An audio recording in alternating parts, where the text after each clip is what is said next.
In the stifling quiet, she imagined she heard voices, footsteps, and yet when she tried to make them out, the noises shimmered and dissolved away into nothingness. Rigid with terror, she lay on her side, staring out at the pitch-dark driveway. How long would she have to lie here? If they came after her, she would have no choice but to crawl further under the house, and never mind the fire ants. Wasps built their nests under houses, as did skunks and spiders and all manner of rodents and reptiles. Sick cats and rabid possums dragged them there to die. A black man named Sam Beebus, who repaired furnaces for people, had recently got on the front page of the newspaper when you found a human skull beneath Marcel's, a Greek Revival mansion on Main Street, only a few blocks away. Suddenly, the moon came out from behind a cloud, silvering the straggly grass that grew at the house's margin. Ignoring the fire ants, she lifted her cheek from the dust and listened. Tall blades of witchgrass, white at the edges with moonlight, shivered at eye level, then blew flat against the ground for a moment before they sprang back, disheveled, all a jitter. She waited. At last, after a long, breathless silence, she inched forward on her elbows and put her head out from under the house. "Helly?" she whispered. The yard was deathly still. Weeds shaped like tiny green wheat stalks pushed up through the sparkling gravel of the driveway. At the end of the driveway, the truck, towering up stupendous out of all proportion, stood silent and dark with its back to her. Harriet whistled. She waited. Finally, after what seemed like a long time, she crawled out and climbed to her feet. Something that felt like a crushed bug shell was embedded in her cheek. She wiped it away with gritty hands, dusted the ants from her arms and legs. Wispy brown clouds like gasoline vapors blew raggedly over the moon. Then they blew free entirely, and the yard was bathed in a clear, ashen light. Quickly, Harriet stepped back into the shadows around the house. The treeless lawn was as bright as day. For the first time, it occurred to her that she hadn't actually heard Helly come down the stairs. Around the corner, she peeped. The yard next door, leaf shade jangling on the grass, was empty, not a soul. With growing unease, she edged along the side of the house. Through a chain-link fence, she found herself staring into the glassy stillness of the next yard over, where a kiddie pool sat lonely and abandoned on the moonlit grass. In the shadows, her back to the wall, Harriet circled the house, but there was no sign of Helly anywhere. In all likelihood, had run home and left her. Reluctantly, she stepped out onto the lawn and craned to look at the second story. The landing was empty. The bathroom window, still partially open, was dark. Upstairs were lights, movement, voices, too vague to distinguish. Harriet worked up her courage and ran out into the brightly lit street. But when she got to the bush on the median where they'd left the bikes, her heart tripped and skidded, and she stopped in mid-step, unable to believe what she saw. Technical excellence. Beneath the white flowering branches, both bicycles lay sprawled on their sides, undisturbed. For a moment she stood frozen. Then she came to her senses and ducked behind the bush and dropped to her knees. Helly's bicycle was expensive and new. He was particular about it to a ridiculous degree. Head in hands, she stared at it, trying not to panic. And then she parted the branches and peered across the street at the lighted second story of the Mormon house. The calmness of the house, with its silvered windows glinting eerie on the top floor, put her in a great fear. And all at once the weight of the situation crashed in on her. Helly was trapped up there, she was sure of it. And she needed help, but there was no time, and she was alone. For some moments she sat back on her heels in a daze, looking about, trying to decide what to do. There was the bathroom window, still partially open, but what good did that do her? In A Scandal in Bohemia, Sherlock Holmes had thrown a smoke bomb in the window to get Irene Adler out of the house. Nice idea, but Harriet didn't have a smoke bomb, or anything else at hand, except sticks and gravel. For a moment more she sat thinking, and then, in the high, broad moonlight, she ran back across the street, next door, to the yard where they'd hidden under the fig tree. Under a canopy of pecan trees sprawled an untidy bed of shade plants, caladiums, gas plant, circled by chunks of whitewashed rock. Harriet dropped to her knees and tried to lift one of the stones, but they were cemented together. Faintly, from inside, beneath an air conditioner roaring hot air from a side window, a dog yapped sharp and tirelessly. Like a raccoon padding for fish on a stream's bottom, she plunged her hands into the froth of greenery and felt around blindly in the overgrown tumble until her fingers closed on a smooth chunk of concrete. With both hands, she heaved it up. The dog was still yapping. "Poncho!" shrilled an ugly Yankee voice, an old woman's voice, rough as sandpaper. She sounded sick. "Hush your mouth!" Stooped with the rock's weight, Harriet ran back into the driveway of the frame house. There were 2 trucks she saw down at the end of the driveway.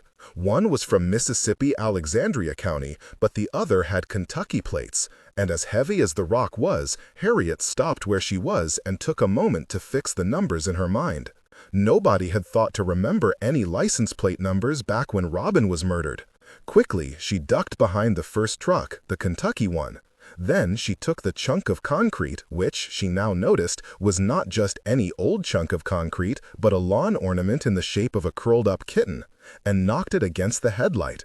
Pop went the lights, as they broke, easily, with an explosion like a flashbulb. Pop, pop. Then she ran back and broke out all the lights on the Ratliff truck, the headlights and the taillights too. Though she felt like smashing them with all her strength, she held herself back. She was afraid of rousing the neighbors, and a good hard rap, like cracking the shell of an egg, was all it took to shatter them, so that big triangles of glass fell out upon the gravel. From the taillights, she gathered up the biggest and most pointed shards and wedged them into the treads of the back tires as firmly as she could without cutting her hands. Then she circled to the front of the truck and did the same. Heart pounding, she took 2 or 3 deep breaths. Then, with both hands and with all the strength she could muster, she stood and lifted the concrete kitten as high as she could and hurled it through the windshield. It broke with a bright splash. A shower of glass pebbles pattered to the dashboard. Across the street, a porch light snapped on, followed by the light next door, but the moonlit driveway, sparkling with broken glass, was deserted now, for Harriet was already halfway up the stairs. What was that? Silence. All at once, to Helly's horror, 150 watts of white electricity poured down on him from the overhead bulb. Aghast, blinded by the dazzle, he cringed against the sleazy panel board, and almost before he could blink, there had been an awful lot of snakes on the carpet. Somebody cursed, and the room went black again. A bulky form stepped through the door and into the dark room. Lightly, for its size, it slipped past Helly and toward the front windows. Helly froze. The blood drained in a rapid whoosh from his head clear down to his ankles. But just as the room was starting to swing back and forth, a disturbance broke out in the front room. Agitated talk, not quite audible. A chair scraped back. "No, don't," someone said, clearly. Fierce whispers. In the dark, only a few feet away, Farish Ratliff stood listening in the shadows, motionless, his chin high and his stumpy legs parted, like a bear poised to attack. In the next room, the door squeaked open. "Farsh?" said one of the men. Then, to Helly's surprise, he heard a child's voice, whiny, breathless, indistinct. Horribly near, Farish snapped, "Who's that?" Commotion. Farish, only steps from Helly, drew a long, exasperated breath, then wheeled and thundered back into the lighted room as if he meant to choke someone. One of the men cleared his throat and said, "Farish, look here, downstairs." "Come see." The new voice, the child, was countrified and whiny, a little too whiny, Helly realized, with an incredulous surge of hope. "Farsh," she says, "the truck, he done broke your windows out," piped the acid, tiny voice. "If you hurry." There was a general scramble, cut short by a bellow loud enough to bring down the walls. "If you hurry, you can catch him," said Harriet. The accent had slipped, the voice high, pedantic, recognizably hers, but nobody seemed to notice over the ecstasy of stuttering and curses. Feet thundered down the back stairs. "God damn it!" shrieked someone from outside. From below floated an extraordinary ruckus of curses and shouts. Helly cautiously edged to the door. For several moments he stood and listened so intently that he took no notice in the weak light of a small rattlesnake, coiled to strike, only 10 or 12 inches from his foot. "Harriet?" he whispered at last, or tried to whisper, for he had almost completely lost his voice. For the first time, he realized how horribly thirsty he was. From downstairs, in the driveway, came confused shouts. A fist pounding on metal, hollow, repetitive, like the galvanized washtub that rendered the thunder sound effects in the middle school plays and dance recitals. Carefully, he peered around the door. The chairs were pushed back all cockeyed. Glasses of melting ice stood in linked rings of water on the card table beside an ashtray and 2 packs of cigarettes. The door to the landing was ajar. Another small snake had crawled into the room and was lying inconspicuously beneath the column radiator, but Helly had forgotten all about the snakes. Without wasting another moment, without even looking where he put his feet, he ran through the kitchen for the back door. The preacher, hugging himself, leaned out over the pavement and looked down it as if waiting for a train. The scalded side of his face was turned away from Harriet, but even in profile he was unnerving, with a furtive and disconcerting habit of putting his tongue out between his lips from time to time. Harriet stood as far from him as she reasonably could, with her face turned to the side so that neither he nor the others, still cursing back in the driveway, could get a good look at her. She wanted, badly, to break and run for it. She had drifted down to the sidewalk with the idea of doing exactly that, but the preacher had disengaged himself from the confusion and trailed along behind her, and she was not sure that she could outrun him. Upstairs, she trembled and quailed inside as the brothers towered over her in the lighted doorway. Giants all, overpowering in their bulk, sunburnt and scarred and tattooed and greasy, glaring down at her with their stony light-colored eyes. Technical excellence. The dirtiest and most massive of them bearded, with bushy black hair and a ghastly white fisheye like Blind Pew in Treasure Island, had slammed his fist against a doorframe, cursed so foully and fluently and with such an alarming violence that Harriet backed away in shock. Now, methodically, his gray-streaked mane flying, he was kicking the remnants of one of the taillights to splinters with his boot. He was like the Cowardly Lion, but evil, with his strong-man torso and his little short legs. "Say they wasn't in a car," said the preacher, turning, scar and all, to scrutinize her. Harriet dumbly kept her eyes down and shook her head. The lady with the chihuahua, gaunt, in sleeveless nightgown and flip-flop pool sandals, a pink plastic hospital band around her wrist, was shuffling back toward her own house. She'd come outside carrying the dog and her cigarettes and lighter in a tooled leather case, and stood at the edge of her yard to watch what was going on. Over her shoulder, the Chihuahua dog, still yapping, was staring Harriet straight in the eye and wriggling as if he wanted nothing more in the world than to escape from his mistress's grasp and chew Harriet to pieces. "He was white?" said the preacher. "He wore a leather vest over his short-sleeved white shirt, and his gray hair was slicked back in a high, wavy pompadour." "You sure about that?" Harriet nodded. With a show of shyness, she pulled a strand of hair over her face. "You're running around out here mighty late this evening. Ain't I seen you down at the square earlier?" Harriet shook her head, glanced back studiously at the house, and saw Healy, blank-faced, white as a bedsheet, skimming rapidly down the stairs. Down he flew, without seeing Harriet or anybody, and bumped smack into the one-eyed man, who was muttering into his beard and striding towards the house with his head down, very fast. Healy staggered back, let out a ghastly, wheezing little scream. But Farish only shoved past him and clumped up the stairs. He was jerking his head, talking in a clipped, angry voice, "Better not try it, better not," as if to some invisible but definite creature about 3 feet high which was scrabbling up the steps after him.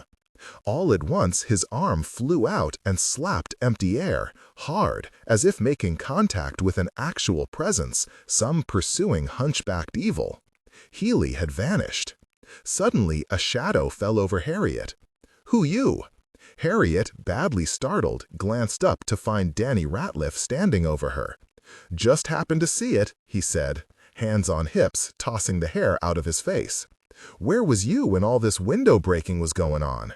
"Where'd she come from?" he said to his brother. Harriet stared up at him, flabbergasted.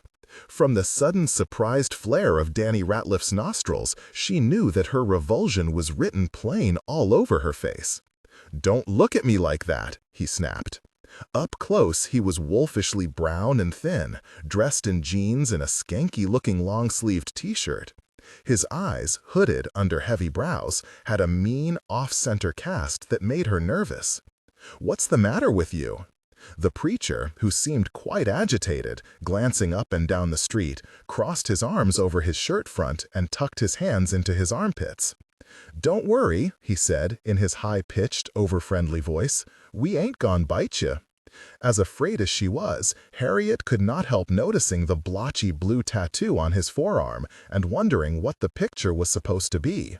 What kind of a preacher had tattoos on his arms? "What's wrong?" the preacher said to her. "You're afraid of my face, aren't you?" His voice was pleasant enough, but then, quite without warning, he caught Harriet by the shoulders and thrust his face in hers, in a manner suggesting that his face was something to be very afraid of indeed. Harriet stiffened, less at the burn, glossy red with the fibrous bloody sheen of raw membrane, than at his hands on her shoulders. From beneath a slick, lashless eyelid, the preacher's eye sparkled, colorfully, like a blue chip of glass. Abruptly, his cupped palm darted out as if to slap her, but as she flinched, his eyes lit up. He said triumphantly. With a light, infuriating touch, he stroked her cheek with his knuckle and, passing his hand in front of her, produced unexpectedly a bent stick of gum. "Ain't got much to say now, do ya?" said Danny. "You was talking pretty good up there a minute ago." Harriet stared diligently at his hands. Though they were bony and boyish-looking, they were heavily scarred. The bitten nails rimmed in black and covered with big, ugly rings, a silver skull, a motorcycle insignia, like a rock star might wear. Whoever it was done this sure run off mighty fast. Harriet glanced up at the side of his face. It was hard to tell what he was thinking. He was looking up and down the street, and his eyes jumped around in a quick, jittery, suspicious way, like a bully on the playground who wanted to make sure that the teacher wasn't looking before he hauled off and punched somebody. "Aunt it," said the preacher, dangling the stick of gum in front of her. "No, thank you," said Harriet, and was sorry the instant it was out of her mouth. "What the hell are you doing out here?" Danny Ratliff demanded suddenly, wheeling as if she'd insulted him. "What's your name?" "Mary," whispered Harriet. Her heart pounded. "No thank you indeed." Grubby though she was, leaves in her hair, dirt on her arms and legs, who was going to believe she was a little redneck? Nobody, least of all. "Hoo, hoo, hoo!" Danny Ratliff's high-pitched giggle was sharp and startling. "Can't hear you." He spoke fast, but without moving his lips much. "Speak up." "Mary." "Say Mary?" His boots were big and scary-looking, with lots of buckles. "Mary who? Who you belong to?" A shivery little wind blew through the trees. Leaf shadow trembled and shifted on the moonlit pavement. "John Johnson," said Harriet, weakly. "Good grief," she thought. "Can't I do better than that?" "Johnson?" the preacher said. "Which Johnson is that? Funny, you look like one of Odom's to me." Danny's jaw muscles worked, furtively, on the left side of his mouth, biting down on the inside of his cheek. "How come you out here all by yourself? Ain't I seen you down at the pool hall?" "Mama," Harriet swallowed, decided to start over. "Mama, she ain't—" Danny Ratliff, she noticed, was eyeing the expensive new camp moccasins Edie had ordered for her from L.L. Bean. "Mama ain't allow me to go there," she said, awkwardly, in a small voice. "Who is your mama?" "Odom's wife is passed on," said the preacher, primly, folding his hands. "I ain't asking you, I asked her." Danny was gnawing at the side of his thumbnail and staring at Harriet in a stony way that made her feel very uncomfortable. "Look at her eyes, Jean," he said to his brother. Congenially, the preacher stooped to peer into her face. "Well, derned if they're not green. Where you get them green eyes from?" "Look at her, staring at me," said Danny shrilly. "Staring like that? What's the matter with you, girl?" The chihuahua was still barking. Harriet, off in the distance, heard something that sounded like a police siren. The men heard it too, and stiffened, but just then from upstairs rang a hideous scream. Danny and his brother glanced at each other, and then Danny bolted for the stairs. Eugene, too shocked to move, able to think of nothing but Mr. Dial, for if this caterwauling failed to bring Dial and the sheriff, nothing would, passed a hand over his mouth. Behind, he heard the slap of feet on the sidewalk. He turned to see the girl running off. "Girl!" he shouted after her. "You girl!" He was about to go after her, when up above, the window sailed up with a crash, and out flew a snake, the white of its underbelly pale against the night sky. Eugene jumped back. He was too startled to cry out. Though the thing was stomped flat in the middle, and its head was a bloody pulp, it filliped and twitched in convulsions on the grass. Technical excellence! Loyal Reese was all of a sudden behind him. "This isn't right," he said to Eugene, looking down at the dead snake. But Ferris was already pounding down the back stairs with fists clenched and murder in his eyes. And before Loyal, blinking like a baby, could say another word, Ferris swung him around and punched him in the mouth and sent him staggering. "Who you working for?" he bellowed. Loyal stumbled backward and opened his mouth, which was wet and bleeding thinly. And when nothing came out of it after a moment or two, Ferris glanced quickly over his shoulder and then punched him again, this time to the ground. "Who sent you?" he screamed. Loyal's mouth was bloody. Ferris grabbed his shirt front and jerked him up to his feet. "Whose idea was this? You and Dolphus? Y'all just thought you'd fuck with me, make some easy money, but y'all are fucking with the wrong person." "Ferris," called Danny, white as chalk, running down the stairs, two at a time. "You got that? 38 in the truck?" "Wait," said Eugene, panic-stricken. "Guns and technical excellence." Loyal Reese was all of a sudden behind him. "This isn't right," he said to Eugene, looking down at the dead snake. But Ferris was already pounding down the back stairs with fists clenched and murder in his eyes. And before Loyal, blinking like a baby, could say another word, Ferris swung him around and punched him in the mouth and sent him staggering. "Who you working for?" he bellowed.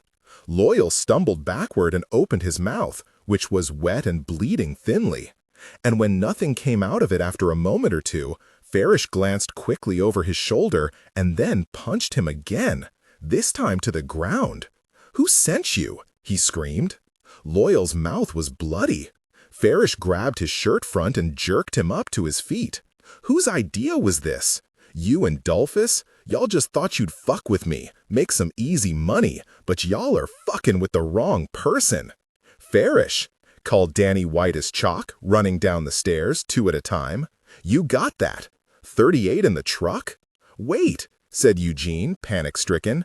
"Guns in Mr. Dial's rental apartment? A dead body? Y'all got it wrong," he called, waving his hands in the air. "Everybody calm down." Ferris pushed Loyal to the ground. "I got all night," he said. "Motherfucker. Double-cross me, and I'm on break your teeth out and blow a hole in your chest." Danny caught Ferris's arm. "Leave him, Ferris. Come on. We need the gun upstairs." Loyal, on the ground, raised himself up on his elbows. "Is they out?" he said. And his voice was full of such innocent astonishment that even Ferris stopped cold. Danny staggered back in his motorcycle boots and wiped a dirty arm across his forehead. He looked shell-shocked. "All over the fucking place," he said. "We're missing one," said Loyal, 10 minutes later, wiping the blood-tinged spit from his mouth with his knuckle. His left eye was purple and swollen to a slit. Danny said, "I smell something funny. This place smells like piss. Do you smell it, Gene?" he asked his brother. "There he goes!" cried Ferris suddenly, and lunged for a defunct heating register from which protruded 6 inches of snake tail. The tail flicked with a parting rattle and disappeared down the register like a whiplash. "Quit," said Loyal to Ferris, who was pounding the register with the toe of his motorcycle boot. Moving quickly to the register, he bent over it fearlessly. Eugene and Danny, and even Ferris, ceasing his dance, stepping well back.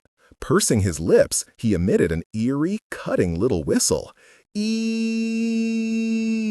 Like a cross between a tea kettle and a wet finger rubbed across a balloon. Silence. Loyal puckered up again, with bloodied and swollen lips. Eee! A whistle to raise the hair on the back of your neck. Then he listened, with his ear to the ground.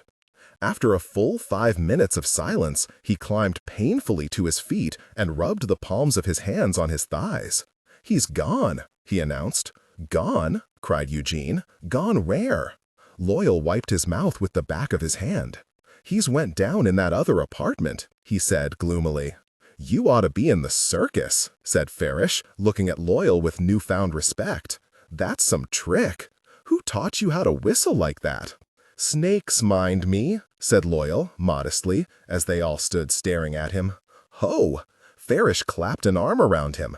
The whistle had so impressed him that he'd forgotten all about being angry. "Reckon you can teach me to do that?" Staring out the window, Danny muttered, "Something funny's going on around here."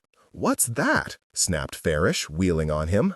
"You got something to say to me, Danny boy? You say it to my face." "I said something funny's going on around here. That door was open when we come up here tonight." "Gene," said Loyal, clearing his throat, "you need to call these people downstairs. I know exactly where that fellow's gone. He's went down that register, and he's making himself comfortable in the hot water pipes." "Reckon why he don't come on back," said Farish.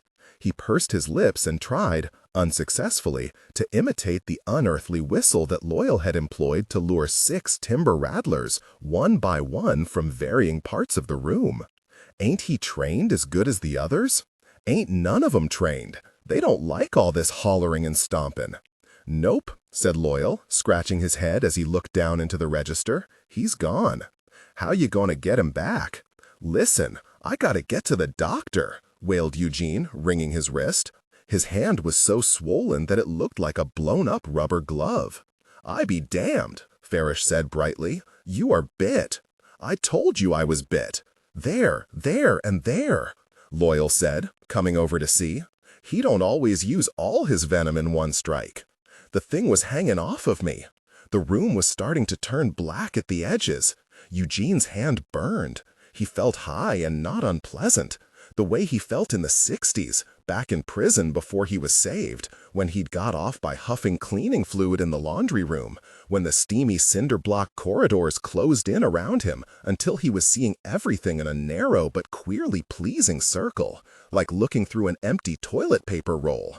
"I been bit worse," said Farish, and he had, years before, while lifting a rock from a field he was bush hogging. "Loyal, you got a whistle to fix that." Loyal picked up Eugene's swollen hand. "Oh my," he said glumly. "Go on," said Farish gaily. "Pray for him, preacher. Call down the Lord for us. Do your stuff." "It don't work like that." "Boy, that little fellow got you good," said Loyal to Eugene. "Right in the vein here." Restlessly, Danny ran a hand through his hair and turned away. He was stiff and aching from adrenaline, muscles strung like a high-tension wire. He wanted another bump. He wanted to get the hell out of the mission. He didn't care if Eugene's arm fell off, and he was good and sick of Farish, too. Here, Farish had dragged him all the way into town, but had Farish gone out and secured the drugs in Loyal's truck while he had the chance? No. He'd sat around for nearly half an hour, reared back luxuriously in his chair, relishing the captive audience he had in the polite little preacher, bragging and boasting and telling stories that his brothers had heard 1,000,000 times already, and just generally running his mouth. Despite all the not-so-subtle hints that Danny had dropped, he still hadn't gone out and moved the drugs from the army surplus bag to wherever he was going to hide them. No, he was far too interested now in Loyal Reese and the rattlesnake roundup. And he'd let up on Reese too easy, way too easy. Sometimes, when Farish was high, he locked into ideas and fancies and couldn't shake them loose. You could never tell what was going to seize his attention. Any irrelevant little thing, a joke, a cartoon on television, could distract him like a baby. Their father had been the same. He might be beating Danny or Mike or Ricky Lee half to death over some triviality, but let him overhear some irrelevant news item, and he'd stop in mid-blow, leaving his son crumpled and crying on the floor, and run into the next room to turn up the radio. Cattle prices rising. Well, imagine that. Aloud, he said, "Tell you what I want to know." He'd never trusted Dolphus, and he didn't trust this Loyal either. How'd them snakes get out of the box in the first place? "Oh, shit," said Farish, and darted to the window. After several moments, Danny realized that the faint staticky pop-pop sparking in his ears was not his imagination, but an actual car pulling up on the gravel outside. A hot pinhead, like a tick, lit on fire, sizzled and flared in his visual field. The next thing Danny knew, Loyal had vanished into the back room, and Farish, by the door, was saying, "Get over here. Tell him the ruckus. Eugene. Tell him you was snake-bit out in the yard." "Tell him," said Eugene, who was glassy-eyed and wobbling in the glare of the overhead bulb, "tell him to pack his damn reptiles. Tell him he better not be here when I wake up in the morning." "Technical excellence," said Farish, stepping to block the passage of the enraged and gibbering figure who was attempting to gain entry. "What's going on here? What kind of a party is this?" "This ain't a party, sir. No, don't come in," said Farish, blocking his way with his large body. "No time to stand around and visit. We need some help here. My brother's snake-bit, out of his head, see? Help me get him out to the car." "You Baptist devil," said Eugene, to the red-faced hallucination of Roy Dylan in plaid shorts and canary-yellow golf shirt, which wavered at Black Tunnel's end in a narrowing radius of light. That night, while a beringed and whorish lady wept amidst crowds and flowers, wept on the flickering black-and-white screen for the big gate and the broad way and the multitudes rushing down it to destruction, Eugene tossed upon his hospital cot, a smell like burned clothes in his nostrils. Back and forth he wavered, between the white curtains and the hosannas of the whorish lady, and a storm on the shores of a dark and far-away river. Images whirled in and out like prophecy, soiled doves, an evil bird's nest fashioned from scaly bits of cast-off snakeskin, a long black snake crawling out of a hole with birds in its stomach, tiny lumps that stirred, still living, struggling to sing, even in the blackness of the snake's belly. Back at the mission, Loyal, curled in his sleeping bag, slept soundly, black eye and all, untroubled by nightmares and reptiles alike. Before dawn, he woke, rested, said his prayers, washed his face and drank a glass of water, loaded his snakes in a hurry, came back upstairs, and, sitting at the kitchen table, laboriously wrote out a thank-you note to Eugene on the back of a gas station receipt, which he left on the table along with a fringed leatherette bookmark, a pamphlet entitled Job's Conversation, and a stack of 37 $1 bills. By sunup, he was in the truck and on the highway, broken lights and all, heading back to his church homecoming in East Tennessee.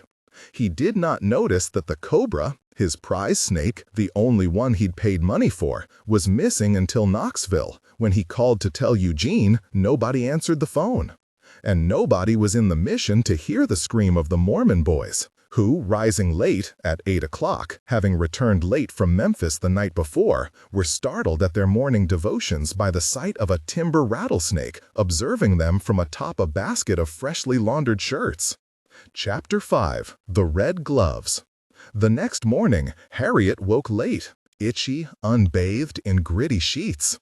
The smell in the crawl space, the colorful boxes, all jewelly with nail heads, the long shadows in the lighted doorway, all this and more had bled into her sleep and mixed oddly with the pen and ink illustrations from her dime store edition of Rikki Tikki Tavi.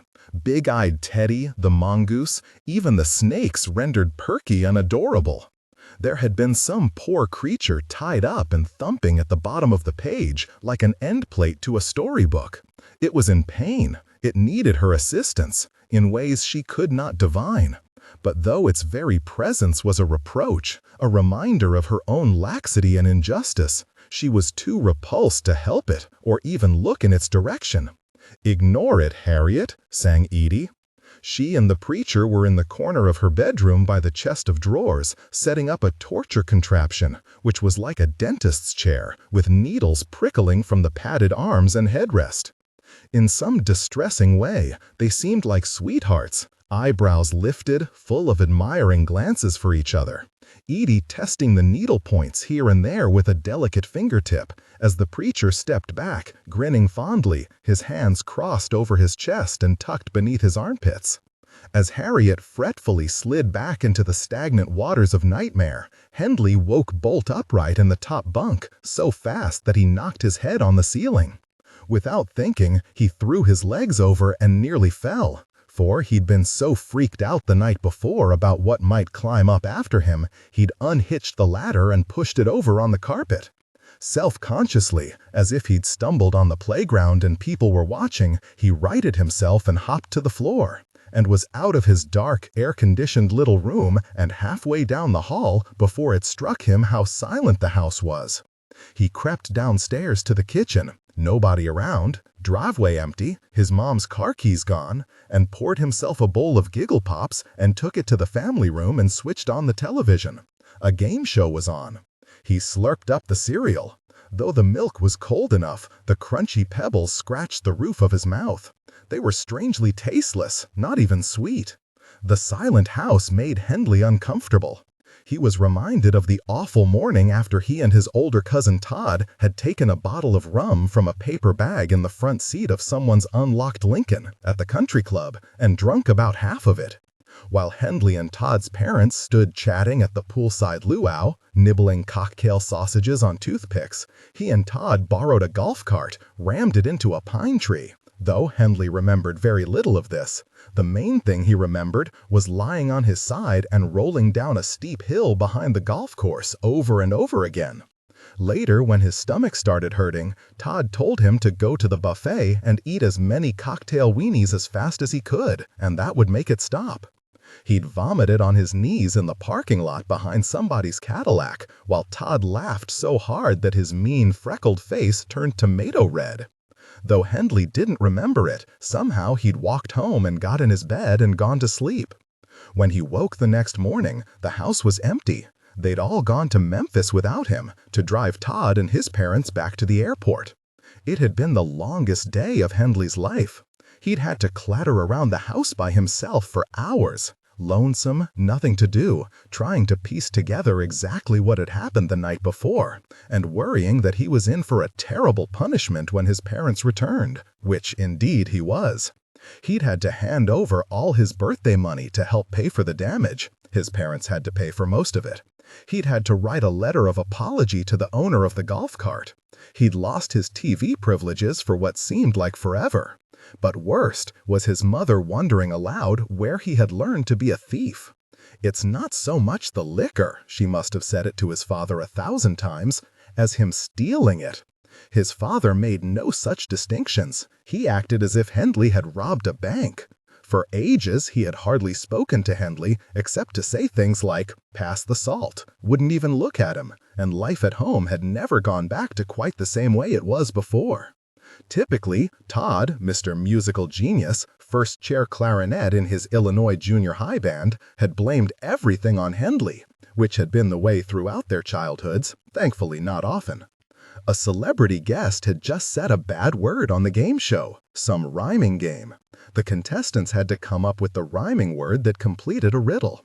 The host blipped it out, the bad word, with an obnoxious noise like a dog's squeaky toy, and wagged a finger at the celebrity guest, who clapped a hand over her mouth and rolled her eyes.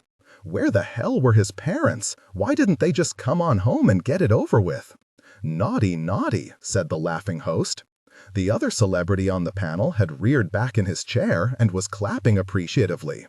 He tried to stop thinking about the night before. The memory clouded and fouled the morning, like the aftertaste of a bad dream. He tried to tell himself that he hadn't done anything wrong, not really, hadn't damaged property or hurt anyone or taken anything that didn't belong to him.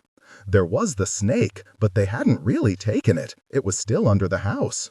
And had set the other snakes loose. But so what? It was Mississippi. Snakes were crawling all over the place anyway. Who was going to notice a few more? All he'd done was open a latch, one latch. What was the big deal about that?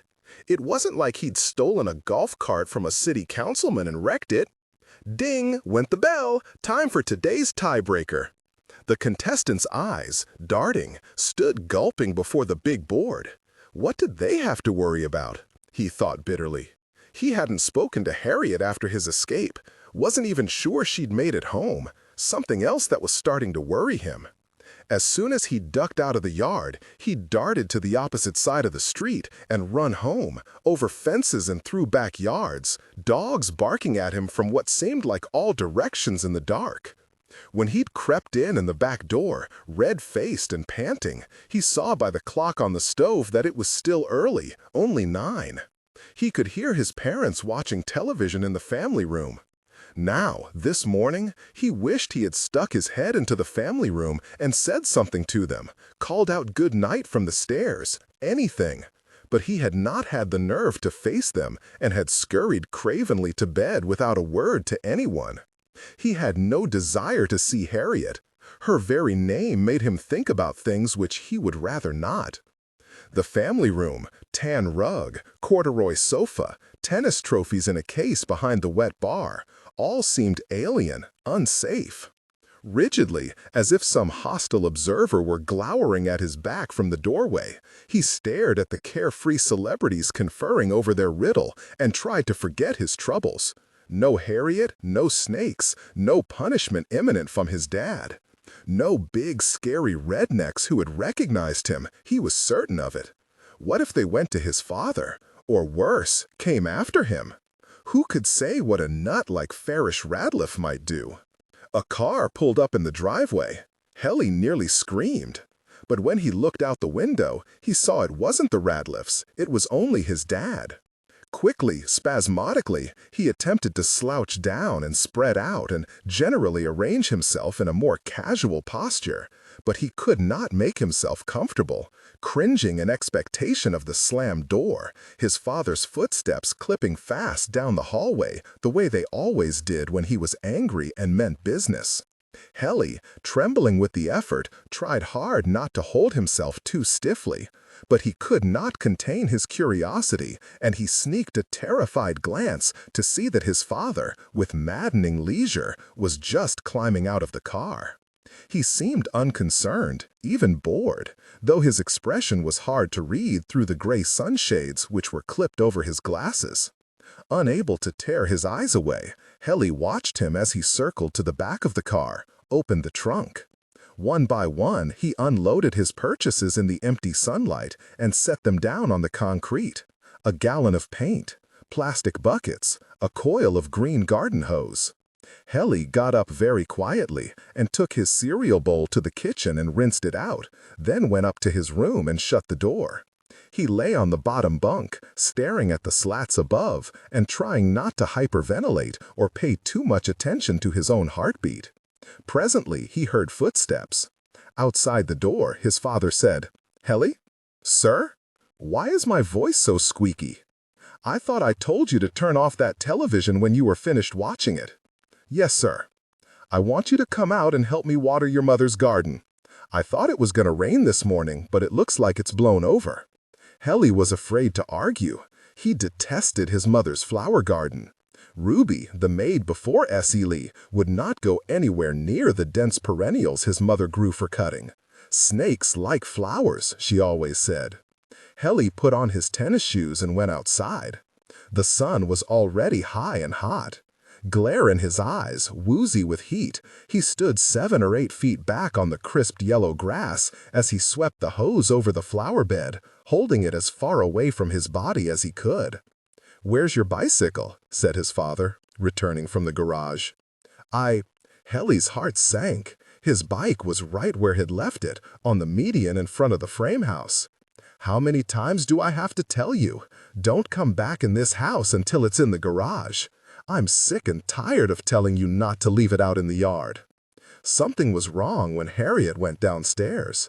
Her mother was dressed in one of the cotton shirtwaist dresses she wore to church and was whisking around the kitchen. "Here," she said, presenting Harriet with some cold toast and a glass of milk. Ida, her back to Harriet, was sweeping the floor in front of the stove. "Are we going somewhere?" said Harriet. "No, darling." Though her mother's voice was cheerful, her mouth was slightly tense, and the waxy coral lipstick she wore made her face look white. "I just thought I'd get up and make your breakfast for you this morning. Is that all right?" Harriet glanced over her shoulder at Ida, who did not turn around. The set of her shoulders was peculiar. "Something's happened to Edie," thought Harriet, stunned. "Edie's in the hospital." Before she had time for this to sink in, Ida, without looking at Harriet, stooped with the dustpan, and Harriet saw with a shock that she'd been crying. All the fear of the past 24 hours came thundering down upon her, and along with it was a fear that she could not name. Timidly, she asked, "Where's Edie?" Harriet's mother looked puzzled. "At home," she said. "Why?" The toast was cold, but Harriet ate it anyway. Her mother sat down at the table with her and watched her, with her elbows on the table and her chin propped in her hands. "Is it good?" she said presently. "Yes, ma'am." Because she did not know what was wrong or how to act, Harriet concentrated all her attention upon her toast. Then her mother sighed. Harriet glanced up, just in time to see her rise from the table in a rather dispirited manner and drift from the room. "Ida," whispered Harriet. Ida shook her head and said nothing. Her face was expressionless, but big, glassy tears swelled at the bottom lid of her eyes. Then, pointedly, she turned away. Harriet was stricken. She stared at Ida's back, at the apron straps crisscrossed over her cotton dress. She could hear all sorts of tiny noises, crystal clear and dangerous. The hum of the refrigerator, a fly buzzing over the kitchen sink. Ida dumped the dustpan into the pail beneath the sink, then shut the cabinet. "What for you told on me?" she said, without turning around. "Tell on you? I'm always good to you." Ida brushed past her, returned the dustpan to its home on the floor by the hot water heater, next to the mop and broom. "Why you want to get me in trouble? Tell on you for what? I didn't." "You sure did. And you know what else?" Harriet quailed at her steady, bloodshot gaze. "Y'all got that poor woman fired over at Mr. Claude Hull's house." "Yes, you did," she said, over Harriet's stutters of astonishment. "Mr. Claude drove over there last night, and you should have heard how he talked to that poor woman like she's a dog. I heard the whole thing, and so did Charlie T." "I didn't. Listen at you," Ida hissed. "You ought to be ashamed. Telling Mr. Claude that woman tried to set the house on fire. And what you do then but priss yourself on home and tell your mama that I don't feed you right. I didn't tell on her. It was Helly. I ain't talking about him. I'm talking about you. But I told him not to tell. We were in his room, and she banged on the door and started yelling. Yes, and what you do then but come home and tell on me your own self. Y'all's mad at me when I left yesterday because I didn't want to sit around after work telling stories. Don't say you wasn't. Ida, you know how Mama gets mixed up. All I said was, I'll tell you why you did it. You's mad and spiteful that I don't sit around all night cooking fried chicken and telling stories when I gots to get home and do my own work." After cleaning up for you folks all day, Harriet went outside. The day was hot, sun-bleached, soundless. She felt as if she'd just had a tooth filled at the dentist's, pain blooming plum black in her rear molars, walking through the glass doors into the glare and withering heat of the parking lot. "Harriet, is somebody waiting to pick you up?" "Yes, ma'am," Harriet always said to the receptionist, whether somebody was waiting or not. From the kitchen, all was silence. The shutters of her mother's room were closed. Was Ida fired? Somehow, incredibly, the question caused her no pain or anxiety, only the same dull puzzlement as when she bit hard on the inside of her cheek after a Novocaine shot and it didn't hurt. "I'll pick her some tomatoes for lunch," said Harriet to herself, and, squinting against the glare, went to the side of the house, to Ida's little vegetable garden, an unfenced plot 12 feet square, badly in need of weeding. Ida didn't have space for a garden where she lived. Though she made them tomato sandwiches every day, she took most of the other vegetables home with her. Almost daily, Ida offered Harriet a kindness of some sort in exchange for help in the garden. A game of checkers, a story, which Harriet always refused. She hated yard work, could not bear the dust on her hands, or the beetles, or the heat, or the stinging hairs on the squash vines, which made her legs itch. Now her selfishness made her feel sick. Many painful thoughts clustered about, pricking at her ceaselessly. Ida had to work hard all the time, not just here, but at her own house. What did Harriet ever have to do? Some tomatoes. She'll like that. She picked some bell peppers too, and okra, and a fat black eggplant, the summer's first.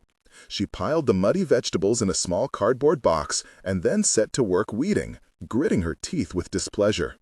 Vegetable plants, save only for the vegetables, looked like overgrown weeds to her, with their sprawling habits and rough, ungainly leaves.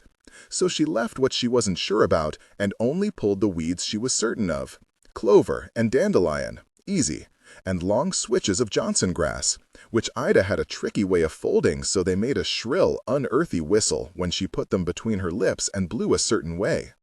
But the blades were sharp, and it was not long before one of them had sliced a red seam like a paper cut across the base of her thumb.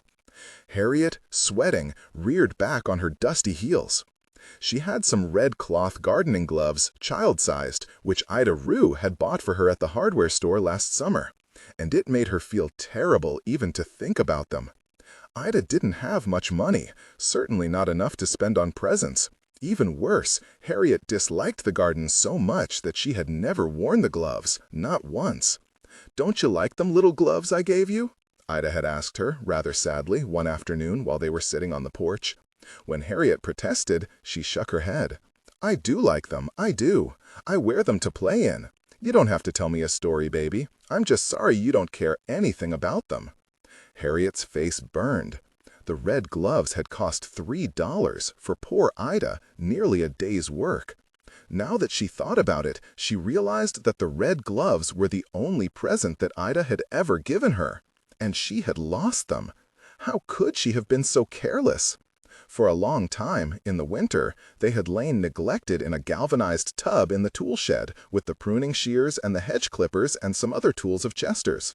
She left her weeding. Uprooted shoots scattered harum-scarum across the dirt, and hurried to the tool shed. But the gloves weren't in the galvanized tub. They weren't in Chester's tool bench either. They weren't on the shelf with the flower pots and fertilizer. They weren't behind the caked tins of varnish and spackle and house paint. On the shelves, she found badminton rackets, pruning shears and handsaw, numberless extension cords, a yellow plastic hard hat like construction workers wore, more garden tools of every description, loppers, rose snips, weed fork, and shrub rake, and 3 different sizes of trowel. Chester's own gloves. But not the gloves that Ida had given her. She could feel herself getting hysterical. "Chester knows where they are," she told herself. "I'll ask him." Chester only worked on Mondays. On other days he worked either for the county, pulling weeds and cutting grass, in the cemetery, or at odd jobs around town. She was breathing hard in the dusty, gasoline-smelling dimness, staring at the litter of tools on the oily floor, and wondering where to look next, for she had to find the red gloves. "I have to," she thought, her eyes darting over the mess. "I'll die if I've lost them." When Hesely ran up and poked his head in the door. "Helly!" he gasped, clinging to the doorframe. "We've got to go get the bikes." "Bikes?" said Harriet, after a confused silence. "They're still there. My dad noticed my bike was gone, and he's going to whip me if I've lost it. Come on." Harriet tried to focus her attention on the bicycles, but all she could think of were the gloves. "I'll go later," she said at last. "No, now. I'm not going by myself." "Well, wait a little while and—" "No," Helly wailed. "We have to go now. Look, I've got to go in and wash my hands. Put all this junk back on the shelf for me, okay?" Hesely stared at the jumble on the floor. "All of it? Do you remember some red gloves I used to have? They used to be in that bucket there." Hesely looked at her with apprehension, like she was crazy. "Garden gloves? Red cloth with elastic at the wrist?" "Hesely, I'm serious. The bikes have been outside all night. They might not even be there anymore. If you find them, just tell me, all right?"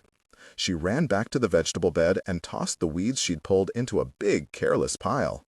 Never mind, she told herself, I'll clean it up later. Then she snatched up the box of vegetables and ran back into the house. Ida wasn't in the kitchen. Quickly, without soap, Harriet rinsed the dirt off her hands at the sink. Then she carried the box into the living room, where she found Ida sitting in her tweed chair with her knees apart and her head in her hands. "Ida?" Harriet said timidly. Stiffly, Ida Rue swung her head around. Her eyes were still red. I brought you something," Harriet stammered. She set the cardboard box down on the floor by Ida's feet. Dully, Ida stared down at the vegetables. "What am I gonna do?" she said, and shook her head. "Where will I go?" "You can take them home if you want to," said Harriet helpfully. She picked up the eggplant to show it to Ida. "Your mama say I don't do a good job." How I'm supposed to do a good job when she got newspapers and trash stacked clear up the walls? Ida picked up the corner of her apron and wiped her eyes on it. "All she pays me is $20 a week, and that ain't right. Odeon over at Miss Libby's gets 35, and she ain't got a mess like this, nor 2 children to fool with either." Harriet's hands felt useless, dangling at her sides. She longed to hug Ida, to kiss her cheek, to fall in her lap and burst into tears. Yet something in Ida's voice and in the tense, unnatural way that Ida sat made her afraid to come any closer. "Yo' mama says, he say y'all are big now and don't need looking after anymore. Y'all's both in school, and after school y'all can take a y'allselves." Their eyes met, Ida's red and teary, Harriet's round and ringing with horror, and stayed together for a moment that Harriet would remember until she died. Ida looked away first. "And she's right," she said, in a more resigned voice. "Allison's in high school, and you don't need anybody to stay at home all day and watch out for you anymore. Y'all's in school most of the year anyway." "I've been in school for 7 years." "Well, that's what she tell me." Harriet dashed upstairs to her mother's room and ran in without knocking. Technical excellence. She found her mother sitting on the side of the bed, and Allison on her knees crying with her face pressed into the bedspread.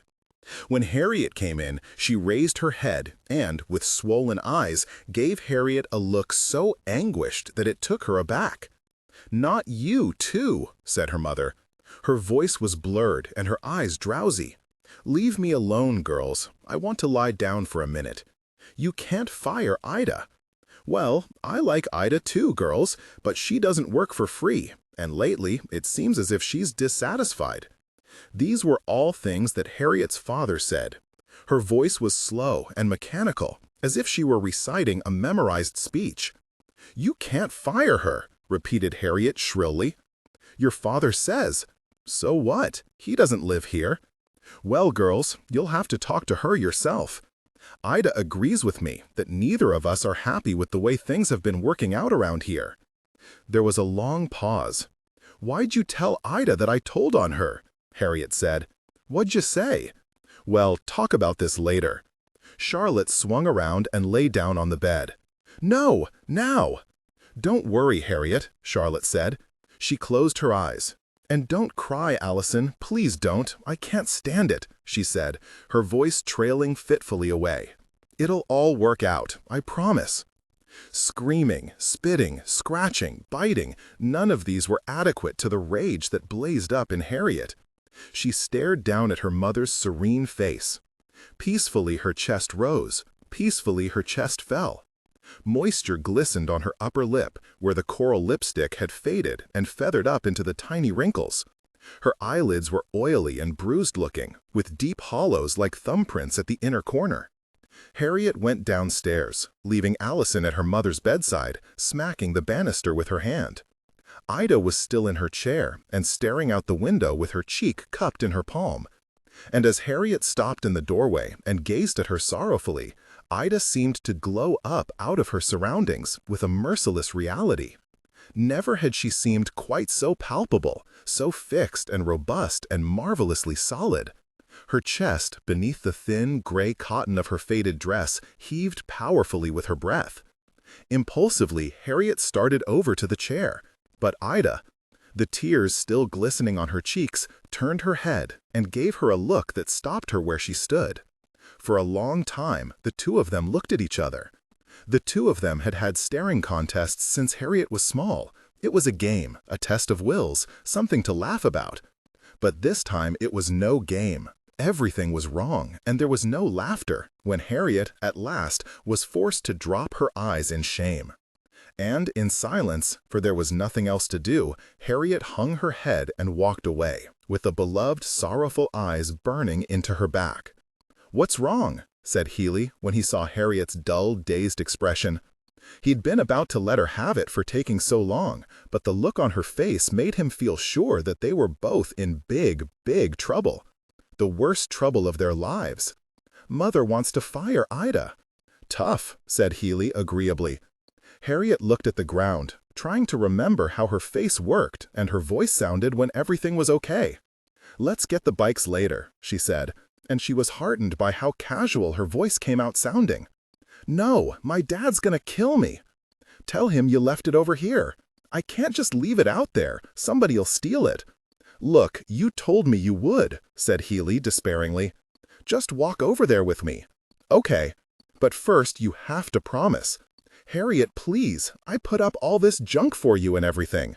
"Promise you'll go back with me tonight. For the box." "Where are you going to take it?" said Healy, brought up short. "We can't hide it at my house."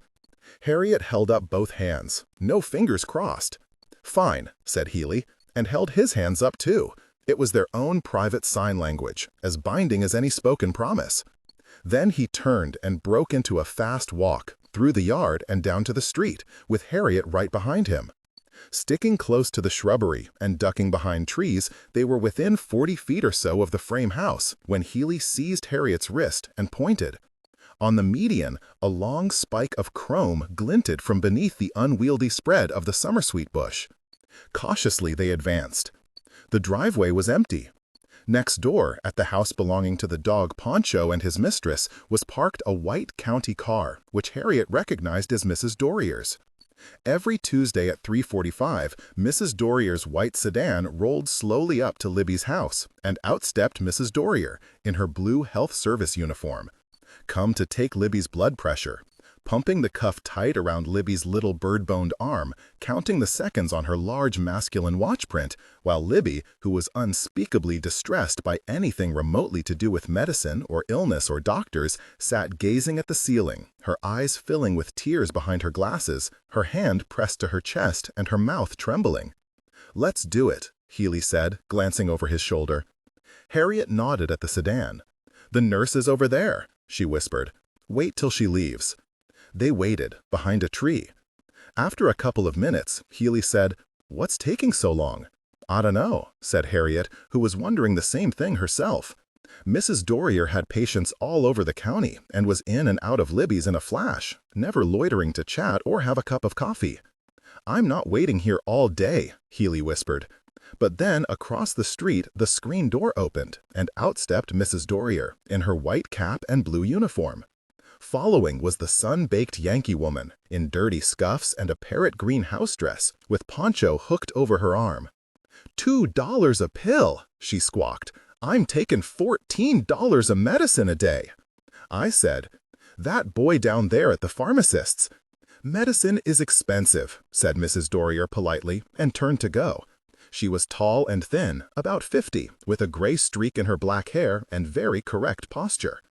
I said, "Son, I got emphysema, I got gallstones, I got arthritis, "What's your problem, Ponch?" she said to Poncho, who had stiffened in her grasp, his gigantic ears cocked straight out from the side of his head. Even though Harriet was hidden behind the tree, he still seemed to see her. His lemur-like eyes were fixed directly on her. He bared his teeth at her, and then, with rabid ferocity, began to bark and struggle to get away. The woman whacked him with the flat of her palm across the top of his head.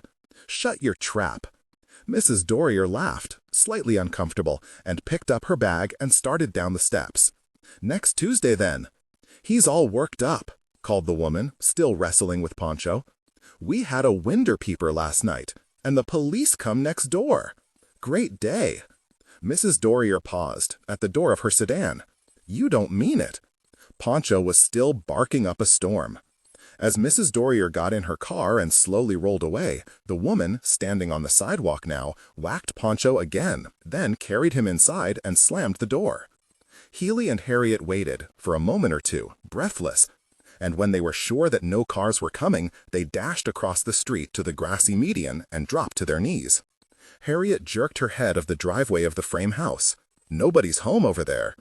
The stone in her chest had lifted somewhat, and she felt lighter now, level and swift.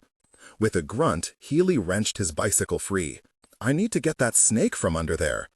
The brusqueness of her voice made him feel sorry for her without understanding why. He stood his bike up. Harriet was astride her own bicycle, glaring at him.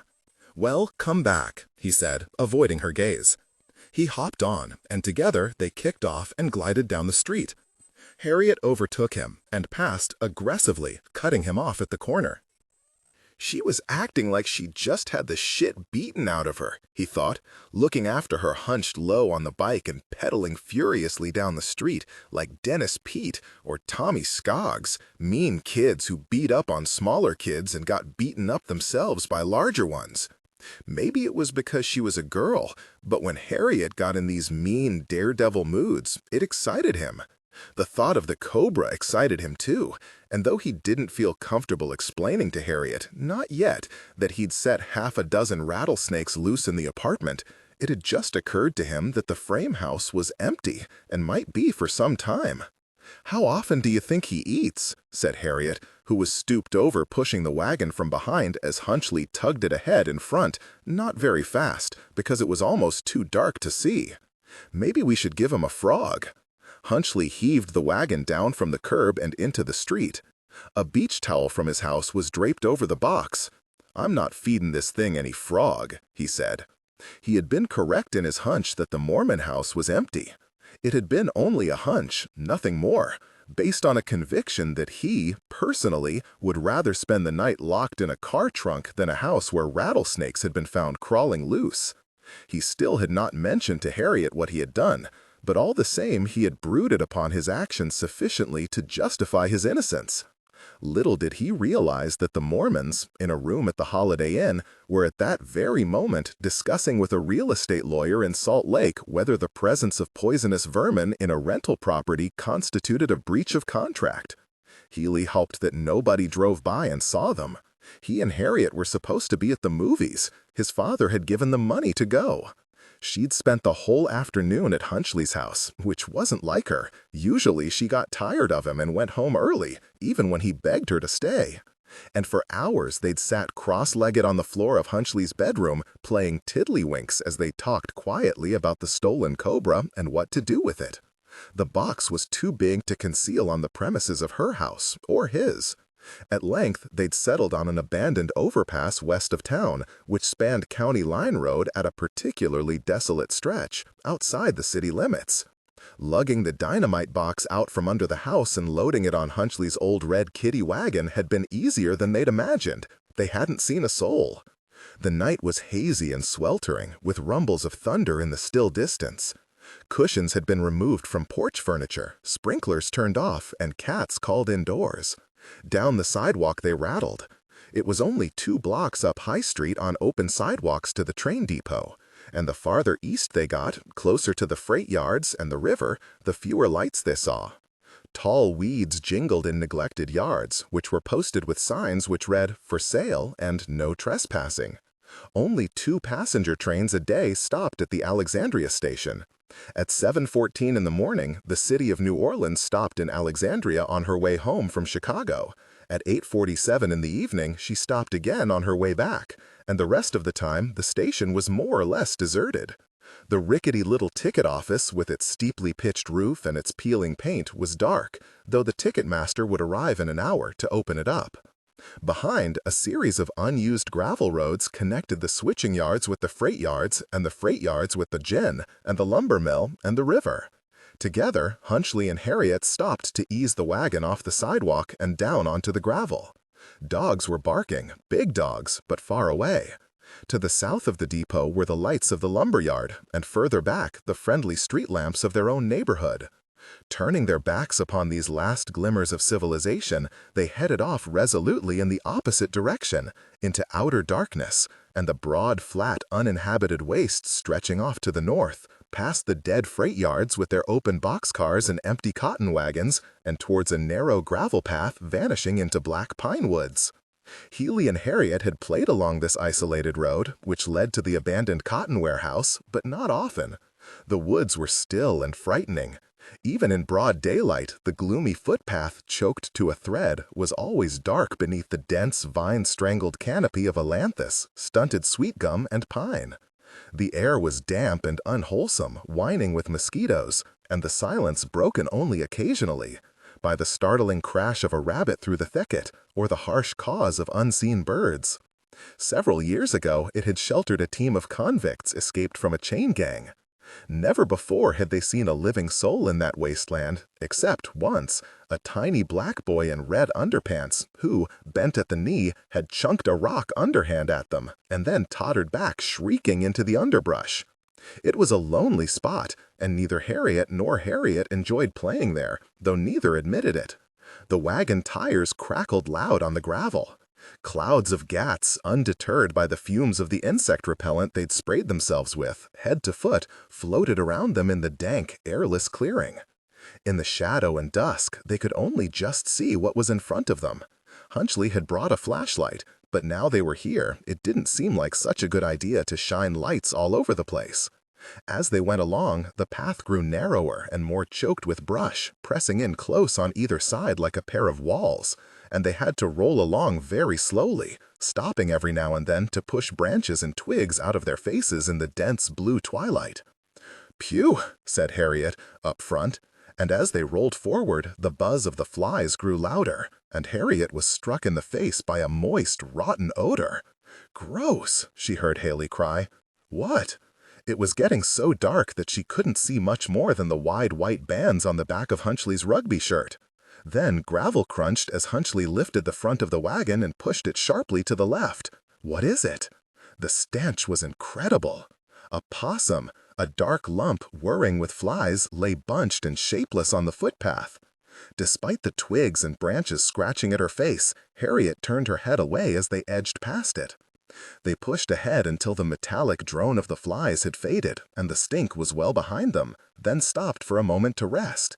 Harriet switched on the flashlight and lifted a corner of the beach towel between her thumb and forefinger. In the beam, the cobra's small eyes glittered at her spitefully when he opened his mouth to hiss at her, and the open slit of his mouth was horribly like a smile. "How's he doing?" said Harriet, gruffly, hands on his knees. "Fine," said Harriet, and jumped back so that the circle of light swung up crazily in the treetops. "What's that?" "Nothing," said Harriet. She switched off the flashlight. He must not mind being in the box too much. Her voice seemed very loud in the silence. I guess he must have lived in it his whole life. They can't exactly let him out to crawl around, can they? After a moment or two of silence, they started up once more, a bit reluctantly. "I don't guess the heat bothers him," Harriet said. "He's from India. That's hotter than here." Hunchley was careful where he put his foot, as careful as he could be in the dark. From the black pines on either side, a chorus of tree frogs shrilled back and forth across the road, their song pulsing vertiginously between left ear and right in stereophonic sound. The path opened into a clearing where stood the cotton warehouse, washed bone gray in the moonlight. The recesses of the loading dock, where they'd sat many afternoons dangling their legs and talking, were alien in the deep shadow, but on the moon-washed doors, the muddy round marks they'd made by throwing tennis balls were perfectly distinct. Together, they eased the wagon over a ditch. The worst was over now. County Line Road was 45 minutes from Helly's house by bicycle, but the road behind the warehouse was a shortcut. Just beyond it were the railroad tracks, and then, after a minute or so, the path emerged like magic at County Line Road, just past Highway 5. From behind the warehouse, they could just see the tracks. Telegraph poles, sagging with honeysuckle, stood out black against a lurid purple sky. Helly looked back and saw in the moonlight that Harriet was glancing around, nervously, in the sawgrass which rose past her knees. "What's the matter?" said Helly. "Lose something?" "Something stung me." Helly wiped his forearm across his sweaty brow. "The train doesn't come through for another hour," he said. Together, they struggled to lift the wagon onto the train tracks. While it was true that the passenger train to Chicago wouldn't be in for a while, they both knew that freight trains sometimes passed through unexpectedly. Local freights, ones that stopped at the depot, crept along so slowly you could practically outrun them on foot. But the express freights to New Orleans screamed by so fast that, when waiting with his mother behind the crossing gate of Highway 5, Helly could scarcely read the words on the boxcars. Now that they were clear of the underbrush, they moved along much faster, the wagon jolting explosively on the crossties. Helly's teeth ached. They were making a lot of racket, and though there was nobody around to hear them, he was afraid that between the clatter and the frogs, they would be deaf to an oncoming freight train until it was right on top of them. He kept his eyes on the tracks as he ran, half hypnotized by the roll of the dim bars under his feet, and by the fast, repetitive rhythm of his breath. And he had just begun to wonder whether it might not be a good idea to slow down and switch on the flashlight after all, when Harriet let out an extravagant sigh, and he glanced up and drew a deep breath of relief at the sight of flickering red neon in the distance. On the margin of the highway, in a bristle of weeds, they huddled by the wagon and peeped out at the railroad crossing, with its sign that said, "Stop, look, and listen." A small breeze blew in their faces, fresh and cool, like rain. If they glanced down the highway to the left, south, towards home, they could just make out the Texaco sign in the distance, the pink and green neon of Jumbo's Drive-In. Here, the lights were farther apart. No shops, no traffic lights or parking lots, only weedy fields and sheds of corrugated metal. A car whooshed past, startling them. Once they'd looked both ways to make sure no more were coming, they dashed over the tracks and across the silent highway.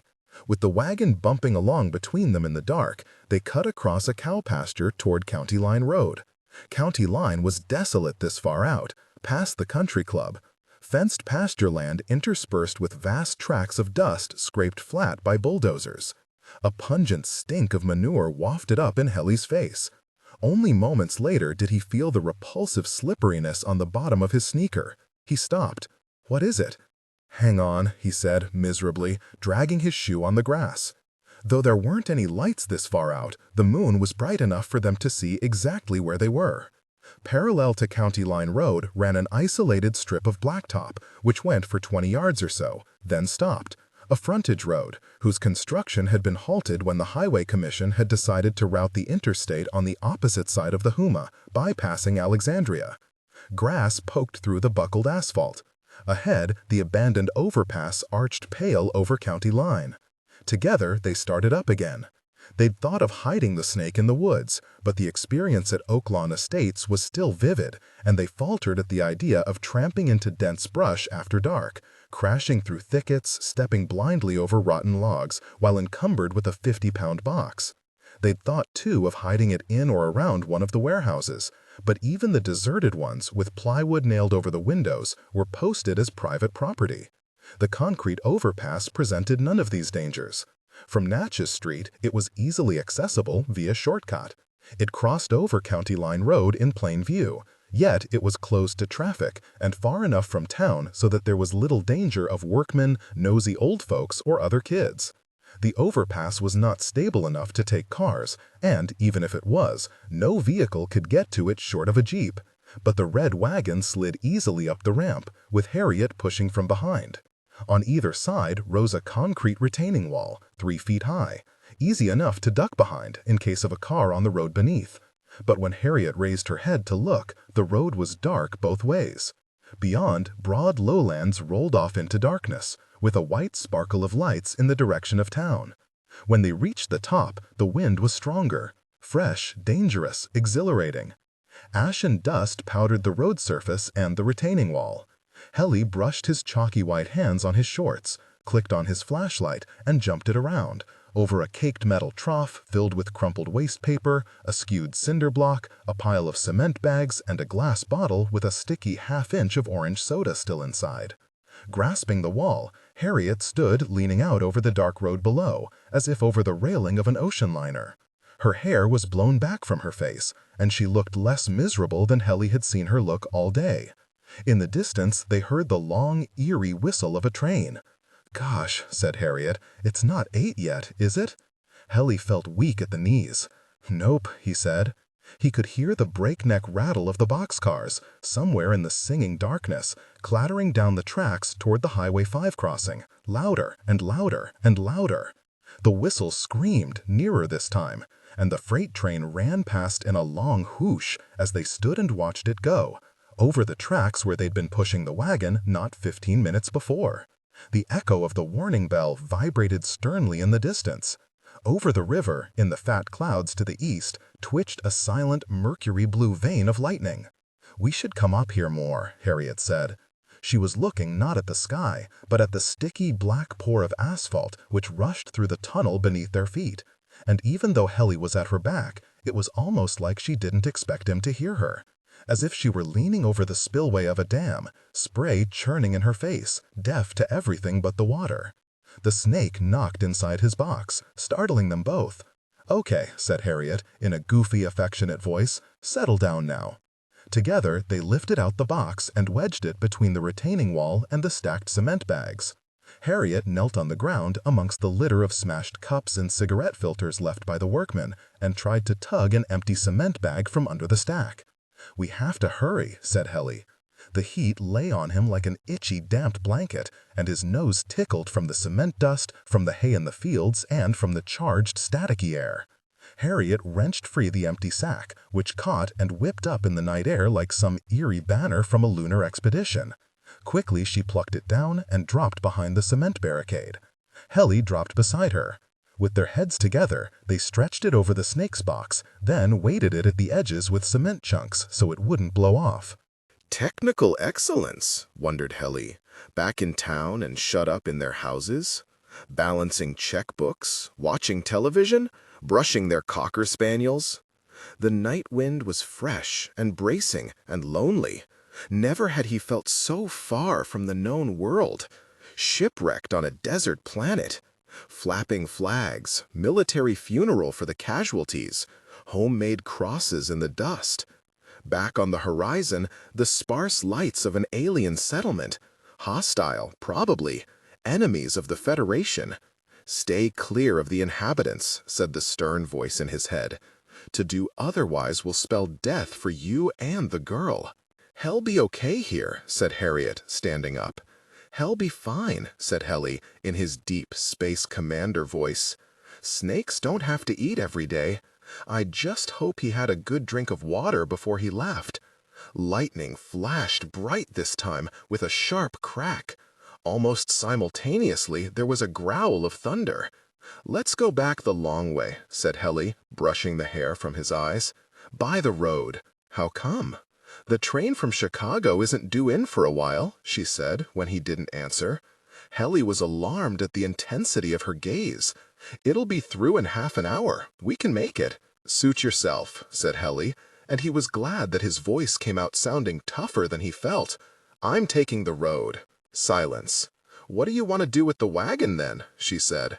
Helly thought for a moment. "Leave it up here, I guess." "Out in the open?" "Who cares?" said Helly. "I don't play with it anymore.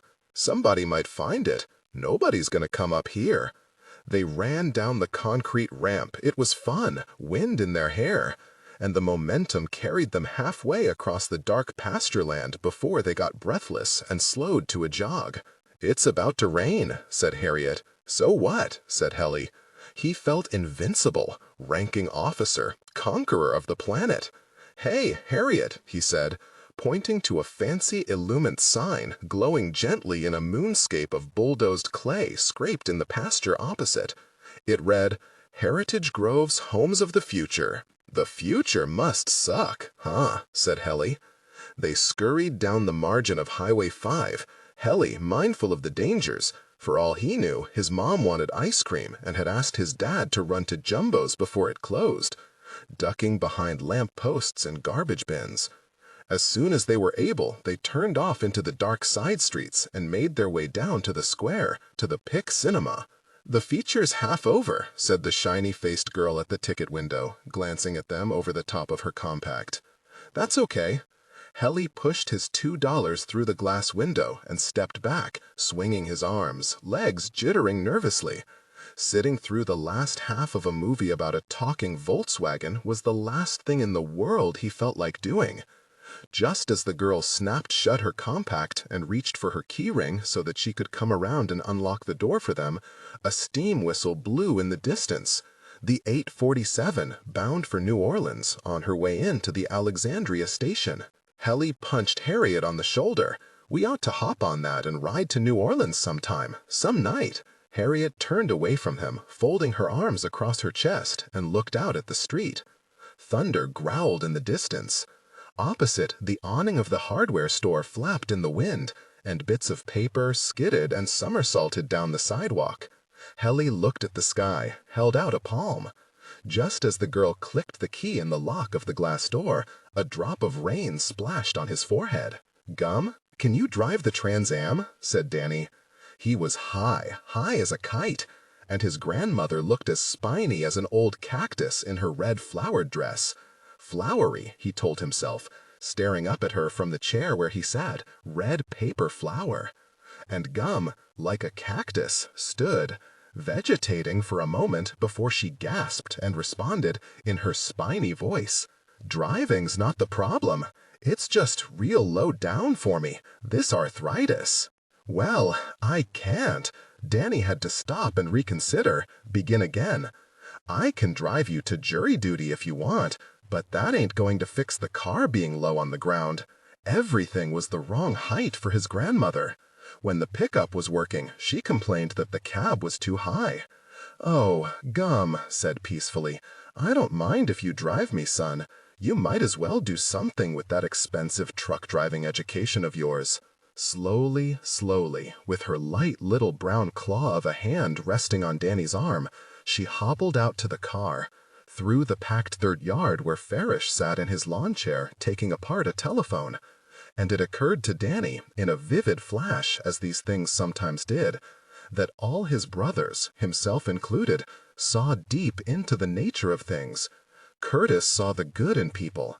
Eugene saw God's presence in the world, how each thing had its own work and its own orderly place. Danny saw into people's minds, and what made them act the way they did, and sometimes the drugs were making him think, sometimes he could even see a little bit into the future. And Farish, before his accident anyway, had seen more deeply into things than any of them. Farish understood power and hidden possibilities. He understood what made things work, whether it was engines or the animals out in the taxidermy shed.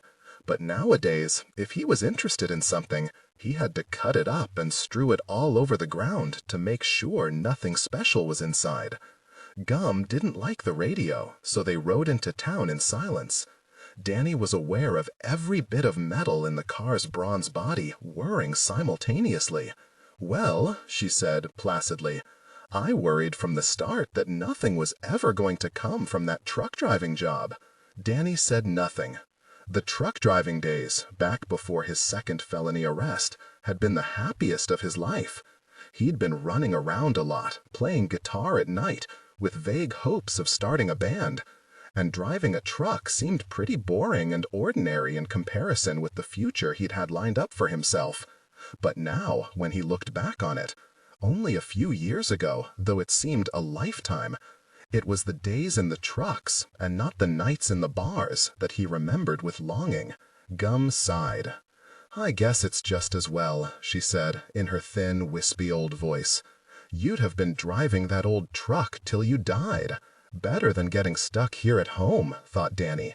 His grandmother had always made him feel stupid for liking that job. Danny don't expect much from life. That's what she'd gone around saying after the truck outfit had hired him. "It's good you don't expect much, Danny, because you won't be disappointed." It was the main lesson in life she had drilled into her grandsons, not to expect much from the world. The world was a mean place, dog eat dog, to quote another of her favorite sayings. If any of her boys expected too much or rose above themselves, they would get their hopes knocked down and broken. But in Danny's view, this wasn't much of a lesson. "It's like I told Ricky Lee. Scabs and sores and atrophied black veins on the backs of her hands folded complacently in her lap. When he got that basketball scholarship to Delta State, he was going to have to work nights on top of his school and his ball practice just to pay for his books. I said, I just hate to think about you having to work so much harder than everybody else, Ricky. Just so's a lot of rich kids who got more than you do can stand around and make fun of you. Right, said Danny, when he realized his grandmother expected him to say something. Ricky Lee hadn't taken the scholarship. Gum and Farish, between them, had managed to make enough fun of him, so he turned it down. And where was Ricky now? In jail. All that, going to school and working the night shift, just to play ball. Danny vowed that Gum would be driving herself to the courthouse tomorrow. Harriet woke that morning and looked at the ceiling for a little while before she remembered where she was. She sat up. She had slept in her clothes again, with dirty feet, and went downstairs. Ida Ryu was hanging laundry out in the yard. Harriet stood watching her. She thought of going up for a bath, unasked, to please Ida, and decided not to. Appearing unwashed in yesterday's grimy clothes would certainly make it clear to Ida how vital it was that she stay. Humming, her mouth full of clothespins, Ida reached down into her basket. She did not seem troubled or sad, only preoccupied. "Are you fired?" said Harriet, watching her closely. Ida started, then took the clothespins out of her mouth. "Well, good morning, Harriet," she said, with a hearty, impersonal cheer that made Harriet's heart sink. "Aren't you filthy? Get in there and wash up." "Are you fired?" "No, I ain't fired. I've decided," said Ida, returning to her work. "I've decided to go on down to Hattiesburg and live with my daughter." Sparrows twittered overhead. Ida shook out a wet pillowcase with a loud flap and pinned it on the line. "That's what I decided," she said. "It's time." Harriet's mouth was dry. "How far is Hattiesburg?" she said, although she knew, without being told, that it was near the Gulf Coast. "Hundreds of miles away." "All the way down there? Down where they have all those old long-needled pine?" "You don't need me anymore," said Ida, casually, as if she were telling Harriet that she didn't need any more dessert or Coca-Cola. "Is married? When he's only a few years older than you? With a baby?" Harriet was shocked and insulted. She hated babies. Ida knew very well how much. "Yes, ma'am." Absent-mindedly, Ida pinned another shirt on the line. "Everything changes. Is only 15 years old when I married Charlie T. Soon you'll be married too." There was no point in arguing with her. "Is Charlie T. going with you?" "Course he is." "Does he want to go?" "I reckon." "What will you do down there?" "What, me or Charlie?" "You." "I don't know. Work for somebody else, I guess. Sit some other kids or babies." To think of Ida, abandoning her for some slobbery baby. "When are you leaving?" she asked Ida, coldly. "Next week." There was nothing else to say. Ida's demeanor made it plain that she wasn't interested in further conversation. Harriet stood and watched her for a moment, bending to the basket, hanging up the clothes, bending to the basket again, and then walked away, across the yard, in the empty, unreal sunshine. When she went in the house, her mother, hovering anxiously in the blue fairy nightgown, pittered into the kitchen and tried to kiss her, but Harriet wrenched away and stamped out the back door. "Harriet? What's the matter, sweetheart?" her mother called after her piteously, out the back door. "You seem like you're mad at me, Harriet." Ida looked at Harriet incredulously as she stormed past.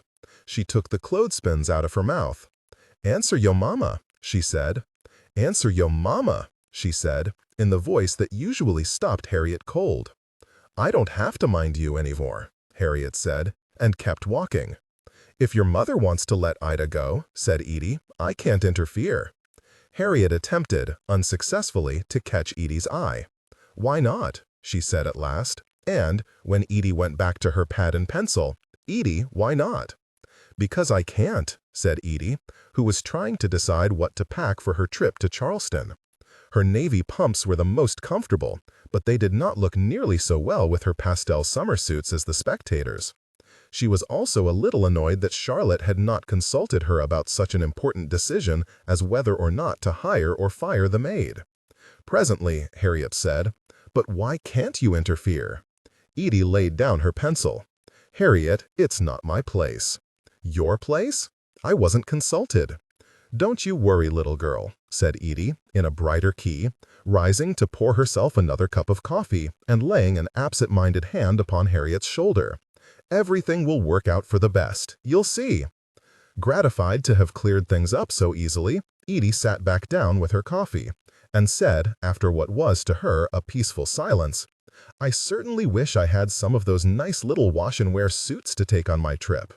The ones I have are all worn down, and linen isn't practical for travel. I could hang a garment bag in the back of the car." She was not looking at Harriet, but somewhere over the top of her head, and she slipped back into thought without noticing Harriet's red face or her hostile, provocative stare. After some moments, preoccupied ones, steps creaked up the back porch. "Hello?" A shadowy form, hand to brow, peered in through the screen door. "Edith?" "Well, I declare!" cried another voice, thin and cheery. "Is that Harriet you've got in there with you?" Before Edie could get up from the table, Harriet hopped up and scooted to the back door, past Tat to Libby on the porch. "Where's Adelaide?" said Edie to Tat, who was smiling over her shoulder at Harriet. Tat rolled her eyes. She wanted to stop off at the grocery store for a jar of Sanka. "Oh my," Libby was saying, out on the back porch, in a slightly muffled voice. "Harriet, my goodness, what a joyous welcome." "Harriet," called Edie sharply, "don't hang all over Libby." She waited and listened. From the porch, she heard Libby say, "Are you sure you're all right, my angel?" "Heavens," said Tatty, "is the child crying?" "Libby, how much do you pay Odine a week?" "Goodness, what makes you ask a question like that?" Edie got up and marched to the screen door. "That's none of your business, Harriet," she snapped. "Get inside." "Oh, Harriet's not bothering me," said Libby, disengaging her arm, adjusting her spectacles, and peering at Harriet with innocent and unsuspicious perplexity. "Your grandmother means," Tat said, following Edie onto the porch. Since childhood, it had been her task to rephrase, diplomatically, Edie's sharp dictums and decrees. "What she means is, Harriet, it's not polite to ask people about money." "I don't care," said Libby loyally. "Harriet, I pay Odine $35 a week. Mother only pays Ida $20. That's not right, is it?" "Well," said Libby, blinking, after what was obviously a stunned pause, "I don't know. I mean, your mother's not wrong." But Edie, who was determined not to waste the morning discussing a fired housekeeper, interrupted. "Your hair looks pretty, Lib."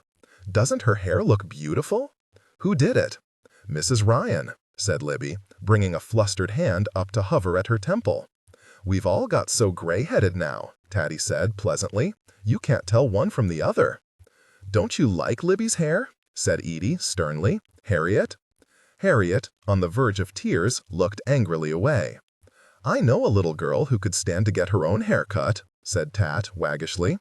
"Does your mother still send you down to the barber, Harriet, or do you get to go to the beauty shop?" "I reckon Mr. Liberty can do it just as well, and not charge half as much." "Tat, you ought to have told Adelaide not to stop at the grocery store."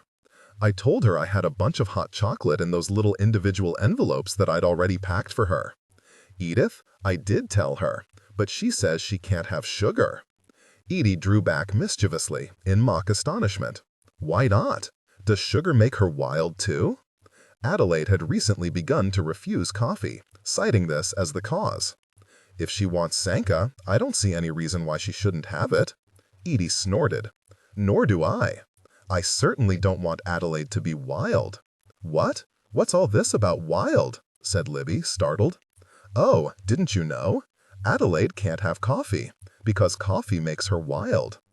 Adelaide had only started saying this recently, since her silly choir friend Mrs. Pitcock had started to go around saying the same thing. "Well, I like a cup of Sanka myself, every now and then," Tat said. "But it's not as if I must have it. I can get along without it just fine." "Well, it's not as if we're going to the Belgian Congo. They sell Sanka in the city of Charleston. There's no reason for her to haul a great big jar of it in her suitcase. I don't see why not, when you're taking the hot chocolate for yourself. You know how early Addie does get up, Edith? Interjected Libby anxiously, and she's afraid that the room service won't open until 7 or 8. That's why I packed this good hot chocolate. A cup of hot chocolate won't hurt Adelaide one bit. I don't mind what I have. Hot chocolate sounds awfully good. Just think, said Libby, clapping her hands and turning to Harriet. This time next week we'll be in South Carolina. I'm so excited. Yes, Tat said brightly, and your grandmother's mighty smart to drive us all there. I don't know about smart, but I expect I can get all of us there and back in one piece. Libby, Ida Rue quit, said Harriet in a miserable rush. She's leaving town. Quit? Asked Libby, who was hard of hearing. She glanced imploringly at Edith, who tended to speak more loudly and distinctly than most people. I'm afraid you'll have to slow down a little, Harriet. She's talking about Ida Rue that works for them, said Edie, folding her arms over her chest. She's leaving, and Harriet is upset about it. I've told her that things change and that people move on, and that's just the way the world is. Libby's face fell. With candid sympathy, she gazed at Harriet. Oh, that's too bad, said Tat. You'll miss Ida. I know you will, sweetheart. She's been with you a long time. Ah, said Libby, but this child loves Ida.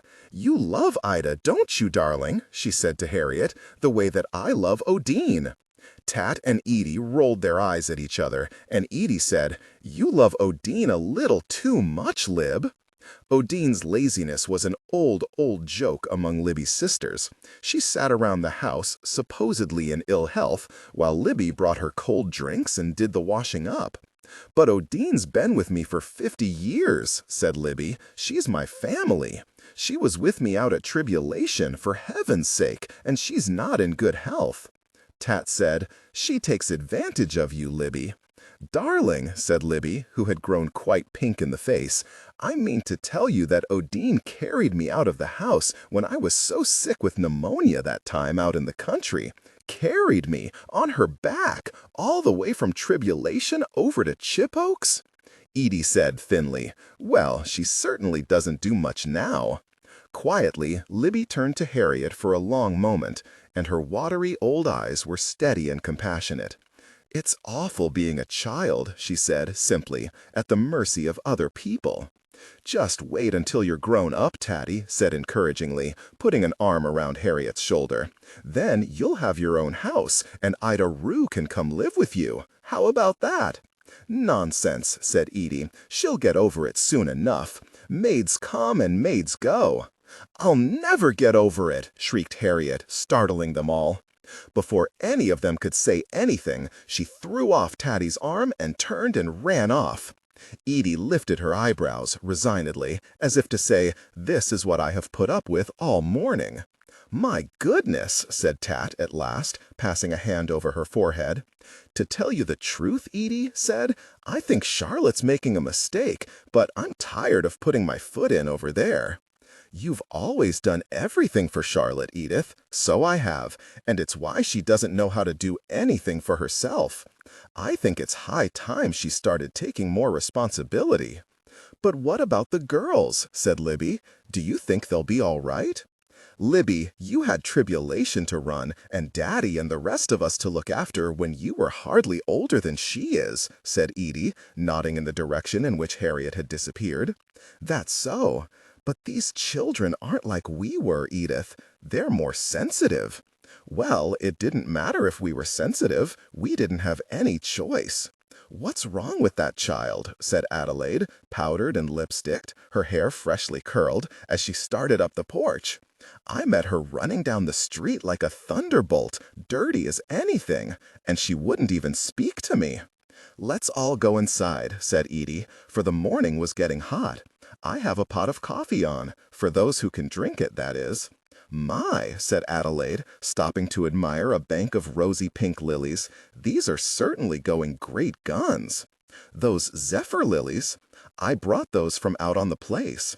Dug them up in the dead of winter and put them in pots, and only one came up the next summer. Look at them now. Adelaide leaned down. "Mother used to call them," said Libby, peering over the porch railing. "Mother used to call those her pink rain lilies. Zephyr is their real name. Pink rain is what Mother called them. We had these at her funeral and tuberose. It was so hot when she died." "I'm going to have to go on in," said Edie. "I'm about to have the heat stroke. I'll be inside having a cup of coffee whenever y'all are ready." "Will it be too much trouble to heat up a kettle of water for me?" said Adelaide. "I can't have coffee. It makes me wild." Edie raised an eyebrow at her. "Well, we certainly don't want you to be wild, do we, Adelaide?" Though Haley had ridden his bicycle all over the neighborhood, Harriet was nowhere to be found. At her house, the strange atmosphere, strange even for Harriet's, was worrying. No one had come to the door. He'd just walked in and found Allison crying at the kitchen table and Ida bustling around and mopping the floor as if she didn't hear or see it. Neither of them had said a word. It gave him the chills. He decided to try the library. A drift of artificially cooled air hit him as soon as he pushed open the glass door. The library was always chilly, winter and summer.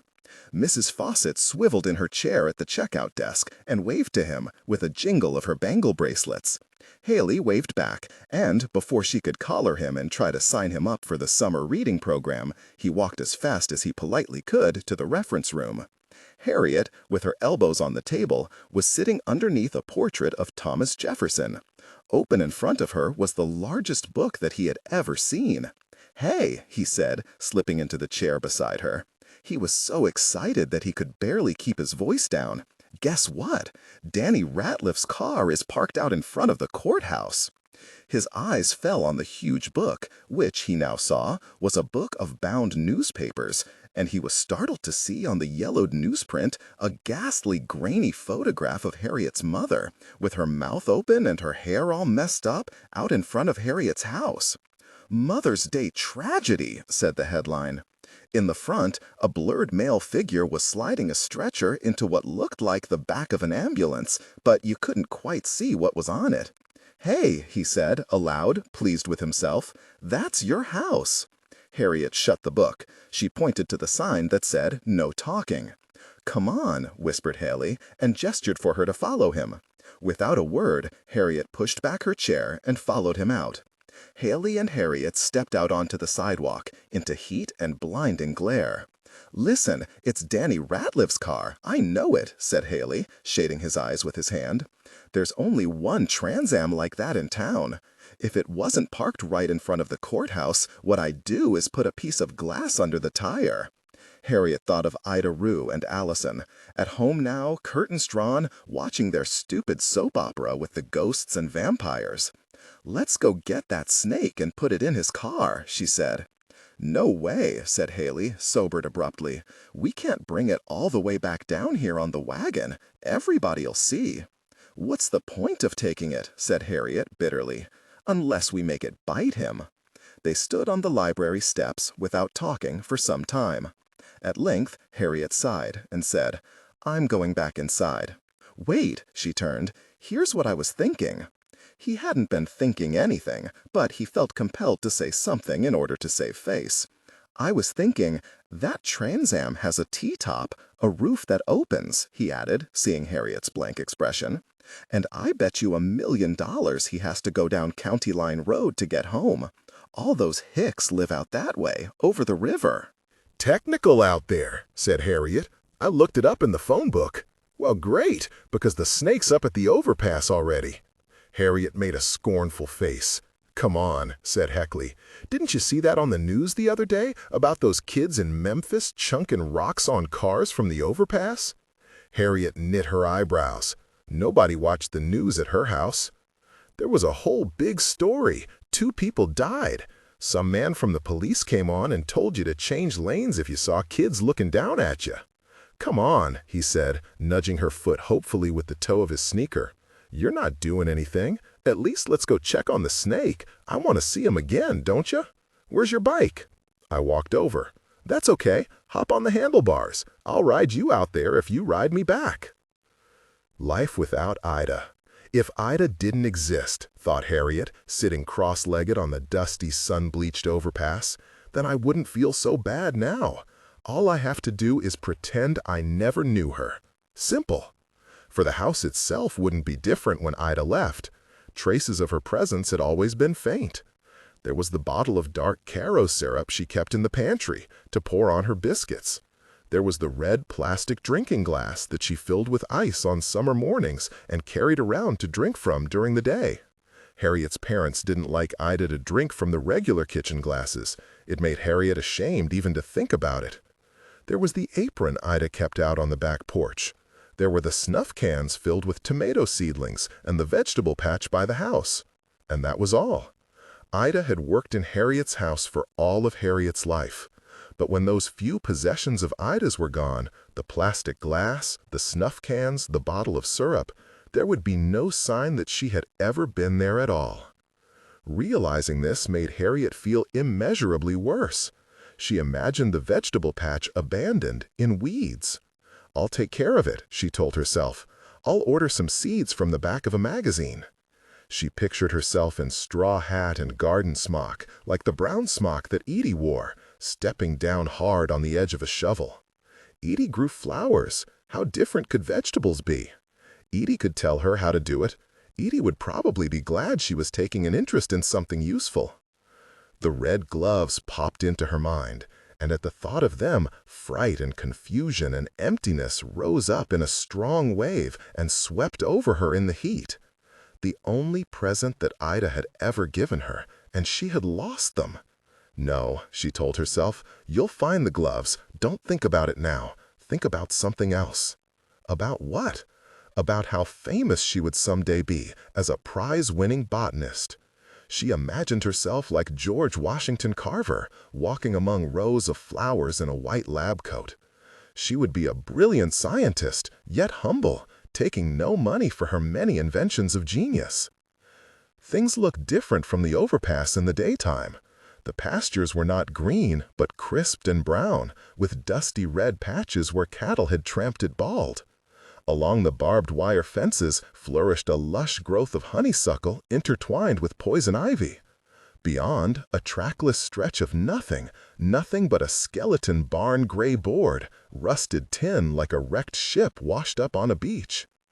The shade of the stacked cement bags was surprisingly deep and cool, and the cement itself was cool against her back.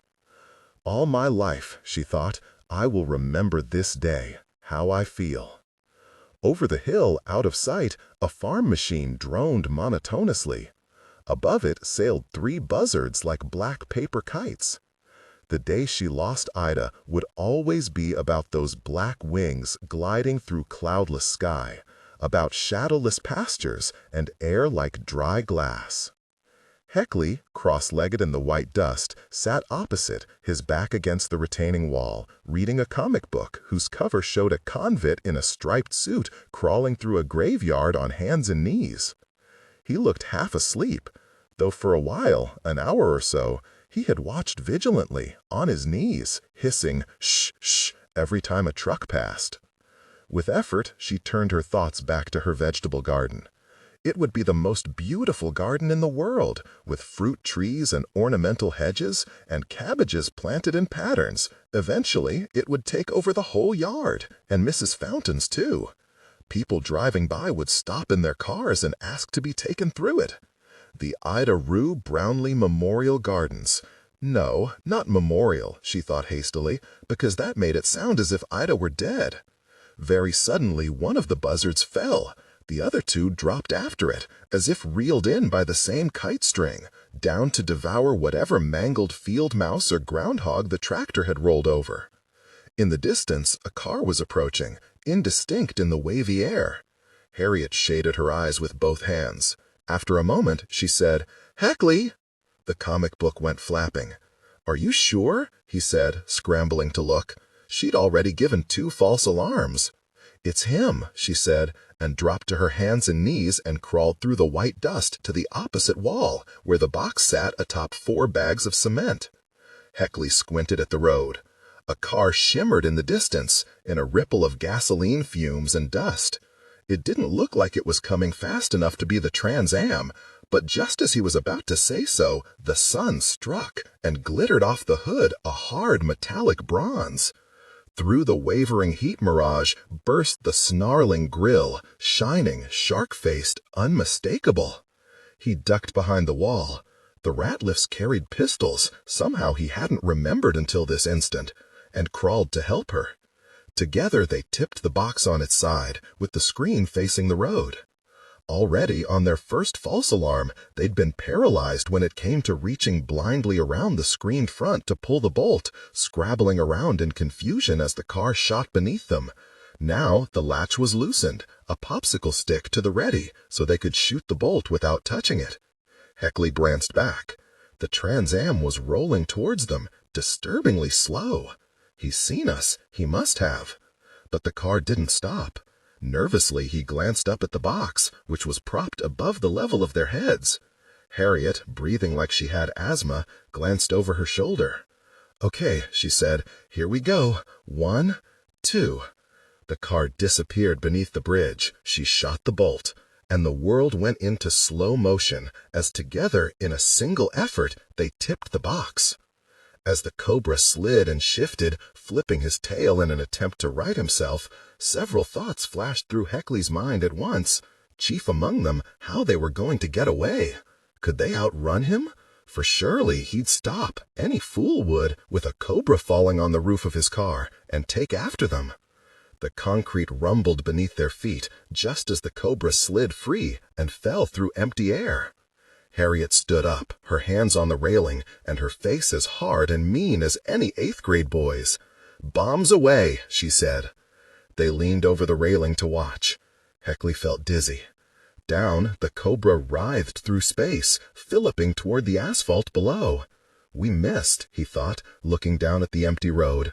And just at that moment, the Trans Am, with its T-top open, shot from under their feet and directly beneath the falling snake. Several years before, Pam had been throwing baseballs to Heckley down the street from their grandmother's house. An old house with a modern addition, mostly glass, on the Parkway in Memphis. "Put it through that window," said Pam, "and I'll give you $1 million." "All right," said Headley, and swung without thinking and hit the ball crack without even looking at it. Hit it so far that even Pem's jaw dropped as it flew overhead and sailed far, far, far, straight and undeviating on its path until it crashed, bang, right through the sun porch window and practically into the lap of his grandmother, who was talking on the telephone to Headley's dad, as it turned out. It was a 1,000,000-to-1 shot. Impossible. Headley was no good at baseball. He was always the last non-gay or retarded kid to get picked for a team. Never had he hit any ball so high and hard and sure. And the bat had clunked to the ground as he stared in wonder at its clean, pure arc, curving straight for the center panel of his grandma's glassed-in porch. And the thing was, he'd known the ball was going to break his grandma's window, known it the second he felt the ball strike solid against the bat. As he'd watched it speeding for the center pane like a guided missile, he'd had no time to feel anything but the most bracing joy. And for a breathless heartbeat or two, right before it struck the glass, that impossible and distant mark, Headley and the baseball had become one. He'd felt he was guiding it with his mind, that God had, for some reason, this strange moment, decided to grant him absolute mental control over this dumb object hurtling at top speed towards its inevitable target. Splash, whackaroo, bonsai. Despite what came later, tears, a whipping, it remained one of the most satisfying moments of his life. And it was with the same disbelief and terror and exhilaration and dumbstruck goggling awe at all the invisible powers of the universe rising in concert and bearing down simultaneously upon this one impossible point that Headley watched the 5-foot cobra strike the open T-top unevenly at a diagonal, so that his top-heavy tail slid abruptly inside the Trans Am and pulled the rest of him in after it. Headley, unable to contain himself, jumped up, struck the air with his fist. Yes! Yipping and capering like a demon, he grabbed Harriet's arm and shook it, stabbing a gleeful finger at the Trans-Am, which had braked with a screech and swerved to the other side of the road. Gently, in a cloud of dust, it coasted onto the pebbly shoulder, the gravel cracking under its tires. Then it stopped. Before either of them could move or speak, the door opened and out tumbled not Danny Ratliff, but an emaciated mummy of a creature, frail, sexless, clad in a repellent mustard-yellow pantsuit. Feebly, it clawed at itself, tottered onto the highway, then halted and wobbled a few feet in the opposite direction. "Aye!" it wailed. Its cries were thin and strangely bloodless, considering that the cobra was fastened to the creature's shoulder. 5 feet of long black body hanging down solid and pendulous from the hood. Wicked spectacle marks clearly visible, ending in a length of narrow and frightfully active black tail that lashed up a thunderous cloud of red dust. Harriet stood transfixed. Though she'd envisioned the moment clearly enough, somehow it was happening wrong side out, through the small end of the telescope. Cries remote and inhuman, gestures flat, stretched thin, with a spacey, ritualized horror. Impossible to quit now, put the toys up, knock down the chessboard, and start again. She turned and ran. At her back, a clatter and a rush of wind, and the next instant, Headley's bike swerved past her, bounced on the ramp, and flew off and away down the highway. Every man for himself now, Headley hunched like one of the winged monkeys from The Wizard of Oz, and pedaling furiously. Harriet ran, her heart pounding, the creature's weak cries, "Aye!" echoing senseless in the distance. The sky blazed bright and murderous. Off the shoulder, here, on the grass now, past this fence post with the "No Trespass" sign and half across the pasture. What they'd aimed for, and struck, in the depthless glare off the overpass, was not so much the car itself as a point of no return. Time, a rear-view mirror now, the past rushing backward to the vanishing point. Running might take her forward, it could even take her home, but it couldn't take her back, not 10 minutes, 10 hours, not 10 years or days. And that was tough, as Headley would say. Tough, since back was the way she wanted to go, since the past was the only place she wanted to be. Gladly, the cobra slipped into the high weeds of the cow pasture, into a heat and vegetation not unlike that of its native land, away into the fable and legend of the town.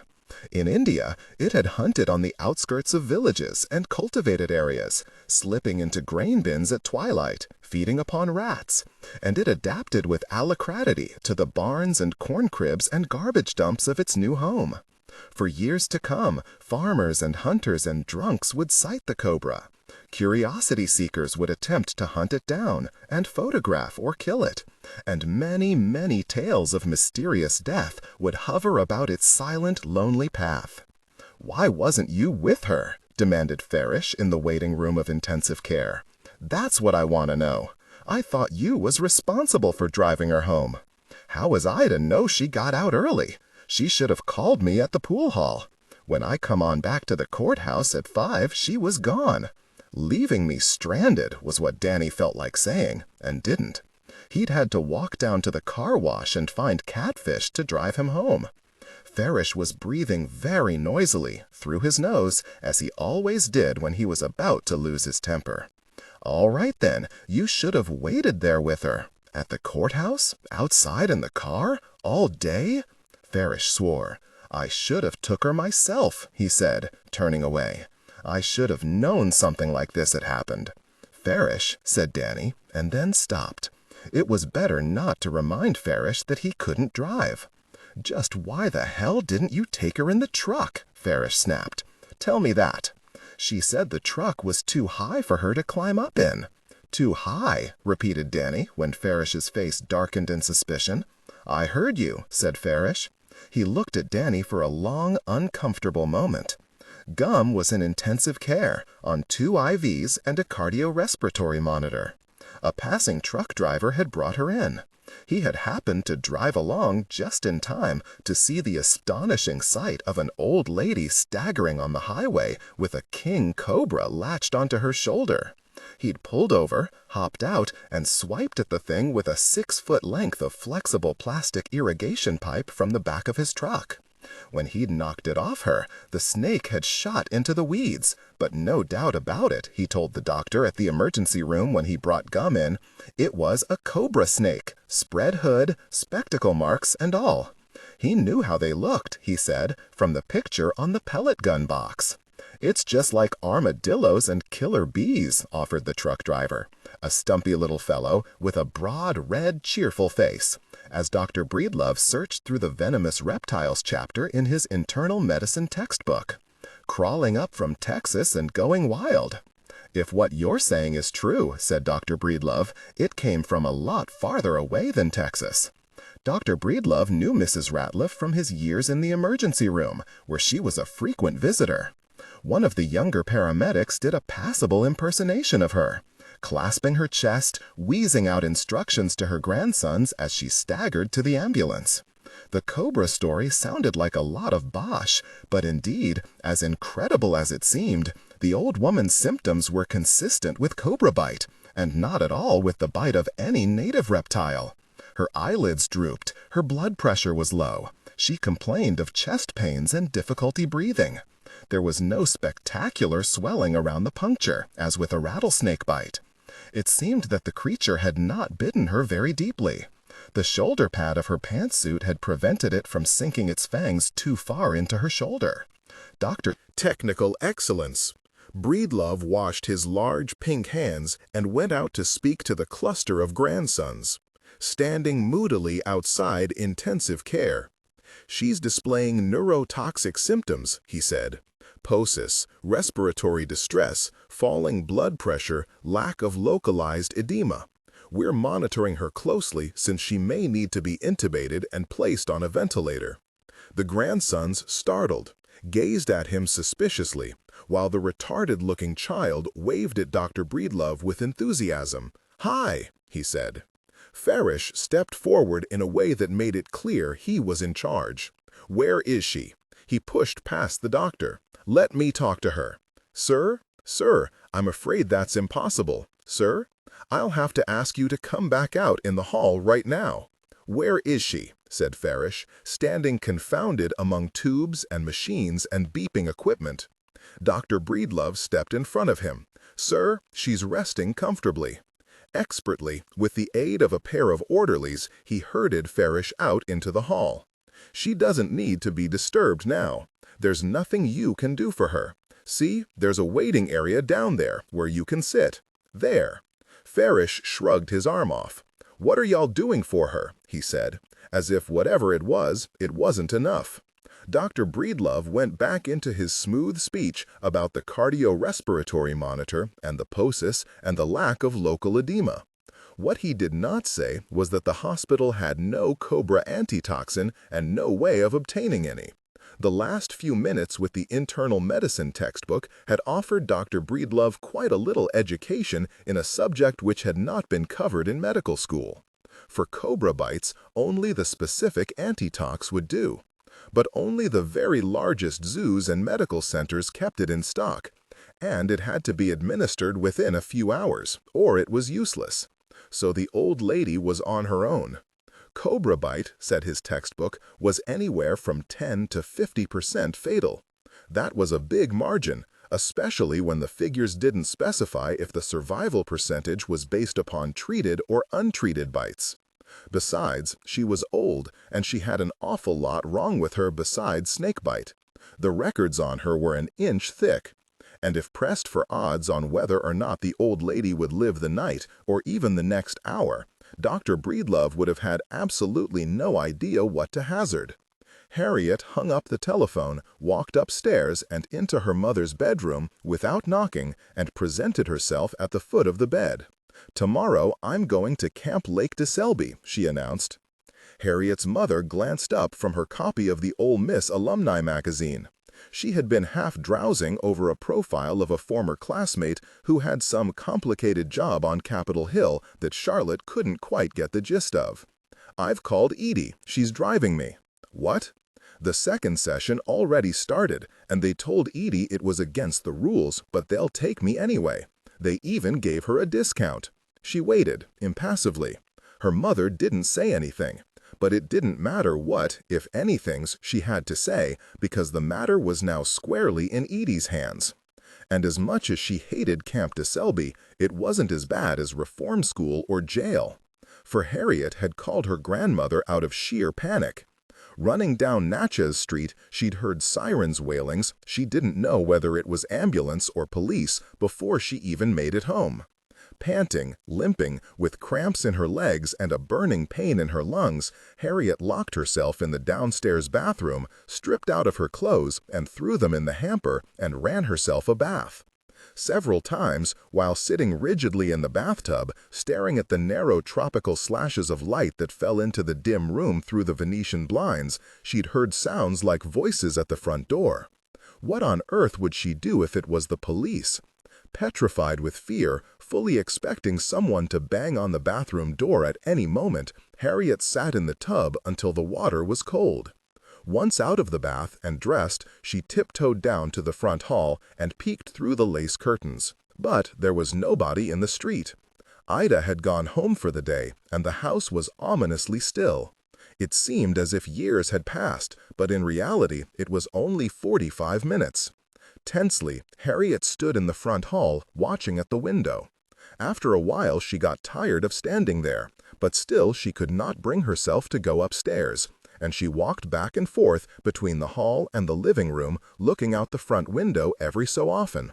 Then, again she heard sirens. For a heart-stopping moment, she thought she heard them turning down George Street. She stood in the middle of the living room, almost too frightened to move, and in a very short time her nerves got the better of her, and she dialed Edie's number, breathless, carrying the telephone over to the lace-curtain sidelights so she could watch the street as they talked. Edie, to give her credit, had leapt into action with gratifying speed, so swiftly that Harriet almost felt a little stir of renewed affection for her. She'd asked no questions when Harriet stammered out that she'd changed her mind about church camp and would like to leave as soon as possible. She'd got right on the phone to Lake de Selby and, at initial reluctance from some mealy-mouthed girl in the office, demanded to be put on directly to Dr. Vance. From there, she'd sewed up the arrangements, and when she called back, within 10 minutes, it was with a packing list, a water ski permit, an upper bunk in Chickadee Wigwam, and plans to pick Harriet up at 6 the next morning. She had not, as Harriet believed, forgotten about camp. She had merely grown weary of struggling with Harriet on the one hand, and on the other hand, Harriet's mother, who did not back her up in these matters. Edie was convinced that Harriet's problem lay in not mingling sufficiently with other children, especially nice little ordinary Baptist ones. And as Harriet, with effort, kept her silence, she had talked enthusiastically over the telephone of what a grand time Harriet would have and the wonders which a little discipline and Christian sportsmanship would work for her. The silence in her mother's bedroom was deafening. "Well," said Charlotte. She laid the magazine aside. "This is all very sudden. I thought you had such a terrible time at that camp last year. We're leaving before you wake up. Edie wants to get on the road early. I thought I should let you know." "Why the change of heart?" said Charlotte. Harriet shrugged insolently. "Well, I'm proud of you." Charlotte couldn't think what else to say. Harriet, she noticed, had got terribly sunburnt and thin. Who did she look like? With that straight black hair and her chin stuck out that way? "I wonder," she said aloud, "whatever happened to that book of the child Hiawatha that used to be around the house?" Harriet glanced away, toward the window, as if she were expecting someone. "It's important," Charlotte tried, gamely, to recover the thread. "It's the arms folded across the chest," she thought, "and the haircut. What I mean is, it's good for you to be involved in things." Allison was loitering outside their mother's bedroom door, eavesdropping, Harriet supposed. She followed Harriet down the hall and stood in the door of their room as Harriet opened her dresser drawer and took out tennis socks, underwear, her green Camp de Selby shirt from the summer before. "What did you do?" she said. Harriet stopped. "Nothing," she said. "What makes you think I did something? You act like you're in trouble." After a long pause, Harriet, face burning, returned to her packing. Allison said, "I'd all be gone when you get back. I don't care. This is her last week. If you leave, you won't see her again. So what?" Harriet jammed her tennis shoes in the knapsack. "She doesn't really love us. I know." "Well, why should I care then?" replied Harriet, smoothly, though her heart skid and jumped a beat. "Because we love her. I don't," said Harriet swiftly. Technical excellence. She zipped up the knapsack and threw it on the bed. Downstairs, Harriet got a sheet of stationery from the table in the front hall and, in the fading light, sat down and wrote the following note. "Dear Hailey, I am going to camp tomorrow. I hope the rest of your summer is good. Maybe we will be in the same homeroom when you are in 7th grade next year. Your friend Harriet C. Dufresnes." She had no sooner finished it than the telephone rang. Harriet started not to answer, but relented after 3 or 4 rings and cautiously picked up the receiver. "Dude," said Hailey, his voice crackly and very faint on the football helmet phone. "Did you hear all those sirens just now?" "I just wrote you a letter," said Harriet. The hall felt like winter, not August. From the vine-choked porch, through the curtained sidelights, and the spoked fanlight on top of the door, the light filtered ashy and sober and wan. "Edie's taking me to camp tomorrow." "No way!" He sounded like he was talking from the bottom of the ocean. "Don't go! You're out of your mind! I'm not staying here. Let's run away." "I can't." With her toe, Harriet drew a shiny black mark through the dust. Pristine, like the dust on a black plum that frosted the curved rosewood pedestal. "What if somebody saw us?" "Harriet?" "I'm here," Harriet said. "What about my wagon?" "I don't know," said Harriet. She had been thinking about Hailey's wagon herself. It was still sitting up on the overpass, and the empty box, too. "Should I go back and get it?" "No, somebody might see you." "Your name's not on it, is it?" "Nope, I never use it." "Say, Harriet, who was that person?" "Dunno. They looked real old." "That person." A tense, grown-up silence followed. Not like their usual silences, when they'd run out of things to say and sat waiting amiably for the other to speak up. "I have to go," said Hailey at last. "My mom's making tacos for supper." "Okay." They sat breathing, on each end of the line. Harriet in the high, musty hall, Helly in his room on the top bunk. "Whatever happened to those kids you were talking about?" said Harriet. "What?" "Those kids on the Memphis News that threw rocks from the overpass." "Oh, them. They got caught." "What'd they do to them?" "I don't know. I guess they went to jail." There followed another long silence. "I'll write you a postcard, so you'll have something to read at mail call," said Hailey. "If anything happens, I'll tell you." "No, don't. Don't write anything down. Not about that." "I'm not going to tell." "I know you're not going to tell," said Harriet irritably. "Just don't talk about any of this." "Well, not to just anybody. Not anybody at all. Listen, you can't go around telling people like Greg DeLoach." "I mean it, Hailey," she said over his objection. "Promise me you won't tell him. Greg lives way out at Hickory Circle. I never see him except at school. Besides, Greg wouldn't tell on us. I know he wouldn't." "Well, don't tell him anyway. Because if you tell even one person—" "I wish I was going with you." "I wish I was going somewhere," said Helly miserably. "I'm scared. I think that was maybe Curtis's grandma we threw that snake on. Listen to me. I want you to promise. Don't tell anybody. Because if it's Curtis's grandmother, then it's the others too. Danny and Farish and the preacher." To Harriet's surprise, he erupted into shrill, hysterical laughter. "Those guys will murder me." "Yes," said Harriet, seriously, "and that's why you can't tell anybody ever."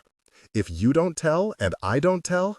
Sensing something, she glanced up and was badly startled to see Allison standing in the door of the living room, only a few feet away.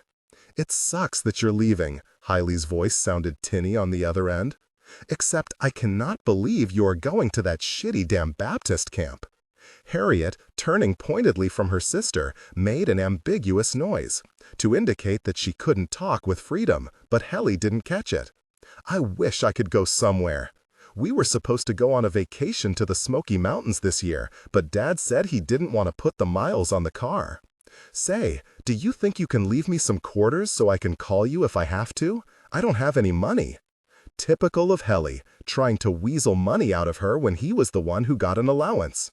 Allison had disappeared. Gosh, I hope it's not his grandmother. Please, please let it not be his grandmother. I have to go. Why was the light so sad? Harriet's heart felt as though it were breaking. In the mirror opposite, across the tarnished reflection of the wall above her head, cracked plaster, dark photographs, dead giltwood sconces, swirled a mildewy cloud of black specks. She could still hear Hiley's ragged breath on the other end. Nothing in Hiley's house was sad, everything cheerful and new, television always going. But even his breath sounded altered, tragic, when it traveled through the telephone wires into her house.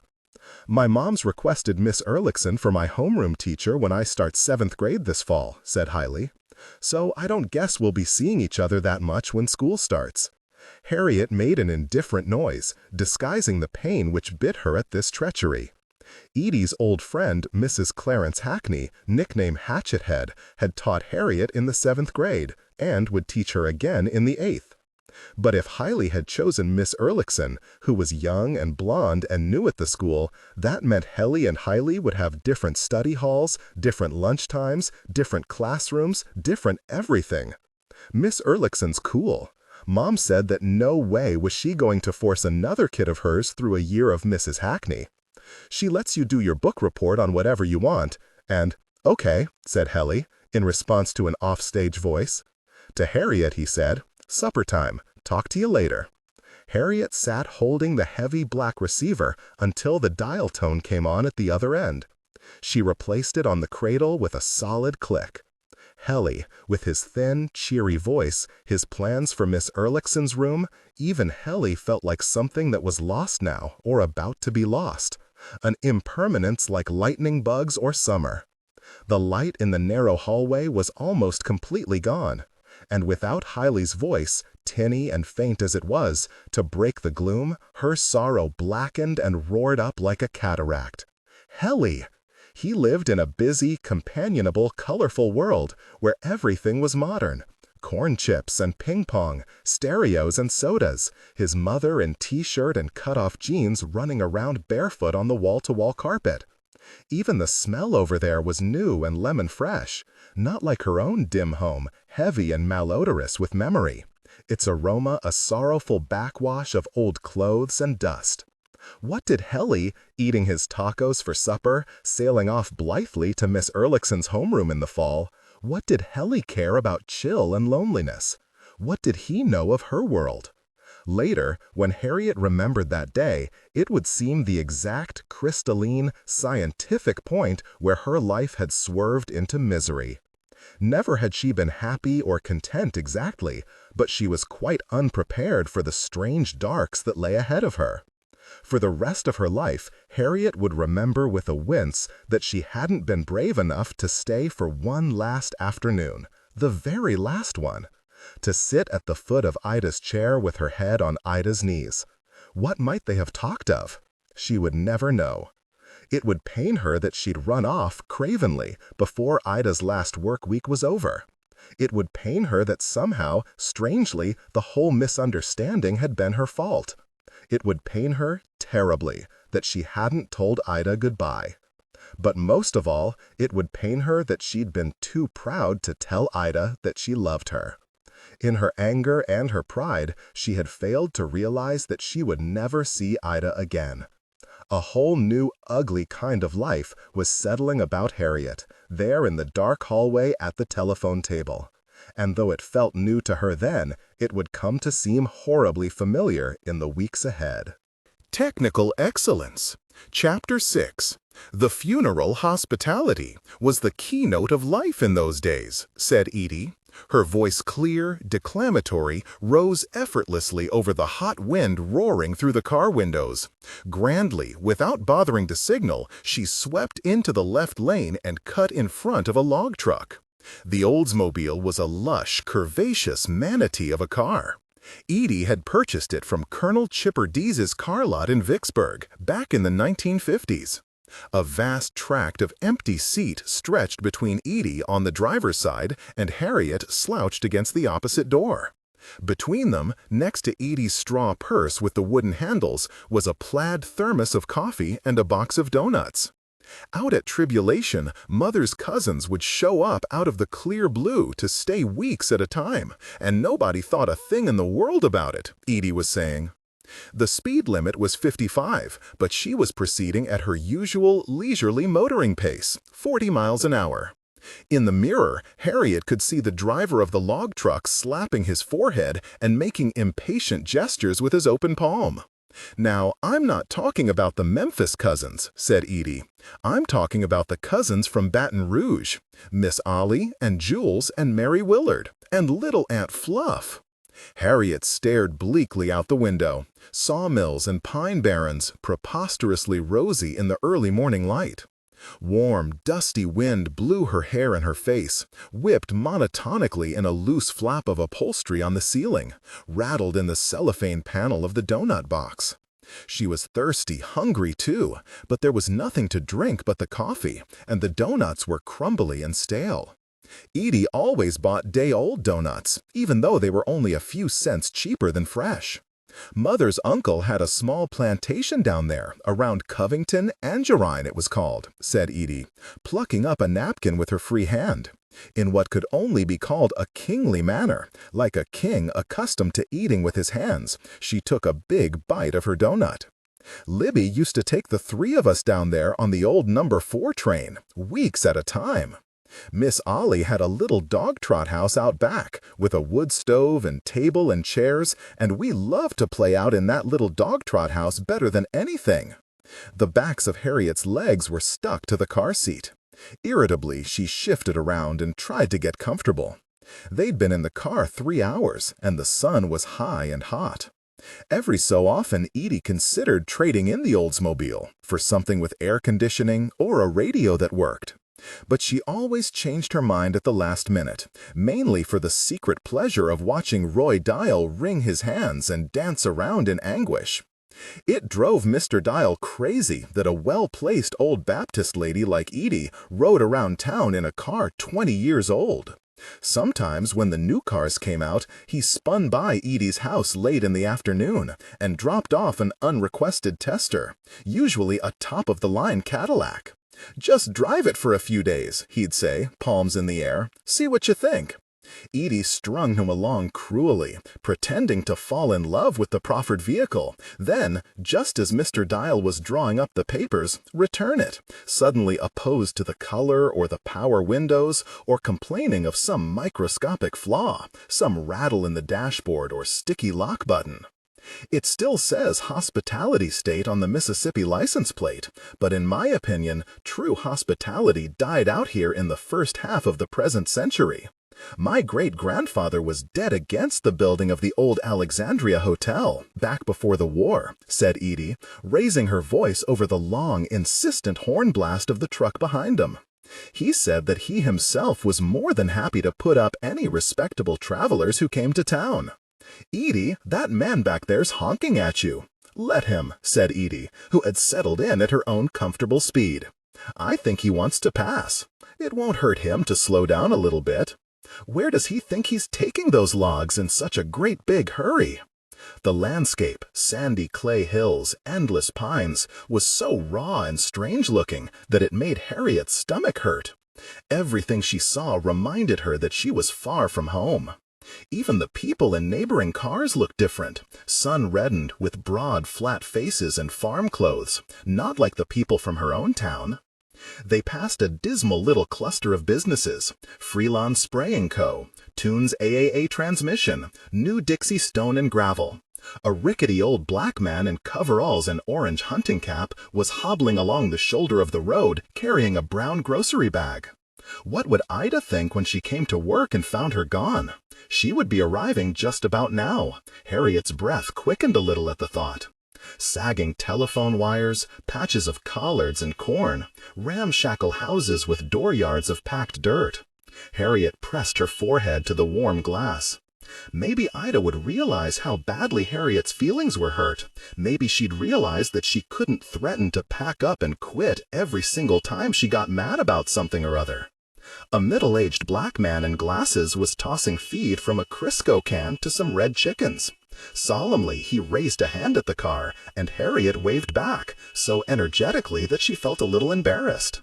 She was worried about Helly, too. Though he'd seemed pretty certain that his name wasn't on the wagon, still she didn't like the thought that it was sitting up there, waiting for someone to find it. To think what would happen if they trace it back to Helly made her feel ill. "Don't think about it, don't think about it," she told herself. On they drove.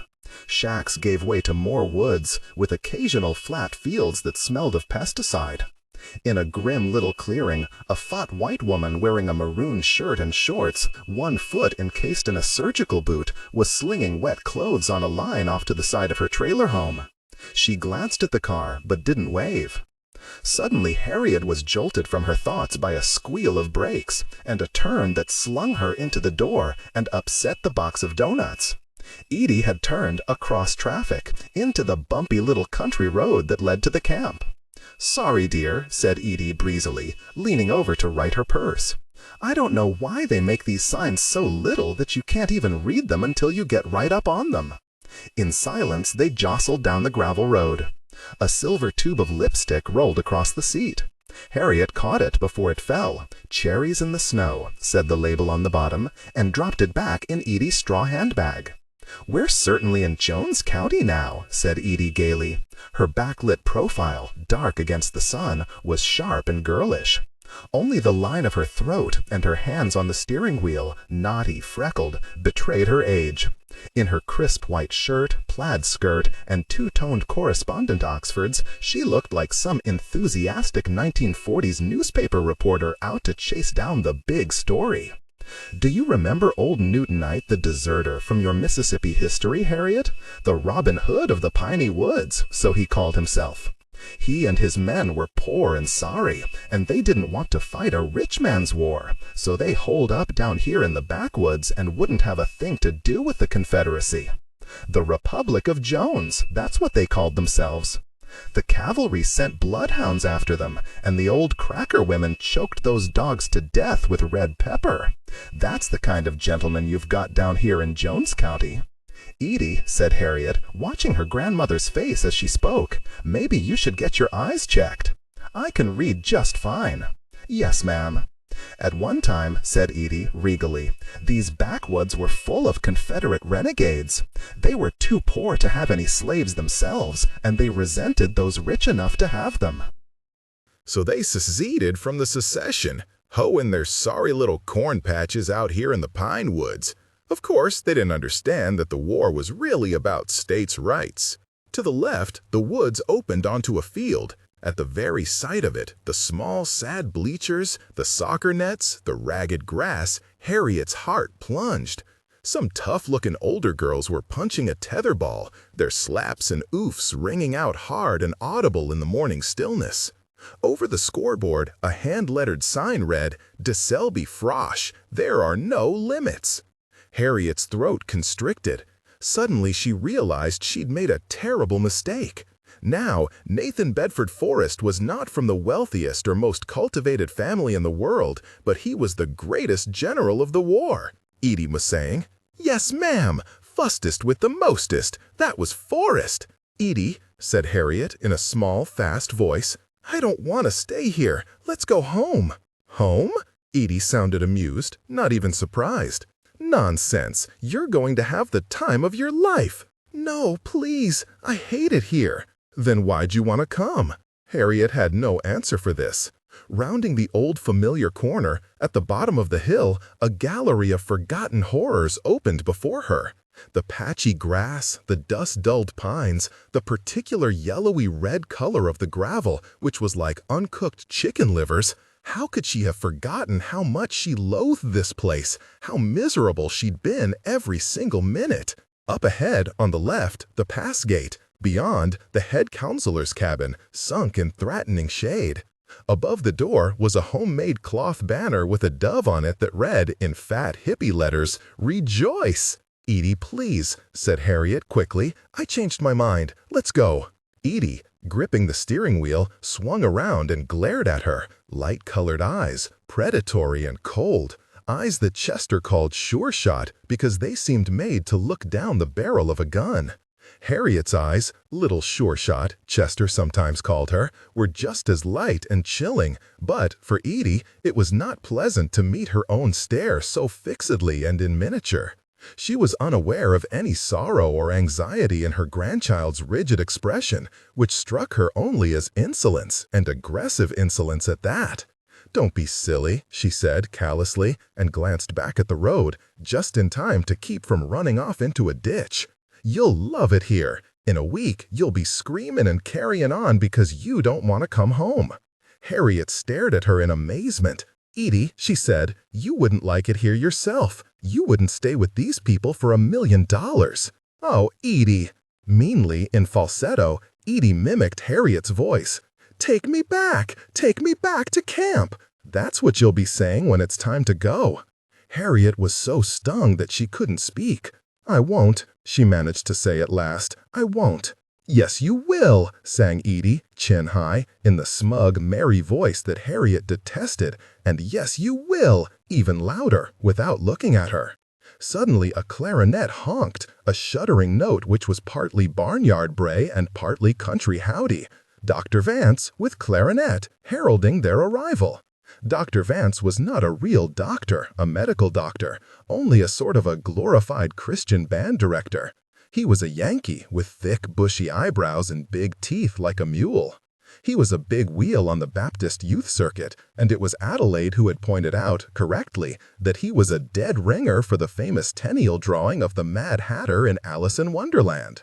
"Welcome, ladies," he crowed, leaning into Edie's rolled-down window. "Praise the Lord." "Hear, hear," replied Edie, who did not care for the more evangelical tone which sometimes crept into Dr. Vance's conversation. "Here's our little camper. I guess we'll get her checked in and then I'll be going." Dr. Vance, tucking his chin down, leaned in the window to grin at her. His face was a rough, stony red. Coldly, Harriet noted the hair in his nostrils, the stains between his large, square teeth. Dr. Vance drew back theatrically, as if singed by Harriet's expression. "Whew!" He raised an arm. He sniffed his armpit, then looked at Edie. "Thought maybe I forgot to put my deodorant on this morning." Harriet stared at her knees. "Even if I have to be here," she told herself, "I don't have to pretend I like it." Dr. Vance wanted his campers to be loud, outgoing, boisterous, and those who didn't rise naturally enough into the camp spirit, he heckled and teased and tried to pry open by force. "What's wrong? Can't you take a joke? Don't you know how to laugh at yourself?" If a kid was too quiet, for any reason, Dr. Vance would make sure they got doused with the water balloon, that they had to dance in front of everybody like a chicken or chase a greased pig in a mud pit, or wear a funny hat. "Harriet," said Edie after an awkward pause. No matter what Edie said otherwise, Dr. Vance made her uncomfortable too, and Harriet knew it. Dr. Vance blew a sour note on the clarinet, and, when this too failed to get Harriet's attention, put his head in at the window and stuck his tongue out at her. "I am among the enemy," Harriet told herself. She would have to hold fast and remember why she was here. For as much as she hated Camp de Selby, it was the safest place to be at the moment. Dr. Vance whistled, a derisive note, insulting. Harriet, grudgingly, glanced at him. There was no use resisting. He would just keep hammering at her, and he dropped his eyebrows like a sad clown and stuck out his bottom lip.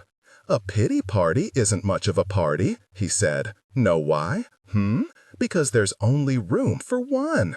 Harriet, face aflame, sneaked a glance past him, out the window. Gangly pines. A line of girls in swimsuits tiptoed past, gingerly, their legs and feet splashed with red mud. "The power of the Highland chiefs is broken," she told herself. "I have fled my country and gone to the heather." Problems at home? She heard Dr. Vance inquire, rather sanctimoniously.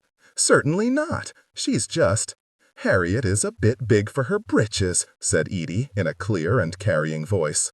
A sharp, ugly memory rose in Harriet's mind, Dr. Vance pushing her on stage in the hula hoop contest, the camp roaring with laughter at her dismay.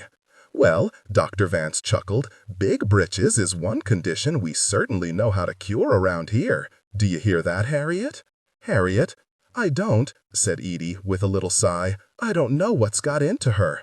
Oh, 1 or 2 skid nights and a hot potato race or 2, and we'll get her warmed up. The skid nights? Confused memories rose in a clamor. Stolen underpants, water poured in her bunk. Look, Harriet wets the bed. A girl's voice crying, you can't sit here. Look, here comes Miss Book Scholar. Well, hey! This was Dr. Vance's wife, her voice high-pitched and countrified, swaying amiably toward them in her polyester short set. Mrs. Vance, or Miss Patsy as she liked the campers to call her, was in charge of the girls' side of the camp, and she was as bad as Dr. Vance, but in a different way. Touchy-feely, intrusive, asking too many personal questions about boyfriends, bodily functions, and the like. Though Miss Patsy was her official nickname, the girls called her the nurse. Hey, hon. In through the car window she reached and pinched Harriet on the upper arm. How you doing, girl? Twist, twist. Look at ya. Well, hello, Mrs. Vance, said Edie. How do you do? Edie perversely liked people like Mrs. Vance because they gave her the space to be especially lofty and grand. Well, come on, y'all. Let's head up to the office. Everything Mrs. Vance said, she said with unnatural pep, like the women in the Miss Mississippi pageant or on the Lawrence Welk show. Gosh, you're all grown up, girl, she said to Harriet. I know you're not going to get into any more fistfights this time, are you? Dr. Vance, in turn, gave Harriet a hard look that she didn't like. Technical excellence. At the hospital, Farish played and replayed the scenario of their grandmother's accident, speculating, theorizing all night long and into the next day, so that his brothers had grown very, very tired of listening to him. Dull, red-eyed with fatigue, they slouched around in the waiting room of intensive care, partly listening to him, but also partly watching a cartoon program about a dog solving a mystery. If you move, he's going to bite you, Farish said, addressing the air, almost as if he was talking to the absent Gum. You shouldn't have moved. I don't care if he's laying in your lap. He had stood running his hands through his hair and begun to pace, disturbing their view of the television. Farsh, said Eugene loudly, recrossing his legs. Gum had to drive the car, didn't she? She didn't have to drive it off in a ditch, said Danny. Farish drew his eyebrows down.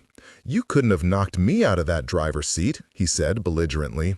I would have sat still as a mouse. If you move, he made a smooth skating motion with the flat of his palm. You've threatened him. He's going to defend himself. What the hell is she gonna do, Farish? A snake is coming through the roof of the damn car? Suddenly, Curtis clapped his hands and pointed at the television. Gum, he exclaimed. Farish wheeled around. After a moment, Eugene and Danny burst into horrified laughter. In the cartoon, the dog and a group of young people were trooping through a spooky old castle. A grinning skeleton hung on the wall, along with a bunch of trumpets and axes, and, strange to say, the skeleton bore a strong resemblance to Gum. Suddenly, it flew off the wall and sailed after the dog, who ran yowling. That, said Eugene, he was having a hard time getting it out.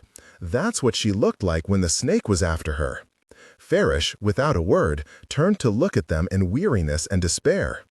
Curtis, aware that he'd done something wrong, stopped laughing instantly, staring at Farish with a disturbed look on his face.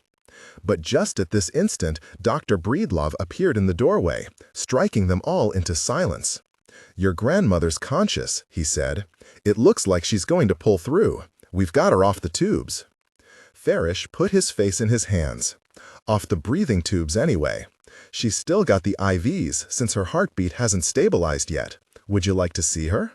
Solemnly, they all threaded single file behind him, all except Curtis, happy enough to stay watching Scooby-Doo, through a wilderness of machines and mysterious equipment to a curtained area concealing Gum. Though she lay very still, and the stillness itself was frightening, she actually did not look much more ragged than usual, except for her eyelids, which drooped half shut from muscle paralysis. "Well, I'll leave you alone for a minute now," the doctor said, energetically rubbing his hands. "But just a minute. Don't tire her out." Farish made his way to the bed first. "It's me," he said, leaning close. Her eyelids fluttered. Slowly, she lifted a hand from the coverlet, which Farish clasped in both his own. "Who done this to you?" he said, in a stern-sounding voice, and bent his head close to her lips to listen. After a moment or two, she said, "I don't know." Her voice was dry and wispy and very faint.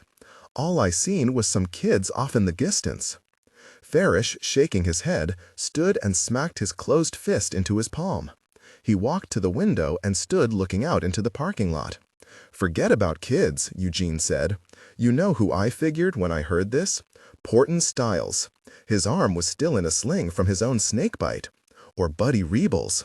They always said Buddy had a hit list, that there was people he was coming after someday." "It wasn't any of them people," said Farish, glancing up with a sudden, cutting intelligence. "All this started at the mission the other night." Eugene said, "Don't look at me like that. It's not my fault." "You think Loyal did it?" said Danny to Farish. "How could he?" said Eugene. "He left a week ago." "Well, we know one thing for damn sure. It's his snake. No question about that," Farish said. "Well, it was you that asked him and his snakes to come here," said Eugene angrily, "not me. I mean, I'm scared to go in my place now." "I said it was his snake," said Farish, tapping his foot with agitation. "I didn't say he was the one that thrown it." "See, Farish, this is what bothers me, though," Danny said. "Who broke that windshield?" If they were looking for product, Danny noticed Eugene looking at him funny. He stopped talking and shoved his hands in his pockets. There was no need to go on about the drugs in front of Gum. "You think it was Dolphus?" he said to Farish. "Or somebody working for Dolphus, maybe." Farish thought about it. "Nah," he said. "All these snakes and shit ain't Dolphus's style. He'd just send somebody down to cut your ass up." "You know what I keep wondering about?" Danny said. "That girl who come upstairs to the door that night." "I was thinking about her too," said Farish. "I didn't get a good look at her. Where'd she come from? What was she doing hanging around outside the house?" Danny shrugged. "You didn't ask her?" "Look, man," Danny said, trying to keep his voice even, "there was an awful lot going on that night." "And you let her get away?" "You said you saw a kid," said Farish to Gum. "Black or white? Boy or girl?" "Yeah, Gum," said Danny. "What'd you see?" "Well, I tell you the truth," said their grandmother, faintly. "I didn't get a good look. You know how my eyes are. Was it one or more than one?" "I didn't see a whole lot. When I run off the road, I heard a kid screaming and laughing from up on that overpass." "That girl," Eugene said to Farish, "was down on the square watching Loyal and me preach earlier in the night. I remember her. She was riding a bicycle." "She wasn't on any bicycle when she come to the mission," said Danny. "She ran away on foot." "I'm just telling you what I saw." "I believe I seen a bicycle, come to think of it," said Gum. "I can't be sure." "I want to talk to this girl," Farish said. "Y'all say you don't know who she is? She told us her name, but she couldn't make up her mind. First it was Mary Jones, then it was Mary Johnson. Would you know her if you saw her again?" "I'd know her," said Eugene. "I was standing there with her for 10 minutes. I got a good look at her face, up close." "So did I," Danny said. Farish compressed his lips. "Are the cops involved in this?" he said abruptly to his grandmother. "Have they asked you any questions?" "I didn't tell them a thing." "Good." Awkwardly, Farish patted his grandmother on the shoulder. "I'm on find out who done this to you," he said. "And when I find 'em, you bet they'll be sorry." Ida's last few days at work were like the last few days before Weenie died. Those endless hours of lying on the kitchen floor beside his box, and part of him still there, but most of him, the best part, gone already. "Lee Suaire's peas," his box had said. The black lettering was stamped in Allison's memory with all the sickness of despair. She had lain with her nose only inches away from those letters, trying to breathe in time with his fast, agonized little gasps, as if with her own lungs she could buoy him up.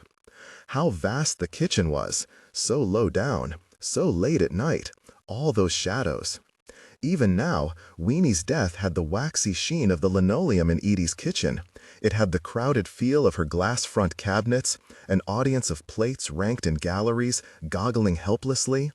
Those dumb, well-meaning objects, cardboard box, cherry curtains, and jumbled fiesta ware, had pressed close in Allison's grief, sat up and watched with her all the long, awful night.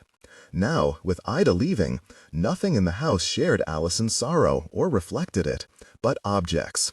The gloomy carpets, the cloudy mirrors, the armchairs hunched and grieving, and even the tragic old tall-case clock, holding itself very rigid and proper, as if it were about to collapse into sobs. Technical excellence. Within the china cabinet, the Vienna bagpipers and crinolined Doulton ladies gestured imploringly this way and that, cheeks hectic, their dark little gazes hollow and stunned. Ida had things to do. She cleaned out the refrigerator. She took everything out of the cabinets and wiped them down. She made banana bread and a casserole or two, and wrapped them in tinfoil and put them in the freezer. She talked and even hummed, and she seemed cheerful enough, except that in all her rushing around, she refused to meet Allison's eye. Once Allison thought she caught her crying. Gingerly, she stood in the doorway. "Are you crying?" she asked. Ida Rude jumped, then pressed a hand to her chest and laughed. "Bless your heart," she cried. "Ida, are you sad?" But Ida just shook her head and went back to work, and Allison went to her room and cried. Later on, she would regret that she'd wasted one of her few remaining hours with Ida by going up to her bedroom to cry alone. But at the moment, standing there in the kitchen watching Ida clean out the cabinets with her back turned had been too sad to bear. So sad that it gave Allison a panicky, breathless, choking feeling to remember it. Somehow, Ida was already gone.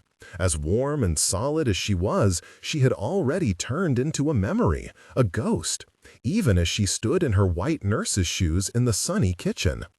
Allison walked to the grocery and got a cardboard box for Ida to carry her cuttings in so they wouldn't get broken during the trip. With what money she had, $32, old Christmas moneys, she bought Ida everything she could think of that Ida might want or need. Cans of salmon, which Ida loved to eat for lunch, with crackers, maple syrup, knee-high stockings, and a fancy bar of English lavender soap, fig Newtons, a box of Russell Stover chocolates, a booklet of stamps, a pretty red toothbrush, and a tube of striped toothpaste, and even a large jar of one-a-day vitamins. Allison carried it all home and then spent a long time that evening out on the back porch wrapping up Ida's collection of rooted cuttings, each snuff tin and plastic cup in its own carefully fashioned sleeve of wet newspaper. In the attic was a pretty red box full of Christmas lights. Allison had dumped them all out on the floor and carried the box down to her bedroom to repack the presents when her mother pattered down the hallway, her pace light, unconcerned, and put her head in at the door. "It's lonesome here without Harriet, isn't it?" she asked. Her face was shiny with cold cream. "Do you want to come in my room and watch television?" Allison shook her head. She was disturbed. This was very unlike her mother, to go around after 10 at night, taking an interest, issuing invitations. "What are you doing?"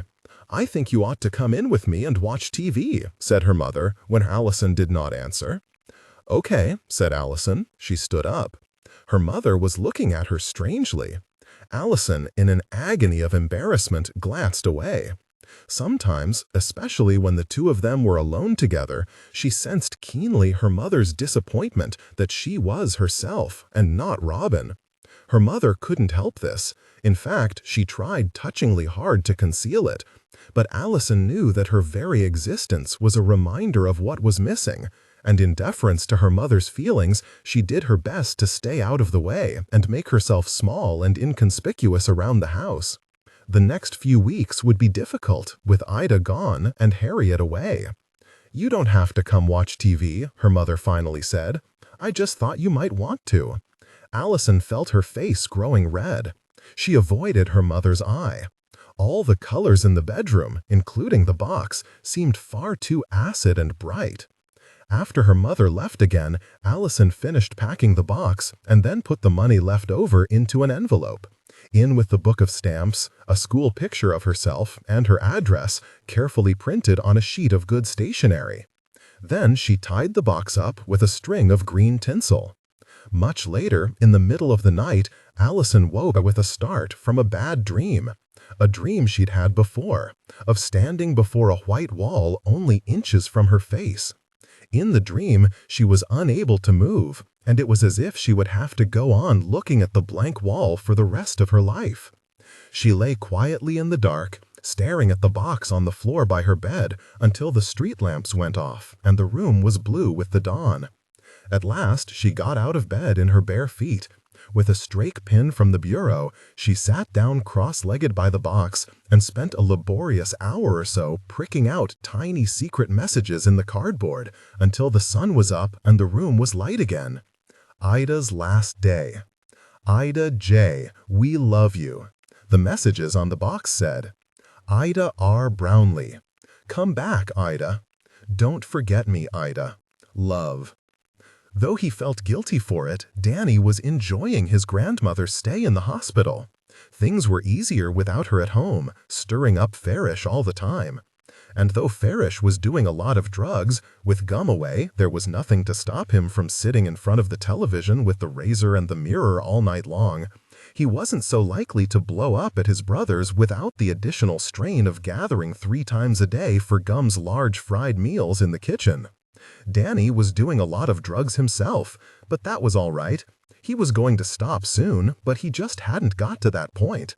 And the drugs gave him enough energy to clean the whole trailer. Barefoot, sweating, stripped to his jeans, he washed windows and walls and floors. He threw out all the rancid grease and bacon fat that Gum secreted around the kitchen in smelly old coffee cans. He scrubbed down the bathroom and polished the linoleum until it shined, and bleached all their old underwear and t-shirts until they were white again. Their grandmother had never got used to the washing machine Farish had bought her. She was bad about washing the white clothes with colors, so they got gray-looking. Cleaning made Danny feel good, in control. The trailer was trim and ship-shape, like the galley of a boat. Even Farish commented on how neat things were looking.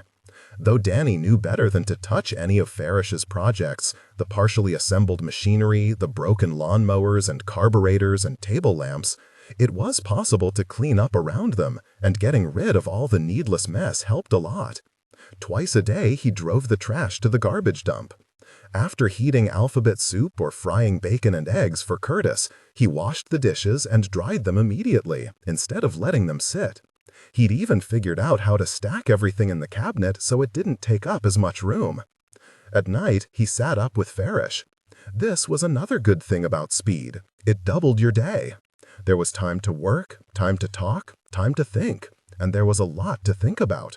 The recent attacks, on the mission, on Gum, had marshaled Farish's attention to a single point. In the old days, before his head injury, Farish had a knack for reasoning out certain kinds of practical and logistical problems, and some of this quiet old calculating shrewdness was in the cock of his head as he and Danny stood together on the abandoned overpass, checking out the crime scene. The Cobra's decorated dynamite box, empty, a child's red wagon, and a bunch of little footprints running back and forth in the cement dust. If it was her that done this, said Farish, I'm on kill the little bitch. He was silent, hands on hips, staring down at the cement dust. What are you thinking? Danny said. I'm thinking, how did a kid move this heavy box? With the wagon. Not down the stairs at the mission, she didn't. Farish chewed on his lower lip. Also, if she stole the snake, why knock on the door and show her face? Danny shrugged. Kids, he said. He lit a cigarette, taking the smoke up through his nose, and snapped the big Zippo lighter shut. They're dumb. Whoever done this wasn't dumb. To pull this off took some kind of balls and timing. Or luck, whatever, said Farish. His arms were crossed across his chest, military-looking, in the brown coverall. And all of a sudden, he was staring at the side of Danny's face in a way that Danny didn't like. "You wouldn't do anything to hurt Gum, would you?" he said. Danny blanked. No. He was almost too shocked to speak. "Jesus, she's old." "I know it," said Danny, tossing his long hair rather aggressively out of his face.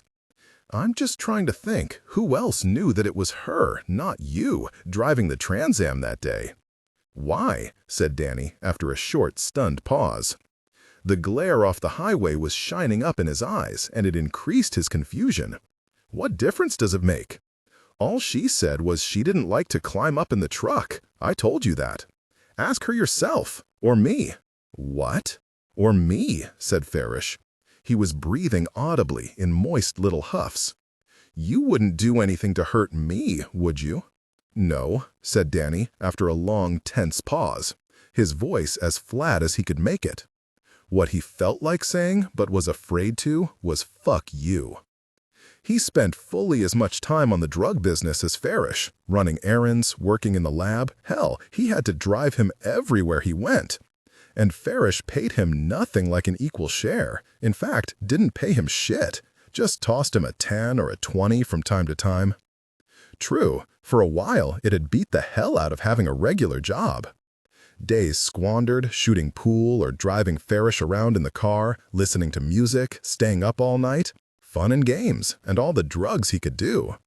But watching the sun come up every morning was getting a little eerie and repetitive. And lately it had got downright scary. He was tired of the life, tired of getting high. And was Farish about to pay Danny what he actually owed him so that he could leave town and go someplace where people didn't know him? You didn't stand much of a chance in this town if your last name was Ratliff. And get a decent job for a change? No. Why should Farish pay Danny? He had a good deal going with his unpaid slave. Abruptly, Farish said, "Find that girl. That's your #1 priority. I want you to find that girl, and I want you to find out what all she knows about this. I don't care if you have to wring her fucking neck." "She's already seen Colonial Williamsburg. She doesn't care if I see it or not," said Adelaide, and turned pettishly to look out the back window. Edie took a deep breath through her nostrils. Because of taking Harriet to camp, she was already good and tired of driving. Because of Libby, who'd had to go back twice to make sure she'd turned off everything, and Adelaide, who'd made them wait in the car while she finished ironing a dress she'd decided to bring at the last minute, and Tat, who'd allowed them to get halfway out of town before she realized she'd left her wristwatch on the sink. Because of disorganization sufficient to drive the devil out of a saint, they were already 2 hours late in getting on the road, and now, before they were even out of town, Adelaide was demanding detours to another state. "Oh, we won't miss Virginia. We'll be seeing so much," said Tat. Rouged, fresh, redolent of lavender soap and Aquanet and Souvenez-vous toilet water. She was hunting through her yellow pocketbook for her asthma inhaler. "Though it does seem a shame, since we will be all the way up there." Adelaide began to fan herself with a copy of Mississippi Byways magazine that she'd brought to look at in the car. "If you're not getting enough air back there," said Edie, "why don't you let your windows down a little? I don't want to muss my hair up. I just had it fixed." "Well," said Tat, leaning across, "if you crack it just a little—" "No, stop. That's the door." "No, Adelaide, that's the door. This is the window. Please don't bother. I'm fine like this." Edie said, "If I was you, I wouldn't worry too much about my hair, Addie. You're going to get mighty hot back there." "Well, with all these other windows down," Adelaide said stiffly, "I'm getting blown to pieces as it is." Tat laughed. "Well, I'm not closing my window." "Well," said Adelaide primly, "I'm not opening mine." Libby, in the front seat next to Edie, made a drowsy, fretful noise as if she couldn't quite get comfortable. Her powdery little cologne was inoffensive, but in combination with the heat and the powerful Asian clouds of Shalimar and Souvenez-vous simmering in the rear, Edie's sinuses had already begun to close up. Suddenly, Tat shrieked, "Where's my pocketbook?" "What? What?" said everybody at once. "I can't find my pocketbook." "Edith, turn around," said Libby. "She's left her pocketbook." I didn't leave it. I just had it. Edie said, Well, I can't turn around in the middle of the street. Where can it be? I just had it. Oh, Tatty! Merry laughter from Adelaide. There it is. You're sitting on it. What did she say? Did she find it? Libby asked, looking around in a panic. Did you find your pocketbook, Tat? Yes, I've got it now. Oh, thank goodness. You don't want to lose your pocketbook. What would you do if you lost your pocketbook? As if announcing something over the radio, Adelaide proclaimed, This reminds me of that crazy 4th of July weekend when we drove down to Natchez. I'll never forget it. No, I won't forget it either, said Edie. That had been back in the 50s, before Adelaide quit smoking. Adelaide, busy talking, had caught the ashtray on fire while Edie was driving down the highway. Goodness, what a long, hot drive. Edie said tartly, Yes, my hand certainly felt hot. A red-hot drip of molten plastic, cellophane from Addie's cigarette pack, had stuck to the back of Edie's hand while she was slapping the flames out and trying to drive the car at the same time. Addie had done nothing but squeal and flap about in the passenger seat. It was a nasty burn that left a scar, and the pain and shock of it had nearly run Edie off the road. She had driven 200 miles in August heat with her right hand jammed in a paper cup full of ice water, and tears streaming down her face, listening to Adelaide fuss and complain every mile of the way. And what about that August we all drove to New Orleans? Adelaide said, fluttering a hand comically over her chest. I thought I was going to die of the heat stroke, Edith. I thought that you were going to look over here in the passenger seat and see that I had died. You? Thought Edie. With your window shut? Whose fault was that? Yes, said Tat. What a trip. And that was, you weren't with us. Yes, I was. Indeed she was. I'll never forget it, Adelaide said imperiously. Don't you remember, Edith? That was the trip you went to the drive-through McDonald's in Jackson and tried to tell our order to a garbage can in the parking lot? Peals of merry laughter. Edie gritted her teeth and concentrated on the road. Oh, what a bunch of crazy old ladies we are, said Tat. What those people must have thought. I just hope I remembered everything, Libby murmured. Last night I started thinking that I'd left my stockings at home and that I'd lost all my money. I'll bet you didn't get a wink of sleep, did you, darling? Said Tat, leaning forward to put a hand on Libby's thin little shoulder. Nonsense, I'm doing beautifully. You know she didn't, worrying all the night long. What you need, said Adelaide, is some breakfast. You know, said Tatty, and clapped her hands. That's a marvelous idea. Let's stop, Edith. Listen, I wanted to leave at 6 this morning. If we stop now, it'll be noon before we get on the road. Didn't you all eat before you left? Well, I didn't know how my stomach would feel until we'd been on the road a while, said Adelaide. We're hardly out of town. Don't worry about me, darling, said Libby. I'm too excited to eat a bite. Here, Tat, said Edie, fumbling with the thermos. Why don't you pour her a little cup of coffee? If she hasn't slept, said Tat primly, coffee may give her palpitations. Edie snorted. What's the matter with you all? You used to drink coffee at my house without complaining about palpitations or anything else. Now you act like it's poison. Makes you all wild. Very suddenly, Adelaide said, Oh dear, turn around, Edith. Tat put her hand over her mouth and laughed. We're all to pieces this morning, aren't we? Edie said, What is it now? I'm sorry, Adelaide said tightly. I have to go back. What have you forgotten? Adelaide stared straight ahead. The Sanka. Well, you'll just have to buy some more. Well, Tat murmured, if she has a jar at home, it's a shame for her to buy another one. Besides, said Libby, hands to her face, eyes rolling with wholly unfeigned alarm, what if she can't find it? What if they don't sell it up there? You can buy Sanka anywhere. Edith, please, Adelaide snapped. I don't want to hear it. If you don't want to take me back, stop the car and let me get out. Very sharply, without signaling, Edie swung into the driveway of the highway branch bank and turned around in the parking lot. Aren't we something? I thought it was just me forgetting things this morning, Tat said gaily as she slid into Adelaide. bracing herself with a hand on Addie's arm for Edie's rough turn. And she was about to announce to everyone that she didn't feel quite so bad now about leaving her wristwatch at home, when, from the front seat, there was a breathless cry from Libby, and bam! The Oldsmobile struck hard, in the passenger side, spun nose around, so that the next thing anyone knew, the horn was blaring, and blood was gushing from Edie's nose, and they were on the wrong side of the highway, staring through a web of cracked glass at oncoming traffic. "Oh, Harriet!" Laughter. To Harriet's dismay, the ventriloquist's denim-clad dummy had singled her out of the audience.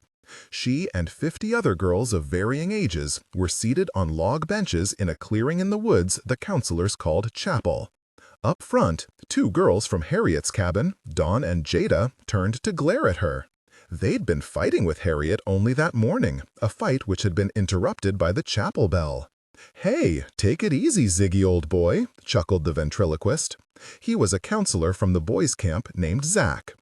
Dr. and Mrs. Vance had mentioned more than once that Zig, the dummy, and Zach had shared a bedroom for 12 years, that the dummy had accompanied Zach to Bob Jones University as Zach's roommate. Harriet had already heard much, much more about it than she cared to. The dummy was dressed like a dead-end kid, in knee pants and pork pie hat, and it had a scary red mouth and freckles that looked like measles. Now, in imitation of Harriet, presumably, it popped its eyes and swiveled its head full circle. "Hey, boss, and they call me a dummy," it shrieked aggressively. More laughter, particularly loud from Jada and Dawn up front, clapping their hands in appreciation. Harriet, face burning, stared haughtily at the sweaty back of the girl in front of her, an older girl with rolls of fat bulging around her bra straps. "I hope I never look like that," she thought. "I'll starve myself first." She had been at camp for 10 days. It seemed like forever. Edie, she suspected, had had a little word with Dr. Vance and his wife, because the counselors had established an irritating pattern of singling her out. But part of the problem, Harriet knew it lucidly without being able to do anything about it, was her inability to fit in with the group without attracting attention to herself. As a matter of principle, she had neglected to sign and return the covenant card in her information pack.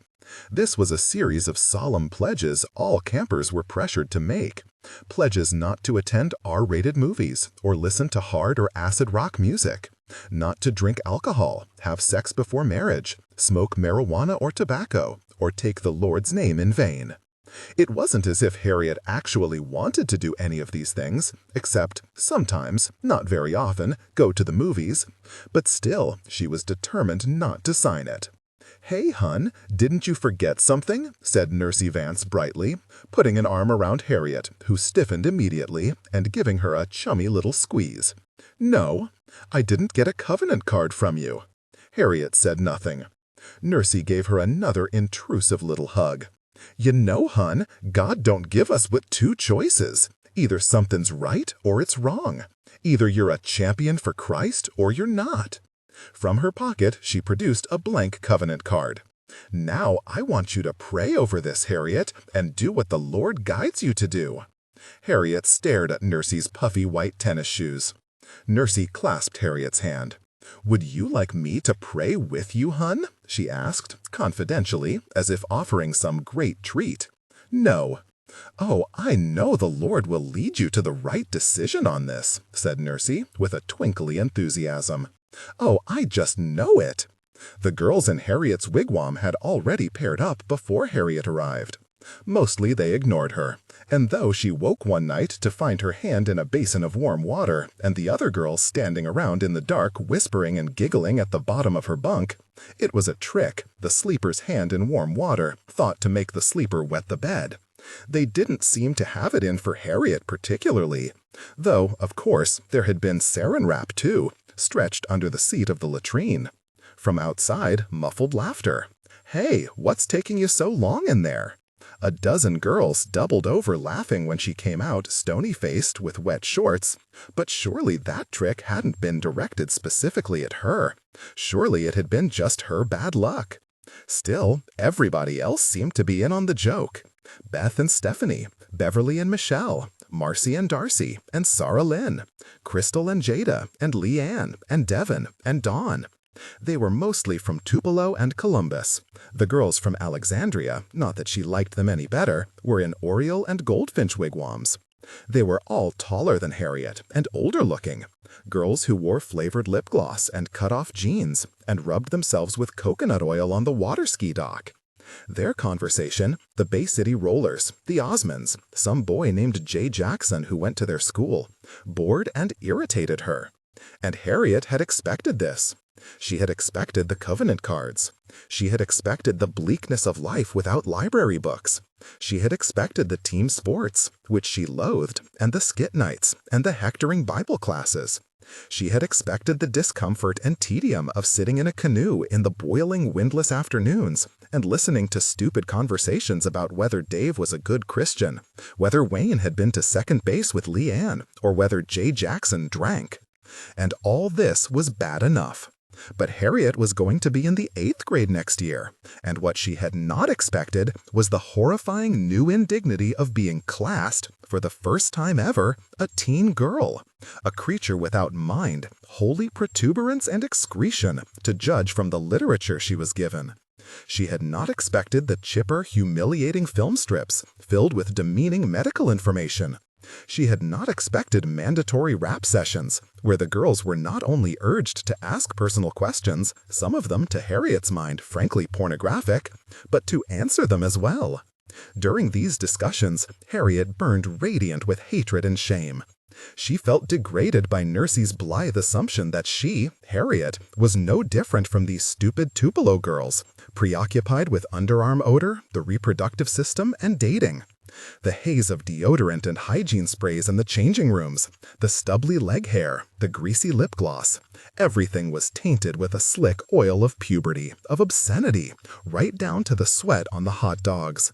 Worse, Harriet felt as though one of the gruesome transparencies of your developing body, all womb and tubes and mammaries, had been projected over her, as if all anybody saw when they looked at her, even with her clothes on, were organs and genitalia and hair in unseemly places. Technical excellence. Knowing that it was inevitable, just the natural part of growing up, was no better than knowing that someday she would die. Death, at least, was dignified, an end to dishonor and sorrow.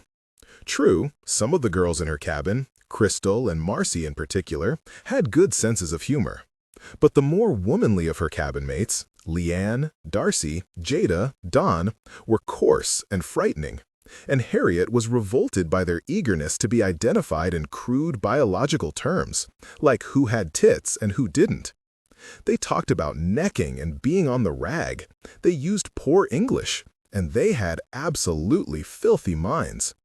Here, Harriet had said, when Leanne was trying to fix her life jacket, you sort of screw it in, like this.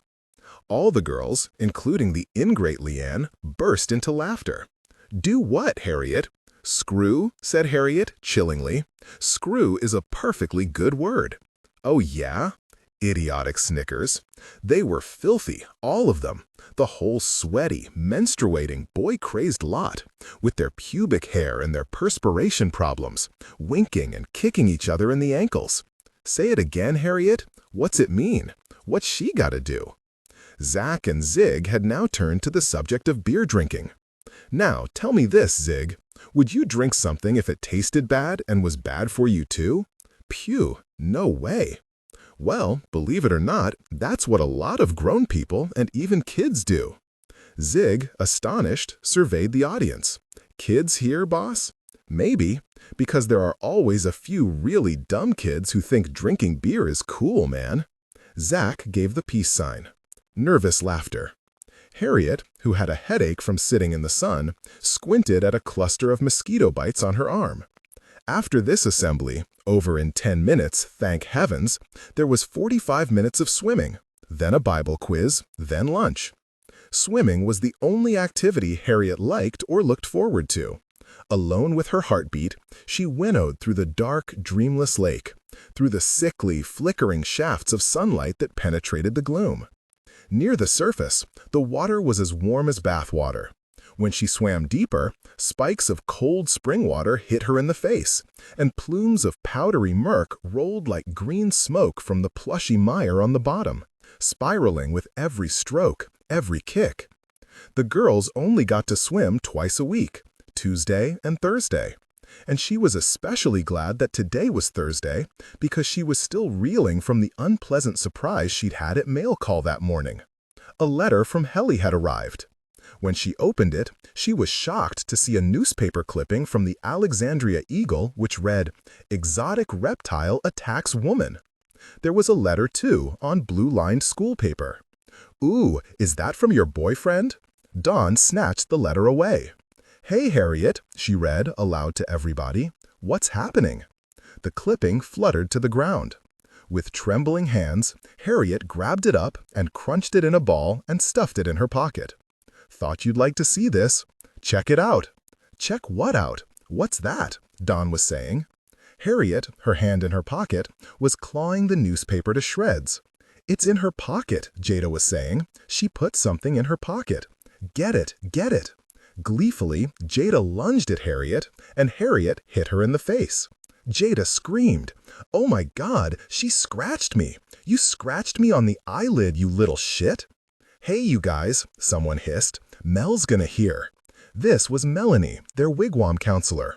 "I'm bleeding," Jada was shrieking. "She tried to put my eye out. Fuck!" Dawn stood stunned, her frosty lip-glossed mouth hanging open.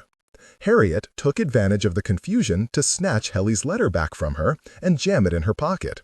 "Look," said Jada, holding out her hand. On her fingertips and on her eyelid was blood. Not a lot, but some. "Look what she did to me." "You guys shut up," said someone shrilly, "or we're gonna get a demerit." "If we get another one," said someone else in an aggrieved voice, "we can't roast marshmallows with the boys." "Yeah, that's right. Shut up." Jada, fist drawn theatrically, stepped towards Harriet. "You'd better watch your back, girl," she said. "You'd better. Shut up. Mel's coming." Then the bell had rung for chapel. So Zach and his dummy had saved Harriet, for the moment at least. If Jada decided to tell, she'd get in trouble. But that was nothing new. Getting in trouble for fighting was something that Harriet was used to. What worried her was the clipping.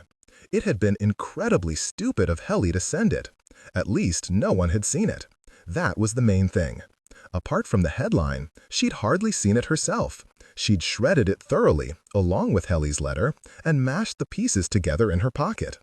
Something, she realized, had changed in the clearing. Zach had stopped talking, and all the girls had got very still and quiet all of a sudden. In the silence, a thrill of panic ran through Harriet. She expected the heads to turn all at once, to look at her. But then Zach cleared his throat, and Harriet understood, as if waking from a dream, that the silence wasn't about her at all, that it was only the prayer. Quickly, she shut her eyes and bowed her head. As soon as the prayer was finished, and the girls stretched and giggled and began to gather in conversational groups, Jada and Dawn and Darcy too, obviously talking about Harriet, arms folded across their chests, hostile stares across the clearing in her direction, Mel, in tennis visor, swipe of zinc oxide down her nose, collared Harriet. "Forget swimming. The Vances want to see you." Harriet tried to conceal her dismay. "Up at the office," said Mel, and ran her tongue over her braces. She was looking over Harriet's head, for the glorious Zach, no doubt, worried that he might slip back to the boys' camp without talking to her. Harriet nodded and tried to look indifferent. What could they do to her? Make her sit by herself in the wigwam all day? Hey, Mel called after her. She'd already spotted Zach, had a hand up, and was threading through the girls towards him. "If the Vances get finished with you before Bible study, just come on out to the tennis court and do drills with the 10 o'clock group, okay?" The pines were dark, a welcome respite from the sun-bleached brightness of chapel, and the path through the woods was soft and sticky. Harriet walked with her head down. That was quick, she thought. Though Jada was a thug and a bully, Harriet hadn't figured her for a tattletale. But who knew? Maybe it was nothing. Maybe Dr. Vance just wanted to drag her off for what he called a session, where he repeated a lot of Bible verses about obedience, and then asked if Harriet accepted Jesus as her personal savior. Or maybe he wanted to question her about the Star Wars figure.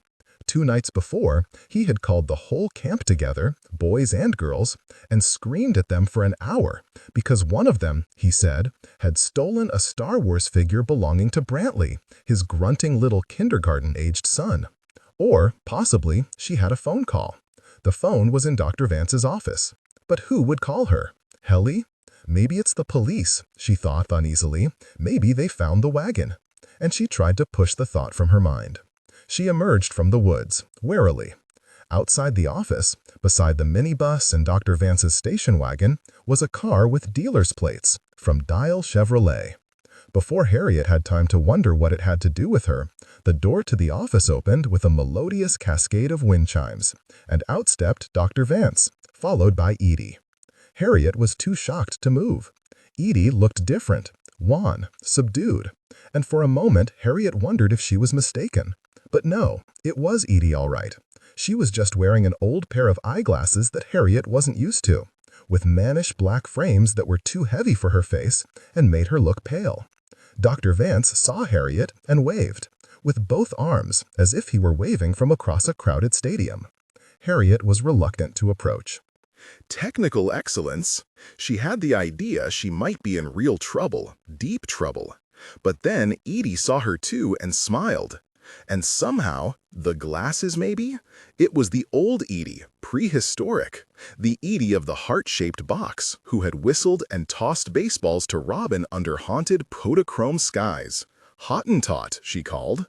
Dr. Vance stood by with composed benevolence as Harriet, bursting with love at the dear old pet name, seldom used, hurried to her across the graveled clearing. As Edie bobbed down, swift, soldierly, and pecked her on the cheek. "Yes, ma'am. Mighty glad to see Grandma," boomed Dr. Vance, rolling his eyes up, rocking on his heels. He spoke with exorbitant warmth, but also as if he had his mind on other matters. "Harriet," said Edie, "are these all your things?" And Harriet saw, on the gravel by Edie's feet, her suitcase and her knapsack and her tennis racket. After a slight, disoriented pause, during which her possessions on the ground did not register, Harriet said, "You've got new glasses. Old glasses. The car is new." Edie nodded at the new automobile parked beside Dr. Vance's. "If you've got something else back at the cabin, you'd better run along and get it. Where's your car? Never mind. Hurry along." Harriet, not one to look a gift horse in the mouth, scurried away. She was perplexed by rescue from this unlikely quarter, more so because she had been prepared to throw herself on the ground at Edie's feet and beg and scream to be taken home. Apart from some art projects she didn't want, a grubby potholder, a decoupage pencil box, not yet dry, the only things Harriet had to pick up were her shower sandals and her towels. Someone had swiped one of her towels to go swimming with, so she grabbed the other and ran back to Dr. Vance's cabin. Dr. Vance was loading the trunk of the new car, who, Harriet noticed for the first time, was moving a little stiffly. Maybe it's Ida, thought Harriet suddenly. Maybe Ida decided not to quit. Or maybe she decided she had to see me one last time before she left. But Harriet knew that neither of these things was really the truth. Edie was eyeing her suspiciously. "I thought you had 2 towels." "No, ma'am." She noticed a trace of some dark, caked matter at the base of Edie's nostrils. Snuff? Chester took snuff. Before she could climb in the car, Dr. Vance came around and, stepping sideways between Harriet and the passenger door, leaned down and gave Harriet his hand to shake. "God has his own plan, Harriet." He said it to her as if telling her a little secret. Does that mean we'll always like it? No. Does that mean we'll always understand it? No. Does that mean that we should wail and complain about it? No, indeed. Harriet, burning with embarrassment, stared into Dr. Vance's hard gray eyes. In Nursey's discussion group after Your Developing Body, there had been lots of talk about God's plan, about how all the tubes and hormones and degrading excretions in the film strips were God's plan for girls. And why is that? Why does God try us? Why testeth he our resolve? Why must we reflect on these universal challenges? Dr. Vance's eyes searched her face. What do they teach us on our Christian walk? Silence. Harriet was too revolted to draw her hand back. High in the pines, a blue jay shrieked. Part of our challenge, Harriet, is accepting that his plan is always for the best. And what does acceptance mean? We must bend to his will. We must bend to it joyously. This is the challenge that we face as Christians. All of a sudden, Harriet, her face only inches from his, felt very afraid. With great concentration, she stared at a tiny spot of reddish stubble in the cleft of his chin, where the razor had missed. "Let us pray," said Dr. Vance suddenly, and squeezed her hand. "Dear Jesus," he said, pressing thumb and forefinger into his tightly shut eyes. "What a privilege it is to stand before you this day. What a blessing to pray with you. Let us be joyful, joyful in your presence." "What's he talking about?" thought Harriet, dazed. Her mosquito bites itched, but she didn't dare scratch them. Through half-closed eyes, she stared at her feet. Oh Lord, please be with Harriet and her family in the days to come. Watch over them, keep, guide, and shepherd them. "Help them understand, Lard," said Dr. Vance, pronouncing all his consonants and syllables very distinctly, "that these sorrows and trials are a part of their Christian walk." "Where is Edie?" thought Harriet, eyes shut. "In the car?" Dr. Vance's hand was sticky and unpleasant to the touch. How embarrassing if Marcy and the girls from the cabin came by and saw her standing in the parking lot of all people. Oh Lord, help them not to turn their backs on you. Help them submit. Help them walk uncomplainingly. Help them not to disobey or be rebelliant, but to accept your ways and keep your covenant. Submit to what? Thought Harriet with a nasty little shock. "In the name of Christ Jesus we ask it. Amen," said Dr. Vance so loudly that Harriet started. She looked around. Edie was on the driver's side of the car with her hand on the hood, although whether she'd been standing there the whole time or had eased over after the prayer moment, who could say? Nursey Vance that appeared from nowhere. She swooped down on Harriet with a smothering, bosomy hug. "The Lord loves you," she said in her twinkly voice. "Just you remember that." She patted Harriet on the bottom and turned, beaming, to Edie, as if expecting to start up a regular old conversation. Well, hey. But Edie wasn't in such a tolerant or sociable mood as she'd been when dropping Harriet off at camp. She gave Nursey a curt nod, and that was that. They got in the car. Edie, after peering over her glasses for a moment at the unfamiliar instrument panel, put the car in gear and drove away. The Vances came and stood out in the middle of the graveled clearing, and, with their arms around each other's waist, they waved until Edie turned the corner. The new car had air conditioning, which made it much, much quieter. Harriet took it all in, the new radio, the power windows, and settled uneasily in her seat. In her hermetically sealed chill, they purred along, through the liquid leaf shade of the gravel road, glossing springily over potholes that had jolted the Oldsmobile to its frame. Not until they reached the very end of the dark road and turned onto the sunny highway did Harriet dare steal a look at her grandmother. But Edie's attention seemed elsewhere. On they rolled.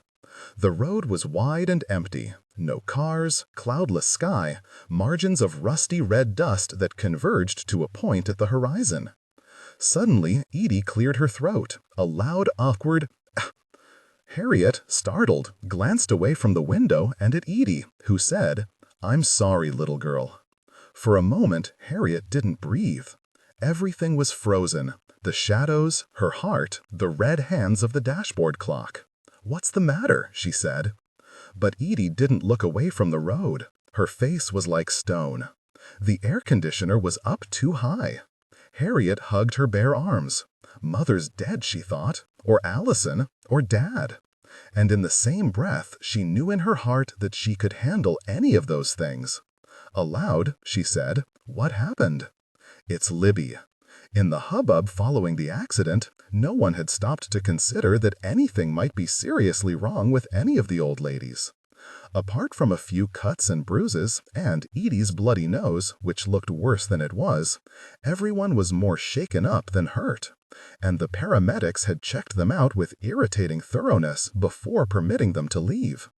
"Not a scratch on this one," said the smart-aleck ambulance attendant who had assisted Libby, all white hair and pearls and powder-pink dress, from the crumpled car. Libby had seemed stunned. Technical excellence.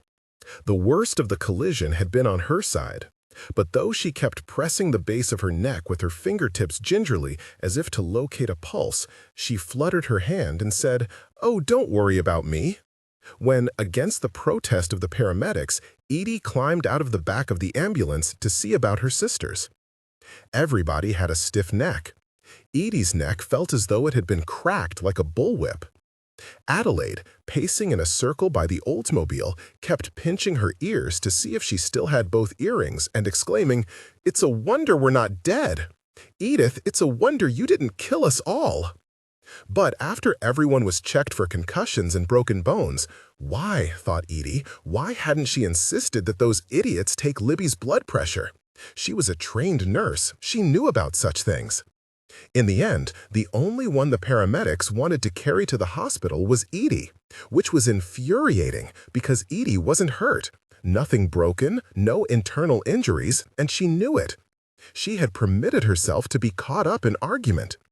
Nothing was the matter with her but her ribs, which she had cracked on the steering wheel, and, from her days as an army nurse, Edie knew there was nothing in the world to do for cracked ribs except to tape them up and send the soldier on his way. "But you've got a cracked rib, ma'am," said the other paramedic, not the smart aleck, but the one who had a great big head like a pumpkin. "Yes, I'm aware of that," Edie had practically screamed at him. "But, ma'am," intrusive hands stretching towards her, "you'd better let us take you to the hospital, ma'am." "Why?"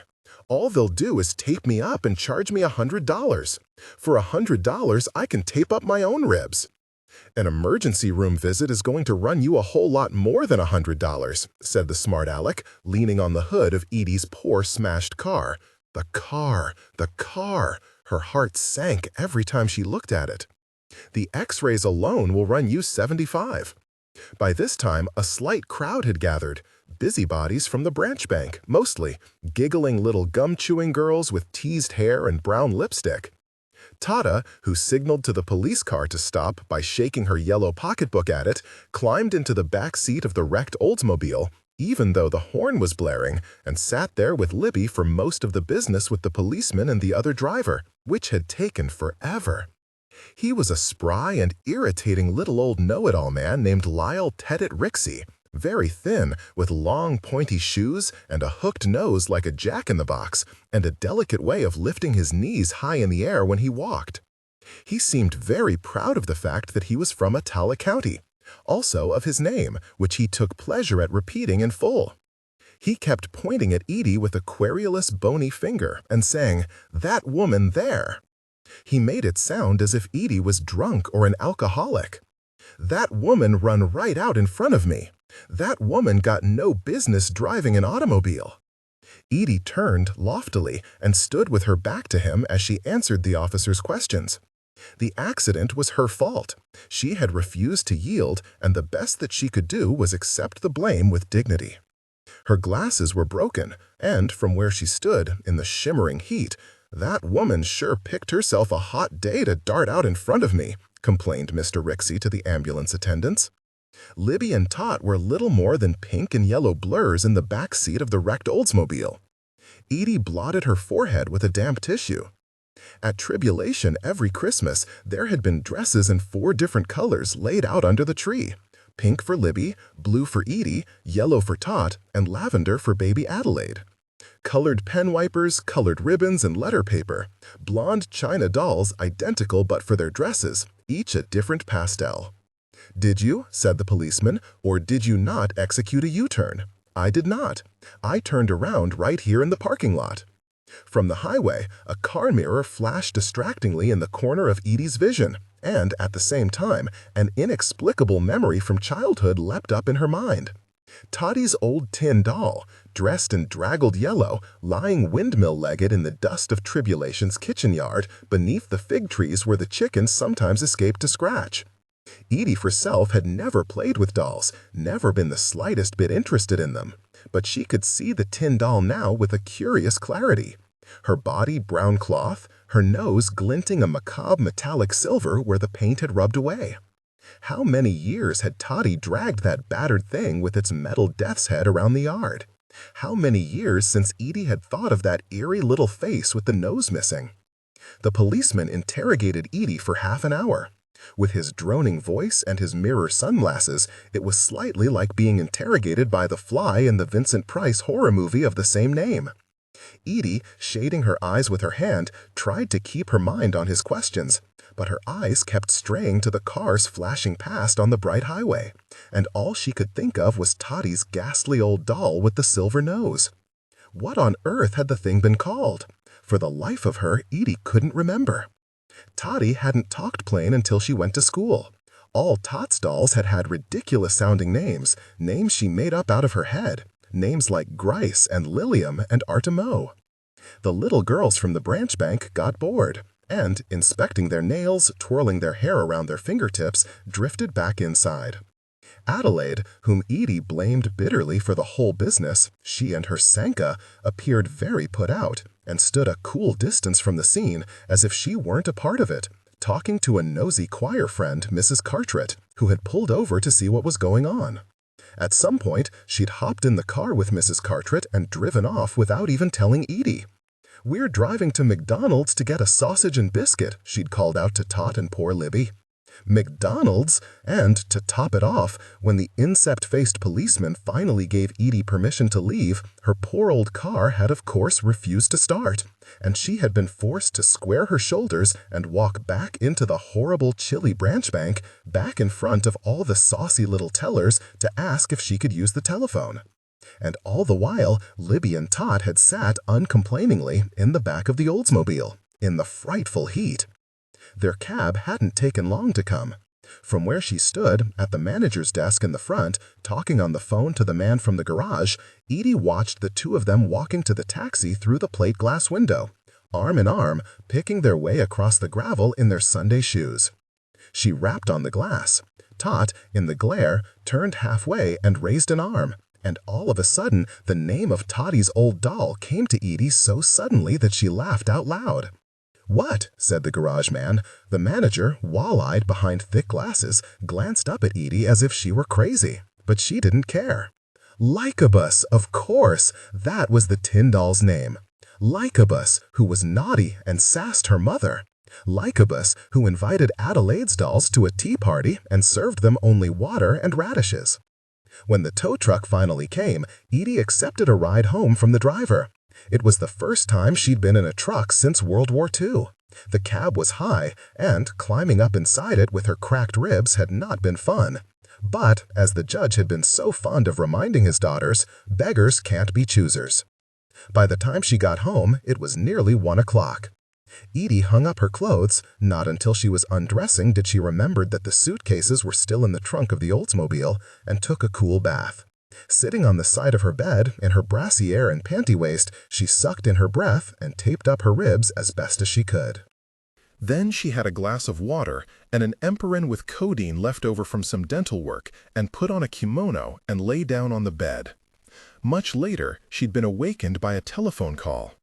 For a moment, she thought the thin little voice on the other end was the children's mother. "Charlotte?" she barked, and then, when there was no answer, "Who is calling, please?" "This is Allison. I'm over at Libby's. She seems upset." "I don't blame her," said Edie. The pain of sitting up suddenly had caught her unawares, and she took her breath in sharply. "Now's not the time for her to entertain company. You ought not be over there bothering her, Allison. She doesn't seem tired. She says she has to pickle some beets." "Pickling beets?" Edie snorted. "I'd be mighty upset if I had to pickle beets this afternoon." "But she says—" "You run home and let Libby rest," said Edie. She was a little groggy from her pain pill, And, for fear of being questioned about the accident, the policeman had suggested her eyes might be at fault. There had been talk of a test, a revoked license. She was anxious to cut the conversation short. In the background, a fretful murmur. "What's that?" "She's worried. She asked me to call you." "Edie, I don't know what to do. Please come over and see." "What on earth for?" said Edie. "Put her on." "She's in the next room." Talk, indistinguishable. Then Allison's voice returned. "She says she has to go to town and she doesn't know where her shoes and stockings are." "Tell her not to worry. The suitcases are in the trunk of the car." "Has she had her nap?" More mumbled talk, enough to test Edie's patience. "Hello?" she said loudly. "She says she's fine, Edie, but—" Libby always said she was fine. When Libby had scarlet fever, she said she was fine. "But she won't sit down," said Allison. Her voice seemed far away, as if she hadn't brought the receiver properly to her mouth again. "She's standing in the living room." Though Allison continued to speak and Edie continued to listen, the sentence had ended and another begun before Edie realized, all of a sudden, that she hadn't understood a word. "I'm sorry," she said curtly. "You'll have to speak up." And before she could scold Allison for mumbling, there was a sudden ruckus at the front door. Tap, tap, tap, tap, tap, a series of brisk little knocks. Edie rewrapped her kimono, tied the sash tight, and peered down the hall. There stood Roy Dial, grinning like an opossum with his little gray saw teeth. He tipped her a sprightly wave. Quickly, Edie ducked her head back into the bedroom. "The vulture," she thought. "I'd like to shoot him." He looked as pleased as Punch. Allison was saying something else. "Listen, I've got to let you go," she said briskly. "I've got company on the porch and I'm not dressed." "She says she has to meet a bride at the train station," said Allison, distinctly. After a moment, Edie, who did not like to admit she was hard of hearing, and who was used to galloping straight over conversational non sequiturs, took a deep breath so that her ribs hurt, and said, "Tell Lib I said lie down. If she wants me to, I'll walk over and take her blood pressure and give her a tranquilizer as soon as—" Tap, tap, tap, tap. "As soon as I get rid of him," she said, and then said goodbye. She threw a shawl over her shoulders, stepped into her slippers, and ventured into the hall. Through the leaded glass panel of the door, Mr. Dial, mouth open, in an exaggerated pantomime of delight, held up what looked like a fruit basket wrapped in yellow cellophane. When he saw that she was in her robe, he gave a gesture of dismayed apology, eyebrows going up in the middle in an inverted V, and, with extravagant lip movement, pointed at the basket and mouthed, "Sorry to bother you, just a little something, I'll leave it right here." After a moment's indecision, Edie called, on a cheery changed note, "Wait a minute, be right out." Then, her smile souring as soon as she turned her back, she hurried to her room, closed the door, and plucked a house dress from her closet. Zip up the back, dab, dab rouge on both cheeks, puff of powder on the nose, she ran a brush through her hair, wincing at the pain in her raised arm, and gave herself a quick glance in the mirror before she opened the door and went down the hall to meet him. "Well, I declare," she said stiffly, when Mr. Dial presented her with the basket. "I hope I didn't disturb you," said Mr. Dial, turning his head, cozily, to look at her from the opposite eye. "Dorothy ran into Susie Carteret at the grocery store, and she told her all about the accident. I've been saying for years," he laid a hand on her arm for emphasis, "that they needed a spotlight at that intersection. Years. I phoned out at the hospital, but they said you hadn't been admitted, thank goodness." A hand to his chest, he rolled his eyes heavenward in gratitude. "Well, goodness," said Edie, mollified. "Thank you. Listen, that's the most dangerous intersection in the county. I'll tell you what's going to happen. It's a shame, but somebody's going to have to get killed out there before the Board of Supervisors sits up and takes notice." Killed. It was with surprise that Edie found herself softening to Mr. Dial's manner, which was most agreeable, particularly as he seemed convinced that the accident could in no way have been her fault. And when he gestured out to the new Cadillac parked at the curb, just a courtesy, thought you might need a loaner for a couple of days. She was not nearly so hostile at the sly liberty as she would have been even a few minutes before, and walked out with him obligingly as he went over all the features. Leather seats, tape deck, power steering. This beauty's just been on the lot for 2 days, and I have to say that the minute I saw it, I thought, now here is the perfect car for Miss Edith. To watch his demonstrations of the automatic windows and so forth was oddly satisfying, considering that only a short while ago, some folks had been so presumptuous as to suggest that Edie should not drive at all. On he talked. Edie's pain pill was wearing off. She tried to cut him short, but Mr. Dial, pressing his advantage, for he knew, from the tow truck driver, that the Oldsmobile was bound for the junkyard, began to throw out incentives. $500 knocked off the list price. And why? Palms spread. Not out of the goodness of my heart. No ma'am, Miss Edith. I'll tell you why. Because I'm a good businessman, and because Dial Chevrolet wants your business. In the rich summer light, as he stood explaining why he would also extend the extended warranty, Edie, with a stab of pain in her breastbone, had a sharp, ugly nightmare flash of impending old age. Aching joints, blurry eyes, constant aspirin aftertaste in the back of the throat, peeling paint, leaky roofs, taps that drip, and cats that peed on the carpet, and lawns that never got mowed. And time enough to stand in the yard for hours listening to any con artist or shyster or helpful stranger who drifted down the pike. How often had she driven out to Tribulation to find her father the judge chatting in the driveway with some salesman or unscrupulous contractor, some grinning gypsy tree pruner who would later claim that the quote was per limb, not per tree, companionable Judases in Florsheim shoes offering him girly magazines and nips of whiskey, with all kinds of ground floor opportunities and incredible overrides in between. Mineral rights, protected territories, enough no-risk investments and chances of a lifetime to finally relieve the poor old fellow of all he owned. With an increasingly black and hopeless feeling, Edie listened. What was the use of fighting? She, like her father, was a stoic old pagan. Though she attended church as a civic and social duty, she did not actually believe a word of what was said there. Technical excellence. Everywhere were green graveyard smells, mown grass, lilies, and turned dirt. Pain pierced her ribs every time she took a breath, and she could not stop thinking of the onyx and diamond brooch inherited from her mother, which she'd packed like a stupid old woman in an unlocked suitcase, which now lay in the unlocked trunk of a wrecked car across town. All my life, she thought, I have been robbed.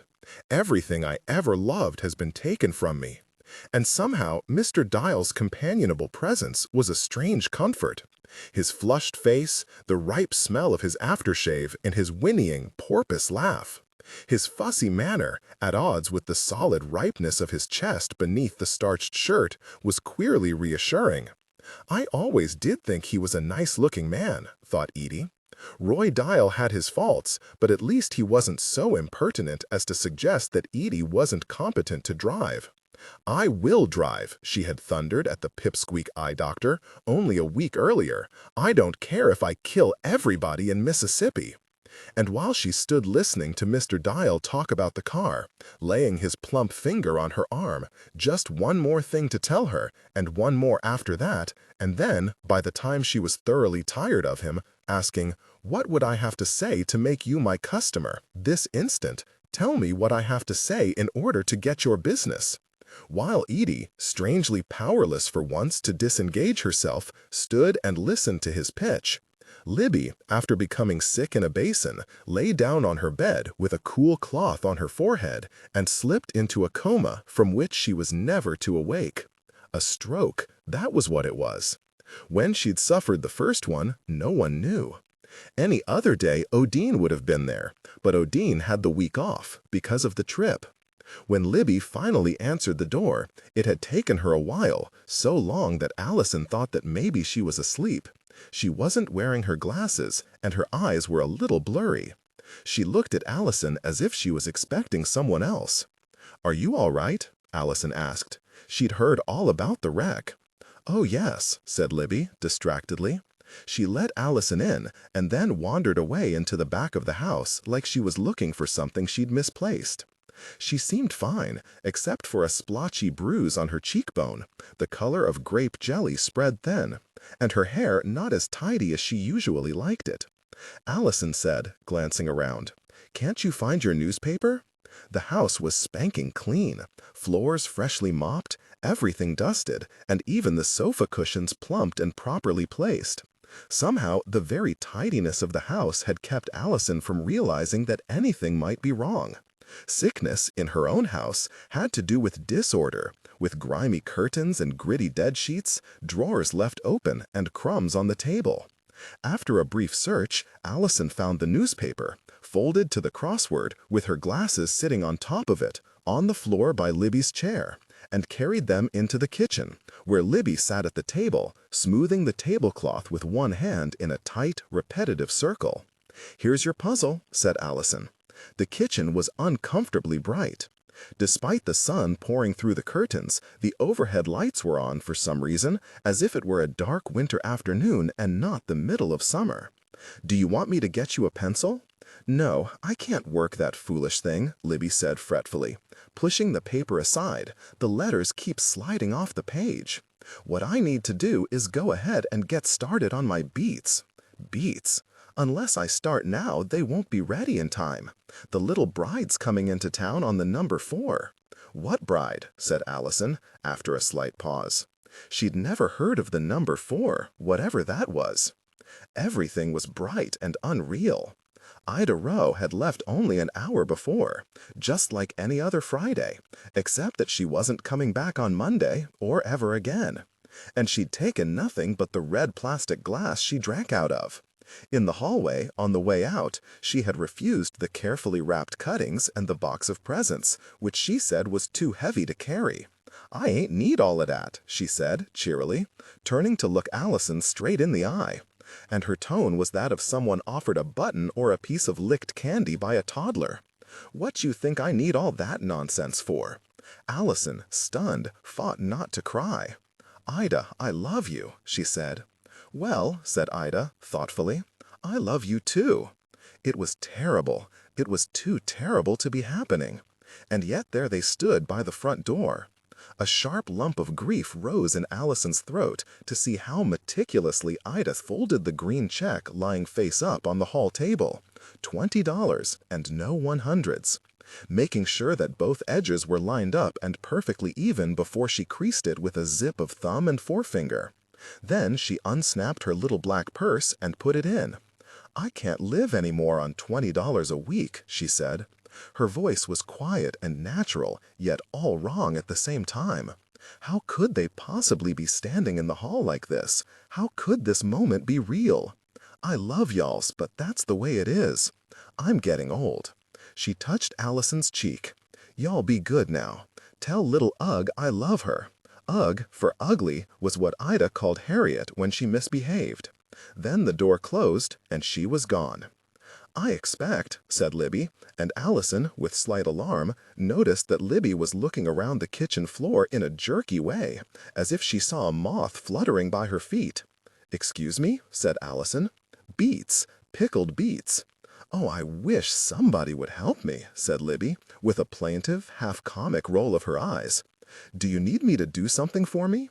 "Where's Edith?" said Libby, and her voice was strangely clipped and crisp. "She'll do something for me." Allison sat down at the kitchen table and tried to get her attention. "Do you have to make the beets today, Lib?" "All I know is what they told me."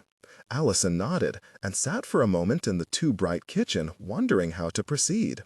Sometimes Libby came home from missionary society or circle with strange and very specific demands for green stamps or old glasses frames or Campbell's soup labels, which the Baptist home in Honduras redeemed for cash, for popsicle sticks or old Lux detergent bottles for crafts at the church bazaar. "Tell me who to call," she said at last. "I'll call and tell them that you were in an accident this morning. Somebody else can bring the beets." Abruptly, Libby said, "Edith'll do something for me." She stood and walked back into the next room. "Do you want me to call her?" said Allison, peering after her. "Libby?" She had never heard Libby speak quite so brusquely. "Edith'll straighten it all out," said Libby, in a weak, peevish voice that was quite unlike her. And Allison went to the telephone. But she was still reeling from Ida's departure, and what she had not been able to put into words to Edie was how altered Libby seemed, How confused, how strangely collapsed in her expression. The shame-faced way she kept picking at the side of her dress. Allison, stretching the cord as far as it would go, craned to look in the next room as she spoke, stammering in her consternation. The white, wispy edges of Libby's hair had seemed to burn red, hair so thin that Allison could see Libby's rather large ears through it. Edie interrupted Allison before she was finished talking. "You run home and let Libby rest," she said. "Wait," said Allison, and then called into the next room. "Libby, here's Edie. Will you come and talk to her?" "What's that?" Edie was saying. "Hello?" Sunlight pooled on the dining room table, puddles of bright, sentimental gold. Watery coins of light, reflected from the chandelier, shimmered on the ceiling. The whole place had seemed dazzling, lit up like a ballroom. Technical excellence. At her edges, Libby glowed hot red, like an ember, and the afternoon sun, which poured around her in a corona, carried in its shadow a darkness that felt like something burning. "I'm worried about her," Allison said despairingly. "Please come over. I can't figure out what she's talking about." "Listen, I've got to go," said Edie. "I've got company at the door, and I'm not dressed." And then she had hung up.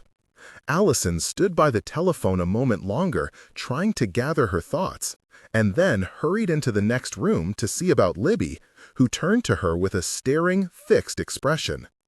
"We had a pair of ponies," she said. "Little bays. I'm going to call the doctor." "You will not," said Libby, so firmly that Allison buckled immediately to her adult tone of authority. "You will do no such thing. You're sick." Allison started to cry. "No, I'm fine, I'm fine. It's just that they ought to have come and got me by now," said Libby. "Where are they? It's getting on in the afternoon."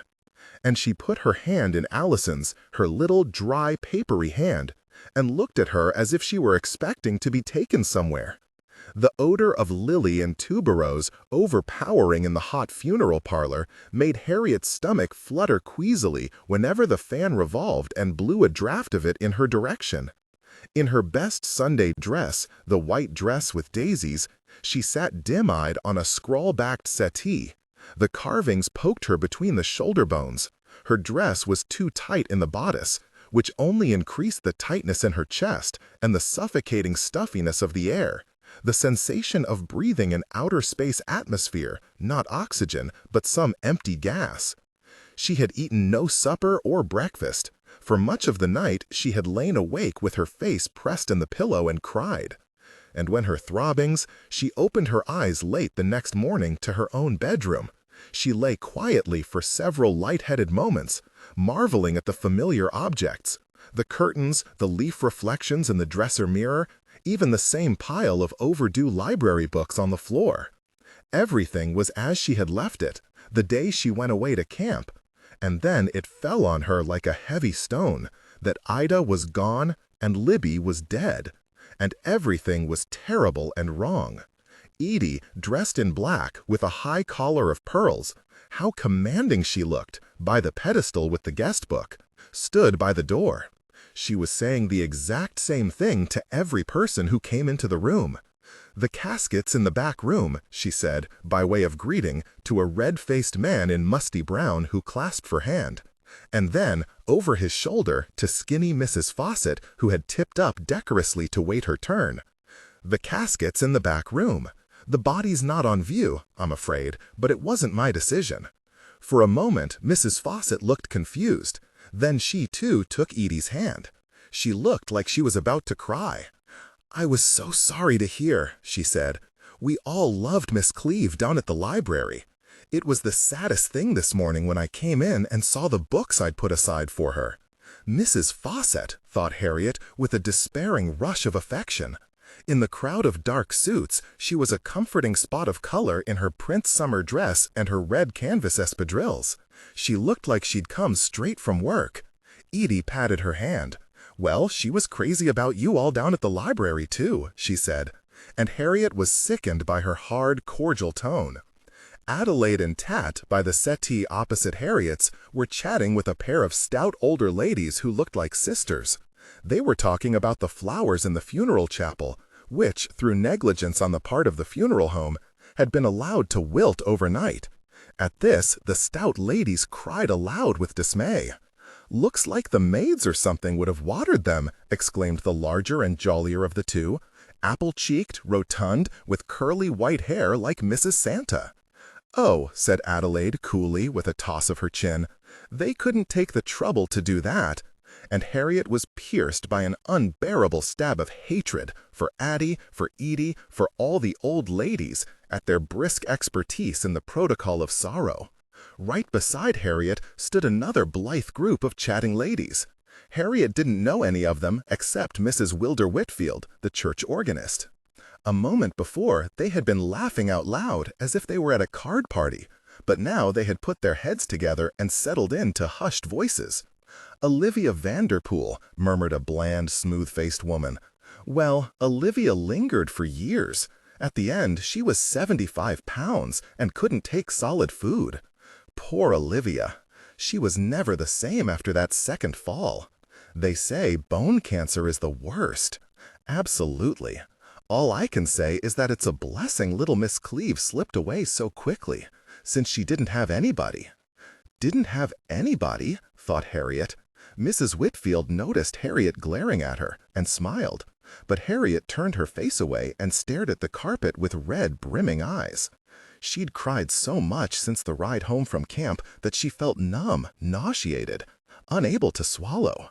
The night before, when she finally fell asleep, she dreamed about insects, a furious black swarm pouring out of an oven in someone's house. "Who's that child belong to?" the smooth-faced woman asked Mrs. Whitfield in a stage whisper. "Ah," said Mrs. Whitfield, and her voice dropped. In the dimness, light from the hurricane lanterns splashed and winked through Harriet's tears. Everything a haze now, all melting. Part of her, cold, furious, stood apart and mocked herself for crying as the candle flames dissolved and leapt up in wicked prisms. The funeral home, on Main Street near the Baptist Church, was in a tall Victorian house that bristled with turrets and spiky iron crestwork. How many times had Harriet ridden her bicycle by, wondering what went on up in those turrets, behind the cupolas and hooded windows. Occasionally, at night, after a death, a mysterious light wavered in the highest tower, behind the stained glass. A light which made her think of an article about mummies she'd seen in an old National Geographic. "Imbalber priests labored long into the night," read the caption beneath the picture. "Karnak after dark, a spooky light burning, to prepare their pharaohs for the long voyage into the underworld." Whenever the tower light burned, Harriet felt a chill down the backbone, pedaled a little faster towards home, or, in early winter darks, on the way home from choir practice, pulled her coat close about her and nestled down in the back seat of Edie's car. "Ding-dong, the castle bell," sang the girls, "jumping rope on the church lawn. Farewell to my mother, lay me in the boneyard beside my oldest brother." Whatever nocturnal rites took place upstairs, whatever slashing and draining and stuffing of loved ones, the downstairs was sunk in a sedative Victorian creepiness.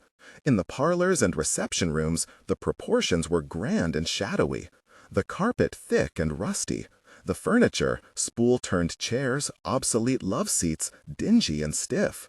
A velvet rope barred the bottom of the staircase. Red carpet retiring gradually into horror film darkness. The mortician was a cordial little man named Mr. Makepeace, with long arms and a long, thin, delicate nose, and a leg that dragged from polio.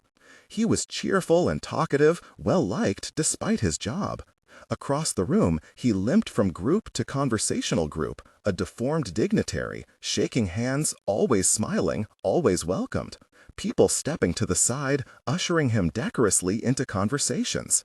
His distinctive silhouette, the angle of the dragged leg, and his habit, every so often, of seizing his thigh with both hands and wrenching it forward when his bad leg got stuck, all this made Harriet think of a picture she'd seen in one of Helley's horror comics, of the hunched manor house servant wrenching his leg forcibly with both hands from the skeletal grip of a fiend reaching up to seize it.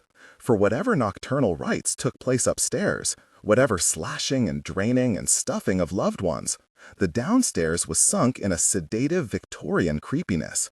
In the parlors and reception rooms, the proportions were grand and shadowy, the carpet thick and rusty, the furniture, spool-turned chairs, obsolete love seats, dingy and stiff.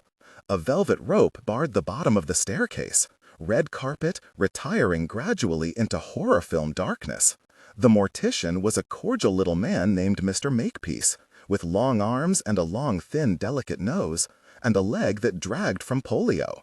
He was cheerful and talkative, well-liked despite his job.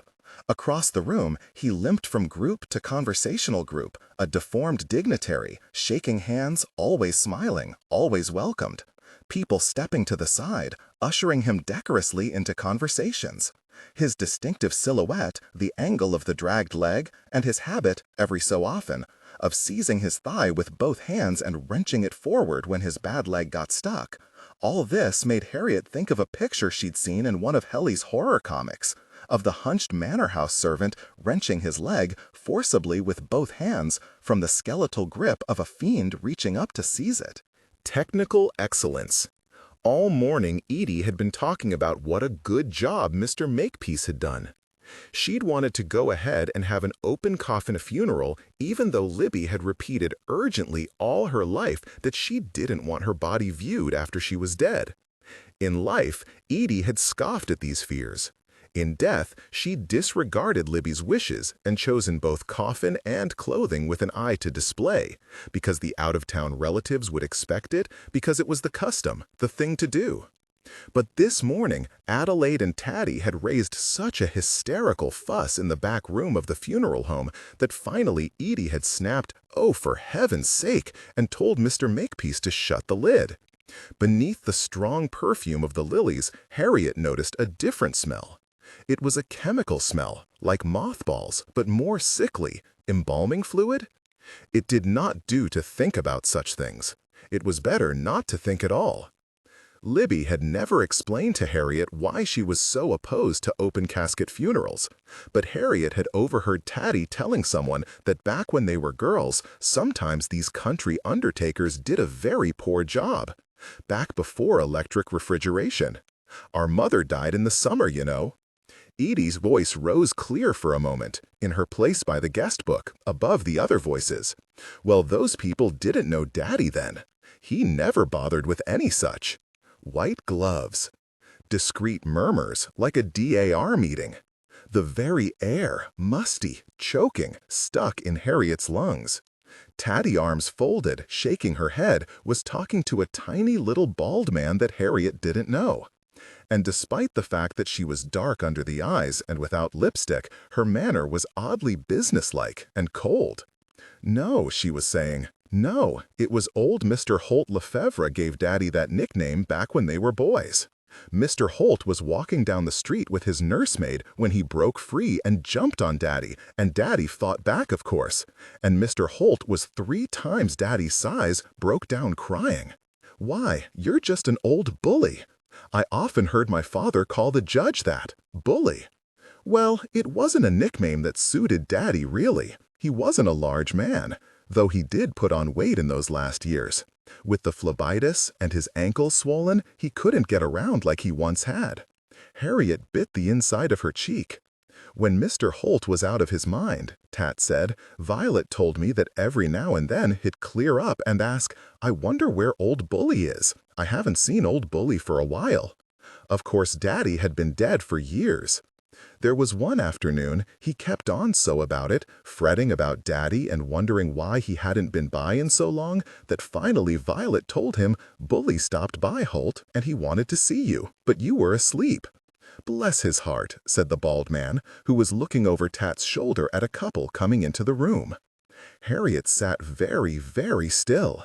"Libby!" she felt like screaming the way she screamed aloud for Libby even now sometimes when she woke in the dark from a nightmare. Libby, whose eyes watered at the doctor's office. Libby, afraid of bees. Her eyes met Allison's, red, brimming with misery.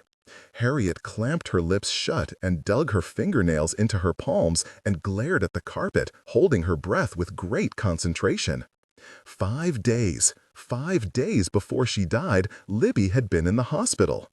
A little while before the end, it had even seemed as if she might wake, mumbling in her sleep, turning the phantom pages of a book before her words became too incoherent to understand and she slipped down into a white fog of drugs and paralysis.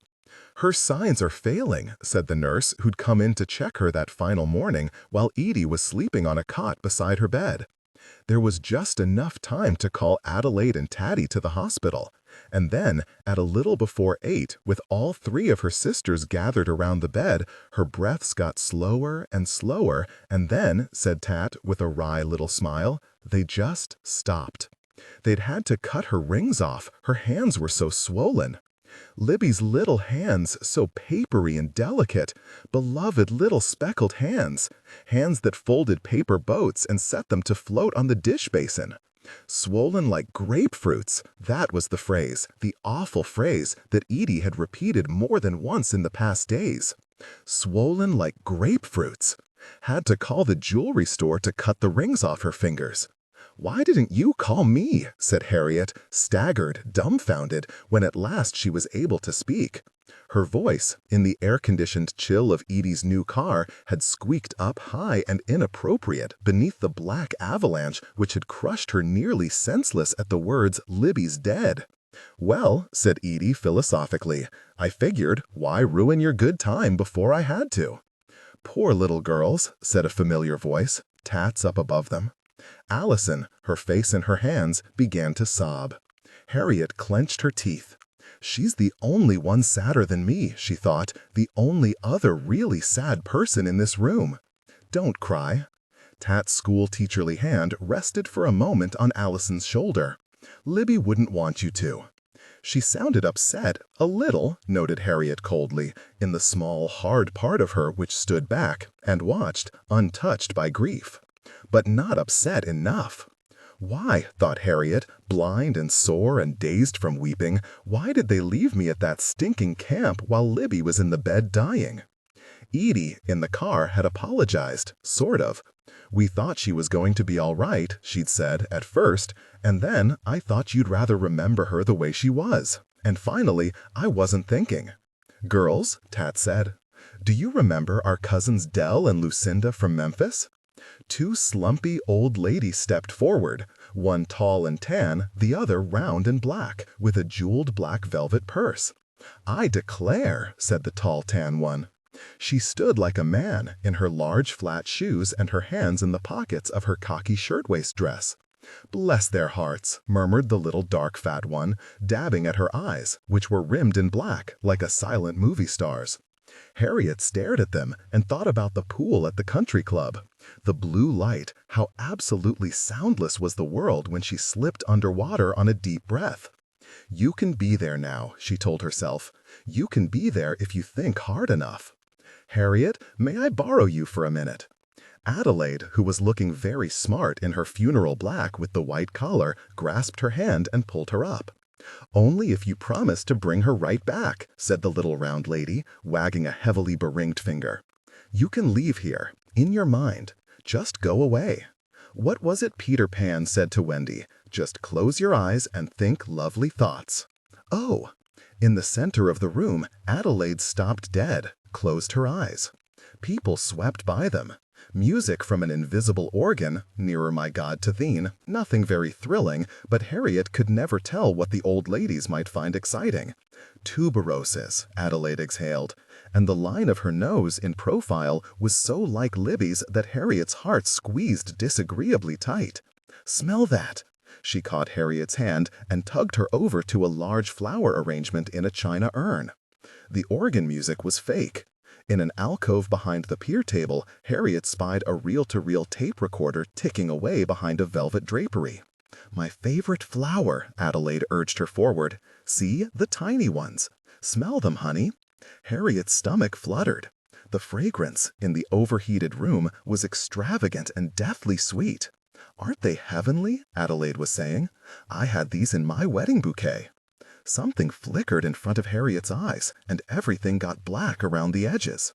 The next thing she knew, the lights were whirling, and big fingers, a man's, had grasped her elbow.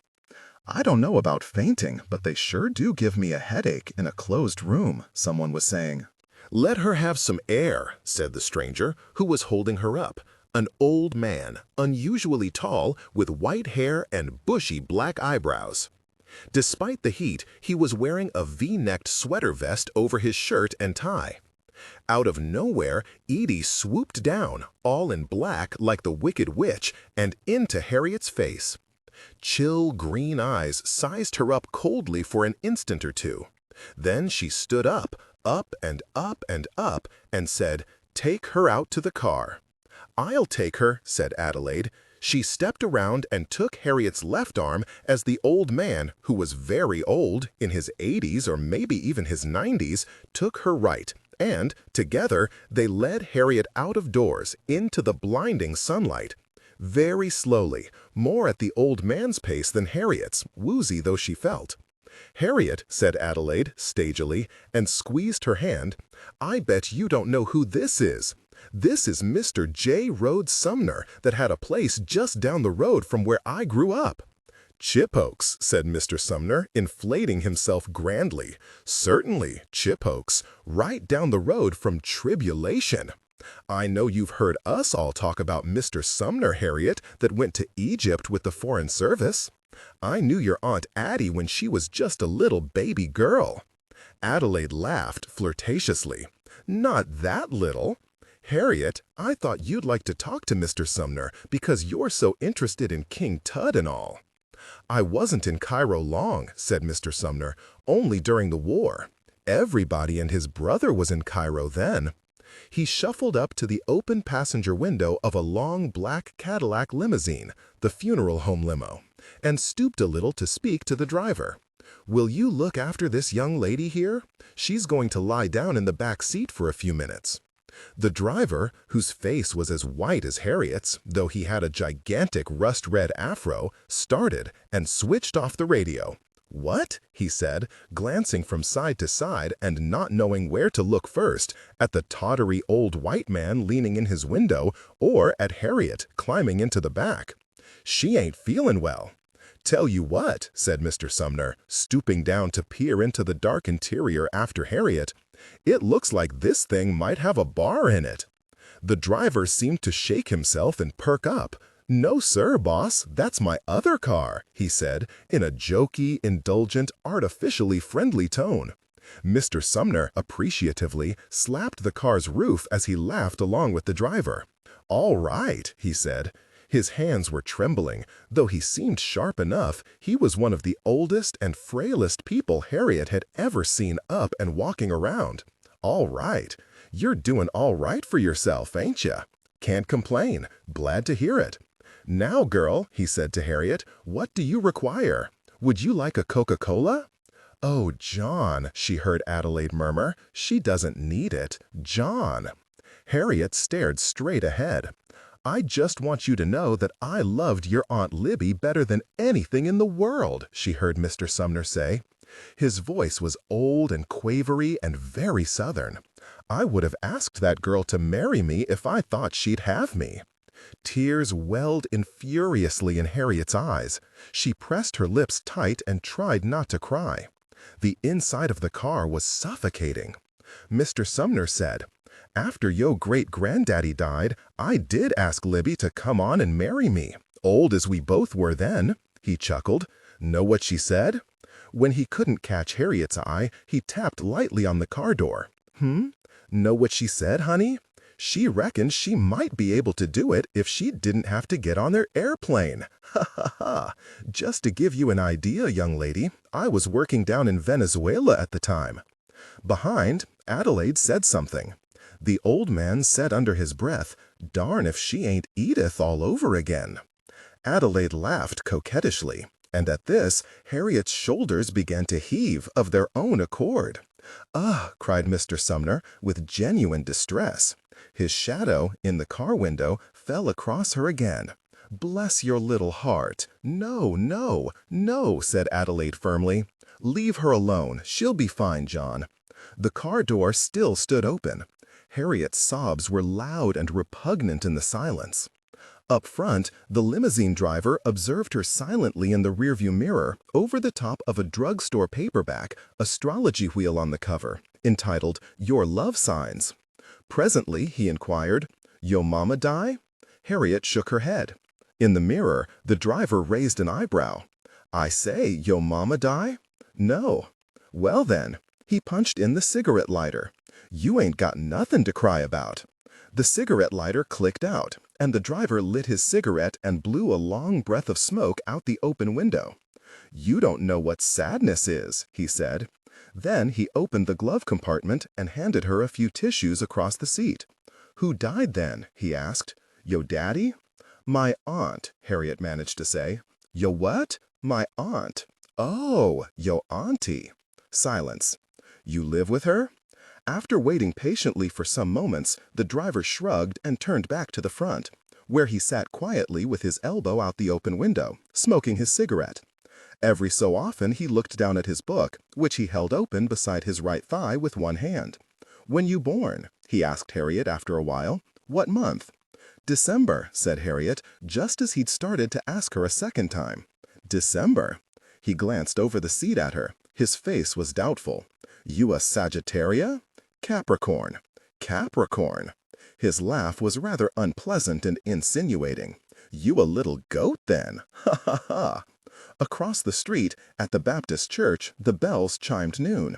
Their icy, mechanical peal brought back one of Harriet's earliest memories. Libby, fall afternoon, vivid sky, red and yellow leaves in the gutter, stooping beside Harriet in her red parka, her hands around Harriet's waist. Listen. And together they had listened in the cold, bright air, a minor note, which rang out unchanged a decade later, chilly and sad as a note struck on a child's toy piano, a note that even in summertime sounded like bare tree branches and skies in winter and lost things. "You mind if I put on the radio?" said the driver. When Harriet did not reply, for crying, he switched it on anyway. "You got a boyfriend?" he inquired. Out on the street, a car honked.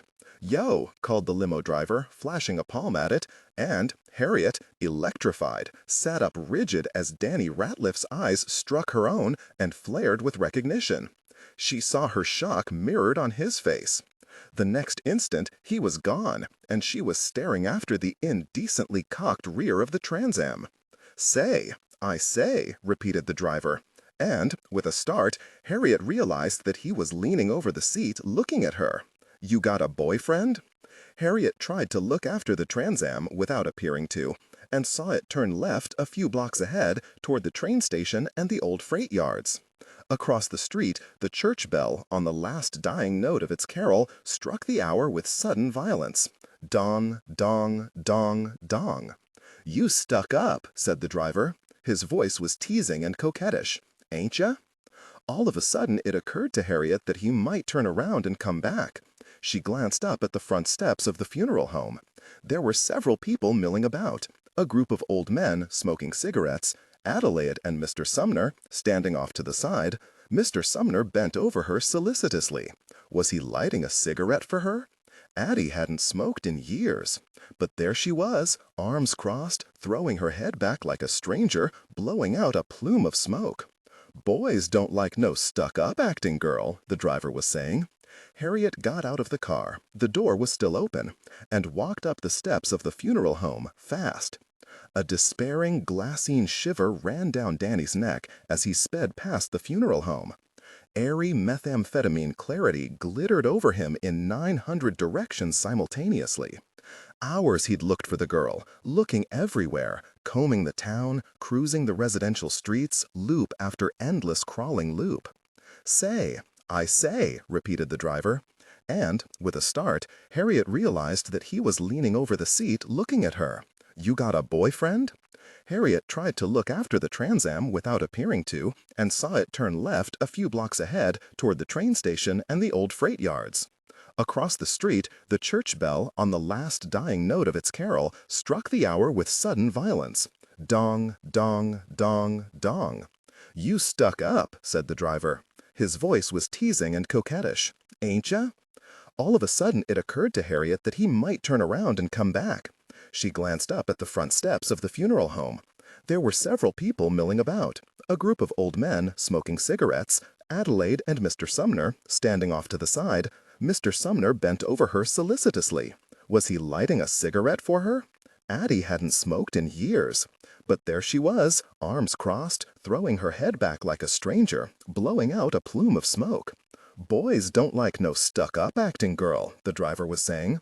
Harriet got out of the car, the door was still open, and walked up the steps of the funeral home, fast. A despairing glassine shiver ran down Danny's neck as he sped past the funeral home. Airy methamphetamine clarity glittered over him in 900 directions simultaneously. Hours he'd looked for the girl, looking everywhere, combing the town, cruising the residential streets, loop after endless crawling loop. I say," repeated the driver. And, with a start, Harriet realized that he was leaning over the seat looking at her. "You got a boyfriend?" Harriet tried to look after the Trans Am without appearing to. And now, just as he'd made up his mind to forget about Farish's order and stop looking, here she was, with catfish no less. That was the hell of it. Of course, you never could tell exactly where catfish might pop up, since his uncle was one of the richest men in town, white or black, presiding over a sizable business empire which included grave digging, tree pruning, house painting, stump grinding, roof contracting, numbers running, car and small appliance repair, and half a dozen other businesses. You never knew where catfish might pop up. In Niggertown, collecting his uncle's rents, on a ladder at the courthouse, washing windows, behind the wheel of a taxicab or a hearse.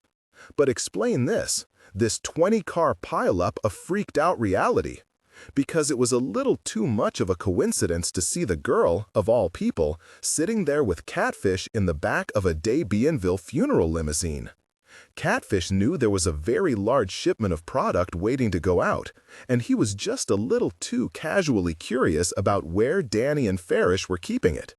Yes, he'd been a little too inquisitive in his easygoing, talkative way, had twice made a point of dropping by the trailer, nosing up unannounced in his Gran Torino, shadowy behind the tinted windows. He'd spent an unusually long time in the bathroom, knocking around, running the taps full blast. He'd stood up a little too quick when Danny came outside and caught him looking underneath the Trans Am. "Flat tire," he'd said. "Thought you had a flat tire, man." But the tire was fine, and they both knew it. No, catfish and the girl were the least of his problems, he thought, with a hopeless feeling of inevitability as he bumped down the gravel road to the water tower. Seemed like he was bumping down it all the time, in his bed, in his dreams, 25 times a day hitting this exact same pothole. No, it wasn't just the drugs, all this feeling of being watched. The break-in at Eugene's and the attack upon Gum had them all glancing over their shoulders constantly and jumping at the slightest sound. But the biggest worry now was Farish, who was overheated to the boiling point. With Gum in the hospital, there had been no reason for Farish even to pretend to go to bed anymore. Instead, he sat up all night, every night, and he made Danny sit up with him, pacing, plodding, with the curtains drawn against the sunrise, chopping drugs on the mirror and talking himself hoarse. And now that Gum was home again, stoic, incurious, shuffling sleepy-eyed past the doorway on her way to the toilet, her presence in the house didn't break the pattern, but increased Farish's anxiety to a very nearly unbearable pitch. A loaded .38 appeared on the coffee table beside the mirror and the razor blades. Parties, dangerous parties, were out to get him. Their grandmother's safety was at risk. And yes, Danny might shake his head at certain of Farish's theories, but who knew?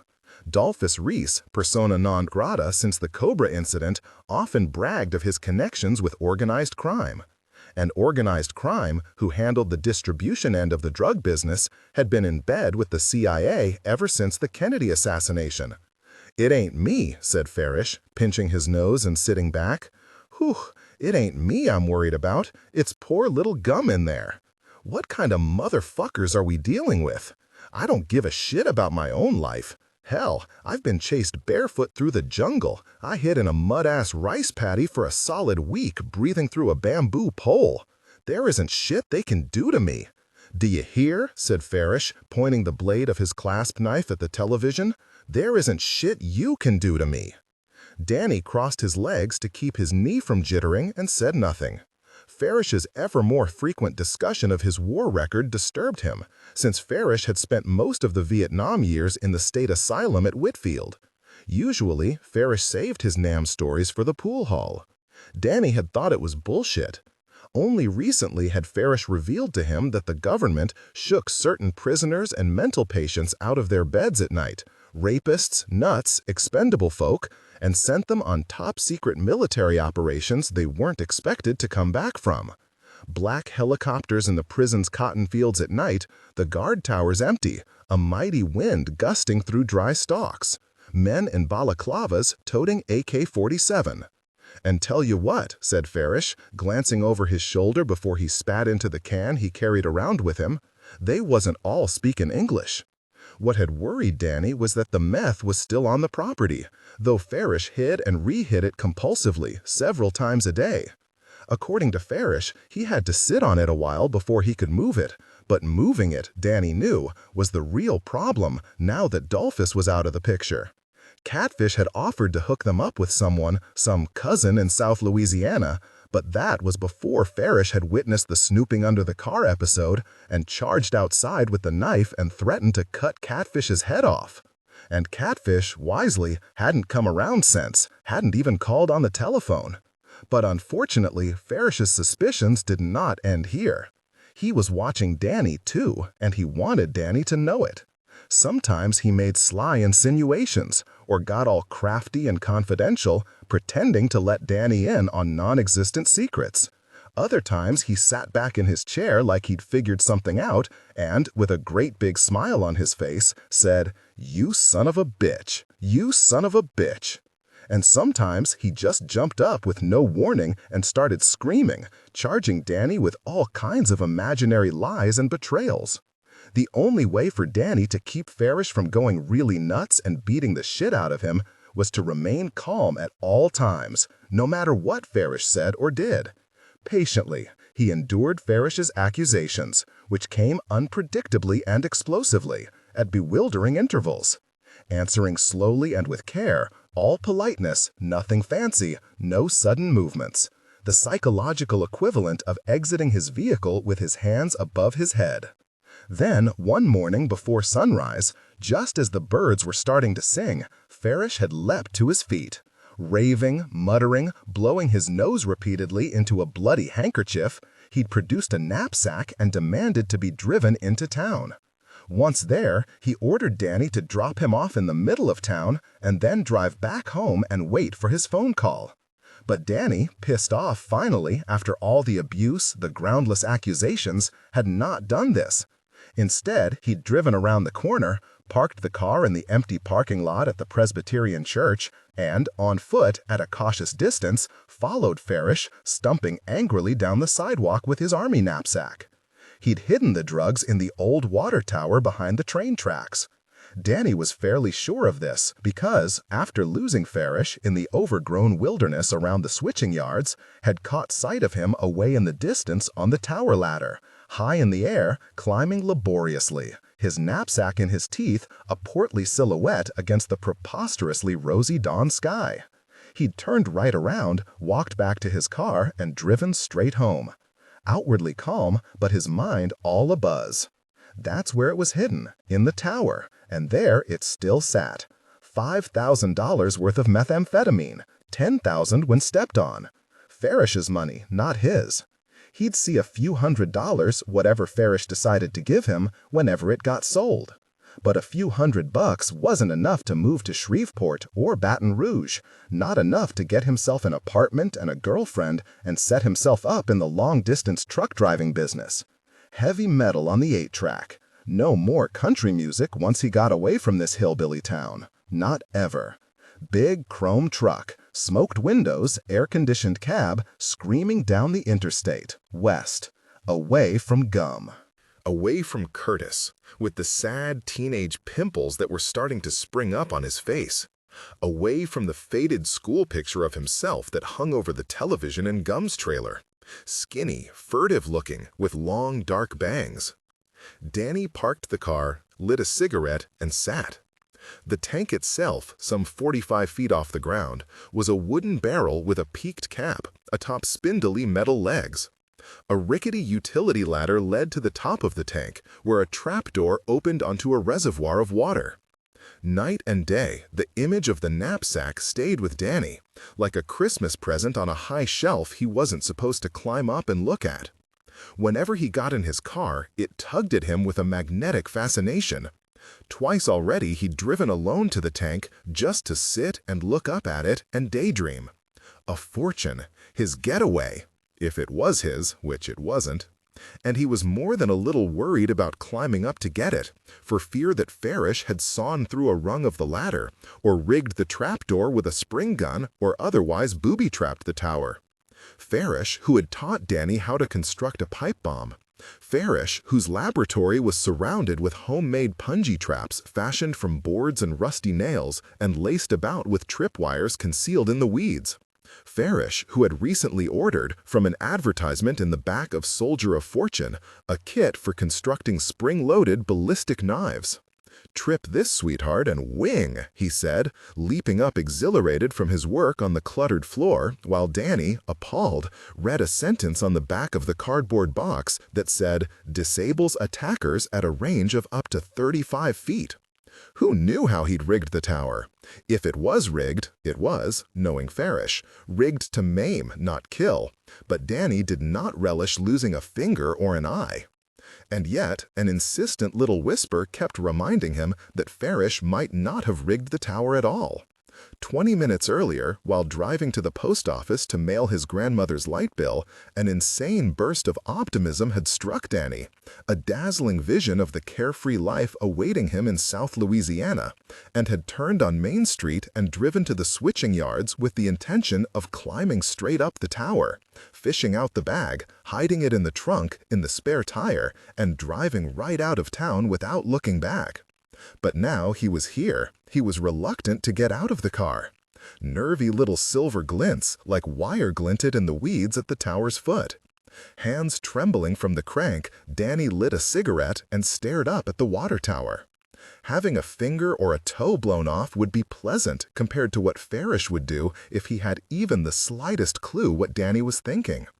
And you could read a whole lot into the fact that Farish had hidden the drugs in a water tank, of all places. A deliberate slap in Danny's face. Farish knew how afraid Danny was of water ever since their father had tried to teach him to swim when he was 4 or 5 by chunking him off a pier into a lake.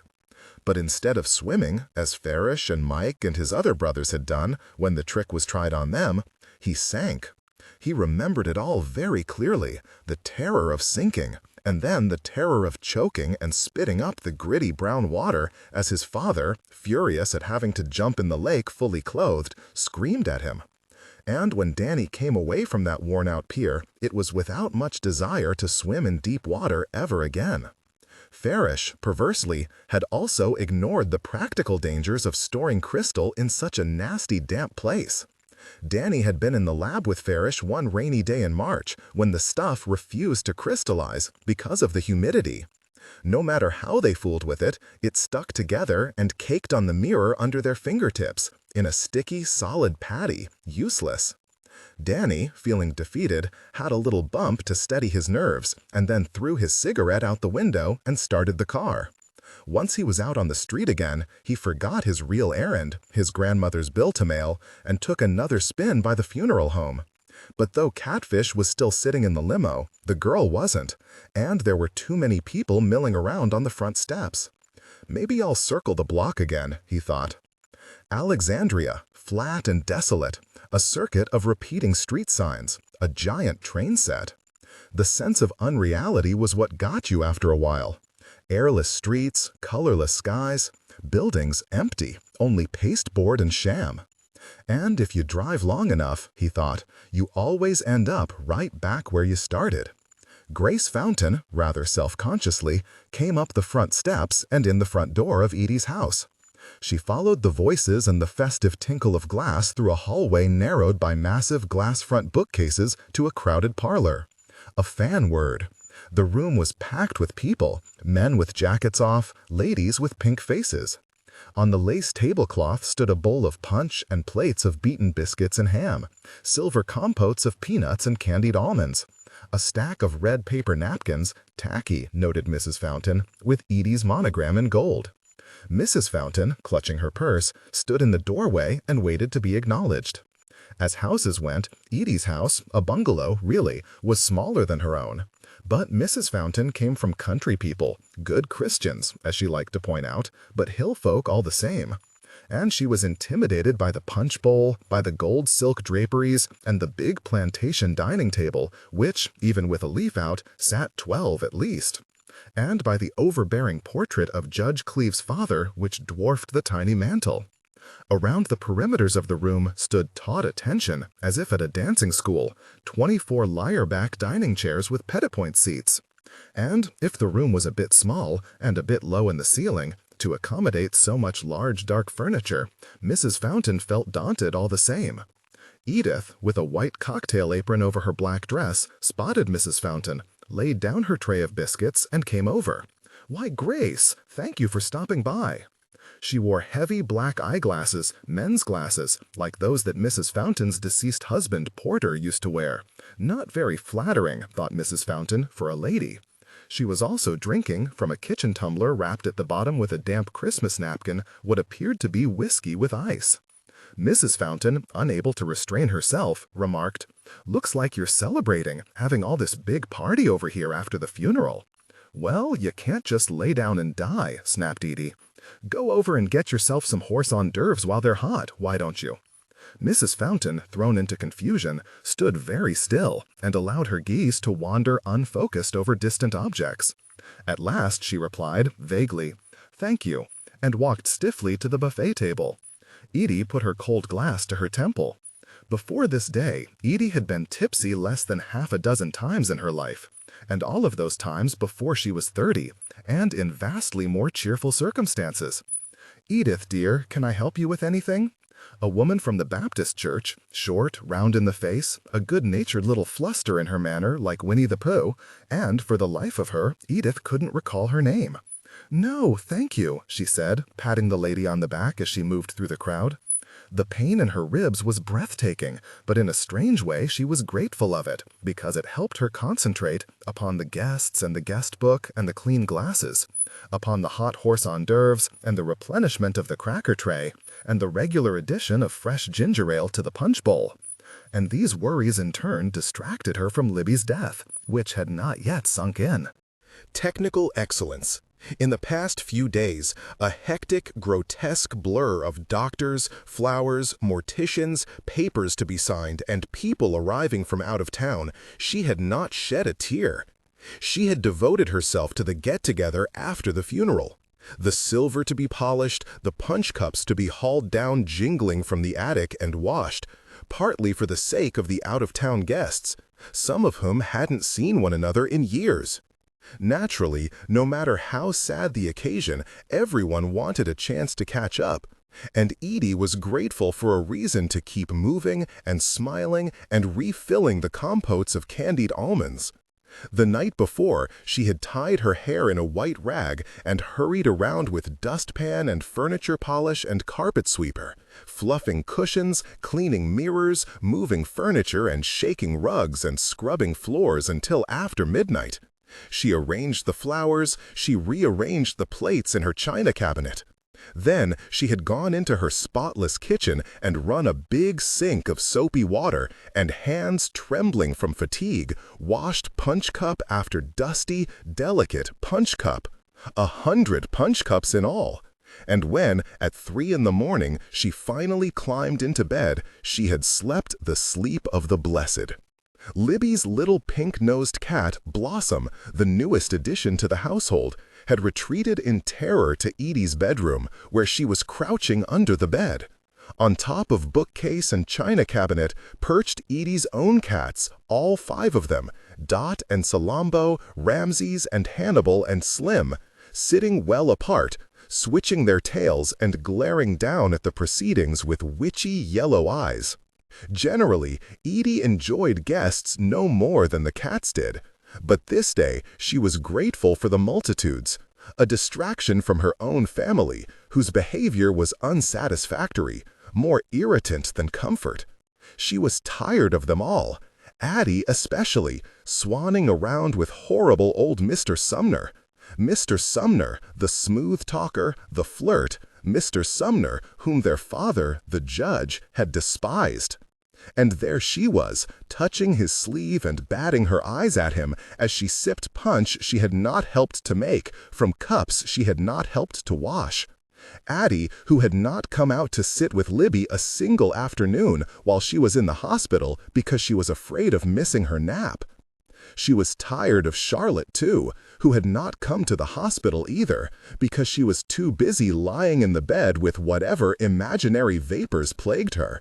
She was tired of Taddy, who had come to the hospital plenty, but only to deliver unwelcome scenarios of how Edith might have avoided the car accident and reacted better to Allison's incoherent phone call. She was tired of the children and their extravagant weeping at funeral parlor and gravesite.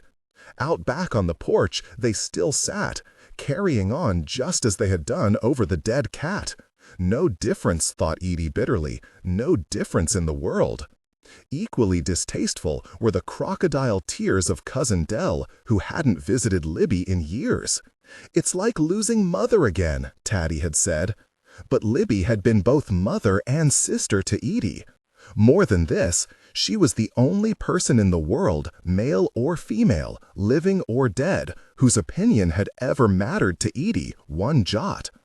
Upon two of these lyre-back dining chairs, old friends in disaster, crowding around the walls of this little room, their mother's casket had been laid, in tribulation's murky downstairs parlor, more than 60 years ago.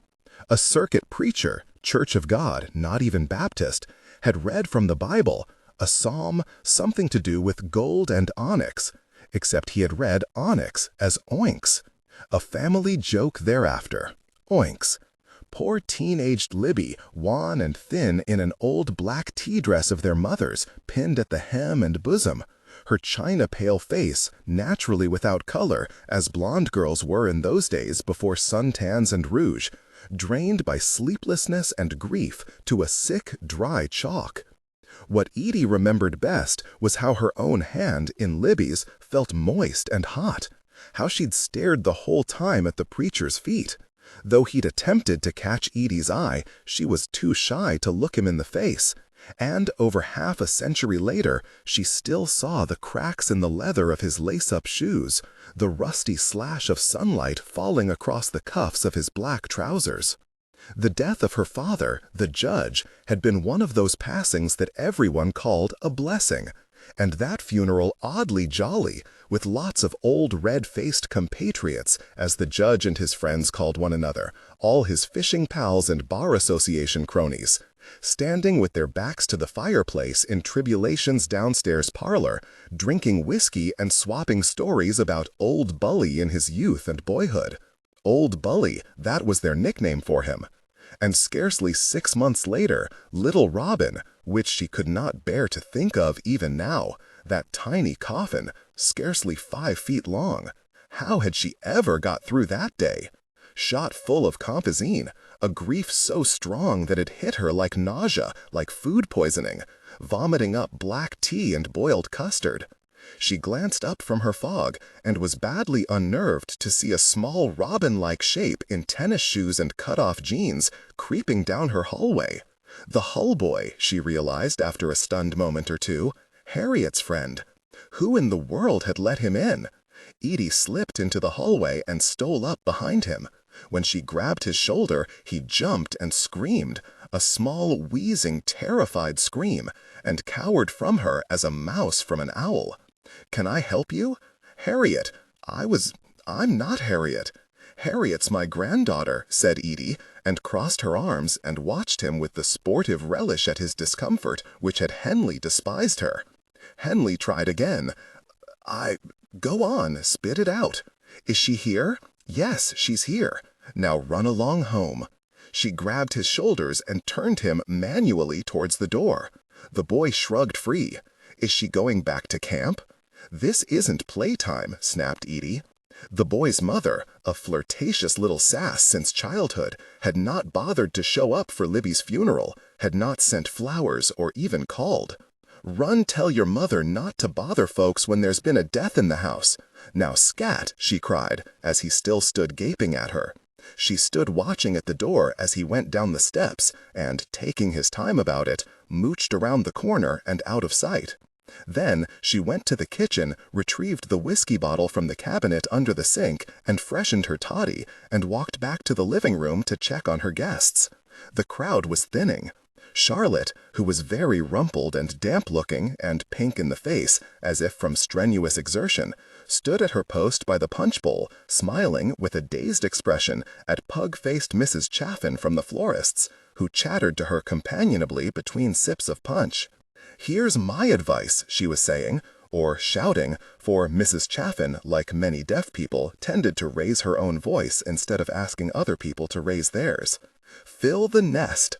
It's terrible to lose a child, but I see a lot of death in my business, and the best thing for it is to get busy and have a few more little ones." Edie noted a large run in the back of her daughter's stocking. Being in charge of the punch bowl was not a very demanding task. Harriet or Allison could have done it, and Edie would have assigned them the job had she not felt it inappropriate for Charlotte to stand around the reception staring tragically into space. "But I don't know what to do," she'd said, in a frightened little squeak, when Edie had marched her to the punch bowl and slapped the ladle in her hand. "Fill their cups and give them more if they want it." In dismay, as if the ladle were a monkey wrench and the punch bowl a complicated piece of machinery, Charlotte glanced at her mother.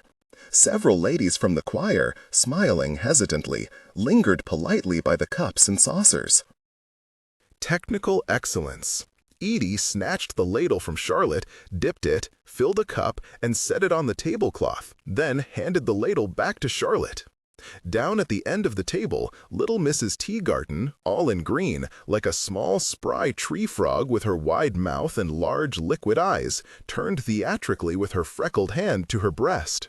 "Gracious!" she cried. "Is that for me?" "Certainly," called Edie in her brightest stage voice as the ladies, now beaming, began to migrate in their direction. Charlotte touched her mother's sleeve, urgently. "But what should I say to them?" "Isn't this refreshing?" said Mrs. Teagarden, loudly. "Do I taste ginger ale?" "I don't reckon you have to say anything," Edie said quietly to Charlotte, and then, in full voice, to the assembled company, "Yes, it's just a plain little non-alcoholic punch, nothing special, just what we have at Christmas. Mary Grace, Catherine, won't you have something to drink?" "Oh, Edith," impressed the choir ladies, "doesn't this look lovely? I don't know how you find the time. Edith's such a capable hostess, she just throws it all together at a moment's notice." This from Cousin Lucinda, who had just strode up, hands in the pockets of her skirt. "Oh, it's easy for Edith," Adelaide was heard to say in a thin voice. "She's got a freezer." Edie, ignoring the slight, had made the necessary introductions and slipped away, leaving Charlotte to the punch bowl. All Charlotte needed was to be told what to do, and she was fine, so long as there wasn't independent thought or decision of any sort.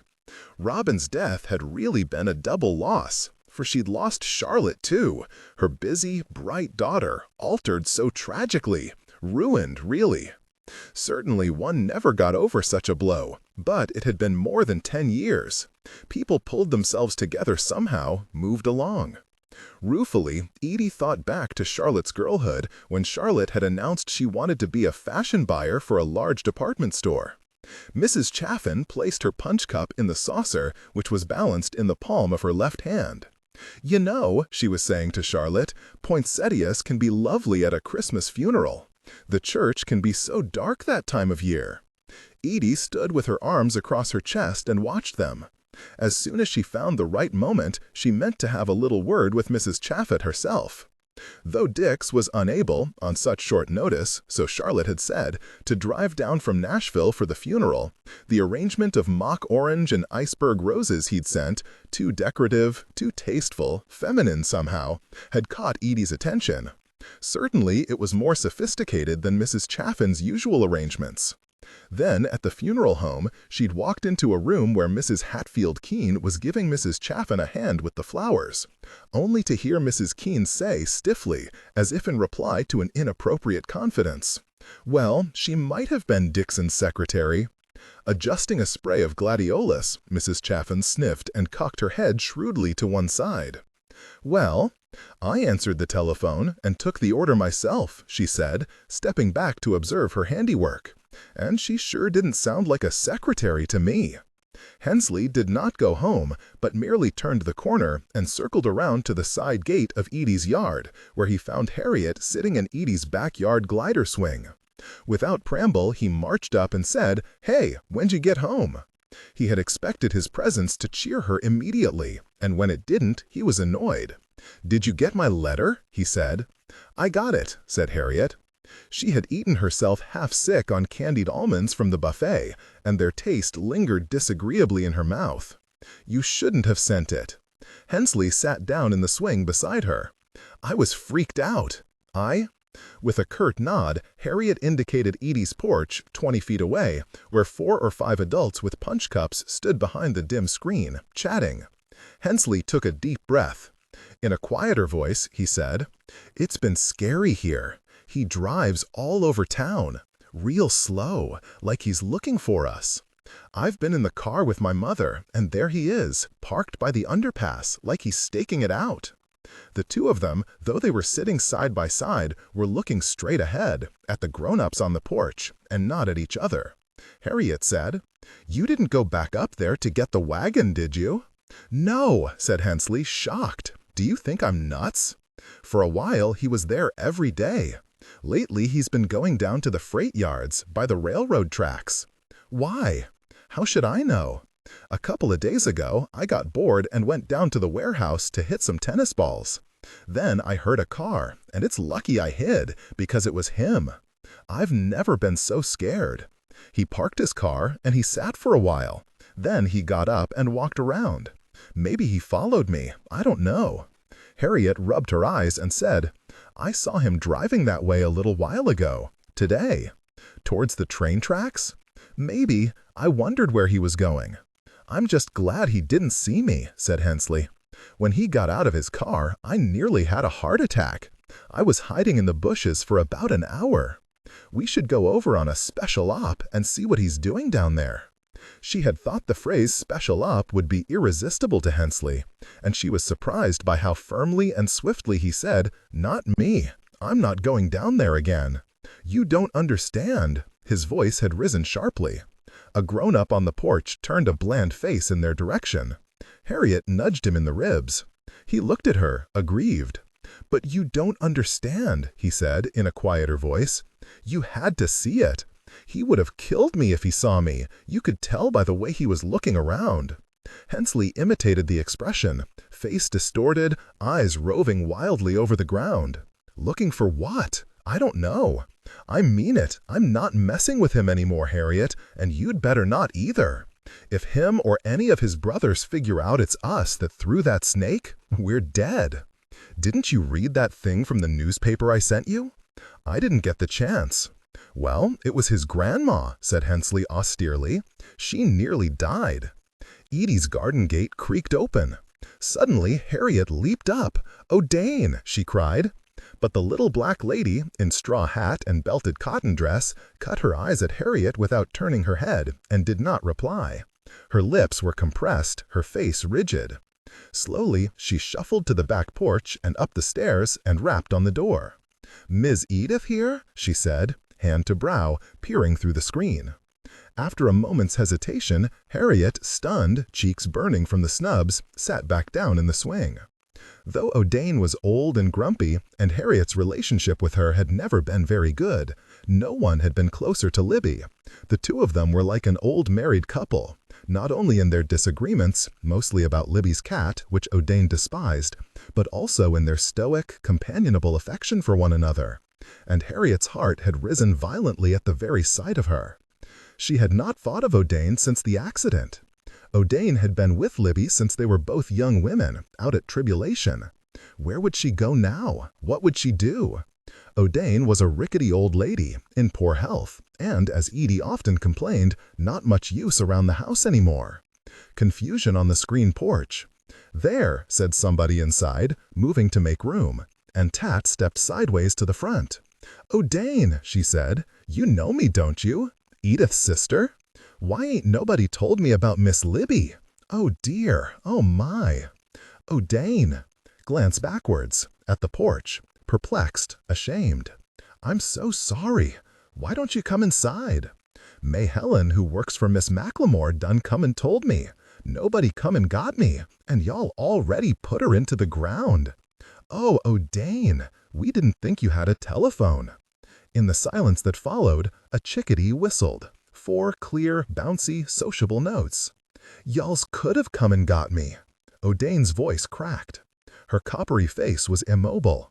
"At my house. I lives out at Pine Hill. You know it." "Y'alls could have gone to that trouble, O'Dean." "Oh my," said Tad helplessly. She took a deep breath. She looked about. "Please, won't you come in and sit down a minute?" "No'm," said O'Dean stiffly. "I thank you." "O'Dean, I'm so sorry. We didn't think." O'Dean dashed away a tear. "I work for Miss Lib 55 years, and nobody ain't even told me she's in the hospital." Tat closed her eyes for an instant. "O'Dean." There was a dreadful silence. "Oh, this is horrible. How can you forgive us? This whole week I'm thinking y'all's up in South Carolina, and I'm supposed to come back to work on Monday. And here she is, laying in the ground. Please." Tat laid a hand on O'Dean's arm. "Wait here while I run get Edith. Will you wait here just a moment?" She flustered and sighed. Conversation, not very clear, resumed on the porch. O'Dean, expressionless, turned and stared into the middle distance. Someone, a man, said in a stage whisper, "I believe she wants a little money." Blood rose hot to Harriet's face. O'Dean, dull-faced, unblinking, stood where she was, without moving. Amongst all the large white people in their Sunday finery, she looked very small and drab, a lone wren in a flock of starlings. Hendley had got up and was standing behind the swing observing the scene with frank interest. Harriet didn't know what to do. She felt as if she should go over and stand with O'Dean. It was what Libby would want her to do. But O'Dean didn't seem very friendly or welcoming. In fact, there was something forbidding in her manner that frightened Harriet. Suddenly, quite without warning, there was movement on the porch, and Allison burst through the door, into O'Dean's arms, so that the old lady, wild-eyed at the abrupt onslaught, had to catch the porch rail to keep from falling over backwards. Allison sobbed with an intensity frightening even to Harriet. O'Dean stared over Allison's shoulder without returning or appearing to welcome the hug. Edie came through and out onto the steps. "Allison, get back in the house," she said, and, grabbing Allison's shoulder, turning her around, "Now!" Allison, with a sharp cry, wrenched away and ran across the yard, past the glider swing, past Hendley and Harriet, into Edie's tool shed. There was a tinny crash, as of a rake toppling off the wall at the slammed door. Hendley said, flatly, as he swiveled his head to stare, "Man, your sister's nuts." From the porch, Edie's voice, clear, carrying, resonated with an air of public address. Formal though it was, emotion trembled behind it, and also something of emergency. "O'Dean, thank you for coming. Won't you step inside for a minute?" "No'm, I don't want to bother nobody." "Don't be ridiculous. We're mighty glad to see you." Hendley kicked Harriet in the foot. "Say," he said, and nodded at the tool shed, "what's the matter with her?" "Bless your heart." Edie scolded O'Dean, who still stood motionless. "Enough of this. You come inside right this minute." Harriet could not speak. From the decrepit tool shed, a single, weird, dry sob, as if of a choked creature. Harriet's face constricted, not with disgust or even embarrassment, but with some foreign, frightening emotion which made Hendley step away from her as if she had an infectious disease. He said, cruelly, looking over her head. "Clouds, an airplane trailing across the sky. I think I have to go now." He waited for her to say something, and when she didn't, he sauntered away. Not his usual scurrying gait, but self-consciously swinging his arms. The gate snapped shut. Harriet stared furiously at the ground. The voices on the porch had risen sharply, and, with a dull pain, Harriet became aware of what they were talking about. Libby's will. "Where it is," Odine was saying. "Don't worry, that'll all be taken care of soon enough," said Edie, taking Odine's arm as if to guide her inside. "The will's in her safe deposit box. On Monday morning." "I ain't trust Nan lawyer," Odine said fiercely. "Miss Lib made me a promise. She told me, she say, 'Odine, if anything happen, look there in my cedar chest. There's an envelope in there for you. You just go on and do it, and don't ask nobody.' Odine, we haven't touched any of her things. On Monday, the Lord knows what went on," said Odine haughtily. "He knows it, and I know it. Yes, ma'am, I surely do know what Miss Libby told me. You know Mr. Billy Wentworth, don't you?" Edie's voice jocular, as if speaking to a child, but with a hoarseness that edged on something terrifying. "Don't tell me that you don't trust Mr. Billy, Odine. That's in practice with his son-in-law down there on the square. All's I want is what's coming to me." The garden glider was rusted. Moss swelled velvety between the cracked bricks. Harriet, with a kind of desperate, clenching effort, fixed the whole of her attention upon a battered conch shell lying at the base of a garden urn. Edie said, "Odine, I'm not disputing that. You'll get what's legally yours. As soon as, I don't know about any legal, all's I know is what's right." The conch was chalky with age, weathered to a texture like crumbly plaster. Its apex had broken off. At the inner lip, it sank into a pearly flush, the delicate, silvery pink of Edie's old maiden's blush roses. Before Harriet was born, the whole family had vacationed on the Gulf every year. After Robin died, they never went back. Jars of tiny gray bivalves collected on those old trips sat on high shelves in the aunts' closets, dusty and sad. "They lose their magic when they've been out of the water a while," Libby said, and she'd run the bathroom sink full of water, poured the shells in, and pulled over a step stool for Harriet to stand on. She'd been tiny, around 3, and how gigantic and white the sink had seemed. And how surprised she had been to see that uniform gray washed bright and slick and magical, broken into 1,000 tinkling colors, empurpled here, soaked there to muscle black, fanned into ribs and spiraling into delicate polychrome whirls, silver, marble blue, coral and pearly green and rose. How cold and clear was the water, her own hands, cut off at the wrist, icy pink and tender.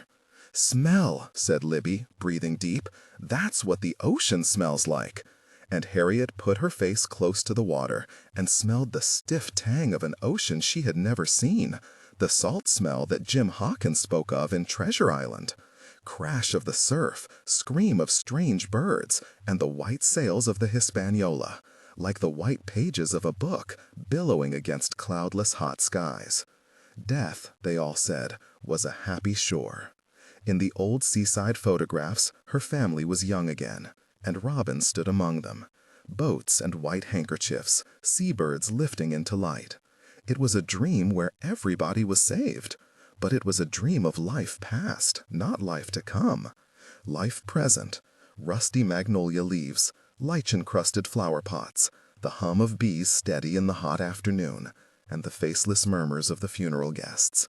Mud and slimy grass under the cracked garden brick she'd kicked aside. Harriet studied the ugly spot on the ground with great attention, as if it were the one true thing in the world, which, in a way, it was. Chapter 7. The Tower. Time was broken. Harriet's way of measuring it was gone. Before, Ida was the planet whose round marked the hours, and her bright, old, reliable course, washing on Mondays and mending on Tuesdays, sandwiches in summer and soup in winter, ruled every aspect of her life. The weeks revolved in procession, each day a series of sequential vistas.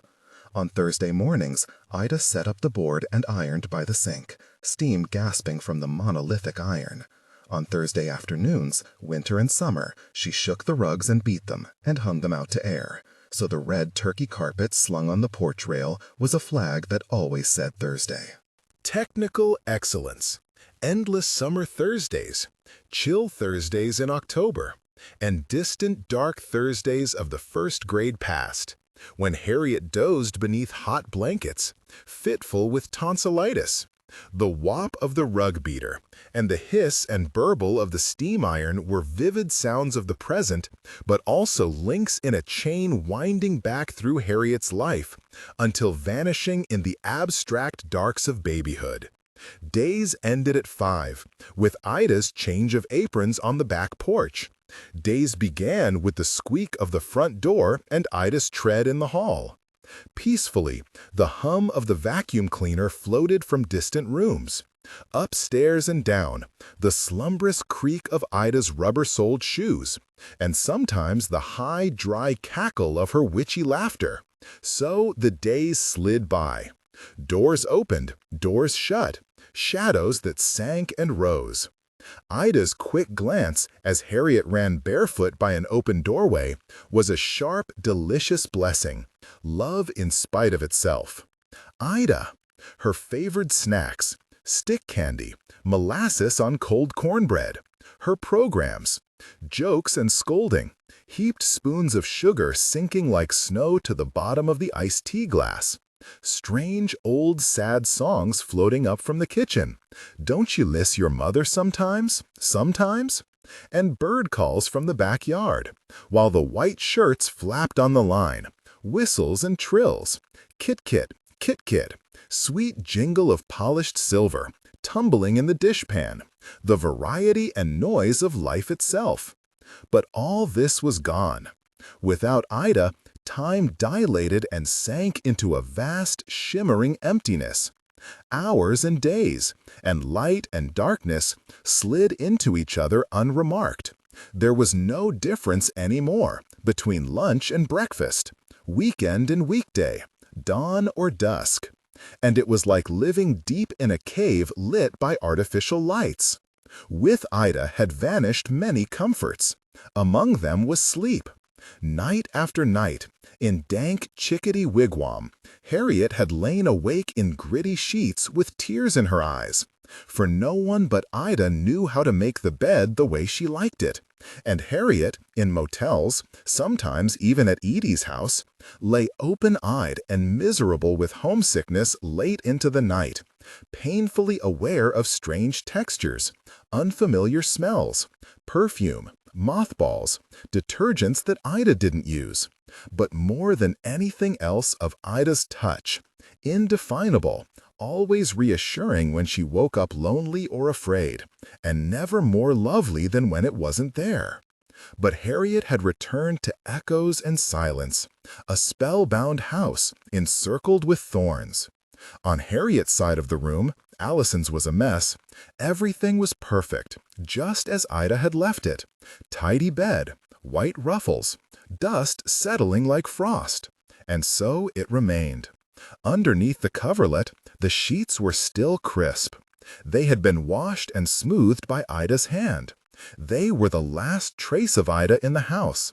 And, as much as Harriet longed to crawl into her bed, to bury her face in the lovely soft pillow and pull the clothes up over her head, she could not bring herself to disturb this last small heaven left to her.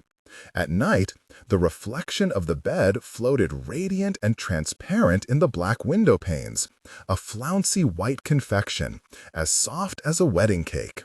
But it was a feast that Harriet could only look at and long for. For once the bed was slept in, even the hope of sleep was lost. So she slept on top of the covers.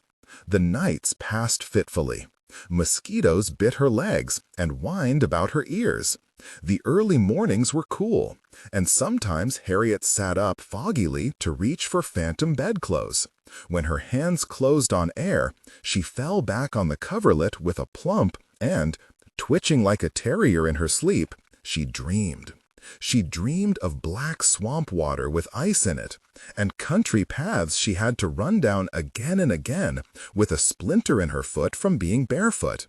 of swimming upward through dark lakes, knocking her head against a sheet of metal that sealed her underwater, away from the surface air, of hiding under the bed at Edie's house from some creepy presence, unseen, who called out to her in a low voice, "Did you leave something, Missy? Did you leave me something?"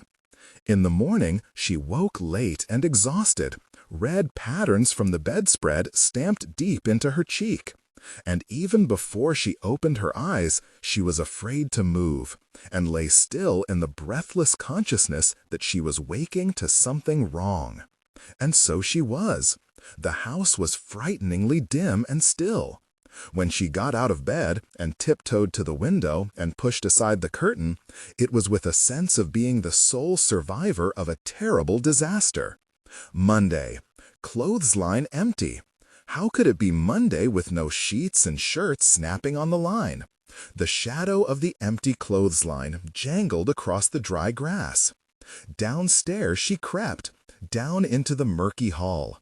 For now that Ida was gone, there was no one to open the blinds in the morning, or to make coffee, or call "Good morning, baby," or do any of the comforting little things that Ida did, and the house remained sunk for most of the day in a filtered underwater gloom. Underlying the vapid silence, a terrible silence, as if the world had ended and most of the people in it had died, was the painful awareness of Libby's house, shut up and vacant only a few streets away. Lawn unmowed, flower beds browned and sizzling with weeds. Inside, the mirrors empty pools without reflection, and the sunlight and the moonlight gliding indifferently through the rooms. How well Harriet knew Libby's house in all its hours and moods and weathers, its winter dullness, when the hall was dim and the gas fire burned low, its stormy nights and days, rain streaming down purple window panes, shadows streaming down the opposite wall, and its blazing autumn afternoons, when Harriet sat in Libby's kitchen, tired and disconsolate after school, taking heart in Libby's small talk, and basking in the glow of her kindly inquiries. All the books Libby had read aloud, a chapter each day after school, Oliver Twist, Treasure Island, Ivanhoe. Sometimes the October light that flared up suddenly in the west windows on those afternoons was clinical, terrifying in its radiance, and its brilliance and chill seemed like a promise of something unbearable, like the inhuman glow of old memories recalled on a deathbed, all dreams and lurid farewells. But always, even in the most still, desolate lights, leaden tick of mantel clock, library book face down on the sofa, Libby herself shined, pale and bright as she moved through the gloomy rooms, with her white head ruffled like a peony. Sometimes she sang to herself, and her reedy voice quavered sweetly in the high shadows of the tiled kitchen, over the fat hum of the Frigidaire. The owl and the pussycat went to sea, in a beautiful pea-green boat. They took some honey and plenty of money, wrapped up in a 5-pound note. There she was, embroidering, with her tiny silver scissors hung on a pink ribbon around her neck, working the crossword, or reading a biography of Madame de Pompadour, talking to her little white cat. Tip, tip, tip. Harriet could hear her footsteps, the particular sound of them in her size 3 shoe, tip, tip, tip, down the long hallway to answer the telephone. Libby! How glad Libby always seemed when Harriet called, even late at night, as if there were no one in the world whose voice she so wanted to hear. "Oh, it's my darling," she cried. "How sweet of you to call your poor old auntie." And the gaiety and warmth of her voice thrilled Harriet so much that, even alone, standing by the wall phone in the dark kitchen, she shut her eyes and hung her head, warmed and glowing all over, like a chimed bell. Did anyone else seem so happy to hear from Harriet? No, no one did. Now she might dial that number, dial it all she pleased, dial it every moment until the end of time, and she would never hear Libby crying at the other end, "My darling, my dear." No, the house was empty now, and still. smells of cedar and vetiver in closed rooms. Technical excellence. Soon the furniture would be gone, but for now everything was exactly as it was when Libby set out on her trip. Beds made, washed teacups stacked in the dish drainer. Days sweeping through the rooms in unremarked procession. As the sun rose, the bubbled glass paperweight on Libby's mantelpiece would glow again into life, its little gleaming life of 3 hours, only to sink into darkness and slumber again when the triangle of sunlight passed over it at noon. The flower-twined carpet vast, tangled game board of Harriet's childhood glowed here, glowed there with the yellow bars of light that slashed through the wooden blinds in the late afternoons. Around the walls they slid, long fingers, passing in long distorted strands across the framed photographs. Libby as a girl, thin and frightened-looking, holding Edie's hand. Stormy old tribulation in sepia tone, with its thundery air of vine-choked tragedy.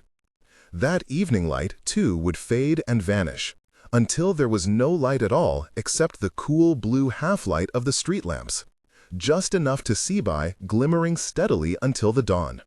Hat boxes, gloves neatly folded, slumbering in drawers. Clothes that would never know Libby's touch again hanging in dark closets. Soon they would be packed away in boxes and sent to Baptist missions in Africa and China, and soon, perhaps, some tiny Chinese lady in a painted house, under golden trees and faraway skies, would be drinking tea with the missionaries in one of Libby's pink Sunday school dresses. How did the world go on the way it did? People planting gardens, playing cards, going to Sunday school, and sending boxes of old clothes to the China missions, and speeding all the while toward a collapsed bridge gaping in the dark. So Harriet brooded. She sat alone on the stairs, in the hall, or at the kitchen table, with her head in her hands. She sat on the window seat in her bedroom and looked down at the street. Old memories scratched and pricked at her. Sulks, ungratefulness, words she could never take back. Again and again she thought of the time she'd caught black beetles in the garden and stuck them into the top of a coconut cake Libby had worked all day to make. And how Libby had cried, like a little girl, cried with her face in her hands. Libby had cried too when Harriet got mad on her 8th birthday and told Libby she hated her present. A heart-shaped charm for her charm bracelet. A toy! I wanted a toy! Later, Harriet's mother had pulled her aside and told her the charm was expensive, more than Libby could afford. Worst, the last time she'd seen Libby, the last time ever, Harriet had shrugged her hand off, run down the sidewalk without looking back. Sometimes, during the course of the listless day, dazed hours on the sofa, paging dully through the Encyclopedia Britannica, these thoughts struck Harriet with such fresh force that she crawled in the closet and closed the door and cried with her face in the taffeta skirts of her mother's dusty old party dresses, sick with the certainty that what she felt was never going to get anything but worse. School started in 2 weeks. Happily was at something called band clinic, which involved going out to the football field every day and marching back and forth in the suffocating heat. When the football team came out to practice, they all filed back into the tin-roofed shanty of a gymnasium and sat around in folding chairs practicing their instruments. Afterwards, the band director built a bonfire and cooked hot dogs, or got together a softball game or an impromptu jam session with the bigger kids. Some nights Hepley came home early, but on those nights, he said, he had to practice his trombone after supper. In a way, Harriet was glad of his absence. She was embarrassed by her sorrow, which was too huge to conceal, and by the disastrous state of the house. Harriet's mother had grown more active after Ida's departure, in a manner recalling certain nocturnal animals at the Memphis Zoo. Delicate little saucer-eyed marsupials who, deceived by the ultraviolet lamps that illumined their glass case, ate and groomed themselves and scurried gracefully about their leafy business under the illusion they were safely hidden beneath cover of night. Secret trails popped up overnight and ran and crisscrossed throughout the house. Trails marked by tissues, asthma inhalers, bottles of pills and hand lotion and nail varnish, glasses of melting ice which left a linkage of white rings on the tabletops. A portable easel appeared in a particularly crowded and dirty corner of the kitchen, and upon it, gradually, day by day, a picture of some watery purple pansies, though she never finished the vase they were in beyond the pencil sketch. Even her hair took on a rich new brunette tint. "Chocolate kiss," said the bottle, covered with sticky black drips that Harriet discovered in the wicker trash can in the downstairs bathroom. Unmindful of the unswept carpets, the sticky floors, the sour-smelling towels in the bathroom, she lavished a bewildering amount of care upon trivia.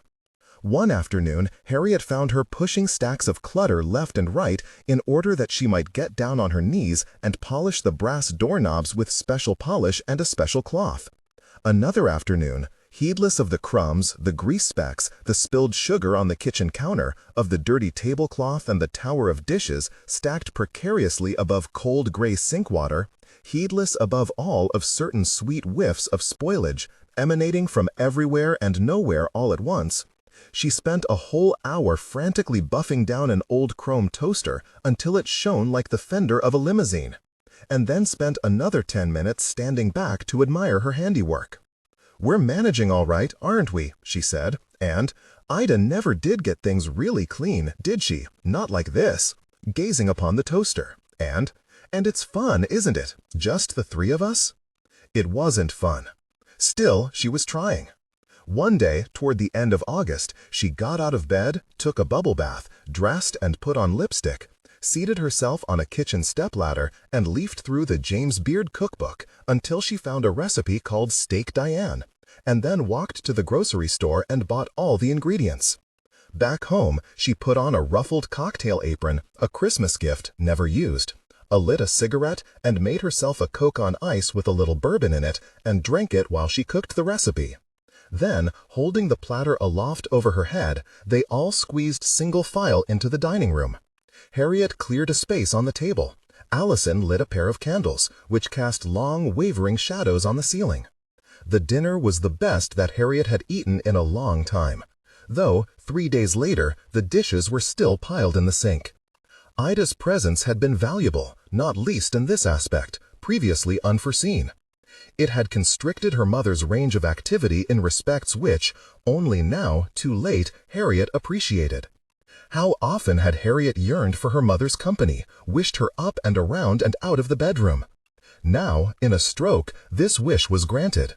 And if Harriet had been lonely and discouraged by the bedroom door, which was always shut, now she was never sure when that door might creak open and her mother drift out, to hover wistfully about Harriet's chair, as if waiting for Harriet to speak the word that would break the silence and make everything easy and comfortable between them. Harriet would have helped her mother, gladly, if she'd had any clue what she was supposed to say. Allison knew how to reassure their mother without saying a word, just by the calm of her physical presence. But with Harriet it was different. It seemed that she was supposed to say or do something, though she wasn't sure what, and the pressure of that expectant gaze only left her speechless and ashamed, and sometimes, if it was too desperate or lingered too long, frustrated and angry. Technical excellence. Then, willfully, she fixed her gaze on her hands, on the floor, on the wall before her, anything to shut out the appeal of her mother's eyes. Harriet's mother did not often talk of Libby. She could hardly pronounce Libby's name without breaking down in tears, but her thoughts ran towards Libby most of the time, and their current was as plain as if she spoke them aloud. Libby was everywhere. Conversations turned about her, even though her name went unmentioned. Oranges? Everyone remembered the orange slices Libby liked to float in Christmas punch, the orange cake, a sad dessert from a World War II ration cookbook that Libby sometimes baked. Pears? Pears, too, were rich in associations. Libby's gingered pear preserves, the song that Libby sang about the little pear tree, the still life featuring pears that Libby had painted at the State College for Women at the turn of the century. And somehow, in talking wholly about objects, it was possible to talk about Libby for hours without mentioning her name. Unspoken reference to Libby haunted every conversation. Every country or color, every vegetable or tree, every spoon and doorknob and candy dish was steeped and distempered by her memory. And though Harriet did not question the correctness of this devotion, still, sometimes it felt uncomfortably as if Libby had been transformed from a person into a sort of sickly, omnipresent gas, seeping through keyholes and under the door cracks. This was all a very strange design of talk, and it was even stranger because their mother had made it plain in 100 wordless ways that the girls were not to mention Ida. Even when they referred to Ida indirectly, her displeasure was evident. And she had frozen with her drink halfway to her lips when Harriet, without thinking, had mentioned Libby and Ida in the same sad breath. "How dare you?" she cried, as if Harriet had said something disloyal to Libby, base, unforgivable. And then, to Harriet, "Don't look at me like that." She seized the hand of startled Allison. She dropped it and fled from the room. But though Harriet was forbidden to confide her own sorrow, her mother's sorrow was a constant reproach, and Harriet felt vaguely responsible for it. Sometimes, at night especially, it waxed palpable, like a mist, permeating the entire house. A thick haze of it hung about her mother's bowed head, her slumped shoulders, as heavy as the whiskey smell that hung over Harriet's father when he had been drinking. Harriet crept up to the doorway and watched silently, as her mother sat at the kitchen table in the yellowy light of the lamp with her head in her hands and a cigarette burning between her fingertips. And yet, when her mother turned and tried to smile or make small talk, Harriet fled. She hated the shy, girlish way her mother had begun to tiptoe around the house, peeping around corners and looking in cabinets, as if Ida were some tyrant she was glad to be rid of. Whenever she edged closer, smiling timidly, in that particular tremulous way that meant she wanted to talk, Harriet felt herself harden to ice. Still as a stone she held herself when her mother sat down beside her on the sofa, when her mother reached out awkwardly and patted her hand. "You've got your whole life ahead of you." Her voice was too loud. She sounded like an actress. Harriet was silent, staring down sullenly at the Encyclopedia Britannica, which was open in her lap, at an article about the Calvi. It was a family of South American rodents, which included the guinea pig. "The thing is," her mother laughed, a choked, dramatic little laugh, "I hope you never have to live through the kind of pain I've suffered." Harriet scrutinized a black and white photograph of the capybara, the largest member of the Calvi family. It was the largest rodent alive. "You're young, honey. I've done my best to protect you. I just don't want you to make some of the mistakes I've made." She waited. She was sitting far too close. Though Harriet felt uncomfortable, she held herself still and refused to look up. She was determined not to give her mother the slightest opening. All her mother wanted was a display of interest, not genuine interest, just a show, and Harriet knew well enough what would please her. To set the encyclopedia pointedly aside, to fold her hands in her lap and put on a sympathetic frowny face as her mother talked. Poor mother! That was enough. That would do. And it wasn't much, but the unfairness of it made Harriet tremble. Did her mother listen when she wanted to talk? And in the silence, looking fixedly at the encyclopedia, how hard it was to hold firm, not to answer.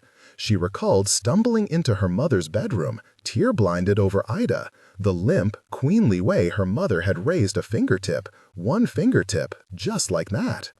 Suddenly, Harriet became aware that her mother had stood up and was looking down at her. Her smile was thin and barbed like a fishhook. "Please don't let me bother you while you're reading," she said. Immediately, Harriet was struck with regret. "Mother, what?" She pushed the encyclopedia aside. Never mind. Her mother cut her eyes away, drew the sash of her robe thobe. "Mother?" Harriet called after her down the hallway, as the bedroom door, a little too decorously, clicked shut. "Mother, I'm sorry." Why was she so hateful? Why couldn't she behave like other people wanted her to? Harriet sat on the sofa, berating herself, and the sharp, unpleasant thoughts tumbled through her mind long after she'd picked herself up and trudged up to bed.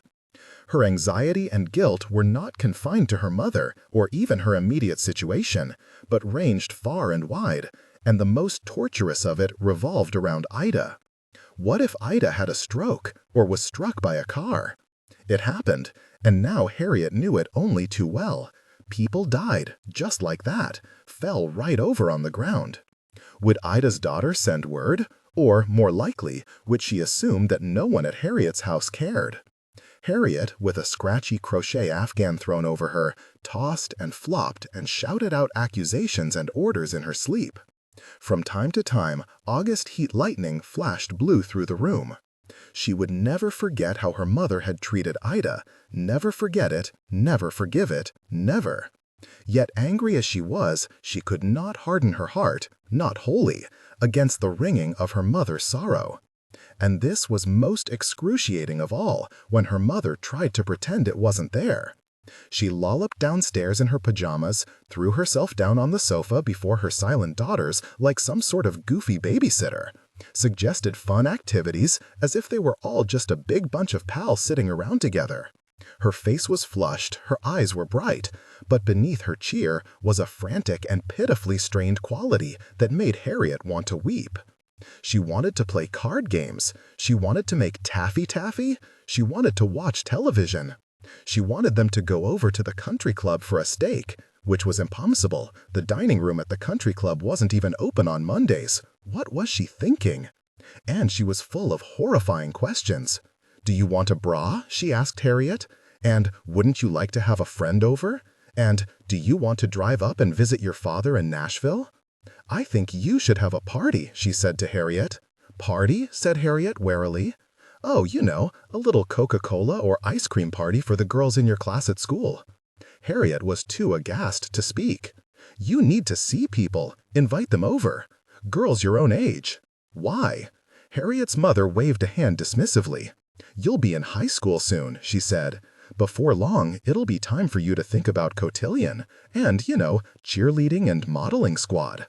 "Modeling squad?" thought Harriet in amazement.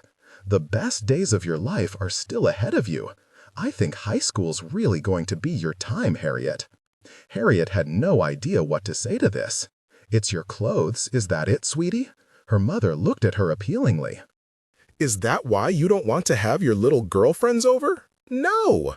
We'll take you to Youngland in Memphis, buy you some pretty clothes, let your father pay for it.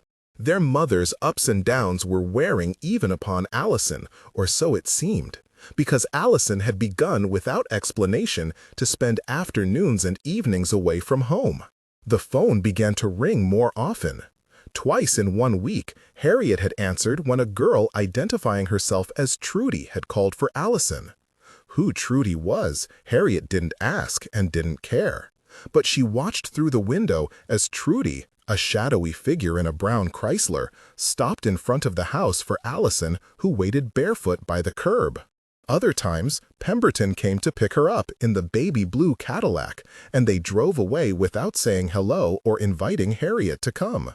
Harriet sat in the upstairs window seat of her darkened bedroom after they rattled off down the street, staring out into the murky sky over the train tracks. Off in the distance, she saw the lights of the baseball field, the lights of Jumbo's drive-in. Where did they go, Pemberton and Allison, when they drove away in the dark? What did they have to say to each other? The street was still slick from the afternoon's thunderstorm. Above it, the moon shone through a ragged hole in thunderhead clouds, so that the billowy edges were washed with a livid, grandiose light. Beyond, through the rift in the sky, all was clarity, cold stars, infinite distance. It was like staring into a clear pool that seemed shallow, inches deep, but you might toss a coin in that glassy water and it would fall and fall, spiraling down forever without ever striking bottom. "What's Ida's address?" Harriet asked Allison one morning. "I want to write and tell her about Libby." The house was hot and still. Dirty laundry was heaped in great grimy swags on top of the washing machine. Allison looked up blankly from her bowl of cornflakes. "No," said Harriet after a long moment of disbelief. Allison glanced away. She had recently started wearing dark makeup on her eyes, and it gave her an evasive, uncommunicative look. "Don't tell me you didn't get it. What's wrong with you?" "She didn't give it to me." "Didn't you ask?" Silence. "Well, didn't you? What's the matter with you?" "She knows where we live," said Allison, "if she wants to write." "Sweetheart?"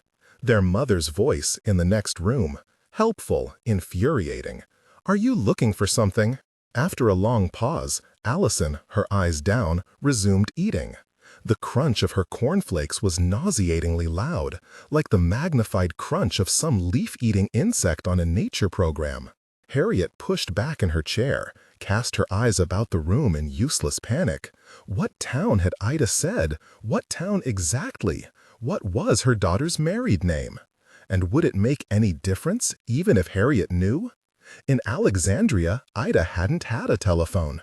Whenever they needed to get in touch with Ida, Edie had to get in the car and drive over to Ida's house, which wasn't even a house, only a lopsided brown shack in a yard of packed dirt, no grass and no sidewalk, just mud. Smoke puffing from a rusty little metal stovepipe, up top, when Edie had stopped by one winter evening with Harriet in the car, bringing fruitcake and tangerines for Ida's Christmas.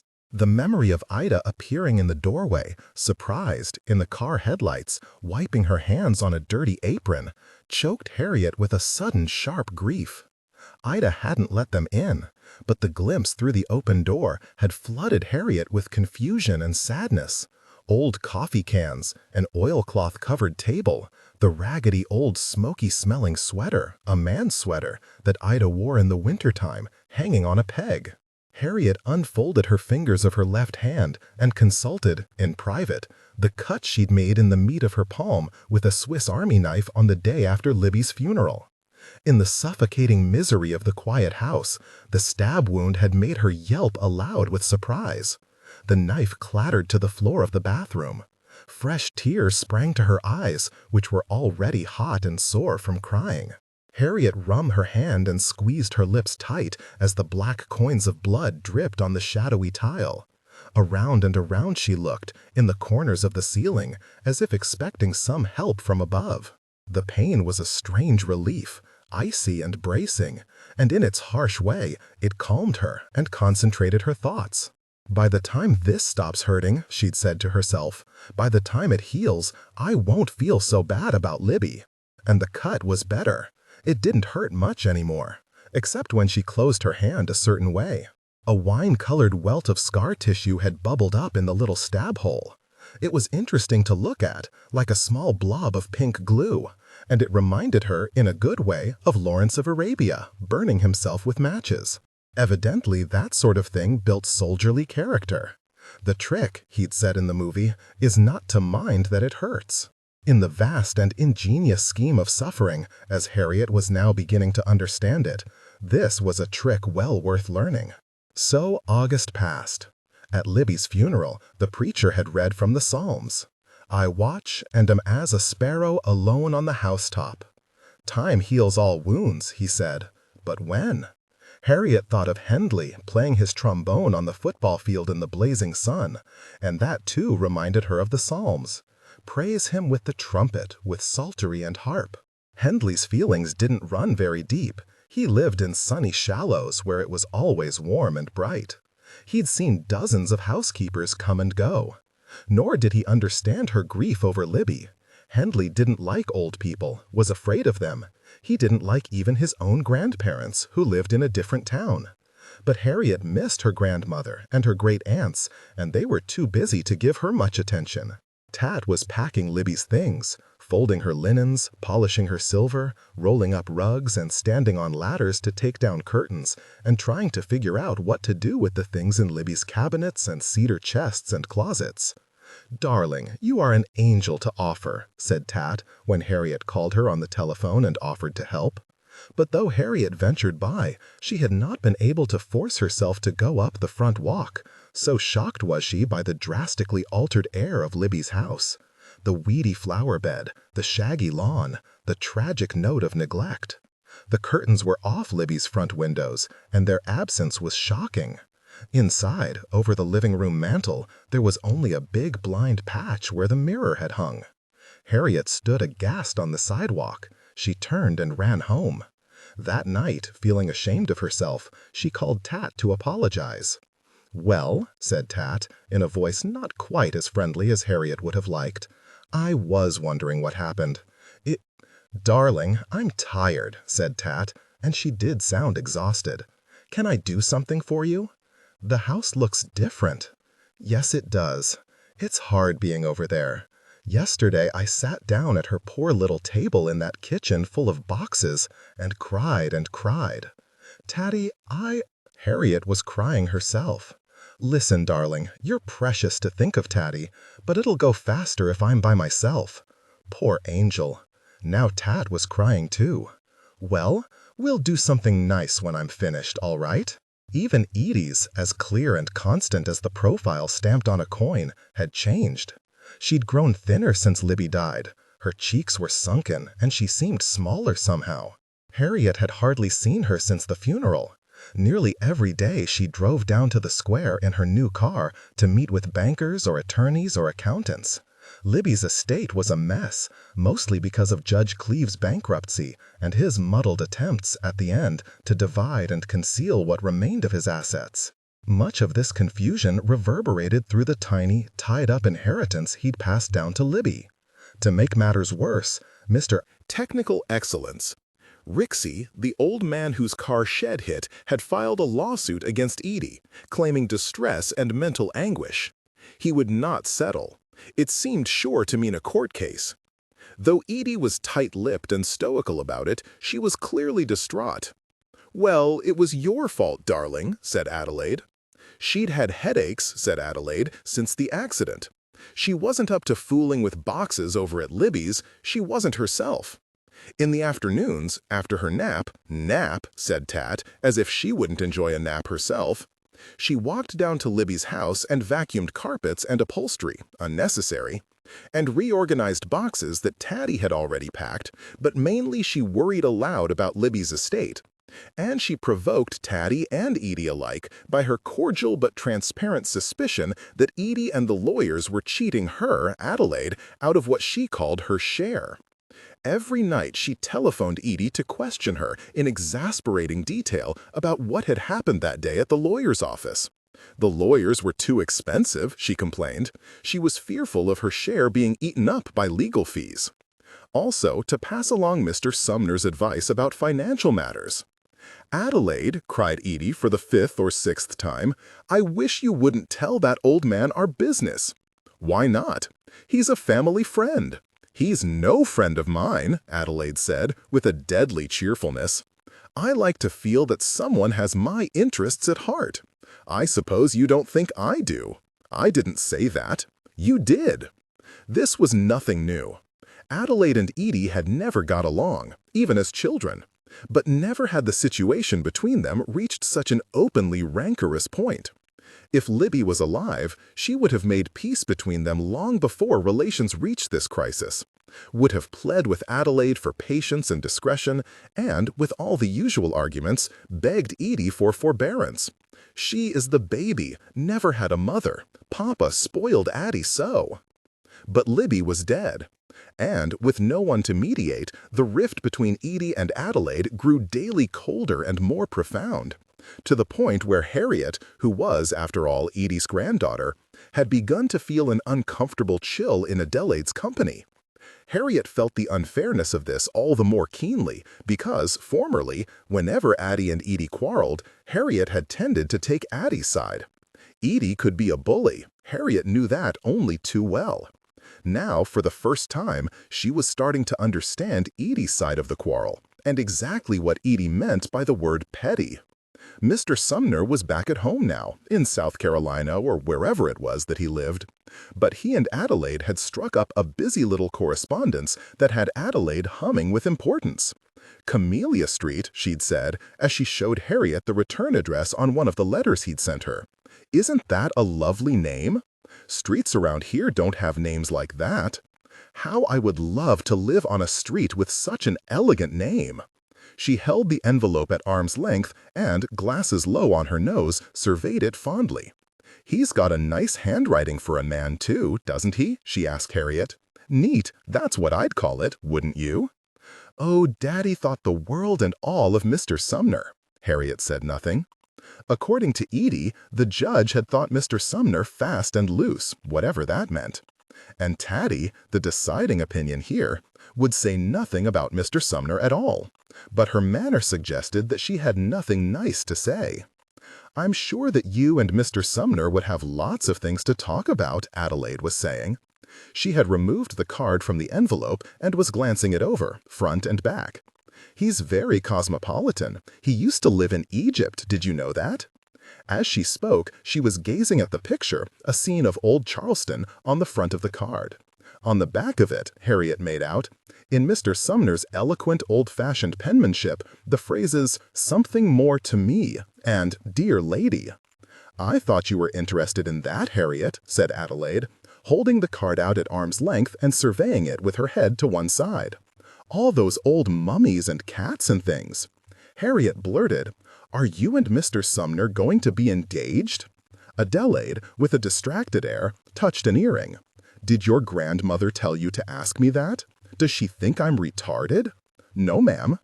"I hope," said Adelaide, with a chilly laugh, "I hope I don't seem so very old to you." And as she rose to walk Harriet to the door, she glanced at her reflection in the window glass in a way that made Harriet's heart sink. The days were very noisy. Heavy machinery, bulldozers, chainsaws roared in the distance, 3 streets over. The Baptists were cutting down the trees and paving over the land around the church because they needed more parking, they said. The rumble in the distance was terrible, as if of tanks, an advancing army, pressing in on the quiet streets. The library was closed. Painters were working in the children's room. They were painting it bright yellow, a slick, shiny, enameled yellow that looked like taxicab paint. It was horrible. Harriet had loved the scholarly wood paneling, which had been there for as long as she could remember. How could they be painting over all that beautiful dark old wood? And the summer reading contest was over, and Harriet had not won it. There was nobody to talk to, and nothing to do, and no place to go but the pool. Every day at 1 o'clock, she put her towel under her arm and walked over. August was drawing to a close. Football and cheerleading practice and even kindergarten had started. And, except for the retired people out on the golf course, and a few young housewives who lay roasting themselves on deck chairs, the country club was deserted. The air, for the most part, was as hot and still as glass. Every so often, the sun passed under a cloud, and a gust of hot wind swept through and wrinkled the surface of the pool, rattled the awning of the concession stand. Underwater, Harriet enjoyed having something heavy to fight and kick against, enjoyed the white Frankenstein arcs of electricity leaping as from some great generator against the walls of the pool. Suspended therein, chains and spangles of radiance, 10 feet above the bellying curve of the deep end, sometimes she forgot herself for whole minutes at a time, lost in echoes and silence, ladders of blue light. For long, dreamy spells, she lay in a dead man's float, staring down at her own shadow. Houdini had escaped fairly quickly in his underwater tricks, and while the policemen glanced at their watches and tugged at their collars, while his assistant shouted for the axe, and his wife screamed and slumped in a make-believe faint, he was usually well out of his restraints and out of view, floating quite calmly beneath the surface of the water. Towards this, at least, Harriet had progressed over the summer. She could hold her breath comfortably for well over a minute, and if she stayed very still, she could grit it out, not so comfortably, for nearly 2. Sometimes she counted the seconds, but more often she forgot. What enthralled her was the process, the trance. Her shadow, 10 feet below, wavered dark across the floor of the deep end, as big as the shadow of a grown man. The boats sunk, she told herself, imagining herself shipwrecked, adrift in blood-warm immensities. Oddly, it was a comfortable thought. No one's coming to rescue me. She'd been floating for ages, scarcely moving, except to breathe, when, very faintly, she heard someone calling her name. With a breaststroke and a kick, she surfaced, to heat, glare, the noisy hum of the cooling unit outside the clubhouse. Through foggy eyes, she saw Pemberton, who hadn't been on duty when she'd arrived, wave from atop his lifeguard chair and then jump down into the water. Harriet ducked to avoid the splash, and then, seized inexplicably by panic, somersaulted underwater and swam for the shallow end, but he was too quick and cut her off.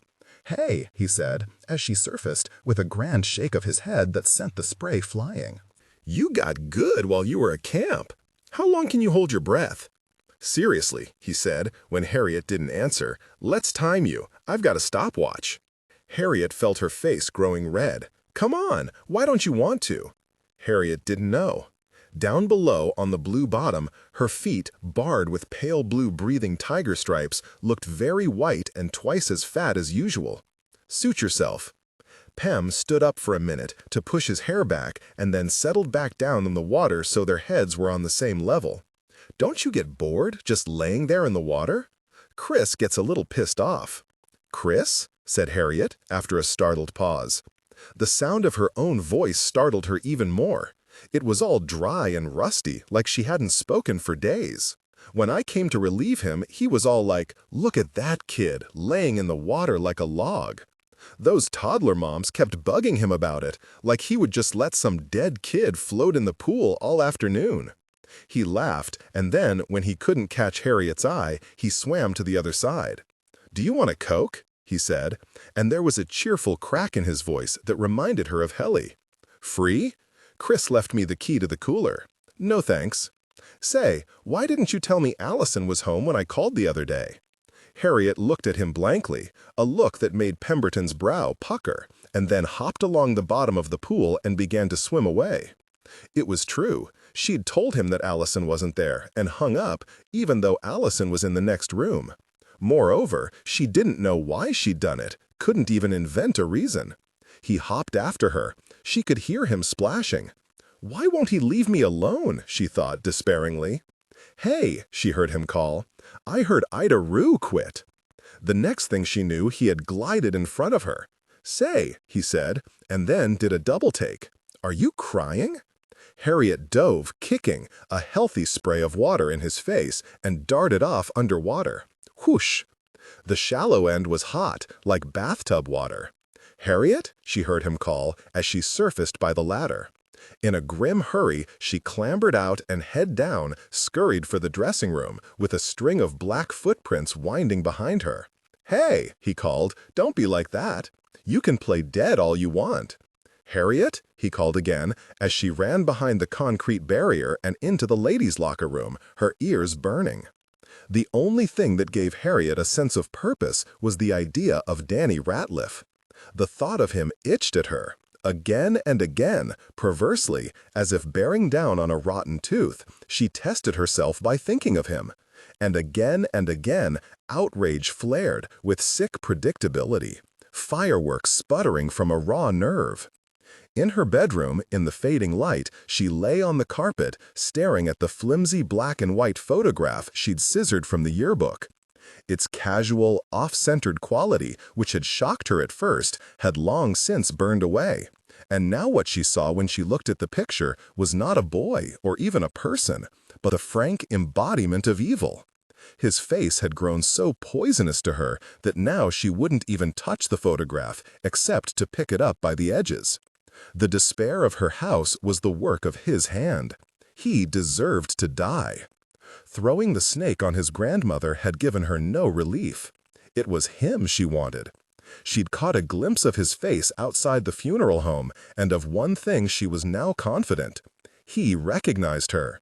Their eyes had met and locked, and his bloodshot gaze had flashed up so fierce and strange at the sight of her that the memory made her heart pound.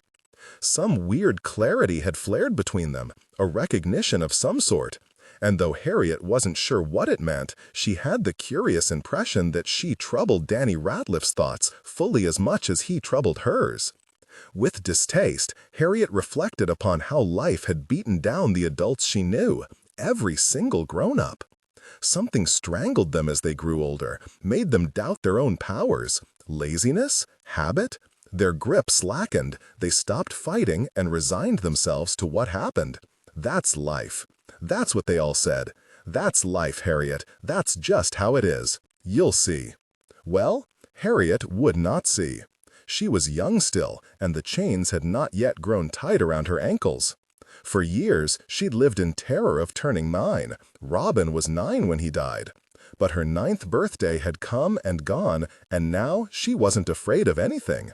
Whatever was to be done, she would do it.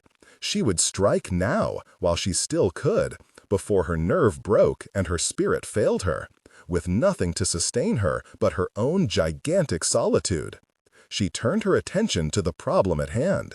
Why would Danny Ratliff go to the freight yards? There wasn't much to steal. Most of the warehouses were boarded up, and Harriet had climbed up and looked inside the windows of the ones that weren't, empty for the most part, except for raggedy cotton bales and age-blacked machinery and dusty pesticide tanks wallowing belly up in the corners. Wild possibilities ran through her mind. Prisoners sealed in a boxcar, bodies buried, burlap sacks of stolen bills, skeletons, murder weapons, secret meetings. The only way to find out exactly what he was doing, she decided, was to go down to the freight yards and see for herself.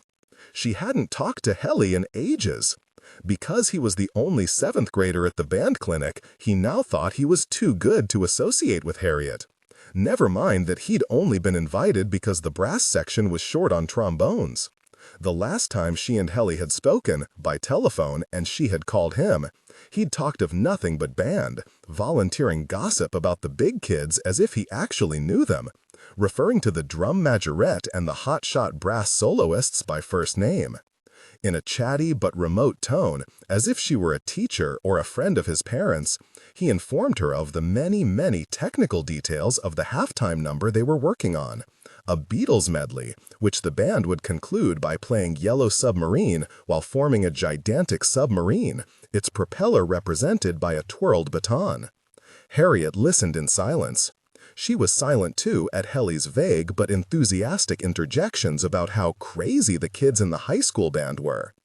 The football players don't have any fun. They have to get up and run laps while it's still dark. Coach Cogwell screams at them all the time. It's like the National Guards or something. But Chuck and Frank and Rusty and the sophomores in the trumpet section, they are so much wilder than any of the guys on the football team. All they do is talk back and crack crazy jokes, and they wear their sunglasses all day long. Mr. Wooburn's cool. He doesn't care. Like yesterday. Wait, he said to Harriet, and then to some peevish voice in the background. What? Conversation. Harriet waited. After a moment or two, Helly returned. Sorry, I have to go practice, he said virtuously. Dad says I need to practice every day because my new trombone is worth a lot of money. Harriet hung up and, in the still, dingy light of the hallway, leaned with her elbows on the telephone table and thought. Had he forgot about Danny Ratliff, or did he just not care? Her lack of concern over Helly's distant manner took her by surprise, but she could not help being pleased by how little pain his indifference caused her. The night before, it had rained, and though the ground was wet, Harriet couldn't tell if a car had recently passed through the broad gravel expanse, a loading area for cotton wagons, not really a road, that connected the switching yards with the freight yards, and the freight yards with the river. With her backpack and her orange notebook under her arm, in case there were clues she needed to write down, she stood on the edge of the vast, black, mechanical plain and gazed out at the scissors and loops and starts and stops of track, the white warning crosses and the dead signal lanterns, the rust-locked freight cars in the distance, and the water tower rising up tall behind them, atop spindly legs, an enormous round tank with its roof peaked like the Tin Woodman's hat in The Wizard of Oz. In early childhood, she'd formed an obscure attachment to the water tower, perhaps because of this resemblance. It seemed a dumb, friendly guardian of some sort, and when she went to sleep, she often thought of it standing lonely and unappreciated out somewhere in the dark. Then, when Harriet was 6, some bad boys had climbed up the tower on Halloween and painted a scary jack-o'-lantern face on the tank with slit eyes and saw teeth. And for many nights after, Harriet lay awake and agitated and could not sleep for the thought of her steadfast companion, fanged now and hostile, scowling out over the silent rooftops. The scary face had faded long ago. Someone else had sprayed Class of '70 over it in gold paint, and now this too had faded, bleached by sun and washed dull by years and years of rain. Melancholy black drips of decay streaked the tank's facade from top to bottom, but even though it wasn't really there anymore, the devil face, still it burned in Harriet's memory, like a light's afterburn in a recently darkened room. The sky was white and empty. With heavily, she thought, at least there's somebody to talk to. Had Robin wandered down here to play? Had he stood astride his bicycle to look across the train tracks? She tried to imagine seeing it all through his eyes. Things wouldn't have changed much. Maybe the telegraph wires would sag a little more. Maybe the creeper and the bindweed would hang a little thicker on the trees. How would it all look in 100 years, after she was dead? She cut through the freight yard, hopping over the tracks, humming to herself, towards the woods. Her voice was very loud in the silence. She had never ventured so far into this abandoned area by herself. What if there was a disease in Alexandria, she thought, and everybody died but me? I'd go live at the library, she told herself. The notion was cheering. She saw herself reading by candlelight, shadows flickering on the ceiling above the labyrinth of shelves. She could take a suitcase from home, peanut butter and crackers, a blanket, a change of clothes, and pull together 2 of the big armchairs in the reading room to sleep on. When she stepped on the footpath and into the shady woods, lush vegetation, crackling through the ruins of her death-stilled city, buckling up the sidewalks, snaking through the houses, the passage from warmth to cool was like swimming into a cool plume of spring water in the lake. Airy clouds of gnats swirled away from her, spinning from the sudden movement like pond creatures in green water. In the daylight, the path was narrower and more choked than she had imagined it to be in the dark. Barbs of foxtail and witchgrass prickled up in tufts, and the ruts in the clay were coated in scummy green algae. Overhead, a raucous scream that made her jump, only a crow. Trees dripping in great chains and swags of kudzu loomed high on either side of the path like rotting sea monsters. Slowly she walked, gazing up at the dark canopy, and she did not notice the loud buzzing of flies, which grew louder and louder until she smelled a bad smell, and looked down. A glittering green snake, not poisonous, for its head was not pointed, but unlike any snake she had ever seen, lay dead on the path ahead of her. It was about 3 feet long, stomped flat in the middle, so that its guts were smashed out in rich, dark globs. But the remarkable thing was its color, a sparkly chartreuse with iridescent scales, like the color illustration of the king of the snakes in an old book of fairy tales that Harriet had had since she was a baby. "Very well," had said the king of the snakes to the honest shepherd, "I shall spit into your mouth 3 times, and then you shall know the language of the beasts. But take care not to let other men know your secret, or they shall grow angry and kill you."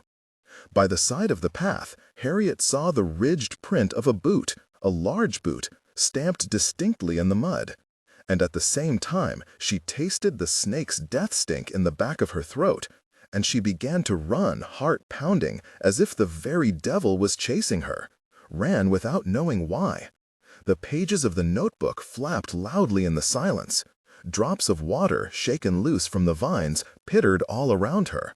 A bewilderment of stunted ailanthus, varying heights, like stalagmites on a cave floor, rose pale and staggered from the strangle of brush on the ground, their lizard-skinned trunks luminous in the dim.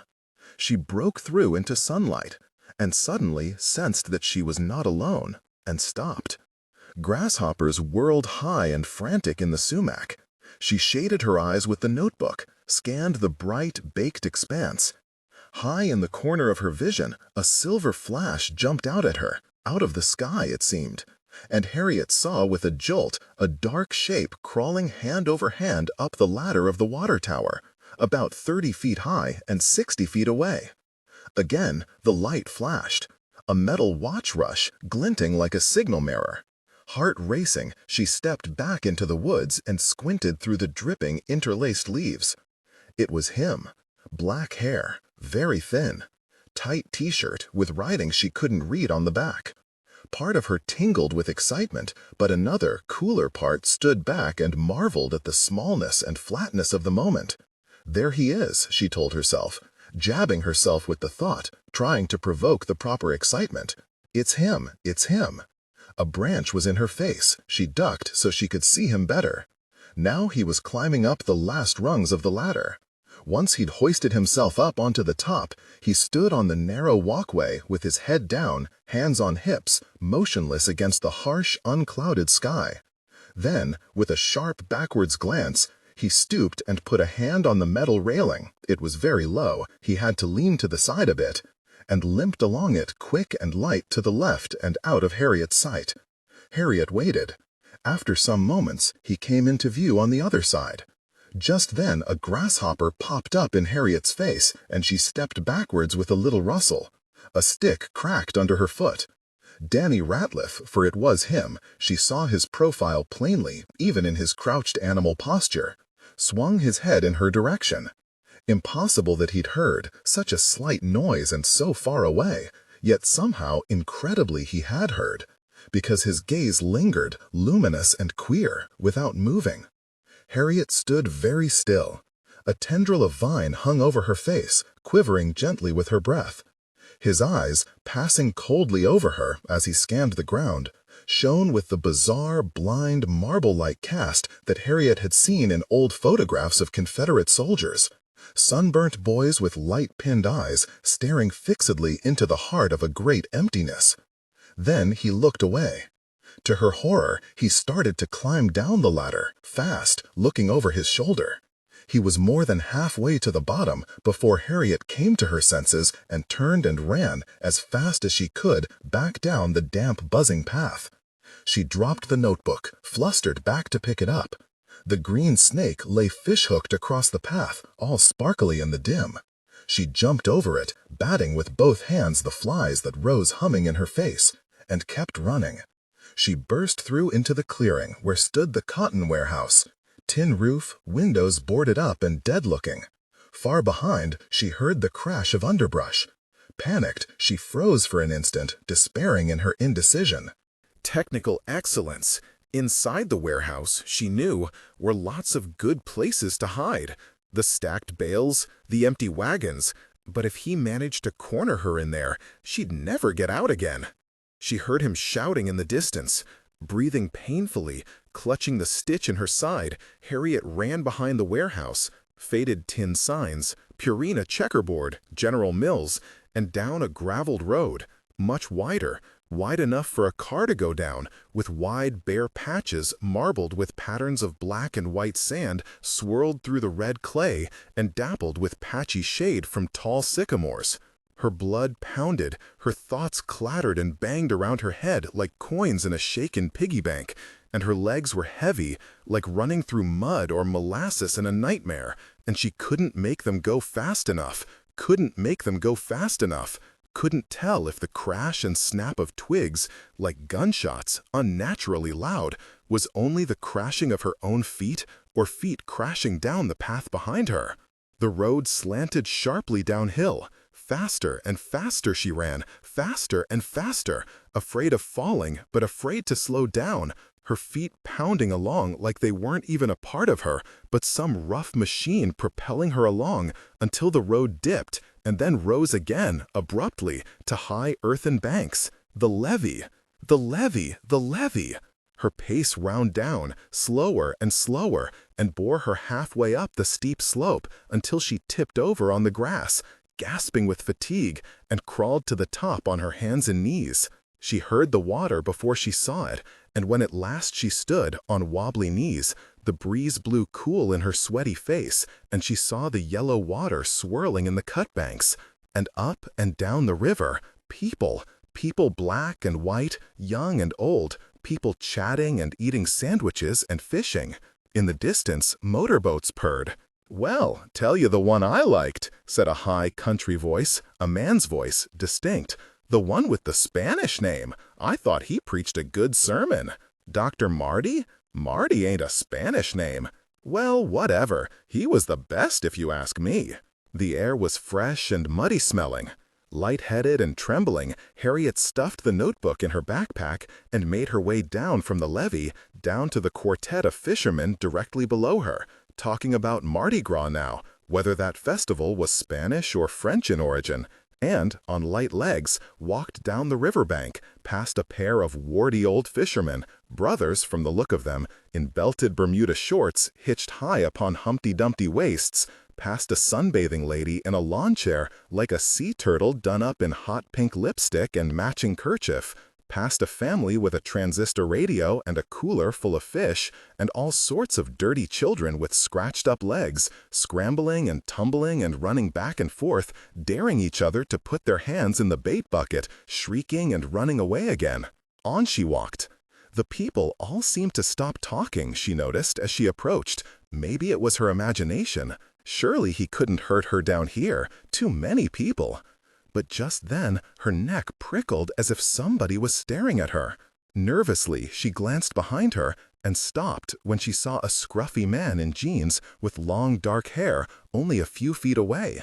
But it wasn't Danny Ratliff, just someone who looked like him. The day itself, the people, the ice chests, the screams of the children had taken on a bright menace all its own. Harriet walked a little faster. Sun flashed from the mirrored glasses of a well-upholstered man, lip-puffed, repulsive with chewing tobacco, on the other side of the water. His face was perfectly expressionless. Harriet glanced away, quickly, almost as if he'd grimaced at her. Danger, everywhere now. What if he was waiting for her somewhere up on the street? That's what he'd do, if he was smart. Retrace his steps, circle around, and wait for her, jump out from behind a parked car or a tree. She had to walk home, didn't she? She would have to keep her eyes open, stick to the main streets, and not take any shortcuts through lonely places. Too bad. There were a lot of lonely places in the old part of town. And once she was up on Natchez Street, with the bulldozers going so loudly over at the Baptist church, who would hear her if she screamed? If she screamed at the wrong moment, no one. Who'd heard Robin? And he'd been with his sisters in his own front yard. The riverbank had grown narrow and rocky now, and a little deserted. Lost in thought, climbing the stone steps, cracked, tufted with round little pincushions of grass that wound to the street, she turned on the landing and almost stumbled over a dirty toddler with an even dirtier baby seated in his lap. Kneeling before them on a man's old shirt, spread out beneath her like a picnic blanket, LaSharon Odom was busy rearranging squares of a broken-up chocolate bar upon a large fuzzy leaf. Beside her were 3 plastic cups of yellowy water that looked as if they had been dipped from the river. All 3 of the children were peppered with scabs and mosquito bites, but the main thing that Harriet noticed were the red gloves. Her gloves, the gloves Ida had given her, filthy now, ruined, on LaSharon's hands. Before LaSharon, blinking up, could say a word, Harriet slapped the leaf out of her hands so the chocolate squares went flying and jumped on top of her and knocked her on the pavement. The gloves were large, loose at the fingertip. Harriet tore off the left one without much trouble, but as soon as LaSharon realized what she was after, she began to fight. "Give me that! It's mine!" Harriet roared, and when LaSharon closed her eyes and shook her head, she grabbed a handful of LaSharon's hair. LaSharon screamed, her hands flew to her temples, and instantly Harriet peeled off the glove and stuffed it in her pocket. "It's mine," she hissed. "Thief!" "Mine!" shrieked LaSharon, in a voice of bewildered outrage. "Her gave them to me." "Gave?" Harriet was taken aback. She started to ask who'd given her the gloves. Allison? Their mother? And then thought better of it. The toddler and the baby were staring at Harriet with large, round, frightened eyes. "Her gave them to me." "Shut up," cried Harriet. She was a little embarrassed now that she'd flown into such a rage. "Don't ever come begging at my house again." In the small, confused pause that followed, she turned, heart pounding wildly, and started quickly up the steps. The incident had so violently disturbed her that she'd forgotten Danny Ratliff for the moment. At least, she told herself, stepping back hastily on the curb as a station wagon shot past her on the street. She needed to pay attention where she was going. At least I have the gloves back. My gloves. They were all she had left of Ida. Yet Harriet did not feel proud of her exactly, only defiant and a bit unsettled. The sun shone uncomfortably in her face. And just as she was about to step out into the street again without looking, she stopped herself and held her hand against the glare as she glanced both ways and then darted across. "Oh, what would you give in exchange for your soul?" sang Farish, as he stabbed at the base of Gum's electric can opener with a screwdriver. He was in a fine mood. Not so Danny, jangled to the backbone with nerves, horrors, premonitions. He sat on the aluminum steps of his trailer and picked at a bloody hangnail as Farish, amidst a glittering disarray of cylinders and snap rings and gaskets strewn in the packed dust, hummed busily at his work. Like a demented plumber in his brown coverall, he was going methodically through their grandmother's trailer, through the carport, through the sheds, opening fuse boxes and tearing up sections of floor, and prying apart, with sighs and huffs of triumph, various small appliances that caught his eye, on a relentless hunt for cut wires, misplaced parts, and hidden transistor tubes, any subtle evidence of sabotage in the electronic apparatus of the household. "Directly," he snapped, throwing an arm out behind him. "I said directly, whenever Gum crept up as if she was about to say something, I'll get around to it, okay?" But he had not got around to it yet, and the front yard was so scattered with bolts and pipes and plugs and wires and switches and plates and odds and ends of metal debris that it looked as if a bomb had exploded and showered trash for 30 feet. On the dusty ground, 2 tab numbers from a clock radio, 00, white on black, stared up at Danny like a pair of cartoon Google eyes. Farish was grappling and groping with the can opener, dickering and dackering amidst the litter as if nothing at all was on his mind. And though he wasn't exactly looking at Danny, he had a very strange smile on his face. Better to ignore Farish, with all his sly hints, his sneaky speed freak games. But all the same, Farish obviously had something on his mind, and it bothered Danny that he didn't know quite what it was. For he suspected that Farish's elaborate counter-spy activity was a display staged for his benefit. He stared at the side of his brother's face. "I didn't do anything," he told himself. "Just went up there to look at it. Ain't took nothing. But he knows I wanted to take it. And there was something else besides. Somebody had been watching him. Down in the scrub of sumac and kudzu behind the tower, something had moved. White flash, like a face, a little face. On the scummy, shady clay of the path, the footprints were those of a child, dug deep and switching every which way. And this was creepy enough. But farther on, alongside a dead snake on the trail, he'd found a flimsy little black and white picture of himself. Of himself! A tiny school picture, back from junior high, cut from a yearbook. He picked it up and stared at it, not believing what he saw.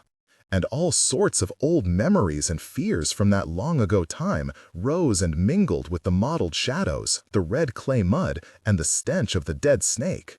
He'd nearly fainted from the indescribable weirdness of it, of seeing his younger self in a new shirt smiling up at him from the ground, like the hopeful photographs on muddy new graves in country cemeteries. And it was real, he hadn't imagined it, because the picture was now in his wallet, and he'd taken it out to look at it maybe 20 or 30 times in sheer incredulity. Could Farish have left it there? As a warning, or a sick joke, something to psych Danny out as he stepped on the toe popper or walked into the fish hook dangling invisibly at eye level? The eeriness of it haunted him. Around and around turned his mind in the same useless groove, like the doorknob to his bedroom, which turned and turned quite easily without actually opening the door. And the only thing that kept him from taking the school picture out of his wallet and looking at it again right now, was Farish standing in front of him. Danny gazed off into space and, as often happened since he'd given up sleeping, was paralyzed by a waking dream. Wind blowing on a surface like snow or sand, a blurred figure in the far distance. He thought it was her and walked closer and closer until he realized it wasn't. In fact, there was nothing in front of him at all, just empty space. Who was this damn girl?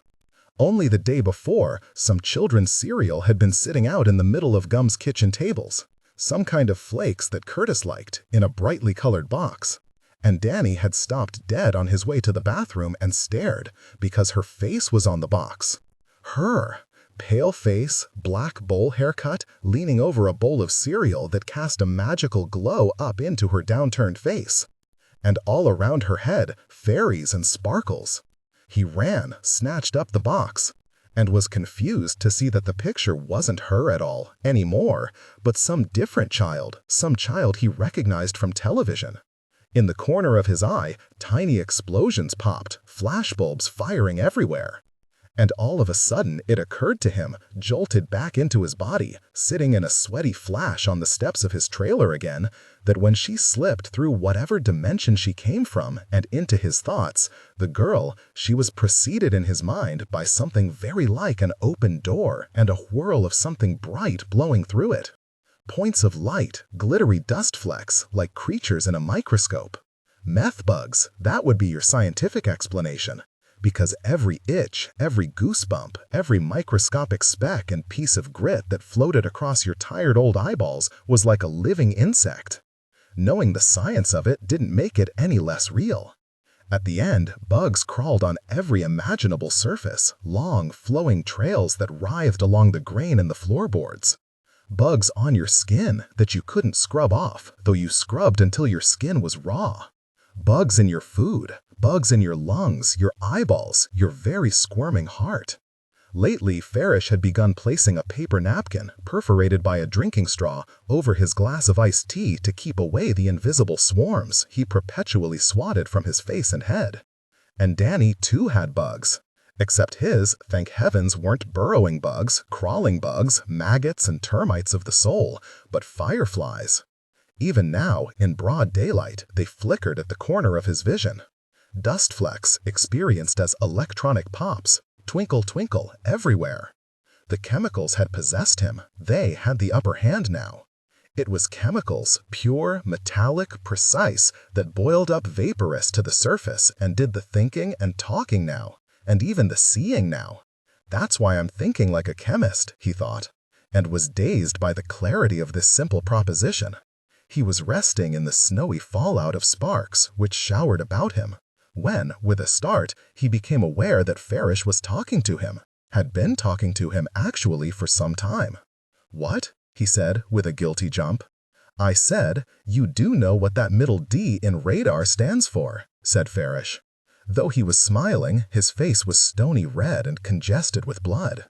Danny, aghast at this weird challenge, at the horror which had warmed its way so deep into even the most innocuous contact with his own kind, sat up and spasmodically twisted his body away, rooting in his pocket for a cigarette he knew he did not have. Detection, radio, detecting, and ranging. Farish unscrewed a hollow part from the can opener and held it up to the light and looked through it before he tossed it away. Here, you've got one of the most sophisticated surveillance tools available, standard equipment in every law enforcement vehicle. And anybody tells you that the police use it to trap speeders is full of shit. Detection, thought Danny. What was he getting at? Radar was a wartime development, top secret for military purposes. And now every single damn police department in the country uses it to monitor the movements of the American populace in peacetime. All that expense, all that training? You're telling me that's just to know who's going 5 miles over the speed limit? Farish snorted. Bullshit. Was it his imagination, or was Farish giving him an extremely pointed look? He's messing with me, thought Danny. Wants to see what I'll say. The hell of it was, he wanted to tell Farish about the girl, but he couldn't admit he'd been at the tower. What reason did he have to be there? He was tempted to mention the girl anyway, though he knew he shouldn't. No matter how carefully he brought it up, Farish would get suspicious. No, he had to keep his mouth shut. Maybe Farish knew he was planning to steal the drugs. And maybe, Danny couldn't quite figure this one out, but just maybe, Farish had something to do with the girl being down there in the first place. Those little short waves, Farish fanned his fingers, then they ripple back in to report your exact position. It's about supplying information. A test, thought Danny, in a quiet fever. That was how Farish went about things. Technical excellence. For the past few days, had been leaving huge piles of dope and cash unsupervised around the laboratory, which of course Danny hadn't touched. But possibly these recent events were part of a more complicated test.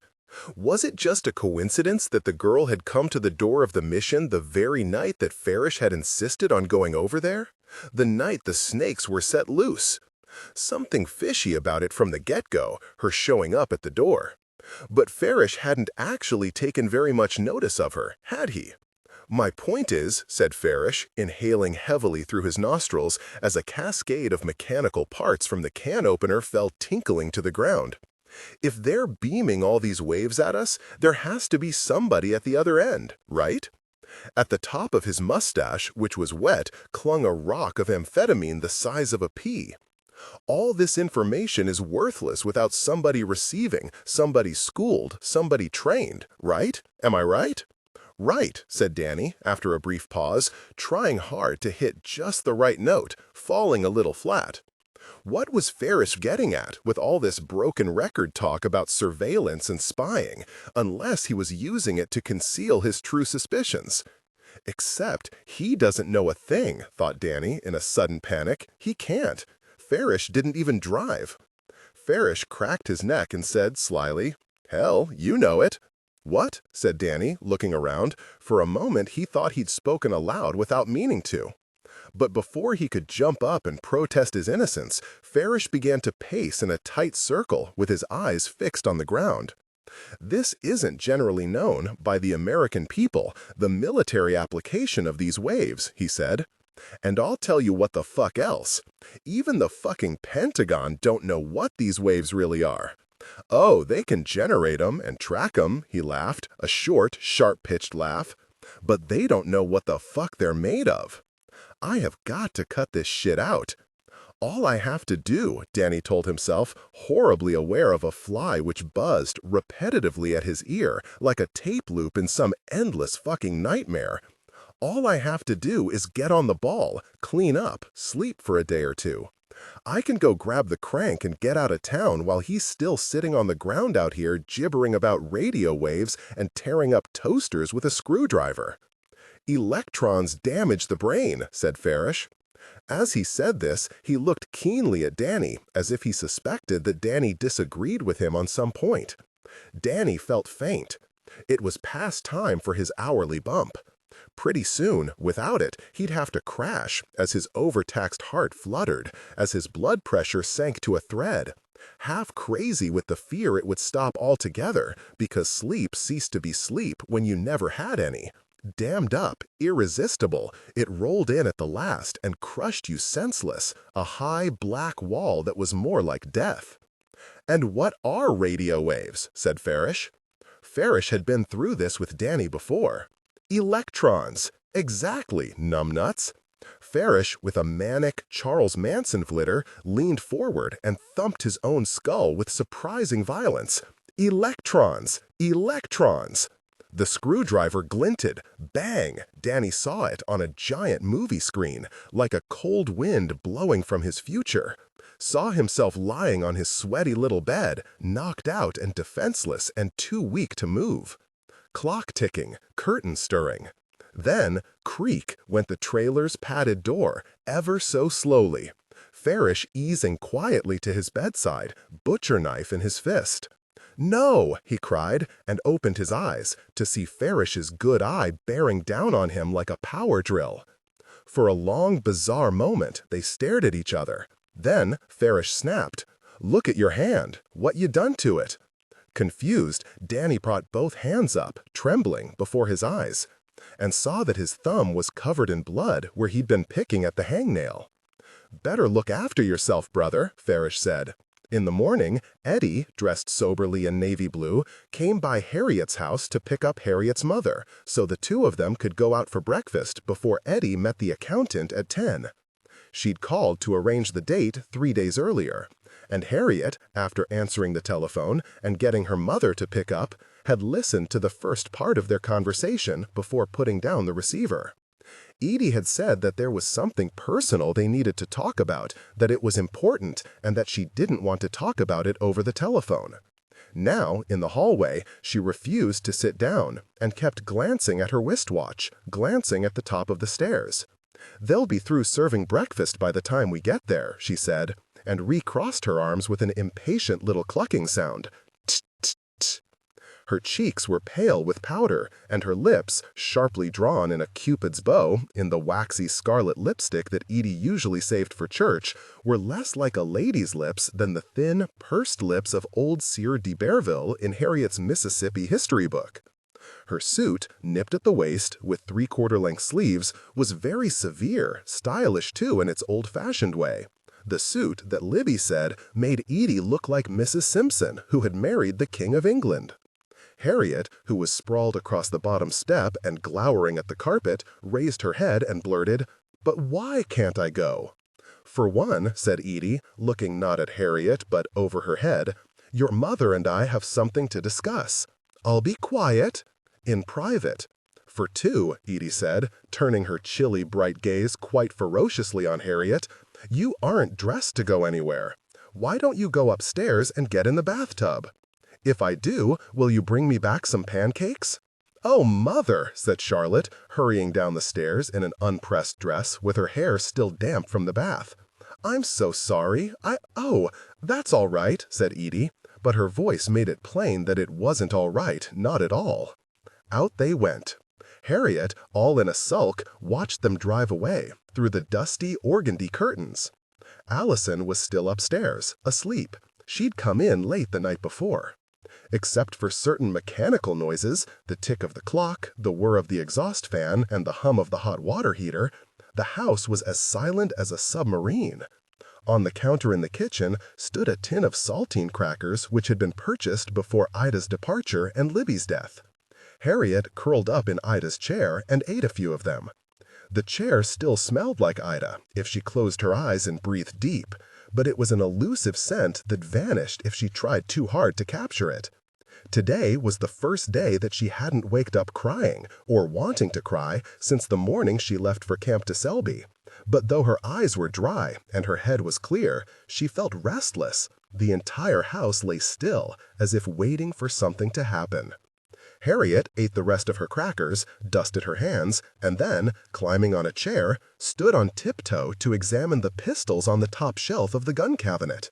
From among the exotic gambler's pistols, the pearl-handled derringers, the rakish dueling sets, she chose the biggest and ugliest pistol of the lot, a double-action Colt revolver, which was most like the pistols she had seen policemen use on television. She hopped down, closed the cabinet, and, placing the gun carefully on the carpet, with both hands, it was heavier than it looked, ran to the bookcase in the dining room for the Encyclopedia Britannica. Guns. See firearms.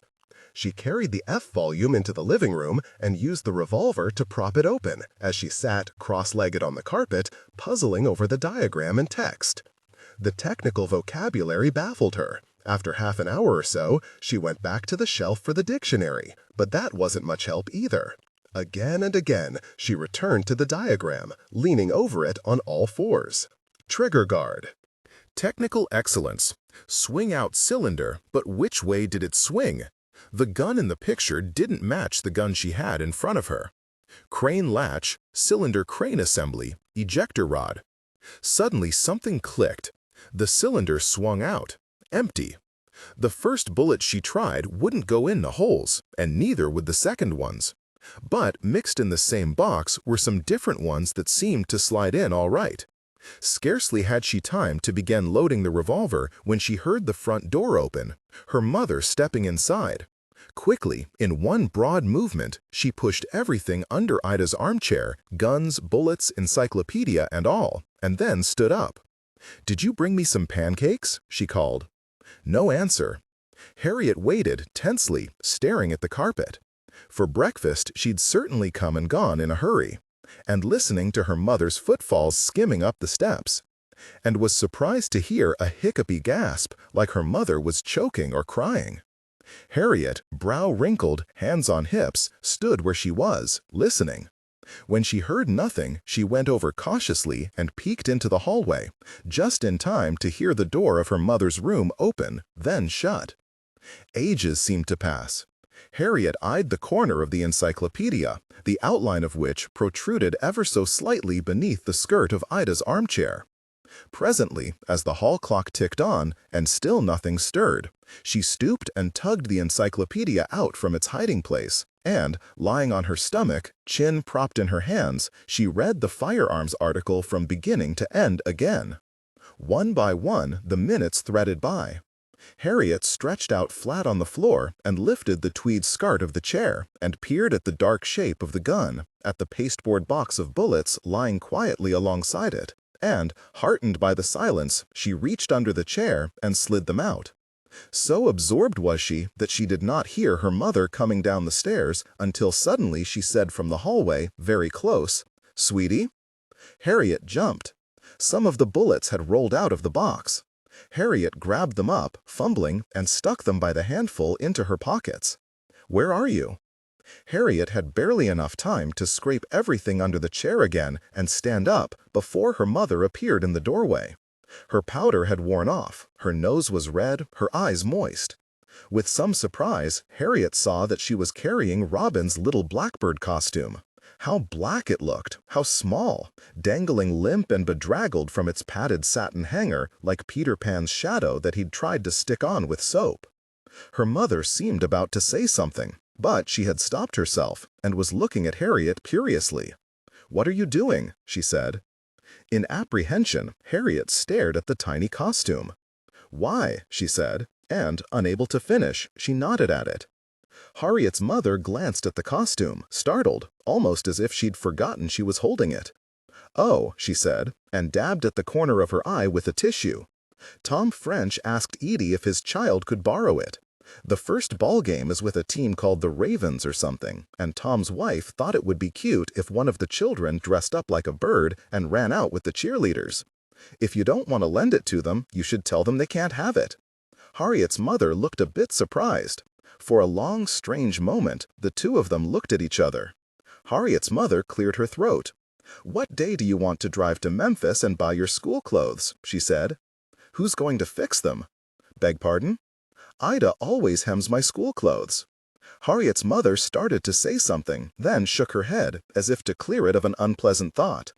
"When are you going to get over this?" Harriet glared at the carpet. "Never," she thought. "Sweetheart, I know you loved Ida, and maybe I didn't know how much." Silence. "But, honey, Ida wanted to leave. She'd have stayed if you asked her." Harriet's mother cleared her throat. "Honey, I feel as bad about it as you do, but Ida didn't want to stay. Your father was constantly complaining about her, how little work she did. He and I fought about this all the time over the phone. Did you know that?" She looked up at the ceiling. "He thought she didn't do enough, that for what we paid her—" "You didn't pay her anything." "Harriet, I don't think Ida had been happy here for a long time. She'll get a better salary somewhere else. It's not like I need her anymore, like when you and Allison were little." Harriet listened icily. "Ida was with us for so many years that I guess I sort of talked myself into thinking I couldn't do without her. But we've been fine, haven't we?" Harriet bit her upper lip, stared obstinately into the corner of the room. Mess everywhere, the corner table littered with pens, envelopes, coasters, old handkerchiefs, an overflowing ashtray atop a stack of magazines. "Haven't we? Been fine?" Ida, her mother, looked around, helplessly. "Ida just rode roughshod over me, didn't you see that?" There was a long silence, during which, out of the corner of her eye, Harriet saw a bullet she'd missed lying on the carpet under the table. "Don't get me wrong, when you girls were little, I couldn't have done without Ida. She helped me enormously, especially with—" Harriet's mother sighed. "But for the last few years, she hasn't been pleased with anything that went on around here. I guess she was fine with you all, but with me, she was so resentful, just standing there with her arms folded and judging me." Harriet stared fixedly at the bullet. A little bored now, listening to her mother's voice without really hearing it, she kept her eyes on the floor and soon drifted away into a favorite daydream. The time machine was leaving. She was carrying emergency supplies to Scott's party at the pole. Everything depended on her. Packing lists. And he'd brought all the wrong things. Must fight it out to the last biscuit. She would save them all, with stores brought from the future, instant cocoa and vitamin C tablets, canned heat, peanut butter, gasoline for the sledges, and fresh vegetables from the garden, and battery-powered flashlights. Suddenly, the different position of her mother's voice got her attention. Harriet looked up. Her mother was standing in the doorway now. "I guess I can't do anything right, can I?" she said. She turned and left the room. It was not yet 10 o'clock. The living room was still shady and cool, beyond the depressing depths of the hallway. A faint, fruity trace of her mother's perfume still hung in the dusty air. Hangers jingled and rasped in the coat closet. Harriet stood where she was, and when, after several minutes, she heard her mother still scratching around out in the hall, she edged over to where the stray bullet lay and kicked it under the sofa. She sat down on the edge of Ida's chair. She waited. Finally, after a long time, she ventured out into the hall and found her mother standing in the open door of the closet, refolding, not very neatly, some linens that she'd pulled down from the top shelf. As if nothing at all had happened, her mother smiled. With a comical little sigh, she stepped back from the mess and said, "My goodness, sometimes I think we should just pack up the car and move in with your father." She cut her eyes over at Harriet. She said, brightly, as if she'd suggested some great treat. "What would you think about that?" "She'll do what she wants," Harriet thought, hopelessly. "It doesn't matter what I say." "I don't know about you," said her mother, returning to her linens, "but I think it's time for us to start acting more like a family." "Why?" said Harriet, after a confused pause. Her mother's choice of words was alarming. Often, when Harriet's father was about to issue some unreasonable order, he preceded it with the observation, "We need to start acting more like a family here." "Well, it's just too much," her mother said dreamily, "raising 2 girls on my own."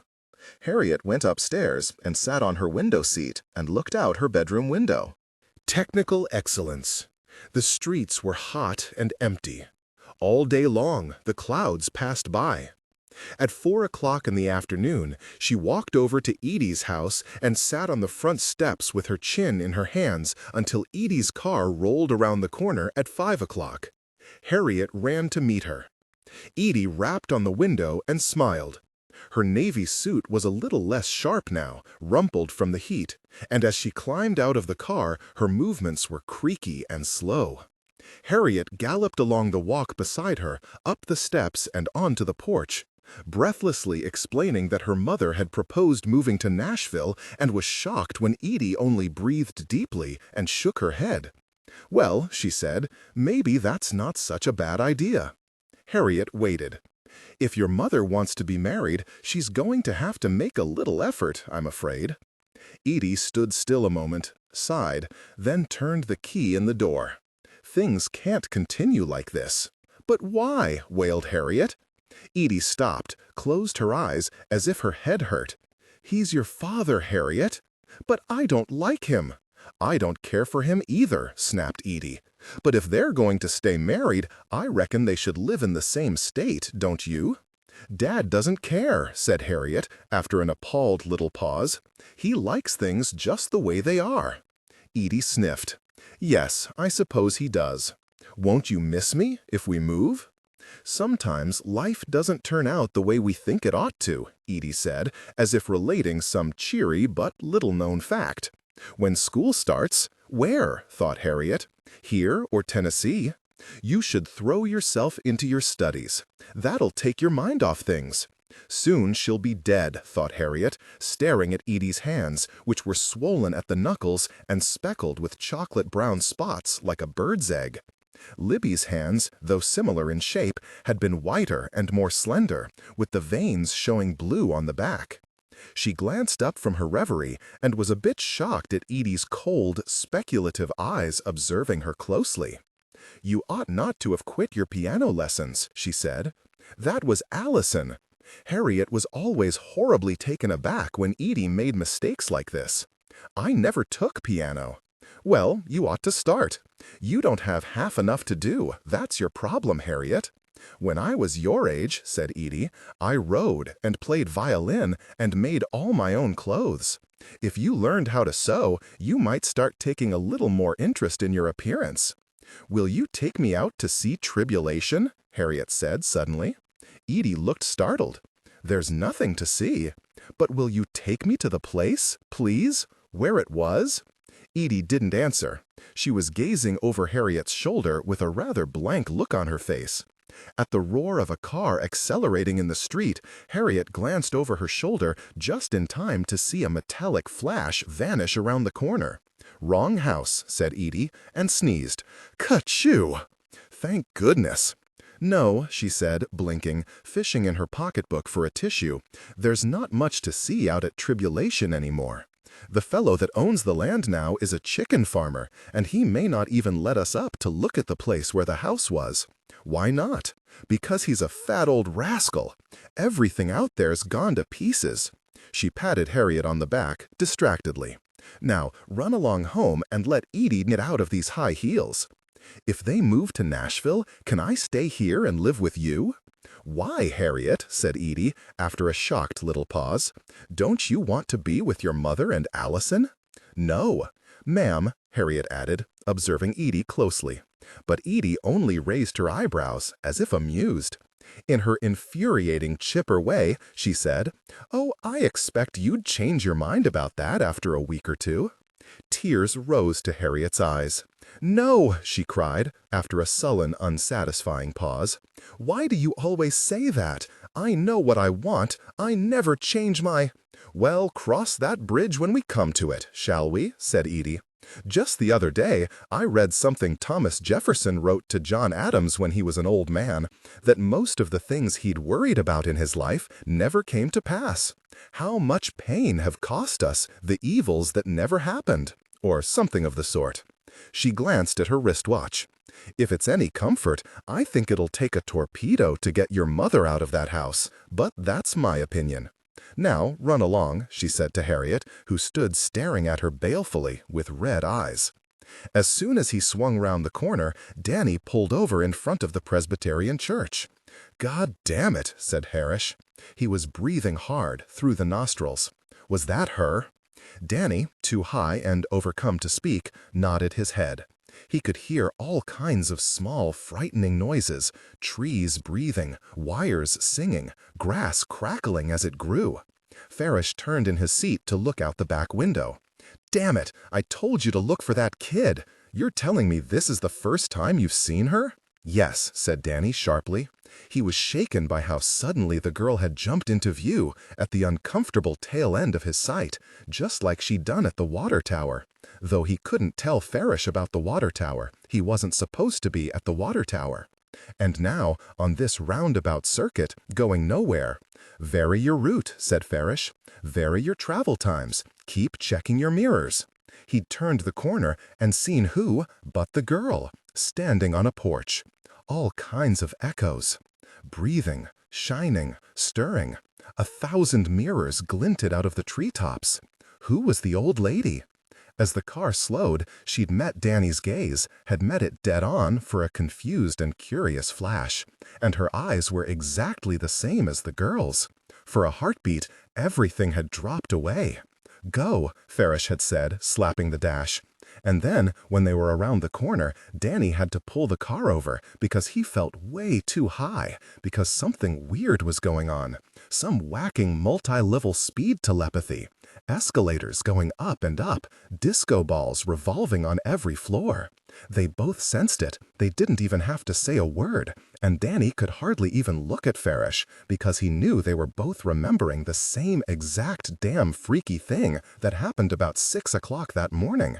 How, after being up all night, Farish had walked into the living room in undershorts with a carton of milk, and at the same time, a bearded cartoon character in undershorts holding a carton of milk had strode out across the television set. Farish stopped. The character stopped. "Are you seeing this?" said Farish. "Yes," said Danny. He was sweating. His eyes met Farish's for an instant. When they looked back at the television, the picture had changed to something else. Together, they sat in the hot car, their hearts pounding almost audibly. "Did you notice," said Farish suddenly, "how every single truck we seen on the way here was black?" "What? They're moving something." "Damn it if I know what." Danny said nothing. Part of him knew it was bullshit, Farish's paranoid talk, but another part knew that it meant something. 3 times the previous night, an hour apart exactly, the phone had rung, and someone had hung up without talking. Then there was the spent rifle shell Farish had found on the windowsill of the laboratory. What was that about? And now this. The girl again. The girl. The lush, sprinkled lawn of the Presbyterian church glowed blue-green in the shadows of the ornamental spruce. Curvy brick walks, clipped boxwoods, everything as neat as a toy train set.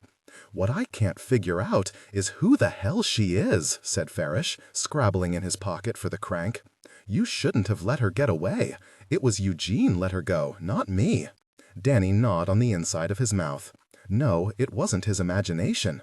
The girl had vanished off the face of the earth in the weeks after Gum's accident, when you'd driven the town looking for her. But now, think of her, mention her, and there she was, glowing at a distance, with that black Chinese haircut and those spiteful eyes. Who was the old lady? As the car slowed, she'd met Danny's gaze, had met it dead on for a confused and curious flash, and her eyes were exactly the same as the girl's. For a heartbeat, everything had dropped away. Go, Farish had said, slapping the dash. And then, when they were around the corner, Danny had to pull the car over because he felt way too high, because something weird was going on, some whacking multi-level speed telepathy, escalators going up and up, disco balls revolving on every floor. They both sensed it. They didn't even have to say a word, and Danny could hardly even look at Farish because he knew they were both remembering the same exact damn freaky thing that had happened about 6 o'clock that morning. How, after being up all night, Farish had walked into the living room in undershorts with a carton of milk, and at the same time, a bearded cartoon character in undershorts holding a carton of milk had strode out across the television set.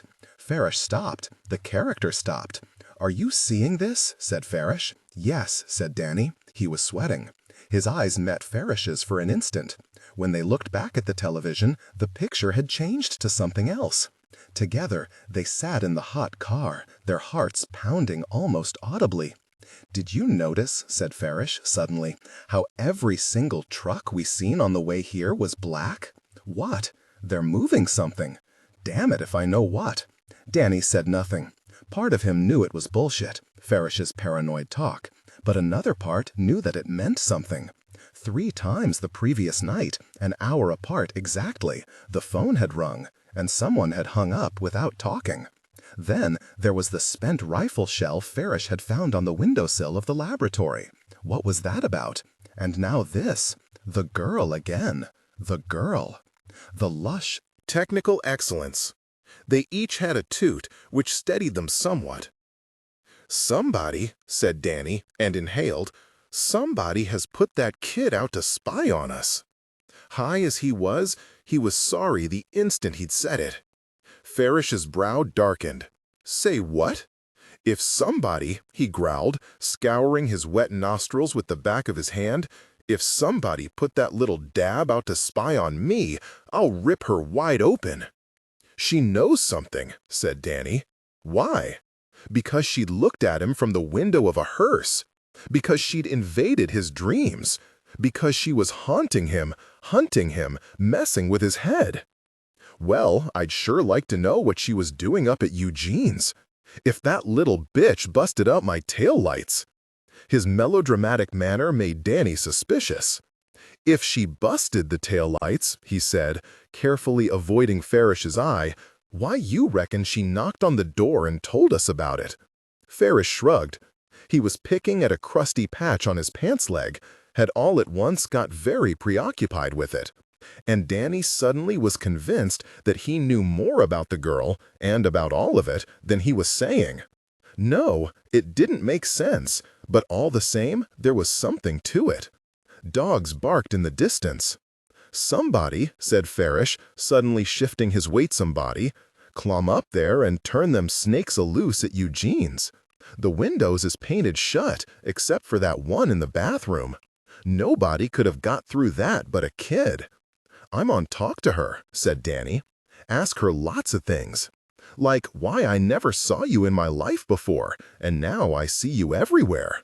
Like why do you brush and flitter against my windows at night like a death's head moth? He'd been so long without sleep that when he closed his eyes, he was in a place with weeds and dark lakes, wrecked skiffs, awash in scummy water. There she was, with her moth-white face and her crow-black hair, whispering something in the moist, cicada-shrieking gloom. Something he almost understood, but couldn't quite. "I can't hear you," he said. "Can't hear what?" Bing. Black dashboard, blue Presbyterian spruces. Farish staring from the passenger seat. "Can't hear what?" he repeated. Danny blinked, wiped his forehead. "Forget it," he said. He was sweating. "In Nam, them little sapper girls was tough sons of bitches," said Farish cheerfully. "Runnin' with live grenades, it was all a game to them. You can get a kid to do shit wouldn't nobody but a crazy man try." "Right," Danny said. This was one of Farish's pet theories. During Danny's childhood, he had used it to justify getting Danny and Eugene and Mike and Ricky Lee to do all his dirty work for him, climbing in windows while he, Farish, sat eating honey buns and getting high in the car. Kid gets caught? So what? Juvenile hall? Hell, Farish laughed. When y'all was boys, I had y'all trained to it. Ricky was crawling in windows soon as he could stand up on my shoulders. And if a cop come by, "God Almighty," said Danny, soberly, and sat up, for in the rearview mirror he'd just seen the girl, alone, walk around the corner. Harriet, head down, brow clouded with thought, was walking down the sidewalk towards the Presbyterian church and, 3 streets over, her desolate home, when the door of a car parked about 20 feet ahead of her suddenly clicked open. It was the Trans Am. Almost before she had time to think, she doubled back, darted into the dank, mossy yard of the Presbyterian church, and kept running. The side yard of the church led through to Mrs. Clybourne's garden, hydrangea bushes, tiny greenhouse, directly to Edie's backyard, which was cut off by a board fence 6 feet high. Harriet ran through the dark passageway. Edie's fence on one side, a prickly, impenetrable row of arborvitae bordering the yard adjacent, and ran smack into another fence, Mrs. Davenport's, chain link. In a panic, Harriet scrambled over it. A wire on top caught her shorts and, with a twist of her whole body, she wrenched free and hopped down, panting. Behind, in the leafy passage, the burst and crash of footsteps. There was not much cover in Mrs. Davenport's yard, and she looked about helplessly before she ran across it and unlatched the gate and ran down the driveway. She'd intended to double back to Edie's house, but when she got out to the sidewalk, something stopped her. Where were those footsteps coming from? And, after a split-second pause of deliberation, she ran straight ahead, towards the O'Brien's house. To her shock, while she was in the middle of the street, the Trans Am swung around the corner.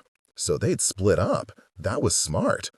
Harriet ran under the tall pines, through the pine needles that carpeted the O'Brien's deeply shaded front yard, directly to the little house out back where Mr. O'Brien kept his pool table. She seized the handle, shook it, locked. Harriet, breathless, stared in at the yellowy pine-paneled walls, at bookshelves, empty except for a few old yearbooks from Alexandria Academy, at the glass lamp that said Coca-Cola dangling from a chain over the dark table, and then darted off to the right. No good. Another fence. The dog in the next yard was barking. If she stayed off the street, the guy in the Trans Am obviously couldn't catch her. But she had to take care that the one on foot didn't corner her or flush her out into the open. Heart galloping, lungs aching, she swerved to the left. Behind, she heard heavy breaths, the crash of heavy feet. On she zigzagged, through labyrinths of shrubbery, crossing and recrossing and veering off at right angles when her path closed off in front of her. Through strange gardens, over fences, and into a perplexity of lawns checkered with patios and flagstones, past swing sets and clothes posts and barbecue grills, past a round-eyed baby who gazed at her fearfully and sat down hard in his playpen. Further down, an ugly old man with a bulldog face hoisted himself halfway from his porch chair and bawled, Get away! When Harriet, in relief, for he was the first grown-up she'd seen, slowed to catch her breath. His words were like a slap. As frightened as she was, the shock of them stopped her for a heartbeat, and she blinked in astonishment at the inflamed eyes blazing away at her, at the freckled, puffy old fist raised as if to strike. "That's right, you!" he cried. "Get away from here!" Harriet ran.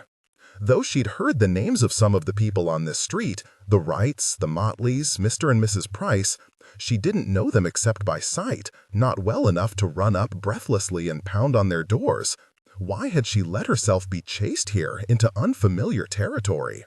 Think, she told herself. A few houses back, just before the old man shook his fist at her, she'd passed an El Camino with paint cans and plastic drop cloths in the bed. It would have been the perfect place to hide. She ducked behind a propane tank and, bent double, hands on knees, gulped for breath. Had she lost them? No. A renewed fracas of barking from the penned Airedale down at the end of the block who'd thrown himself against his fence. Blindly she turned and plunged on. She crashed through a gap in a privet hedge and nearly fell flat across an astonished Chester, who was on his knees fooling with a soaker hose in a thickly mulched flower bed. He threw up his arms as if at explosion. "Watch out!" Chester did odd jobs for all sorts of people, but she didn't know he worked over here. What in thunder? Where can I hide? Hide? This ain't no place for you to play. He swallowed, flung a muddy hand at her. Go on, scat. Harriet, panic-stricken, glanced around. Glass hummingbird feeder, glassed-in porch, pristine picnic table. The opposite side of the yard was walled in with a thicket of holly. In the back, a bank of rose bushes cut off her retreat. "Scat," I said. "Look at this hole you done knocked in the hedge." A flagstone path lined with marigolds led to a persnickety dollhouse of a tool shed, painted to match the house, gingerbread trim, green door standing ajar. Technical excellence. In desperation, Harriet dashed down the walk and ran inside. "Hey!" called Chester, and threw herself down between a stack of firewood and a fat roll of fiberglass insulation. The air was thick and dusty. Harriet pinched her nose shut. In the dimness, chest heaving, scalp a-prickles, she stared at an old frayed badminton birdie lying on the floor by the stacked logs, at a group of colorful metal cans that said gasoline and gear oil and Prestone. Voices, male. Harriet stiffened. A long time passed, during which it seemed that the cans that said gasoline and gear oil and Prestone were the last 3 artifacts in the universe. What can they do to me? She thought wildly. In front of Chester? Though she strained to listen, the rasp of her breath deafened her. Just scream, she told herself. If they grab you, scream and break free. Scream and run. For some reason, the car was what she feared most. Though she could not say why, she had a sense that if they got her in the car, it was all over. She didn't think Chester would let them take her. But there were 2 of them and only 1 of Chester. And Chester's word probably wouldn't go very far against 2 white men. Moments ticked by. What were they saying? What was taking so long? Intently, Harriet stared at a dried-up honeycomb underneath the workbench. Then, suddenly, she sensed a form approaching. The door creaked open. A triangle of washed-out light fell across the dirt floor. All the blood rushed from Harriet's head, and for a moment she thought she was going to black out. But it was only Chester, saying, "Come on out now." It was as if a glass barrier had shattered. Noises came washing back, birds twittering, a cricket chirping stridently on the floor behind an oil can. "You in there?" Harriet swallowed. Her voice, when she spoke, was faint and scratchy. "Are they gone? What'd you do to them men?" The light was behind him. She couldn't see his face, but it was Chester all right. Chester's sandpapery voice, his loose-jointed silhouette. "They act like you picked they pocket. Are they gone?" "Yes, they gone," said Chester impatiently. "Get on from out of there." Harriet stood up behind the roll of insulation and smeared her forehead with the back of her arm. "You ain't knock anything over in there, did you?" said Chester, peering back into the recesses of the shed, and then down at her. Ain't you a sight? He opened the door for her. Why they get after you? Harriet, still breathless, shook her head. Men like that got no business running after some child, said Chester, glancing over his shoulder as he reached in his breast pocket for a cigarette. What'd you do? You threw a rock at they car? Harriet craned her neck to see around him. Through the dense shrubbery, privet, holly, she had no view at all of the street. Tell you what. Chester exhaled sharply through his nostrils. You're lucky Hetty is working over here today. Mrs. Mulverhill, she not at her choir practice. She called the police on you for busting through here. Last week, she make me turn the hose on some poor old dog wander up in the yard. He smoked his cigarette. Harriet's heart still pounded in her ears. What you doing anyway? Said Chester, tearing around in people's bushes. I ought to tell you grandmother. What'd they say to you? Say? They ain't say nothing. One of 'em got his car parked out on the street there. The other one stick his head through the hedge there and peep him like he the electrician looking for a meter. Chester parted invisible branches and imitated the gesture, complete with weird eye roll. Got on a coverall like Mrs. Power and Light.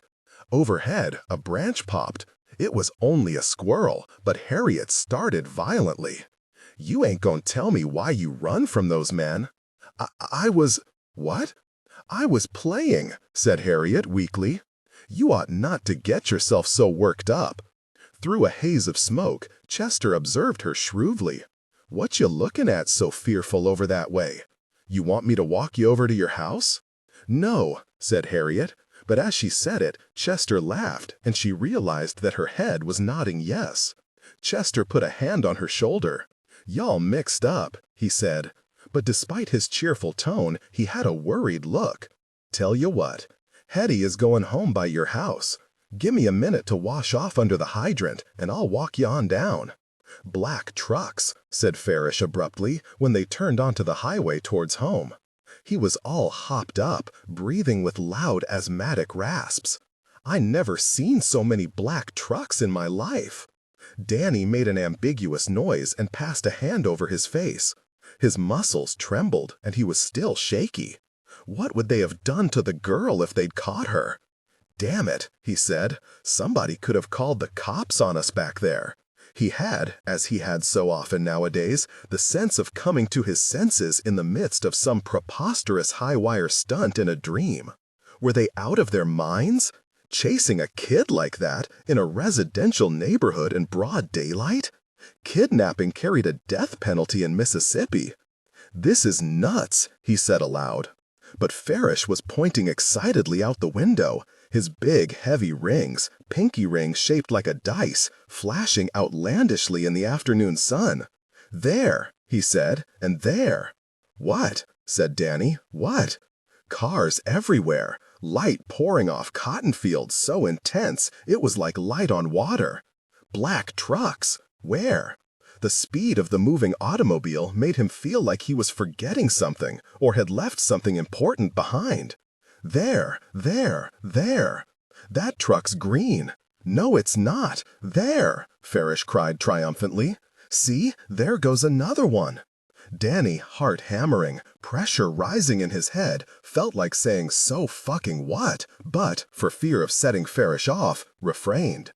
Crashing over fences, through tidy town yards with barbecue grills. Ridiculous. The craziness of it made him feel faint. This was the part of the story where you were supposed to snap to your senses and straighten up. Stop cold, turn the car around, change your life forever. The part that Danny never quite believed. Look there. Farish slapped the dashboard so loudly Danny nearly jumped out of his skin. I know you've seen that one. Them trucks are mobilizing, getting ready to go. Light everywhere. Too much light. Sunspots, molecules. The car had become a foreign idea. I have to pull over, Danny said. What? Said Farish. I can't drive. He could feel his voice getting high and hysterical. Cars swooshed by, colored energy streaks, crowded dreams. In the parking lot of the White Kitchen, he sat with his forehead on the wheel and took deep breaths, while Farish explained, pounding his fist into his palm, that it wasn't the meth itself that wore you down, but not eating. That was how he, Farish, kept from getting strung out. He ate regular meals, whether he wanted them or not. But you're just like gum, he said, prodding Danny's bicep with his forefinger. You forget to eat. That's why you're thin as a bone. Danny stared at the dashboard. Monoxide vapors and nausea. It was not pleasant to think of himself as being like gum in any way, and yet, with his burnt skin and hollow cheeks and sharp, thin, wasted build, he was the only one of all the grandsons who really looked much like her. It had never occurred to him before. Here, said Farish, hoisting his hip, feeling busily for his wallet. Happy to be of service, happy to instruct.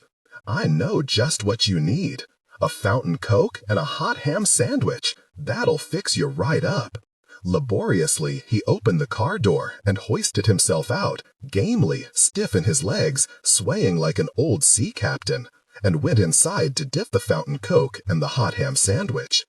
Danny sat in silence. Farish's smell hung plump and extravagant in the stifling car. The last thing in the world he wanted was a hot ham sandwich.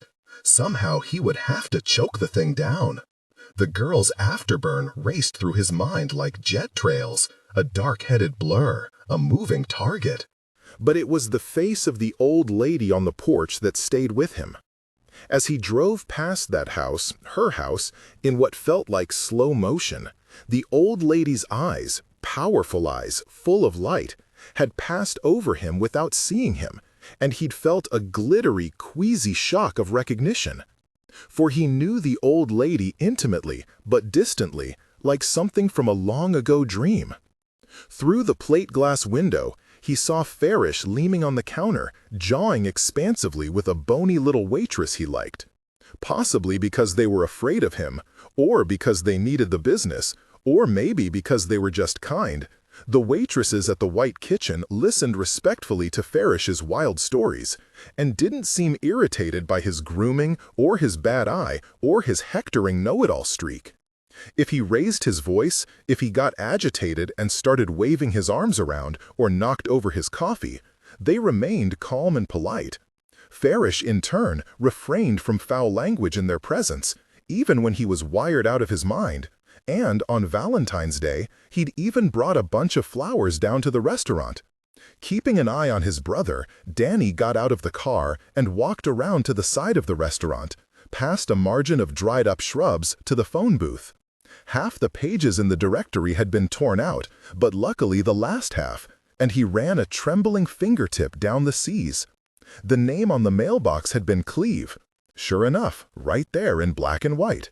On Margin Street, an E. Cleve. And, strangely, it chimed. Danny stood in the stifling hot phone booth, letting the connection sink in. For he had met the old lady so long ago that it seemed from a different life. She was known around the county, not so much for herself, but for her father, who had been a big cheese politically. But it was the face of the old lady on the porch that stayed with him. As he drove past that house, her house, in what felt like slow motion, the old lady's eyes, powerful eyes, full of light, had passed over him without seeing him, and he'd felt a glittery, queasy shock of recognition. For he knew the old lady intimately, but distantly, like something from a long-ago dream. Through the plate-glass window, he saw Farish leaning on the counter, jawing expansively, with a bony little waitress he liked. Possibly because they were afraid of him, or because they needed the business, or maybe because they were just kind. The waitresses at the White Kitchen listened respectfully to Farish's wild stories, and didn't seem irritated by his grooming, or his bad eye, or his hectoring know-it-all streak. If he raised his voice, if he got agitated and started waving his arms around, or knocked over his coffee, they remained calm and polite. Farish, in turn, refrained from foul language in their presence, even when he was wired out of his mind. And on Valentine's Day, he'd even brought a bunch of flowers down to the restaurant. Keeping an eye on his brother, Danny got out of the car and walked around to the side of the restaurant, past a margin of dried-up shrubs to the phone booth. Half the pages in the directory had been torn out, but luckily the last half, and he ran a trembling fingertip down the C's. The name on the mailbox had been Cleve. Sure enough, right there in black and white, on Margin Street and E. Cleve. And, strangely, it chimed. Danny stood in the stifling hot phone booth, letting the connection sink in. For he had met the old lady so long ago that it seemed from a different life. She was known around the county, not so much for herself, but for her father, who had been a big cheese politically, and for the former house of her family, which was called Tribulation. But the house, famous in its day, was long gone, and now survived in name only. On the interstate, not far from where the house had been, there was a Greasy Spoon restaurant with a white columned mansion on the billboard, calling itself Tribulation Steakhouse. The billboard was still there, but now even the restaurant was boarded up and haunted-looking, with graffiti-covered signs that said no trespassing, and weeds growing in the planters out front, as if something about the land itself had sucked all the newness out of the building and made it look old. When he was a kid, what grade? He couldn't remember. School was all a dreary blur to him. He'd gone to a birthday party at Tribulation. The memory had stayed with him. Huge rooms, spooky and dim and historical, with rusty wallpaper and chandeliers. The old lady, Robin's grandmother, was Robin's grandmother, and Robin was a schoolmate of Danny's. Robin lived in town, and Danny, who often roamed the streets on foot while Farish was in the pool hall, had spotted him late one windy afternoon in fall, playing alone in front of his house. They stood and looked at each other for a while, Danny in the street, Robin in his yard, like wary little animals. Then Robin said, "I like Batman." "I like Batman too," said Danny. Then they ran up and down the sidewalk together and played until it got dark.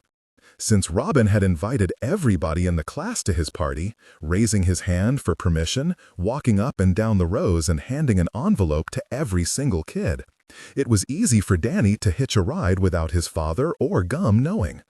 Kids like Danny didn't have birthday parties, and Danny's father didn't want him attending them even if he was invited, which he usually wasn't, because no boy of his was going to pay for something useless like a present, not for some rich man's son or daughter. Jimmy George Ratliff wasn't bankrolling that nonsense. Their grandmother reasoned differently. If Danny went to a party, he'd be obligated to the host, beholden. Why accept invitations of townfolk who, no doubt, had only invited Danny to make fun of him, of his hand-me-down clothes, of his country manners? Danny's family were poor. They were plain people. The fanciness of cake and party clothes was not for them. Gum was forever reminding her grandsons of this, so there was never any danger of them growing exuberant and forgetting it. Danny was expecting the party to be at Robin's house, which was nice enough. But he'd been stunned when the packed station wagon, piloted by the mother of some girl he didn't know, drove out of the city limits, past cotton fields, down a long alley of trees, and up to the columned house. He didn't belong in a place like this. And, even worse, he hadn't brought a present. At school, he'd tried to wrap up a Matchbox car he'd found in some notebook paper, but he didn't have any tape, and it didn't look like a present at all. Only a wadded-up sheet of old homework. But no one seemed to notice he didn't have a present. At least no one said anything. And, up close, the house wasn't so grand as it had looked from far away. In fact, it was falling to pieces, with moth-eaten rugs and broken plaster and cracks on the ceiling. The old lady, Robin's grandmother, had presided over the party, and she too was large and formal and frightening. When she'd opened the front door, she'd scared him to death, looming over him with her stiff posture, her black, rich-looking clothes, and her angry eyebrows. Her voice was sharp, and so were her footsteps, clicking fast through the echoing rooms, so brisk and witchy that the children stopped talking when she walked into their midst. But she handed him a beautiful piece of white cake on a glass plate, a piece with a fat icing rose, and writing too, the big pink H in happy. She had looked over the heads of the other children, crowding around her at the beautiful table, and she had reached out over their heads and handed to Danny, hanging in the back, the special piece with the pink rose, as if Danny was the one person in the room who she wanted to have it. So that was the old lady, E. Cleve. He had not seen her or thought of her in years. When tribulation caught fire, a fire that lit up the night sky for miles around, Danny's father and grandmother shook their heads with sly, amused gravity, as if they had known all along that such a house must burn. They couldn't help but relish the spectacle of the high and mighty brought down a notch or two. And Gum resented tribulation in particular, since as a girl she'd picked cotton in its fields. There was a certain snooty class of white folk, traitors to their race, said Danny's father, who regarded white folks down on their luck as no better than the common yard nigger. Yes, the old lady had come down, and to fall in the world as she had fallen was foreign and sad and mysterious. Danny's own family had nowhere much to fall from. And Robin, a generous, friendly kid, was dead. Dead many years now, murdered by some creep passing through, or some filthy old tramp who wandered up from the train tracks. Nobody knew. At school that Monday morning, the teacher, Mrs. Martyr, a mean fat ass with a beehive, who had made Danny wear a woman's yellow wig for a whole week at school, punishment for something or other, he couldn't remember what, whispered with the other teachers in the hall, and her eyes were red like she'd been crying. After the bell rang, she sat down at her desk and said, "Class, I have some very sad news." Most of the town kids had already heard, but not Danny. At first, he'd thought Mrs. Martyr was bullshitting them. But when she made them get out crayons and construction paper and start making cards to send to Robin's family, he realized she wasn't. On his card, he drew careful pictures of Batman and Spider-Man and the Incredible Hulk standing in front of Robin's house, all in a line. He wanted to draw them in action postures, rescuing Robin, pulverizing bad guys. But he wasn't a good enough artist. He just had to draw them standing in a line, staring straight ahead. As an afterthought, he drew himself in the picture too, off to the side. Technical excellence. He'd let Robin down, he felt. Usually the maid wasn't around on Sundays, but that day she was. If he hadn't let her chase him off earlier in the afternoon, then Robin might still be alive. As it was, Danny felt narrowly missed. He and Curtis were often left by their father to roam the town alone, often at night, and it wasn't like they had a home or any friendly neighbors to run to if some creep came after them. Though Curtis hid obligingly enough, he didn't understand why he couldn't talk and had to be constantly shushed. But still, Danny was glad of his company, even when Curtis got scared and had coughing fits. The worst nights were when Danny was alone. Still as a mouse, he hid in tool sheds and behind people's hedges, breathing fast and shallow in the dark, until the pool hall closed at 12. Out he crept from his hiding place, down the dark streets he hurried, all the way to the lighted pool hall, looking over his shoulder at the slightest noise. And the fact that he never saw anybody particularly scary during his night wanderings somehow made him more afraid, as if Robin's murderer was invisible or had secret powers. He started having bad dreams about Batman, where Batman turned in an empty place and started walking towards him fast with glowy, evil eyes. Danny wasn't a crier. His father didn't permit any of that, even from Curtis. But one day, in front of his whole family, Danny broke down sobbing, surprising himself as much as anyone. And when he couldn't stop, his father yanked him up by the arm and offered to give him something to cry about. After the belt whipping, Ricky Lee cornered him in the trailer's narrow hallway. "Guess he was your boyfriend. Guess you'd rather it was you," said his grandmother kindly.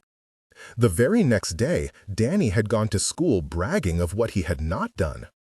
In some strange way, he'd only been trying to save face. He wasn't afraid of anything, not him. But still, he felt uneasy when he thought about it.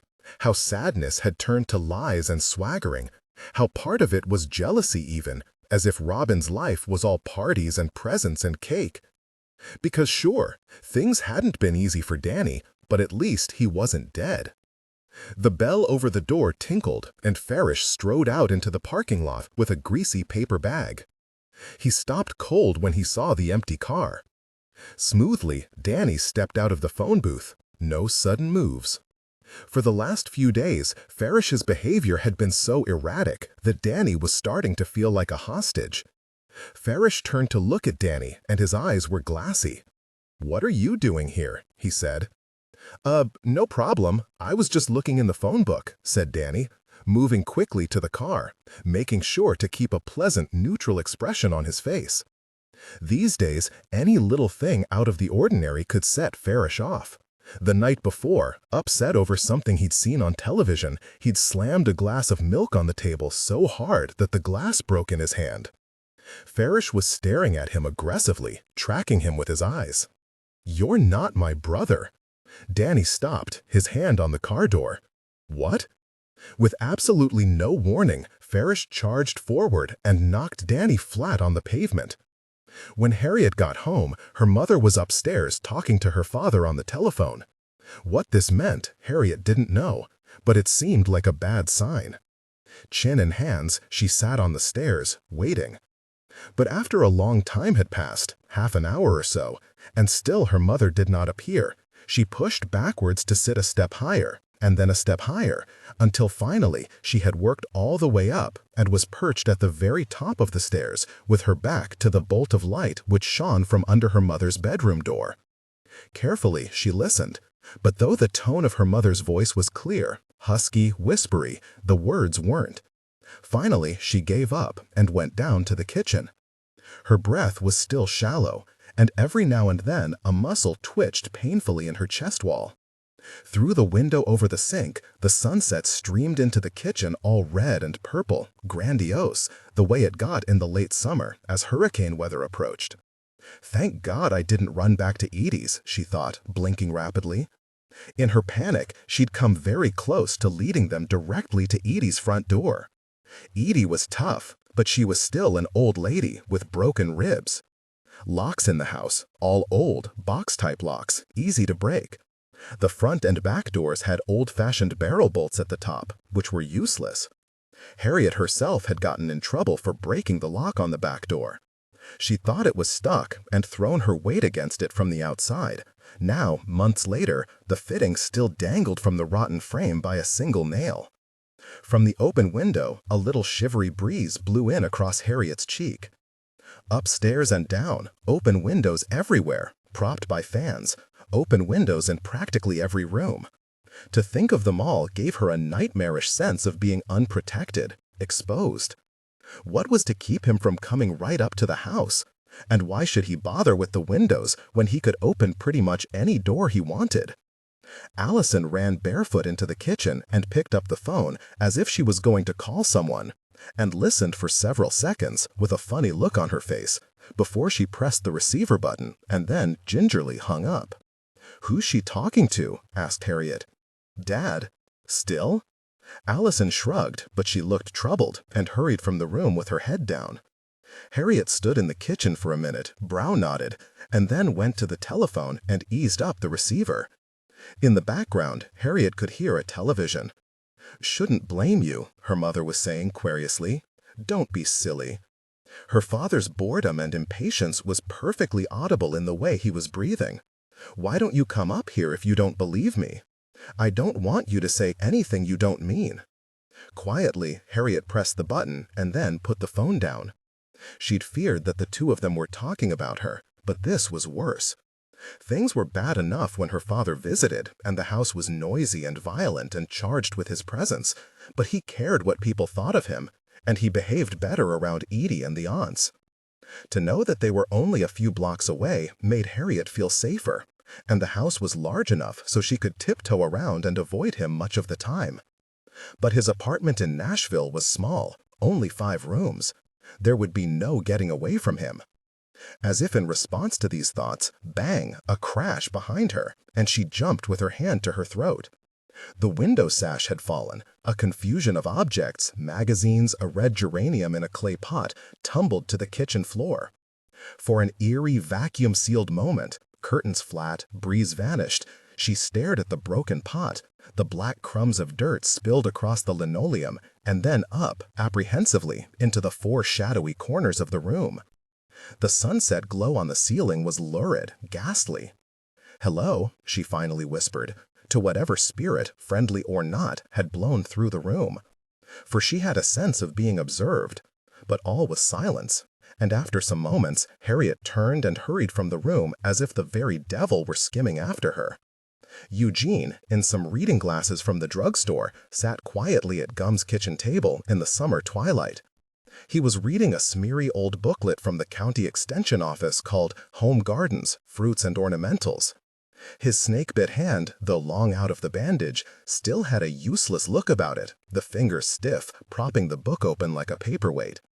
Eugene had returned from the hospital a changed man. He'd had an epiphany, lying awake listening to the idiot laughter of the television floating down the hall. Waxed checkerboard tile, straight lines converging on white double doors that swung inward to infinity.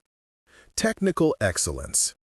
Through the nights, he prayed until dawn, staring up at the chilly harp of light on the ceiling, trembling in the antiseptic air of death. The hum of X-rays, the robot beep of the heart monitors, the rubbery, secretive footsteps of the nurses, and the agonized breaths of the man in the bed next to him. Eugene's epiphany had been threefold. 1. Because he was not spiritually prepared to handle serpents and had no anointment from the Lord, God in his mercy and justice had lashed out and smote him. 2. Not everybody in the world, every Christian, every believer, was meant to be a minister of the word. It had been Eugene's mistake to think that the ministry, for which he was unqualified in nearly all respects, was the only ladder by which the righteous could attain heaven. The Lord, it seemed, had different plans for Eugene, had them all along. For Eugene was no speaker. He had no education, or gift for tongues, or easy rapport with his fellow man. Even the mark on his face rendered him an unlikely messenger, as people quailed and shrunk from such visible signs of the living God's vengeance. But if Gene was unfit to prophesy or preach the gospel, what then? A sign, he'd prayed, lying wakeful in his hospital bed, in the cool gray shadows, and, as he prayed, his eyes returned repeatedly to a ribboned vase of red carnations by the bed of his neighbor. A very large, very brown old man, very wrinkled in the face, whose mouth opened and closed like a hooked fish, whose dry gingerbread brown hands, stuffed with black hairs, grasped and pulled at the bland coverlet with a desperation that was terrible to see. The flowers were the only pinprick of color in the room. When Gum was in the hospital, Eugene had returned to look in the door at his poor neighbor, with whom he had never exchanged a word. The bed was empty, but the flowers were still there, blazing up red from the bed table as if in sympathy with the deep red basso pain that throbbed in his bitten arm. And suddenly the veil fell away, and it was revealed to Eugene that the flowers themselves were the sign he'd prayed for. They were little live things, the flowers, created by God and living like his heart was. Tender, slender lovelies that had veins and vessels that sipped water from their hobnail vase, that breathed their weak, pretty scent of cloves even in the valley of the shadow of death. And, as he was thinking on these things, the Lord himself had spoken to Eugene, there as he stood in the quiet of the afternoon, saying, "Plant my gardens." This was the third epiphany. That very afternoon, Eugene had hunted through the seed packs on the back porch and planted a row of collards and another of winter turnip greens in a moist, dark patch of earth where, until recently, a stack of old tractor tires had sat atop a sheet of black plastic. He'd also purchased 2 rose bushes on sale at the feed store and planted them in the scrubby grass in front of his grandmother's trailer. Gum, typically, was suspicious, as if the roses were a sly trick at her expense. Eugene, several times, had caught her standing in the front yard, staring at the poor little shrubs as if they were dangerous intruders, freeloaders and parasites, there to rob them all blind. "What I want to know," she said, limping after Eugene as he ministered to the roses with pesticide and watering can, "is who's gonna tend to them things? Who's gonna pay for all that fancy spray and fertilizer? Who's gonna get stuck with waterin' 'em and dustin' 'em and nursin' 'em and foolin' with 'em all the time?" And she cast a cloudy old martyred eye at Eugene, as if to say that she knew that the burden of their care would only crush down joylessly on her own shoulders. The door of the trailer squeaked open, so loudly that Eugene jumped, and in trudged Danny, dirty, unshaven, hollow-eyed, and dehydrated-looking, as if he'd been wandering the desert for days. He was so thin that his jeans were falling off his hip bones. Eugene said, "You look awful." Danny gave him a sharp look, then collapsed at the table with his head in his hands. "It's your own fault. You ought to just stop taking that stuff." Danny raised his head. His vacant stare was frightening. Suddenly he said, "Do you remember that little black-haired girl come up to the back door of the mission the night you got bit?" "Well, yes," said Eugene, closing the booklet on his finger. "Yes, I do. Farsh can go around saying any crazy thing he wants to, and can't nobody question it. You remember her then?" "Yes, and it's funny you mention it." Eugene considered where to begin. "That girl run off from me," he said, "before the snakes was even out of the window. She was nervous down there on the sidewalk with me, and the second that yell come from up there, she was off." Eugene set the booklet aside. "And I can tell you another thing. I did not leave that door unlocked. I don't care what Farsh says. It was standing open when we come back. And," he drew his neck back and blinked at the tiny photograph which Danny had suddenly shoved in his face. "Why, that's you," he said. Danny shuddered and turned up his red-rimmed eyes at the ceiling. "Where'd this come from?" "She left it." "Left it where?" said Eugene, and then said, "What's that noise?" Outside, someone was wailing loudly. "Is that Curtis?" he said, standing up. "No." Danny drew a deep, ragged breath. "It's Farish." "Farish?" Danny scraped back his chair. He looked wildly about the room. The sobs were broken, guttural, as despairing as a child's sobs, but more violent, as if Farish was spitting and choking up his own heart. "My gosh," said Eugene, awed. "Listen at that." "I had a bad time with him just now in the parking lot of the White Kitchen," said Danny. He held up his hands, which were dirty and skinned up. "What happened?" said Eugene. He went to the window and peered out. "Where's Curtis?" Curtis, who had bronchial and breathing problems, often went into savage coughing fits when he was upset or when someone else was, which got him more upset than anything. Danny shook his head. "I don't know," he said, his voice hoarse and strained, as from overuse. "I'm sick of being scared all the time." To Eugene's astonishment, he drew a mean-looking billhook knife from his boot and, with a stoned but significant look, set it down on the table with a solid clack. "This is my protection," he said, "from him." And he rolled up his eyes in a particularly squid-like way, whites showing, that Eugene took to mean Farish. The awful crying had died down. Eugene left the window and sat down by Danny. "You're killing yourself," he said. "You need to get some sleep." "Get some sleep," Danny repeated. He stood up, as if he was about to make a speech, and then sat back down. "When I us comin' up," said Gum, creeping in on her walker, rocking forward an inch at a time, click, click, click, click. "My Diddy said it was something wrong with any man that'll sit down in a chair and read a book." This she said with a sort of peaceful tenderness, as if the plain wisdom of the remark did her father credit. The booklet lay on the table. With a trembling old hand, she reached out and picked it up. Holding it at arm's length, she looked at the front of it, and then she turned it around and looked at the back. "Bless ya heart, Jean." Eugene looked over the tops of his glasses. "What is it?" "Oh," said Gum, after a tolerant pause. "Well, I just hate to see you get your hopes up. It's a hard old world for folks like us. I sure do hate to think of all them young college professors standing up in the job line ahead of you. Huh? Can't I just look at the darn thing?" Certainly she meant no harm, his grandmother. She was just a poor little broken-down old lady who'd worked hard her whole life and never had anything and never have a chance and never knew what a chance was. But why this meant her grandsons didn't have a chance either, Eugene wasn't quite sure. "It's just something I picked up at the extension office, hon," he said, "for free. You ought to go down there and look sometime." Technical excellence. They have things there on how to grow just about every crop and vegetable and tree there is. Danny, who had been sitting quietly all this time, staring into space, stood up, a little too suddenly. He had a glazed look and swayed on his feet.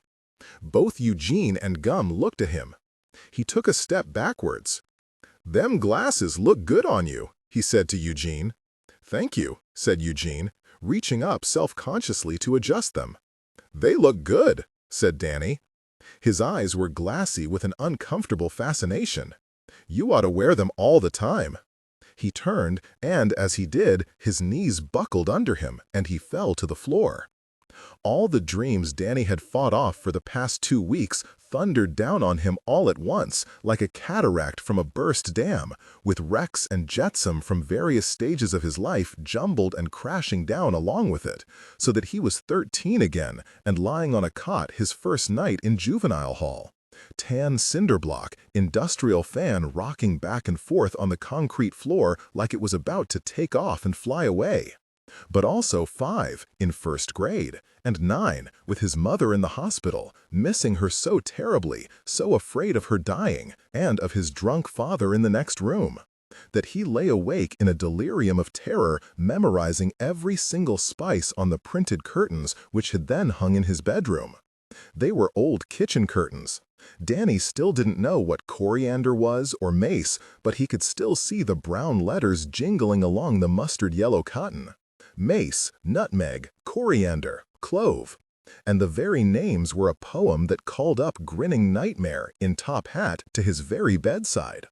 Tossing on his bed, Danny was all these ages at once, and yet himself. And 20, with a record, with a habit, with a virtual fortune of his brothers crank-calling him in a shrill, eerie voice from its hiding place high above the town.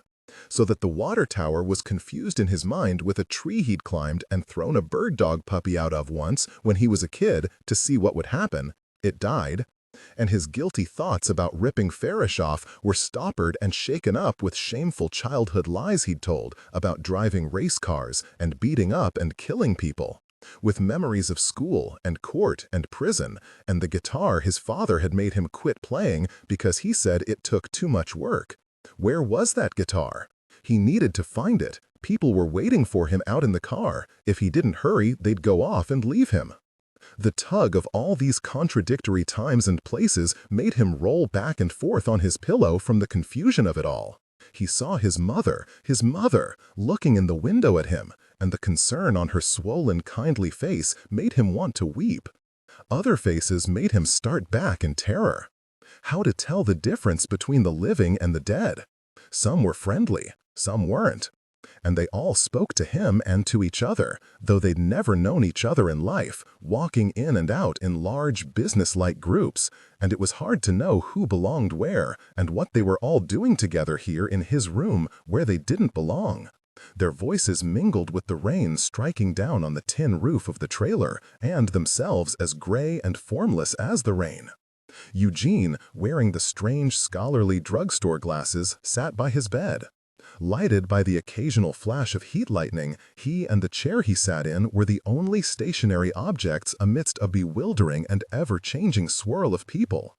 Every so often, the room seemed to empty, and Danny bolted upright for fear he was dying, for fear that his pulse had stopped and his blood was cooling, and even his ghosts were trailing away from him.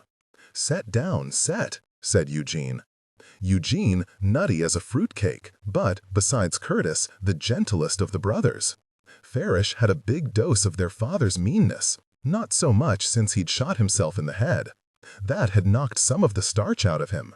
Ricky Lee probably had it the worst, that mean streak. It was serving him well in Angola. But Eugene wasn't so much like Daddy, with his tobacco-stained teeth and billy-goat eyes, but more like their poor drunk mother who died raving about an angel of God standing barefoot on the chimney. She'd been plain, God bless her, and Eugene, who was plain too, with his close-set eyes and his honest, lumpy nose, looked very much like her in the face. Something about the glasses softened the ugliness of his scar. Poof! The lightning through the window lit him up blue from behind. The burn splashed over his left eye beneath the glasses was like a red star. "Problem is," he was saying, hands clasped between his knees, "I didn't see that you couldn't separate that creeping serpent out of all creation. If you do, oh man, it's going to bite you." Danny stared at him in wonder. The glasses gave him an alien learned presence, a schoolmaster from a dream. Eugene had come back from prison with a habit of talking in long, disjointed paragraphs, like a man talking to four walls, nobody listening. And this, too, was like their mother, who rolled around on the bed and spoke out to visitors who weren't there, and called on Eleanor Roosevelt and Isaiah and Jesus. "You see," Eugene was saying, "that snake's a servant of the Lord. It's his creature, too, you see. Noah taken it on the ark with all the others. You can't just say, oh, the rattlesnake is evil, because God made it all. It's all good. His hand hath wrought the serpent, just as it wrought the little lamb." And he cast his eyes over to a corner of the room where the light didn't really shine, where Danny, horrified, stifled with his fist a scream at the breathless black creature of his old nightmare, shuddering, tugging, struggling small and frantic on the floor by Eugene's feet.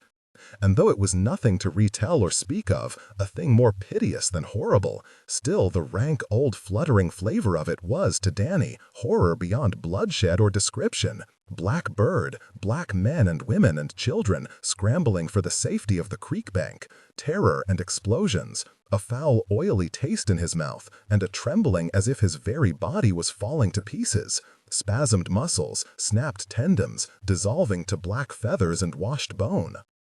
Harriet, too, early the same morning, just as it was light out, started up from her bed in a panic. What had scared her? What dream? She hardly knew. It was daylight, but only just. The rain had stopped, and the room was still and shadowy. From Allison's bed, jumbled teddy bears, a cock-eyed kangaroo, stared at her fixedly over a drift of bedclothes, nothing of Allison visible except a long wisp of hair floating and fanning across the pillow, like the hair of a drowned girl awash at water's surface. No clean shirts were in the bureau. Quietly, she eased Allison's drawer open and was delighted to find, among the tangle of dirty clothes, a pressed and neatly folded shirt, an old Girl Scout shirt. Harriet brought it up to her face for a long, dreamy breath. It still smelled, just faintly, of Ida's washing. Harriet put on her shoes and tiptoed downstairs. All was silence, except the tick of the clock. The clutter and mess was less sordid somehow in the morning light which glowed rich upon the banister and the dusty mahogany tabletop. In the stairwell smiled the lush schoolgirl portrait of Harriet's mother, pink lips, white teeth, sparkling gigantic eyes, with white stars that flashed, ting, in dazzled pupils. Harriet crept by it like a burglar past a motion detector, all doubled over, and into the living room, where she stooped and retrieved the gun from under Ida's chair. In the hall closet, she searched for something to carry it in, and found a thick plastic drawstring bag. But the outline, she noticed, was obvious through the plastic. So she took it out again, wrapped it in several thick layers of newspaper, and slung the bundle over her shoulder like Dick Whittington in the storybook, gone to seek his fortune. Technical excellence. As soon as she stepped outside, a bird sang out, practically in her ear it seemed. A sweet, clear, laddering phrase which burst and fell and surged up again. Though August was not yet over, something dusty and cool, like fall, tingled in the morning air. The zinnias in Mrs. Fountain's yard, firecracker reds, hot orange and gold, were starting to nod, their raggedy heads freckled and fading. Except for the birds, which sang loud and piercingly with a loony optimism akin to emergency, the street was solitary and still. A sprinkler whirred on an empty lawn.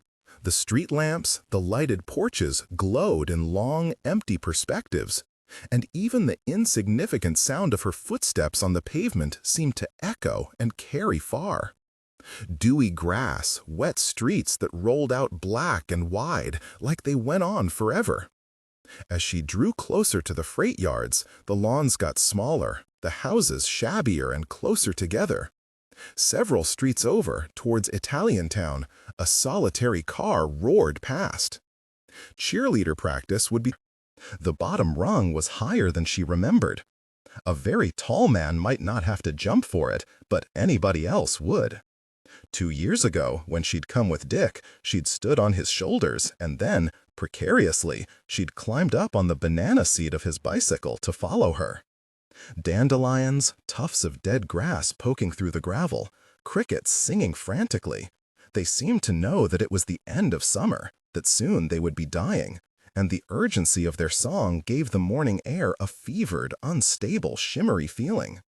Harriet examined the legs of the tank. Metal H-girders, perforated every 2 feet or so with oblong holes, angling in towards the tank ever so slightly. Higher up, the substructure was supported by metal poles that crossed diagonally in a giant X. If she shimmied up high enough on a front leg, it was a long way up. Harriet was no good at estimating distances. She might possibly inch her way over to the ladder on one of the lower crossbars. Gamely, she started up. Though the cut had healed, her left palm was still sore, forcing her to favor her right hand. The perforations were just large enough to give her the smallest possible openings in which to wedge her fingers and the tip of her sneakers. Up she climbed, breathing hard. It was slow going. The girder was powdered with heavy rust that came off brick red on her hands. Though she was not afraid of heights, heights exhilarated her. She loved to climb.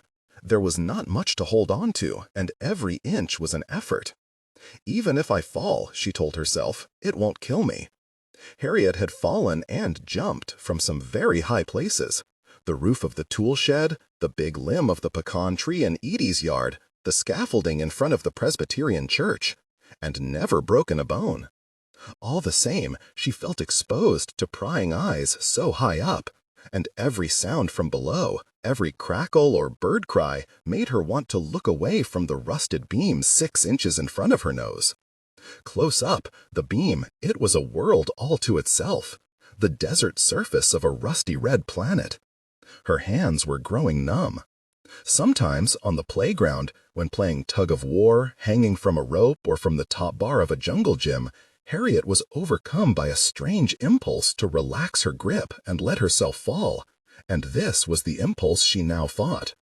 Up she hauled herself, gritting her teeth, concentrating all her strength into her aching fingertips, and a rhyme from an old book, a baby book, shook loose and jingled through her mind. Old Mr. Chang, I've oft heard it said, you wear a basket upon your head.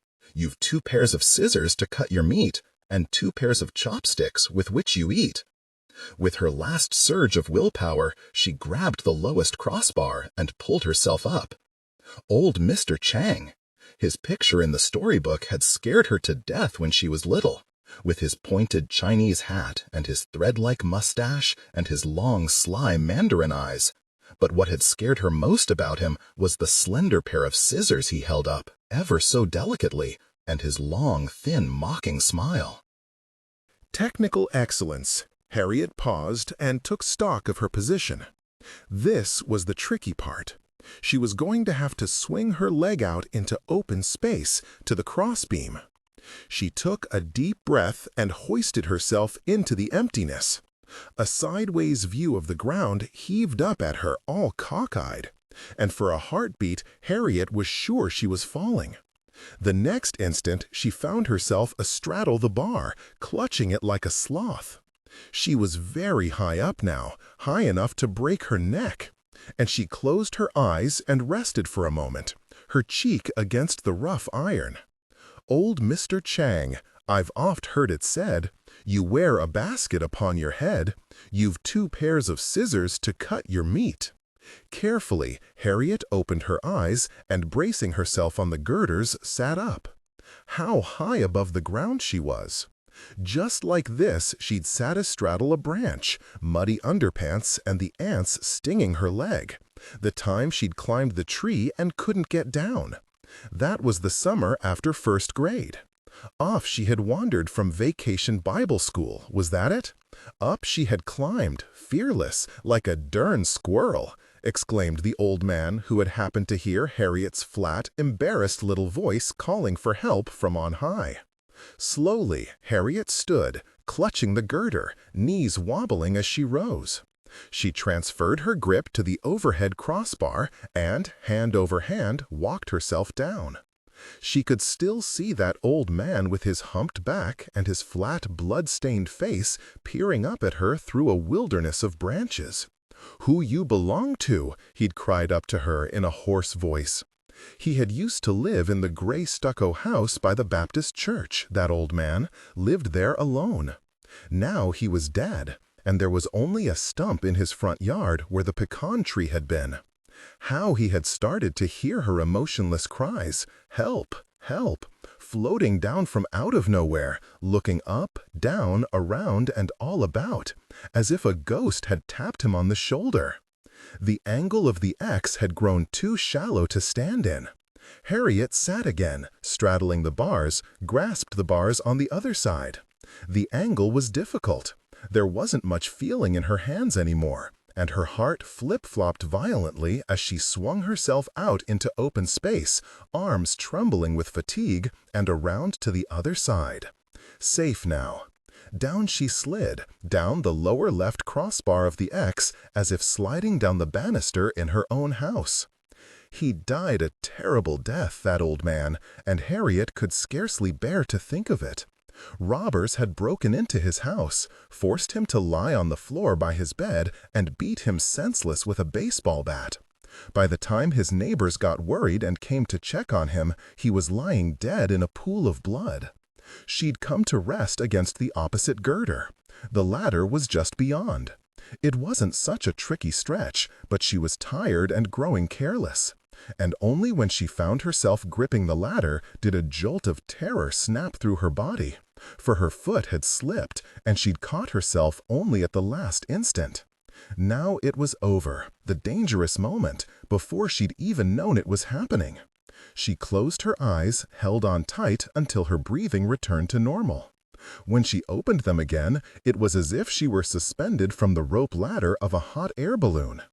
All the earth seemed to spread itself out before her in a panoramic view, like the castle view in her old storybook. From the tower window, the splendor falls on castle walls and snowy summits old in story. The long light shakes across the lakes, and the wild cataract leaps in glory. But there was no time for daydreaming. The roar of a crop duster, which she took momentarily for a car, startled her badly, and she turned and scrambled the rest of the way up the ladder as fast as she could. Danny lay quietly on his back, staring at the ceiling. The light was harsh and sour.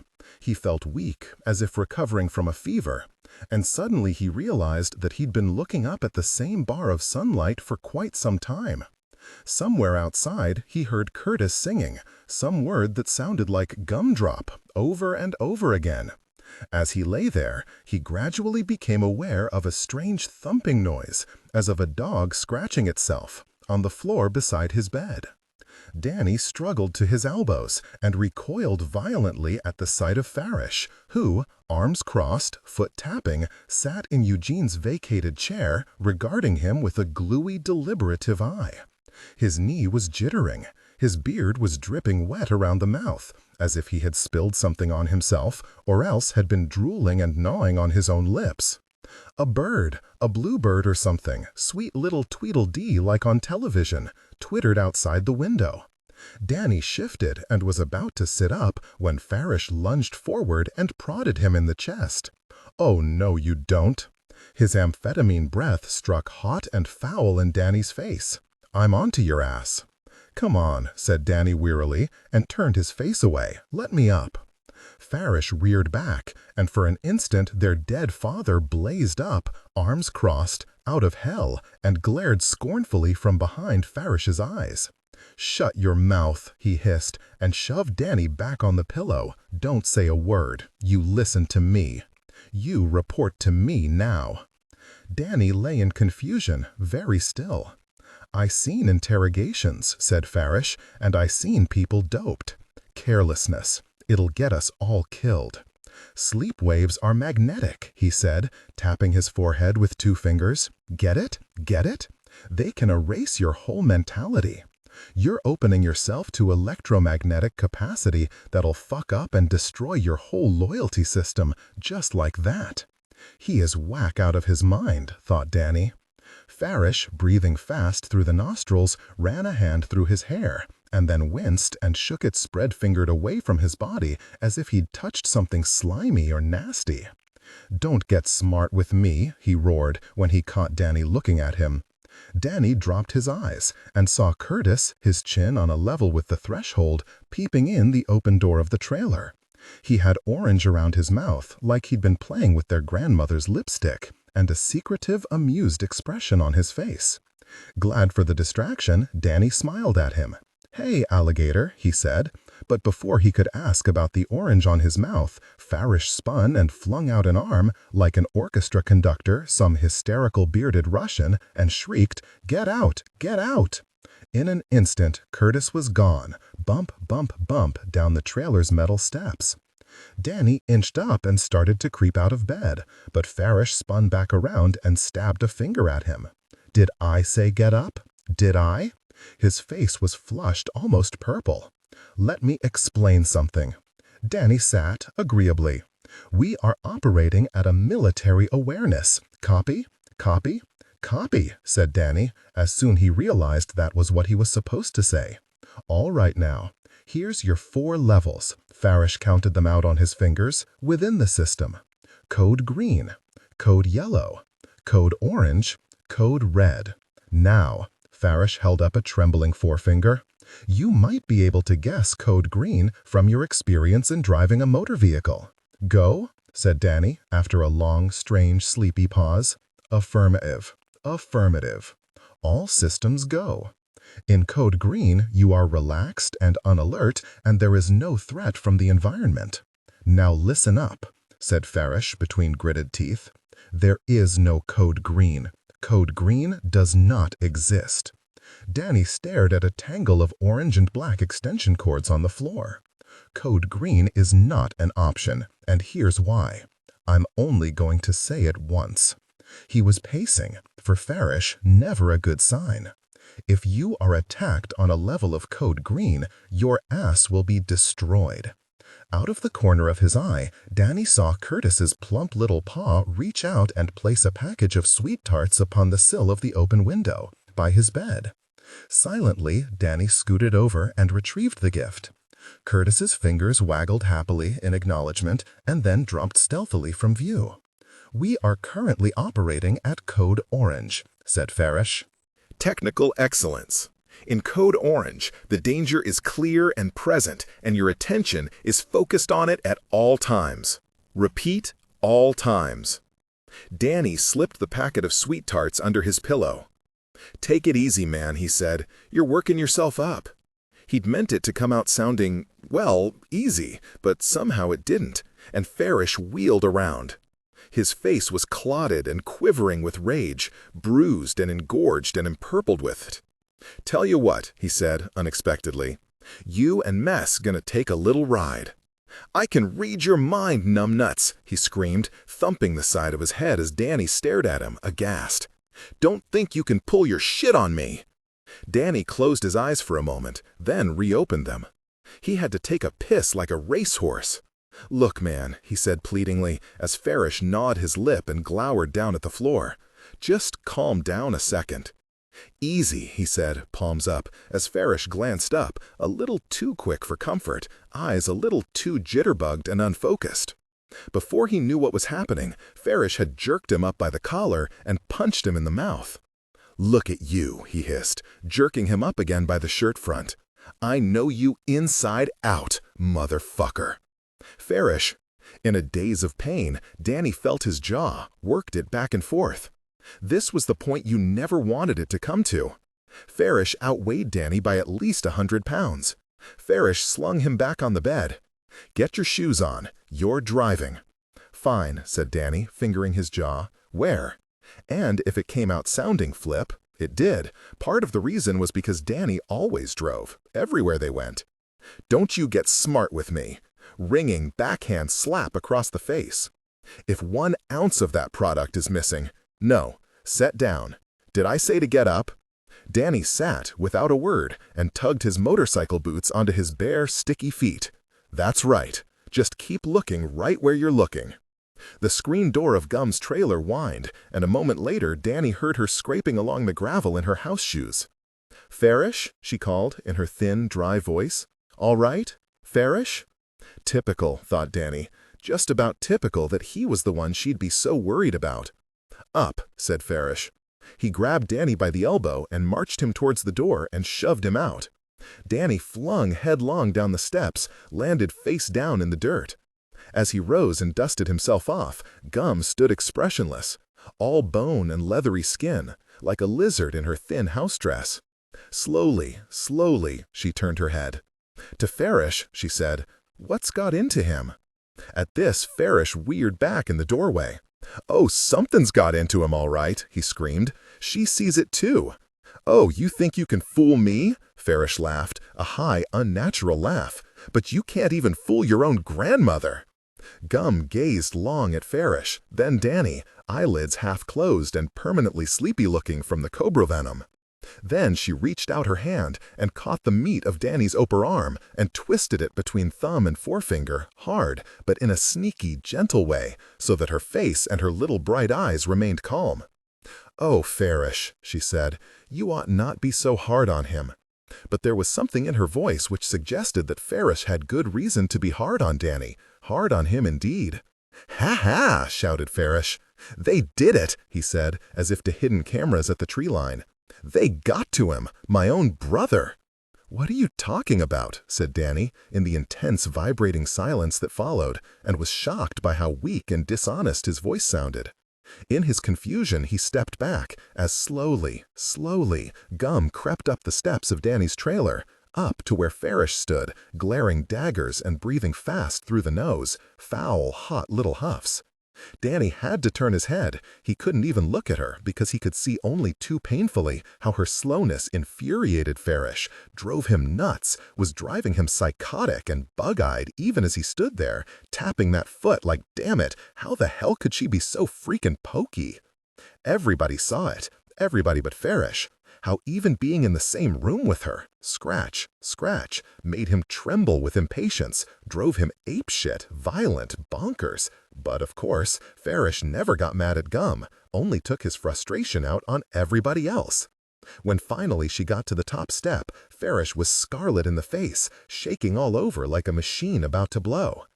"Gently, gently," she cringed up to Farish and patted him on the sleeve.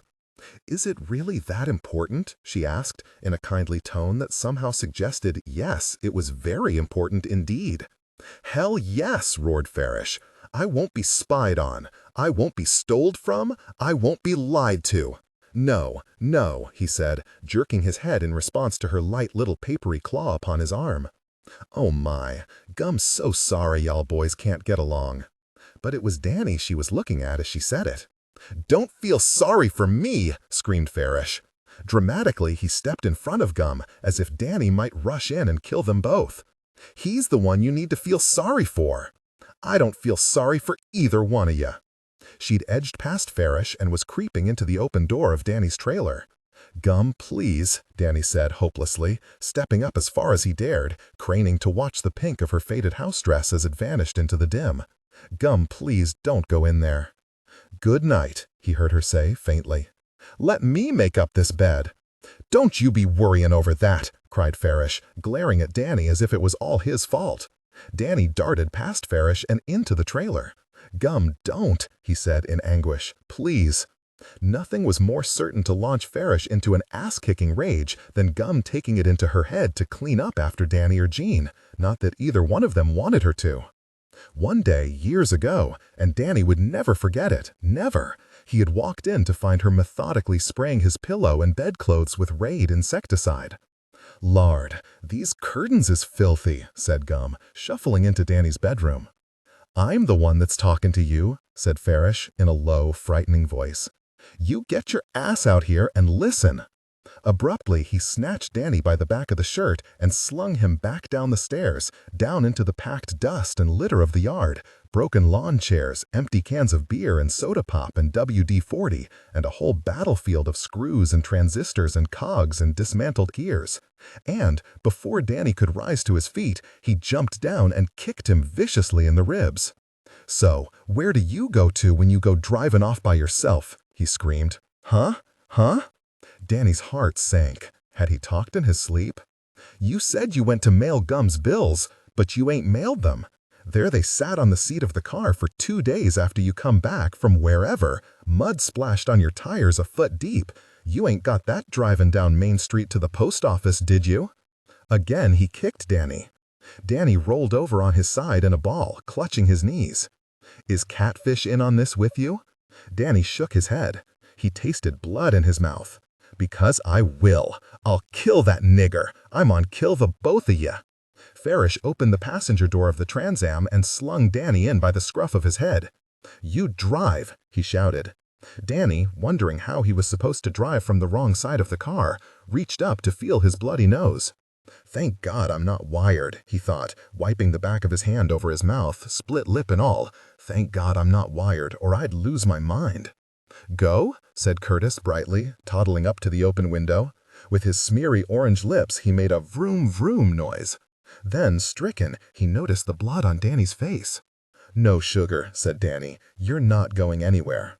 But all at once, Curtis's face slackened, and gasping for breath, he turned and scurried off, just as Farish opened the door on the driver's side. Click! A whistle. "In," he said. And before Danny realized what was happening, Ferris's 2 German shepherds leapt into the back seat. The one named Van Zandt panted noisily into his ear. Its breath was hot and smelled like rotten meat.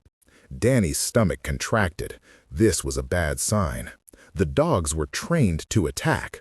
On one occasion, the bitch had dug out of her pen and bit Curtis on the leg through his blue jeans so bad he had to get stitched up at the hospital. "Farish, please," he said, as Farish popped the seat back in place and sat down behind the wheel. "Shut your mouth." Farish stared straight ahead, his eyes queerly dead. "The dogs are coming." Danny made a big show of feeling around in his pocket. "If I'm on drive, I need to get my wallet." Actually, what he needed was a weapon of some sort, if only a knife. The interior of the car was blazing hot. Danny swallowed. "Farish," he said, "if I'm on drive, I need my license. I'll just go inside now and get it." Farish leaned back in the seat and closed his eyes, and stayed like that for a moment, very still, eyelids fluttering, as if trying to fight off an impending heart attack. Then, very suddenly, he started up and roared in full throat, "Eugene!" "Hey," said Danny, over the piercing barks from the back seat, "no need in calling him out here. Let me get it myself, okay?" He reached for the door handle. "Huh, I seen that!" shouted Farish. "Farish, I seen that too!" Farish's hand had shot to the top of his boot. "Has he got a knife in there?" thought Danny. Great. Half breathless from the heat, throbbing all over with pain, he sat still for a moment, thinking. How best to proceed so Farish wouldn't jump on him again? "I can't drive from this side," he said at last. "I'll go in and get my wallet, and then we can trade places." Attentively, Danny watched his brother. But Farish's thoughts had strayed elsewhere for the moment. He had turned around to face the back seat and was allowing the German shepherds to lick him all over the face. "These dogs," he said, threateningly, lifting his chin over their frantic attentions, "these dogs mean more to me than any human being ever born. I care more about these 2 dogs here than any human life that was ever lived." Danny waited. Farish kissed and fondled the dogs, murmuring to them in indistinct baby talk. After a moment or two, the UPS coveralls were ugly enough, but one thing Danny could say for them, they made it hard, if not impossible, for Farish to conceal a gun on his person. He eased the door open and got out of the Trans Am and started across the yard. The door of Gum's trailer squeaked open with a rubbery refrigerator sound. Eugene poked his head out. "Tell him I don't care to be spoke to in that tone." From the car, the horn blared, throwing the shepherd dogs into a fresh fit of barking. Eugene pulled his glasses low on his nose and peered over Danny's shoulder. "I wouldn't let those animals ride in the car if I was you," he said. Farish threw back his head and bellowed, "Get back out here, now!" Eugene took a deep breath, rubbed the back of his neck with his hand. Scarcely moving his lips, he said, "If he don't end up in Whitfield again, he's gone kill somebody. He come in there this morning and liked to set me on fire." "What?" "You was asleep," said Eugene, looking apprehensively over Danny's shoulder at the Trans Am. Whatever was going on with Farish in the car, it was making him plenty nervous. He'd taken his lighter out and said he'd burn the rest of my face off. Don't get in the car with him, not with them dogs. Ain't no telling what he'll do.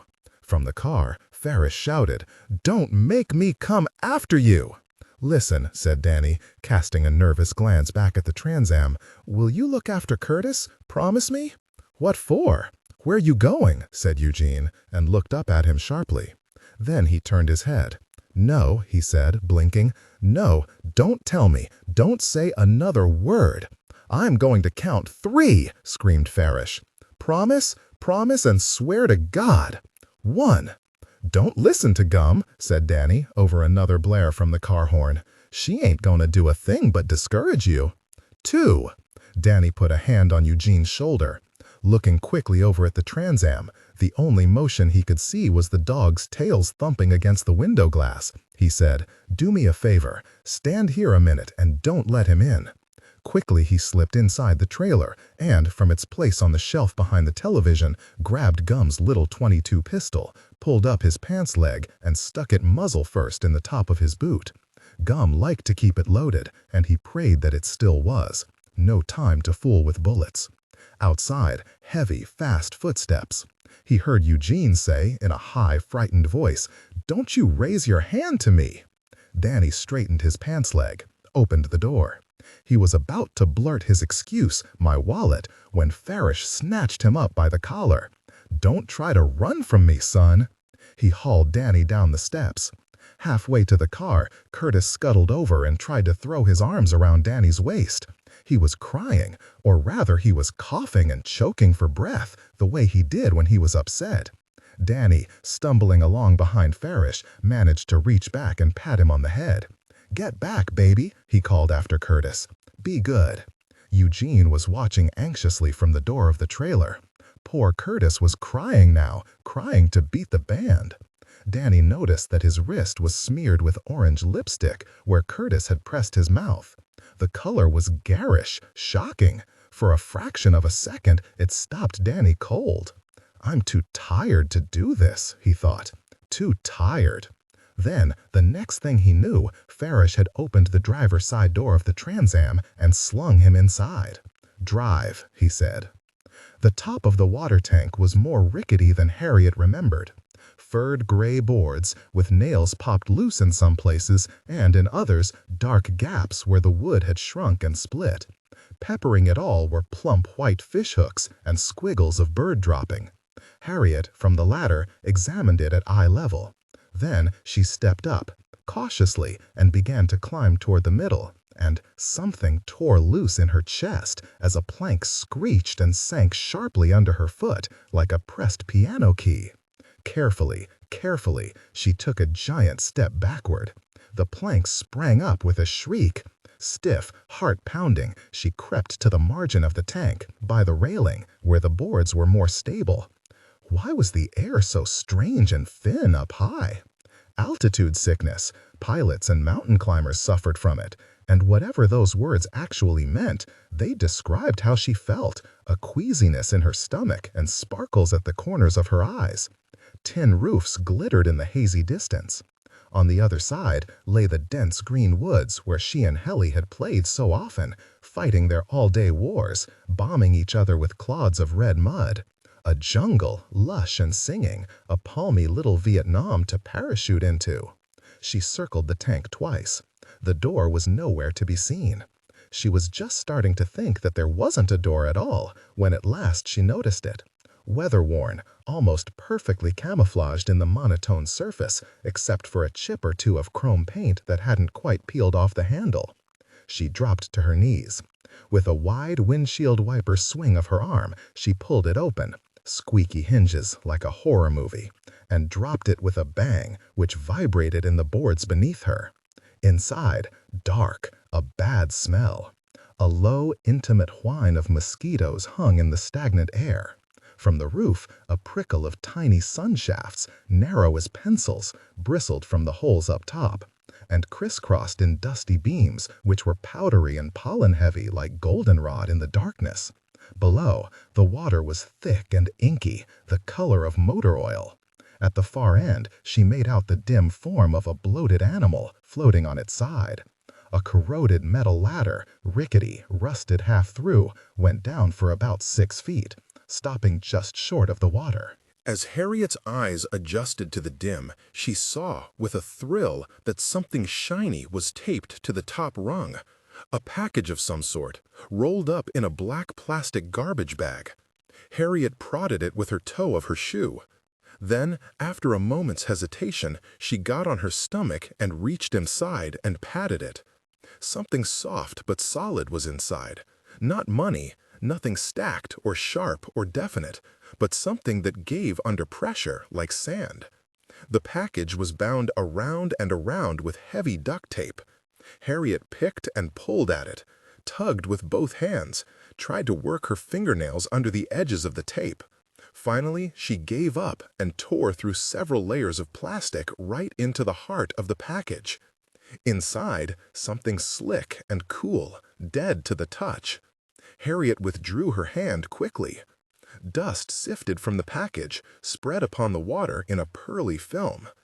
Harriet peered down at the dry iridescence, poison, explosives, swirling in a powdery glaze upon the surface. She knew all about narcotics, from TV, from the colored pictures in her health workbook, but those were flamboyant, unmistakable. Hand-rolled cigarettes, hypodermics, colorful pills. Maybe this was a decoy package, like on Dragnet. Maybe the real package was hidden elsewhere, and this was just a well-wrapped bag of... what?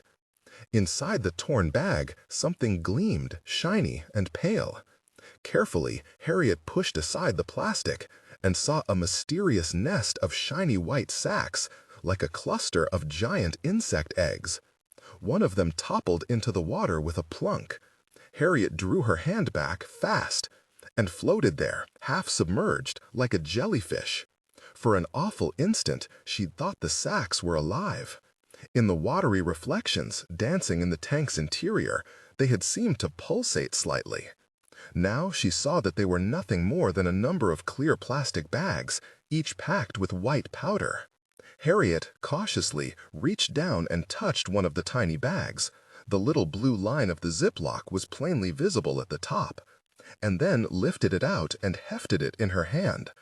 The powder looked white, like sugar or salt, but the texture was different, crunchier and more crystalline, and the weight curiously light. She opened it and brought it to her nose. No smell, except for a faint, clean aroma that reminded her of the comet powder that Ida used to clean the bathroom. Well, whatever it was his. With an underhand toss, she threw the little bag into the water. There it floated. Harriet looked at it, and then, without much considering what she was doing or why, she reached inside the cache of black plastic, more white sacks clustered like seeds in a pod, and pulled them out and dropped them by idle handfuls, 3s and 4s, into the black water. Now that they were in the car, Farish had forgotten what was eating him, or so it seemed. As Danny drove through cotton fields hazy with morning heat and pesticides, he kept glancing nervously at Farish, who was settled back in his seat and humming along with the radio. Hardly had they turned off the gravel onto the blacktop than Farish's tense, violent mood had shifted, inexplicably, to a happier key. He'd closed his eyes and breathed a deep, contented sigh at the cool air blasting out of the air conditioner. And now they were flying along the highway into town, listening to the morning show with Betty Brownell and Casey McMasters on WNAT. Worst noise around town, as Farish claimed the call letters stood for. WNAT was top 40, which Farish hated. But now he was liking it, nodding his head, drumming on his knee, the armrest, the dashboard. Except he was drumming a little too hard. It made Danny nervous. The older Farish got, the more he behaved like their father. The particular way he smiled before he said something mean. The unnatural liveliness, talkative, overly friendly, that came before a bad outburst. Rebelliant, rebelliant. Once Danny had said that word in school, rebelliant, his father's favorite word, and the teacher told him it wasn't even a word. But Danny could still hear that high, crazy crack in his father's voice. Rebelliant, the belt coming down hard on the bellets, as Danny stared at his hands. Freckled, porous, hatched with scars, white-knuckled from clutching the kitchen table. Danny knew his own hands very well indeed. Every hard, bad moment in his life, he'd studied them like a book. They were a ticket back in time, to beatings, deathbeds, funerals, failure, to humiliation on the playground and sentencing in the courtroom, to memories more real than this steering wheel, this street. Now they were on the outskirts of town. They drove by the shady grounds of the old hospital, where some high school cheerleaders, in a V formation, jumped all at once into the air. Hey! They weren't in uniform, or even in matching shirts, and despite their crisp, unified movements, they looked ragged. Arms chopped in semaphore, fists struck the air. Another day, any other, Danny might have parked behind the old pharmacy and watched them in privacy. Now, as he drove slowly through the dappled leaf shade, ponytails and tan limbs flashing in the background, he was chilled by the sudden appearance in the foreground of a smaller, hunchbacked sort of creature, all in black, with a megaphone in hand, stopped in its soggy, squelchy walk to observe him from the sidewalk. It was something like a small black goblin, scarcely 3 feet tall, with orange beak and big orange feet, and a strangely drenched look. As the car went by, it turned in a smooth tracking motion and opened its black wings like a bat. And Danny had the uncanny sensation that he'd met it before.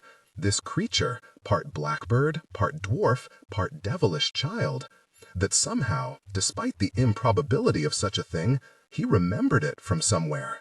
Even stranger, that it remembered him.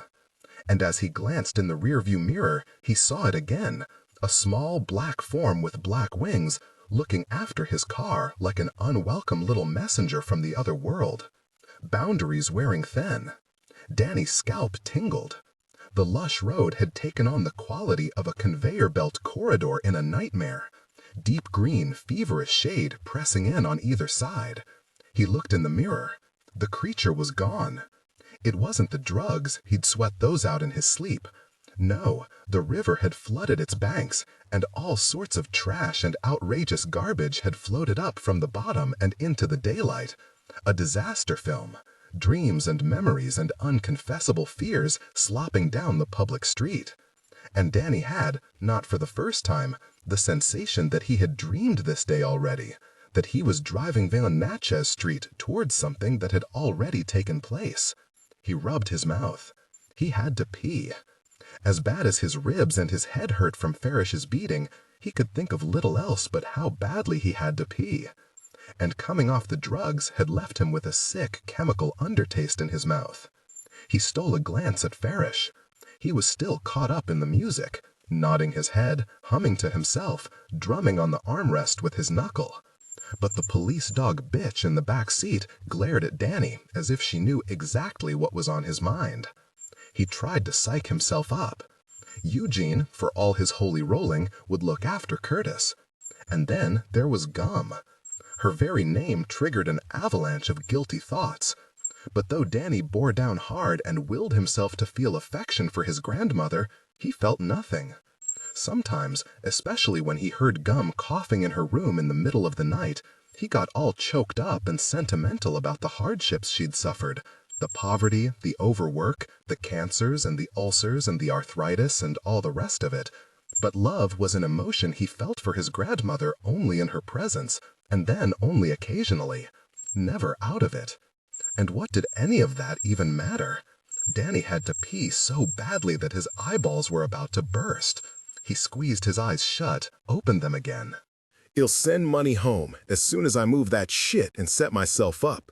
Was there another way? No, there was no way apart from what lay ahead of him to the house by the water in another state.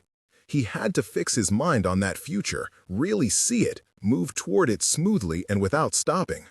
They drove past the old Alexandria Hotel, with its sagging porch and rotten shutterings. Haunted, people said, and no wonder, all the people who had died there. You could feel it radiating from the place, all that old historical death. And Danny wanted to howl at the universe that had dumped him here. In this hellhole town, in this broken-down county that hadn't seen money since the Civil War. His first felony conviction hadn't even been his fault. It was his father's, for sending him to steal a ridiculously expensive steel chainsaw from the workshop of a rich old German farmer who was sitting up guarding his property with a gun. It was pathetic now to think back on how he'd looked forward to his release from jail, counting the days until he got to go home. Because the thing he hadn't understood then, he was happier not knowing it, was that once you were in prison, you never got out. People treated you like a different person. You tended to backslide, the way people tended to backslide into malaria or bad alcoholism. The only thing for it was to go someplace that nobody knew you and nobody knew your family and try to start your life all over again. Street signs repeating and words. Natchez, Natchez, Natchez. Chamber of Commerce. Alexandria, the way things ought to be. No, not the way things ought to be, Danny thought bitterly. It's the way things fucking are. Sharply, he turned into the freight yards. Farish clutched the dashboard and looked at him with something like astonishment. "What you doing?" "This is where you told me to go," Danny said, trying to keep his tone as neutral as possible. "I did?" Danny felt he should say something, but he didn't know what to say. Had Farish mentioned the tower? All of a sudden, he wasn't sure. "You said you was going to check up on me," he said, tentatively, just tossing it out there, just to see what might happen. Farish shrugged and, to Danny's surprise, settled back in his seat again and looked out the window. Driving around tended to put him in a good mood. Danny could still hear Farish's low whistle the first time it pulled up in the Trans Am. How he loved to ride, just climb in the car and go. In those first few months, they joyroded up to Indiana, just the two of them. Another time all the way to West Texas. No reason, nothing to see in those places, just clear weather and the highway signs flashing overhead, punching around on the FM band looking for a song. "Tell you what, let's go get us some breakfast," Farish said. Danny's intentions wavered. He was hungry. Then he remembered his plan. It was settled. It was fixed. It was the only way out. Black wings waving him around the corner into a future he couldn't see. He didn't turn. He kept driving. Trees crowded close around the car. They were so far off the paved road that it wasn't even a road anymore, just potholes and rutted gravel. "Just trying to find a place to turn around," he said, realizing how stupid it sounded even as he said it. Then he stopped the car. It was a good long walk from the tower. The road was bad and the weeds were high. He didn't care to drive any farther and risk getting stuck. The dogs started barking like crazy, jumping all over the place and trying to push their way into the front seat. Danny turned, as if to get out of the car. "Here we are," he said nonsensically. Quickly, he pulled the little pistol out of his boot and pointed it at Farish. But Farish didn't see. He had turned sideways in the seat, swinging his large stomach around towards the door. "Get down from there," he was saying, to the bitch named Van Zant. "Down, I said down." He raised his hand. The dog shrank. "Try it with me? Try that rebelliant shit with me." He had not so much as glanced at Danny, or the gun. To get his attention, Danny had to clear his throat. Farish raised a dirty red hand. "Hold your horses," he said, without looking. "Hang on, I gotta discipline this dog. I am sick of you." Whack on the head. "You sorry bitch, don't you pull this uppity shit on me." He and the dog glared at each other. Her ears were pinned against her skull. Her yellow eyes glowed steadily. "Go on, do it. I'll whack you so hard." "No, wait," he said, raising an arm and half turning to Danny with the bad eye towards him. "I gotta teach this bitch a lesson." It was as cold and blue as an oyster, that bad eye. "Go on," he said to the dog. "Try it. It'll be the last time you ever—" Danny pulled back the hammer and shot Farish in the head. It was just like that, just that fast. Crack! Farish's head snapped forward and his mouth fell open. With a gesture that was strangely easy, he reached for the dashboard to brace himself, and then towards Danny, his good eye half shut, but his blind one wide open. A bubble of spit mixed with blood came blopping out of his mouth. He looked like a fish, like a hooked mudcat. Blop, blop. Danny shot him again, in the neck this time, and, in the silence that rang and dissolved about him in tinny circles, got out of the car and slammed the door. It was done now, no going back. Blood had sprayed across the front of his shirt. He touched his cheek and looked at the rusty smear on his fingertips. Farish had collapsed forward with his arms on the dash. His neck was a mess, but his mouth, full of blood, was still moving. Sable, the smaller of the two dogs, had his paws over the back of the passenger seat and rear legs pedaling, was working to clamber over it and on top of his master's head. The other dog, the motherfucker, the bitch named Van Zandt, had scrambled over from the back seat. With her nose down, she circled twice, reverse direction, and then plunked her rear end down in the driver's seat. Her black ears pricked up like a devil's. For a moment, she glared at Danny with her wolfish eyes, and then began to bark. Short, sharp barks, clear and carrying. The alarm was as plain as if she was shouting, "Fire! Fire!" Danny stepped backwards. A multitude of birds had flown up, like shrapnel, at the small crack of the gun. Now they were settling again, in the trees, on the ground. Blood was everywhere inside his car. Blood on the windshield, on the dashboard, on the passenger window. I should have had breakfast, he thought hysterically. When did I eat? And with this thought, he became aware that more than anything, he needed to urinate, and had needed to, desperately, since the very instant he woke that morning. A wonderful relief descended upon him and seeped into his bloodstream. Everything's fine, he thought as he zipped his pants up, and then, his beautiful car, his car. Moments ago it had been a cherry, a showpiece, and now it was a crime scene from True Detective. Within, the dogs moved frantically back and forth. Farish lay slumped toward the dashboard, face down. His posture was strangely relaxed and natural. He might have been bent forward to look for dropped keys, except for the rich pool of blood spreading from his head and ticking to the floor. Blood was sprayed all over the windshield, fat, dark, glossy drops, a spray of fat florist's hollyberries clinging to the glass. In the back seat, Sable rushed back and forth, his tail thumping against the windows. Van Zandt, seated beside her master, lunged towards him in quick, repeated feints, nudging his cheek with her nose, pulling back, springing forward to nudge him again, and barking, those short, piercing barks, which, she was a dog, damn it, but yet that short, sharp urgency was unmistakable, as good as a raised voice shouting for help. Danny rubbed his chin and looked around wildly. Whatever itch had goaded him to pull the trigger was gone now, while his troubles had multiplied until they blackened out the sun. Why on earth had he shot Farish inside the car? If only he had held off for 2 seconds. But no, he'd been dying to get it over with, had jumped like an idiot to pull the trigger and get his shot off instead of waiting for the right moment. He crouched over, put his hands on his knees. He felt sick and clammy. His heart was hammering, and he hadn't eaten a square meal in weeks, nothing but junk, ice cream sandwiches and 7-Up. The hard adrenaline slap had drained away, and with it, what little strength he'd had. And he wanted nothing so bad in all the world as to lie down on the hot green ground and close his eyes. He stared at the ground as if hypnotized, then shook himself and pulled himself aright. A little bump would fix him right up. A bump? Good God! The thought made his eyes water. But he'd left the house with nothing on him, and the last thing he wanted to do was open the car door and root around on Farish's body, zipping and unzipping the pockets on that filthy old shitty UPS coverall. He limped around to the front of the car. Van Zandt lunged at him, and her snout hit the windshield with a cracking thump that sent him reeling back. Amidst the sudden racket of barks, he stood still for a moment with his eyes closed, breathing shallowly, trying to steady his nerves. He didn't want to be here, but here he was.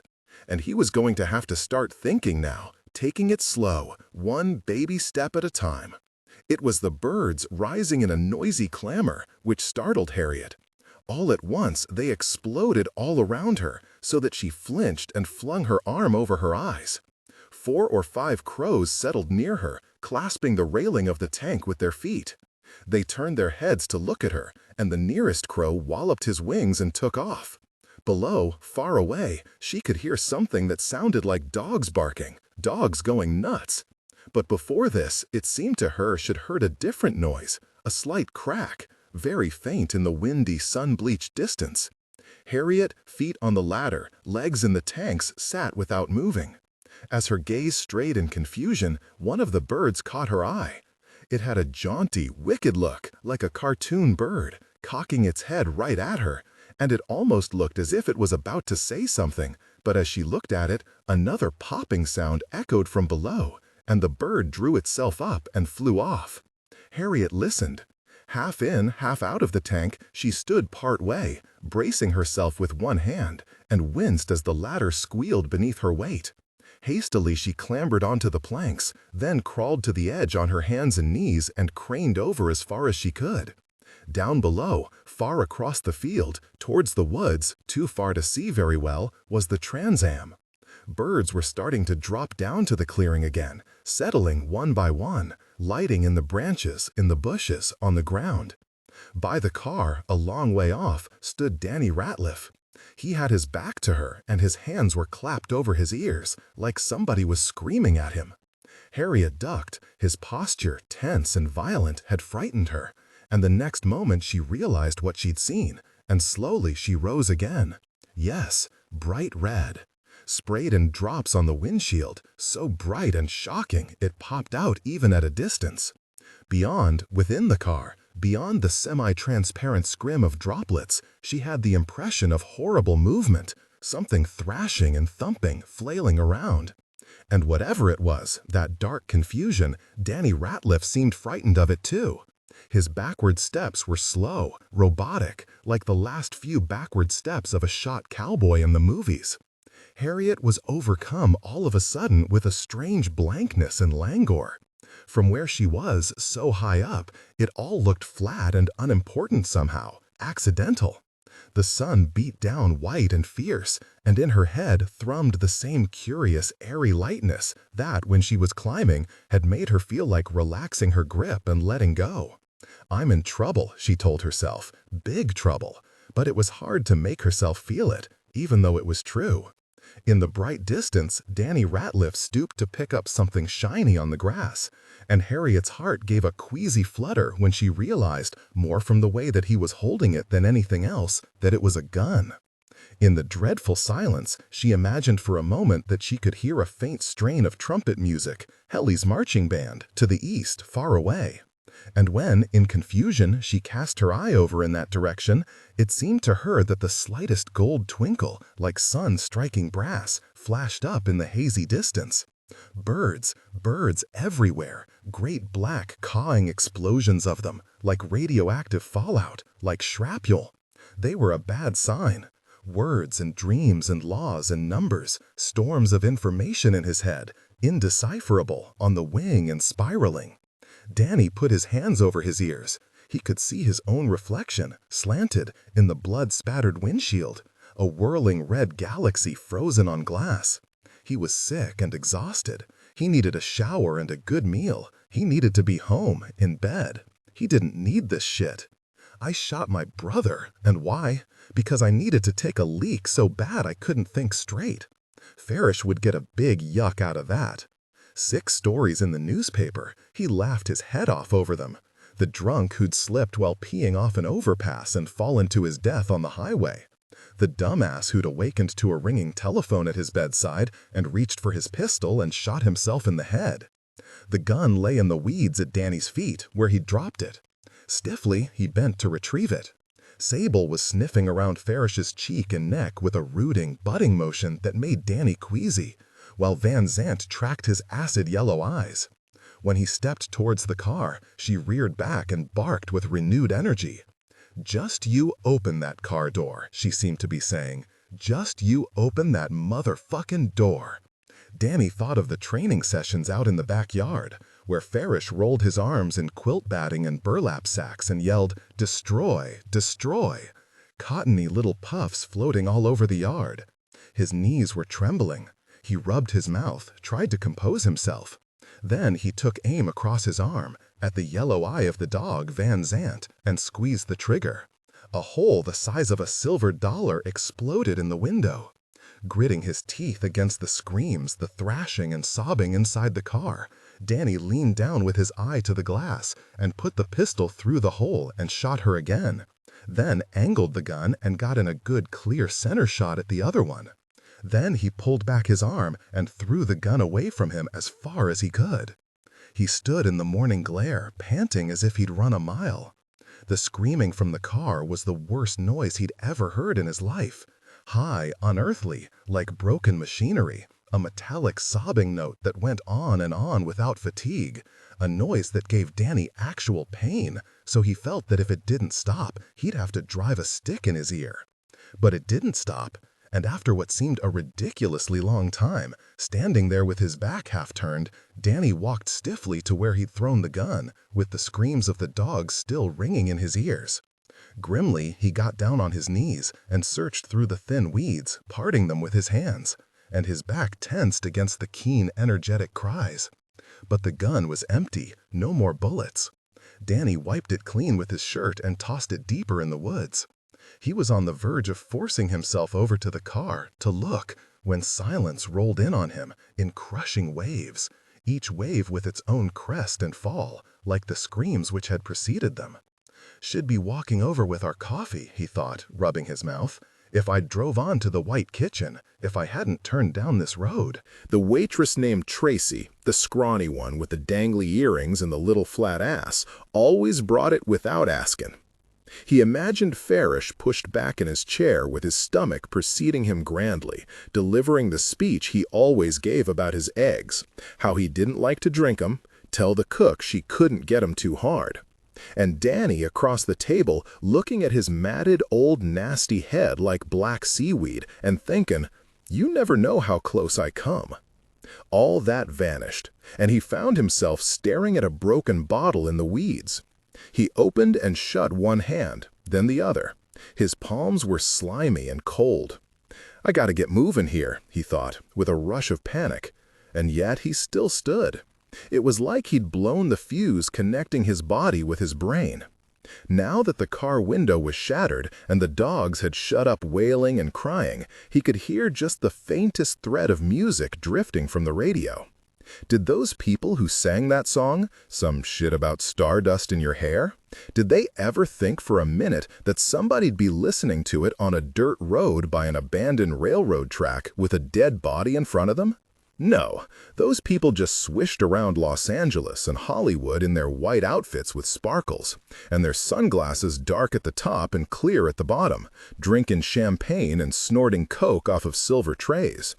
They never figured, standing there in the studio by their grand pianos with their sparkly scarves and their fancy cocktails, they never figured that some poor person was going to be standing on a dirt road in Mississippi and working through some major problems while the radio played on.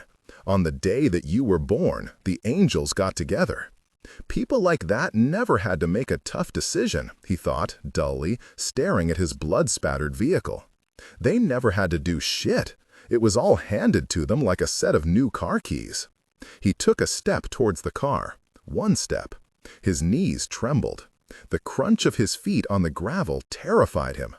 "Gotta move," he told himself with a kind of high, hearty hysteria, looking wildly all around him, left, right, up in the sky, and a hand out to brace himself in case he fell.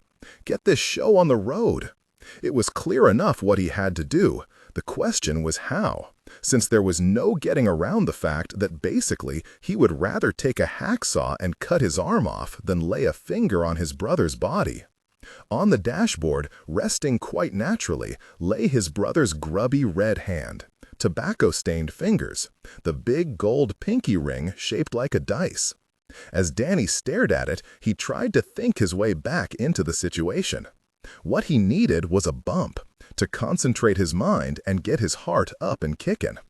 Upstairs in the tower, there was plenty of product, product galore.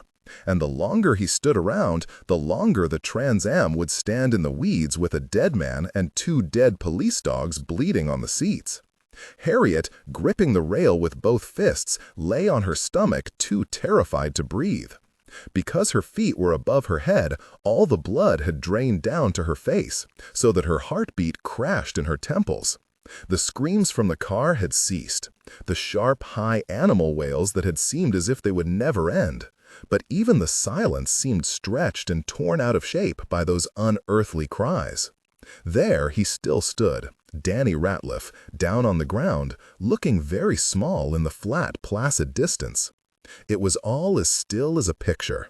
Every blade of grass, every leaf on every tree seemed combed and oiled and slicked into place.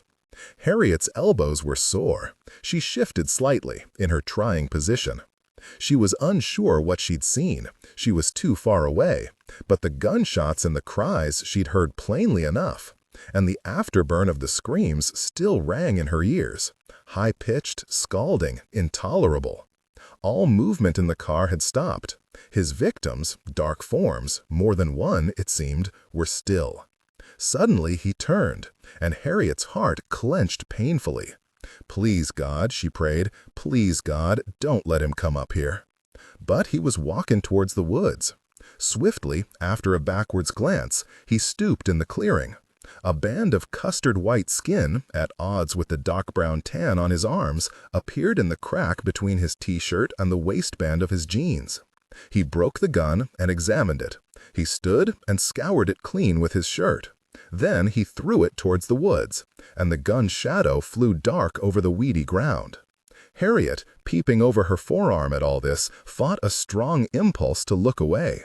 Though she was desperate to know what he was doing, still it was a curious strain to keep her gaze fixed so intently on the same bright, distant spot, and she had to shake her head against a kind of fog that kept creeping over her vision, like the darkness that slid over the numbers on the chalkboard at school when she stared at them too hard.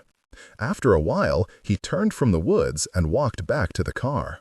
There he stood, with his sweaty, muscled back to her, his head slightly down, his arms rigidly at his sides.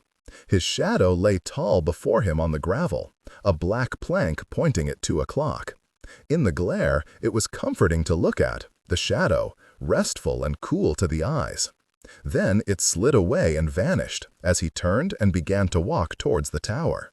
Harriet's stomach dropped away. The next instant she recovered herself, fumbled for the gun, began to unwrap it with stammering fingers. All at once, an old pistol that she didn't know how to shoot, and wasn't even sure she'd loaded right, seemed a very small thing to put between herself and Danny Ratliff, especially in so precarious a spot. Her gaze skipped around. Where to position herself? Here, or on the other side, a little lower down, maybe? Then she heard a clang on the metal ladder. Frantically, Harriet glanced around. She'd never shot a gun in her life.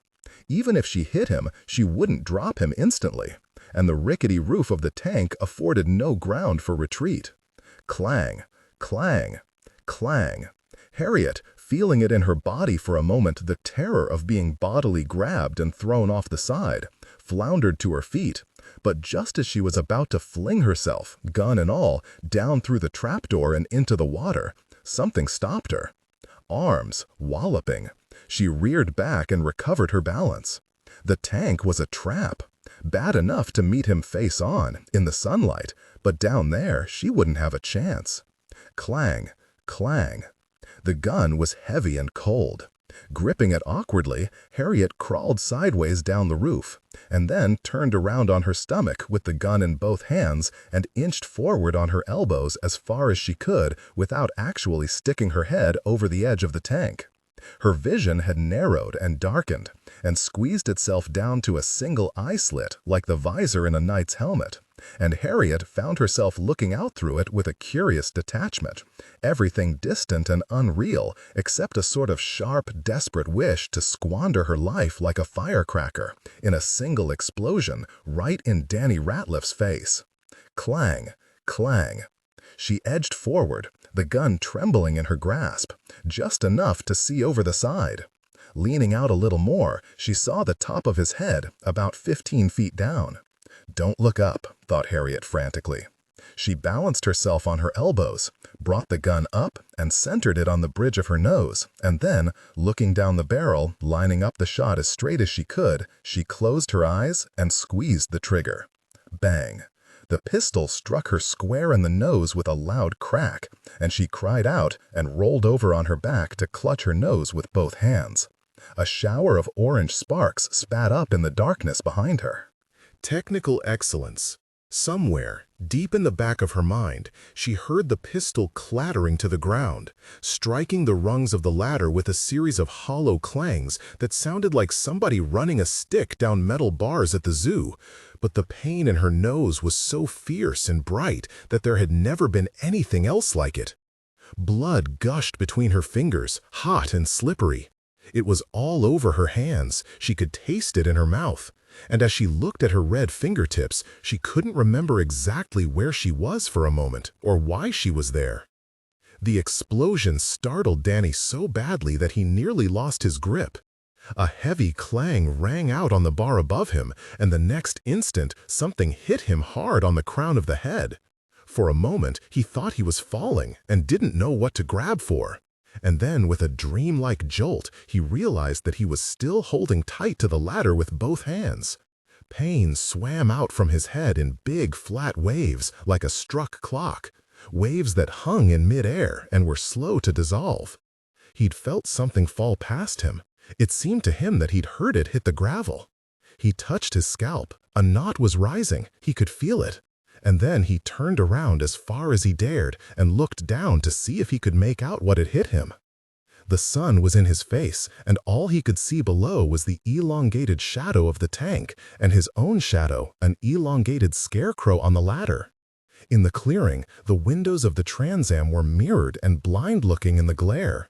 Had Farish rigged the tower? Danny hadn't thought so, but now he realized he really didn't know for sure. And here he was. He took a step up the ladder and stopped. He thought of going down again to see if he could find the thing that had hit him, and then realized that it would only be a waste of time. What he'd done there, down below, was done. What he had to do now was keep climbing, focus on getting to the top. He did not wish to be blown up, but if I am, he thought desperately, looking down at the bloody car, fuck it. There was nothing to do but keep going. He rubbed the sore place on his head, took a deep breath, and started to climb again. Something in Harriet snapped too, and she found herself in her body again, lying on her side. And it was like returning to a window that she'd walked away from, but to a different pain. Her hand was bloody. For a moment, she stared at it without quite knowing what it was. Then she remembered and sat up with a bolt. He was coming, not a moment to waste. She stood groggily. Suddenly, a hand shot out from behind and seized hold of her ankle, and she screamed and kicked at it, and unexpectedly broke free.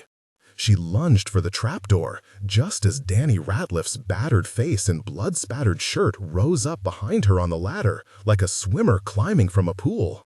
He was scary, smelly, huge. Harriet, gasping, practically weeping with terror, clattered down towards the water. His shadow fell across the open trapdoor, blocking out the sun. Clang! Ugly motorcycle boots stepped on the ladder overhead. Down he came after her. Clang, clang, clang, clang. Harriet turned and threw herself off the ladder. She hit the water feet first. Down she plunged, into the dark and cold, down until her feet struck bottom. Sputtering, gagging from the filthy taste, she pulled back her arms and shot up to the surface in a mighty breaststroke. But just as she broke the surface, a strong hand closed fast on her wrist and hauled her up out of the water. He was chest deep in the water, holding on to the ladder and leaning out sideways to grasp her by the arm, and his silvery eyes, glowing, light and powerful in his sunburnt face, pierced her like a stab. Flailing, twisting, fighting as hard as it was possible for her to fight, and with a strength she'd never known she had before, Harriet struggled to get away, but though she raised a tremendous spray of water, it was no use. Up he hauled her. Her waterlogged clothes were heavy. He could feel his muscles trembling from the strain as Harriet kicked fan after fan of nasty water up into his face. "Who you?" he shouted. His lip was split, his cheeks greasy and unshaven. "What you want with me?" Harriet let out a strangled gasp. The pain in her shoulder was breathtaking. On his biceps squirmed a blue tattoo, murky octopus shape, a blurred Old English script, illegible. "What are you doing up here? Speak up." He shook Harriet by the arm until a scream burst unwilling from her throat, and she kicked around desperately in the water for something to brace herself on. In a flash, he pinned her leg with his knee, and with a high, womanish cackle, caught her up by the hair of the head. Swiftly, he pushed her face down into the filthy water, and then hauled her up again, dripping. He was trembling all over. "Now answer me, you little bitch!" he screamed. In truth, Danny trembled as much from shock as anger. He'd acted so fast he hadn't had time to think, and even though the girl was in his grasp, he could hardly believe it. The girl's nose was bloody, her face, rippling in the watery light, was streaked with rust and dirt. Balefully, she stared at him, all puffed up like a little barn owl. "You'd better start talking," he shouted, "and I mean now." His voice boomed and ricocheted crazily inside the tank. Sunbeams filtered in through the dilapidated roof, breathing and flickering heavily on the claustrophobic walls, a sickly, remote light like a mine shaft or a collapsed well. In the dimness, the girl's face floated above the water like a white moon. He became aware of the fast, small noise of her breaths. "Answer me," he screamed. "What the hell are you doing up here?" And he shook her again, as hard as he could, leaning out over the water and holding tight to the ladder with his other hand, shook her by the neck until a scream burst from her throat. And as tired and frightened as he was, a surge of anger twisted through him, and he roared over her cries so ferociously that her face went blank, and the cries died upon her lips. His head hurt. Think, he told himself, think. He had her, all right, but what to do with her? He was in a tricky position. Danny had always told himself he could dog paddle in a pinch, but now, chest deep in water, hanging on to the flimsy ladder, he wasn't so sure. How hard could it be, swimming? Cows could swim, even cats. Why not him? He became aware of the kid, craftily, trying to ease out of his grip. Sharply, he caught her up again, digging his fingers deep into the flesh of her neck so that she yelped out. "Listen here, prissy," he said. "You speak up right quick and tell me who you are, and maybe I won't drown you." It was a lie, and it sounded like a lie. From her ashy face, he could tell that she knew that too. It made him feel bad because she was just a kid, but there wasn't any other way. "I'll let you go," he said, convincingly he thought.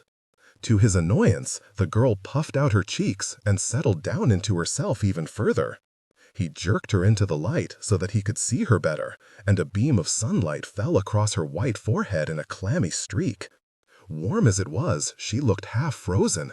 He could practically hear her teeth clacking. Again he shook her, so hard his shoulder hurt, but though the tears streamed down her face, her lips were clamped tight, and she didn't make a sound. Then, suddenly, from the corner of his eye, Danny caught sight of something pale floating in the water, little white blobs, 2 or 3 of them, half sunk and washing in the water near his chest. He drew back. Frog eggs? And the next instant screamed, a scream that astonished him, that boiled up high and scalding from his very bowels. Jesus Christ! He stared at what he was seeing, unable to believe it. And then up at the top of the ladder, at the shreds of black plastic hanging in ribbons from the top rung. It was a nightmare. It wasn't real. The drug spoiled, his fortune gone. Farish dead for nothing. Murder won if they caught him. Jesus. Technical excellence? You? The kids? Lips moved. Danny spotted a waterlogged bubble of black plastic floating on the water, and a howl broke from his throat like he'd stuck his hand in the fire. "What's this? What's this?" he screamed, forcing her head to the water. Strangled reply, the first words she'd spoken. "A garbage bag. What you done to it? Huh? Huh?" The hand tightened on Harriet's neck. Down quick. He plunged her head to the water. Harriet had just enough time to breathe, horrified, eyes starting at the dark water, before he pushed her under. Bubbles charged white before her face. Soundlessly, she fought amidst phosphorescence, pistol shots, and echoes. In her mind, she saw a locked suitcase clatter along a riverbed, thump, thump, thump, thump, swept by the current, rolling end over smooth, mucky stones. And Harriet's heart was a struck piano key, the same deep note thumped sharp and urgent. As a vision like scratched sulfur flared behind her closed eyelids, a white Lucifer streak leaping in the dark. Pain tore through Harriet's scalp. As splash, up he jerked her, up by the roots of the hair. She was deafened by coughs. The din and echo overwhelmed her. He was shouting words she couldn't understand, and his face was stony red, swollen with rage and fearful to see. Retching, choking, she beat the water with her arms and kicked out for something to brace herself against. And when her toe struck the wall of the tank, she drew a full, satisfying breath. The relief was heavenly, indescribable, magical chord, harmony of the spheres. In she breathed, in and in, until he shrieked and pushed her head down, and the water crashed in her ears again. Danny gritted his teeth and held on. Fat ropes of pain twisted deep in his shoulders, and the screeching and bouncing of the ladder had broken him out in a sweat. Against his hand, her head bobbed light and unstable, a balloon that might slide from beneath his hand at any moment. And the kicking and churning of her body made him seasick. No matter how he tried to brace himself or settle into his position, he couldn't get comfortable. Dangling off the ladder, with nothing solid under him, he kept kicking his legs around in the water and trying to step on something that wasn't there. How long did it take to drown somebody? It was an ugly job, and twice as ugly if you were doing it with only one arm. A mosquito whined infuriatingly around his ear. He'd been jerking his head from side to side, trying to avoid it, but it seemed to sense, the fucker, that his hands weren't free to swat it. Mosquitoes everywhere, everywhere. They'd finally found him, and they understood he wasn't moving. Maddeningly, luxuriously, the stingers sank into his chin, his neck, the trembling flesh of his arms. Come on, just get it over with, he told himself. He was holding her down with the right hand, the stronger hand, but his eyes were fixed on the hand that gripped the ladder. He'd lost a lot of the feeling in it, and the only way he could be sure he was still holding on was by staring at his fingers wrapped tight around the rung. Besides, the water frightened him, and if he looked at it, he was afraid he would black out. A drowning kid could pull down a grown man, a trained swimmer, a lifeguard. He'd heard those stories. All at once, he realized she'd stopped struggling. For a moment, he was quiet, waiting. Her head was soft beneath his palm. He let up a little. Then, turning to look, because he had to, but not really wanting to look, he was relieved to see her form washing limply in the green water. Cautiously, he eased up the pressure. She didn't move. Pins and needles showered down his aching arms, and he swung around on the ladder, swapping his grip and swatting the mosquitoes out of his face as he did so. For a while longer he looked at her, indirectly, from the tail of his eye, as if it's some accident on the highway. All of a sudden, his arms started shaking so hard that he could scarcely hold on to the ladder. With a forearm, he wiped the sweat from his face, spit out a mouthful of something sour. Then, trembling all over, he grasped the rung above and straightened both elbows and hoisted himself up, the rusted iron squealing loudly beneath him. As tired as he was, as badly as he wanted to get away from the water, he forced himself to turn back and give her body one long last stare. Then he prodded her with his foot and watched her spin away, as inert as any log, off into the shadows. Harriet had stopped being scared. Something strange had taken her over. Chains snapped, locks broke, gravity rolled away. Up she floated, up and up, suspended in airless night. arms out, an astronaut, weightless. Darkness trembled in her wake, interlinked circles, swelling and expanding like raindrop rings on water. Grandeur and strangeness. Her ears buzzed. She could almost feel the sun beating hot across her back as she soared above ashy plains, vast desolations. I know what it feels like to die. If she opened her eyes, it would be to her own shadow, arms spread, a Christmas angel, shimmering blue on the floor of the swimming pool. The water lapped the underside of Harriet's body, and the roll approximated, soothingly, the rhythm of breath. It was as if the water outside her body were doing the breathing for her. Breath itself was a forgotten song, a song that angels sang. Breath in, accord. Breath out, exultation, triumph, the lost choirs of paradise. She'd been holding her breath for a long time. She could keep on holding it for just a little longer. A little longer. A little longer.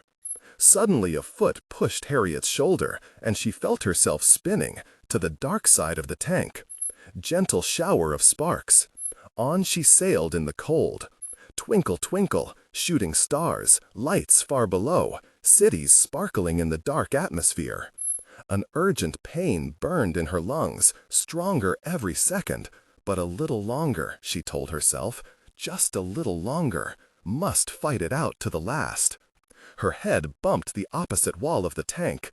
The force rolled her back, and in the same motion, the same backwards wash, her head bobbed just enough for her to sneak the tiniest split-second breath before she sloshed face down again. Darkness again. A darker darkness, if that were possible, draining the last glimmer of light from her eyes. Harriet hung in the water and waited, her clothes washing gently about her. She was on the sunless side of the tank near the wall. The shadows, she hoped, and the motion of the water had camouflaged the breath. Only the tiniest breath at the very top of her lungs. It hadn't been enough to relieve the terrible pain in her chest, but it was enough to keep her going a little longer. A little longer. Somewhere a stopwatch was ticking, for it was only a game, and a game she was good at. Birds can sing, and fish can swim, and I can do this. Sparkling needle pricks, like icy raindrops, pattered over her scalp and the back of her arms. Hot concrete and chlorine smells, striped beach balls and kiddie floats. I'll stand in line to get a frozen Snickers bar, or maybe a dreamsicle. A little longer. A little longer. Deeper she sank, down into airlessness, her lungs glowing bright with pain. She was a small white moon, floating high over trackless deserts. Danny clung to the ladder, breathing hard. The ordeal of drowning the kid had made him forget, temporarily, about the drugs, but now the reality of his situation had sunk in on him again, and he wanted to claw his face, to wail aloud.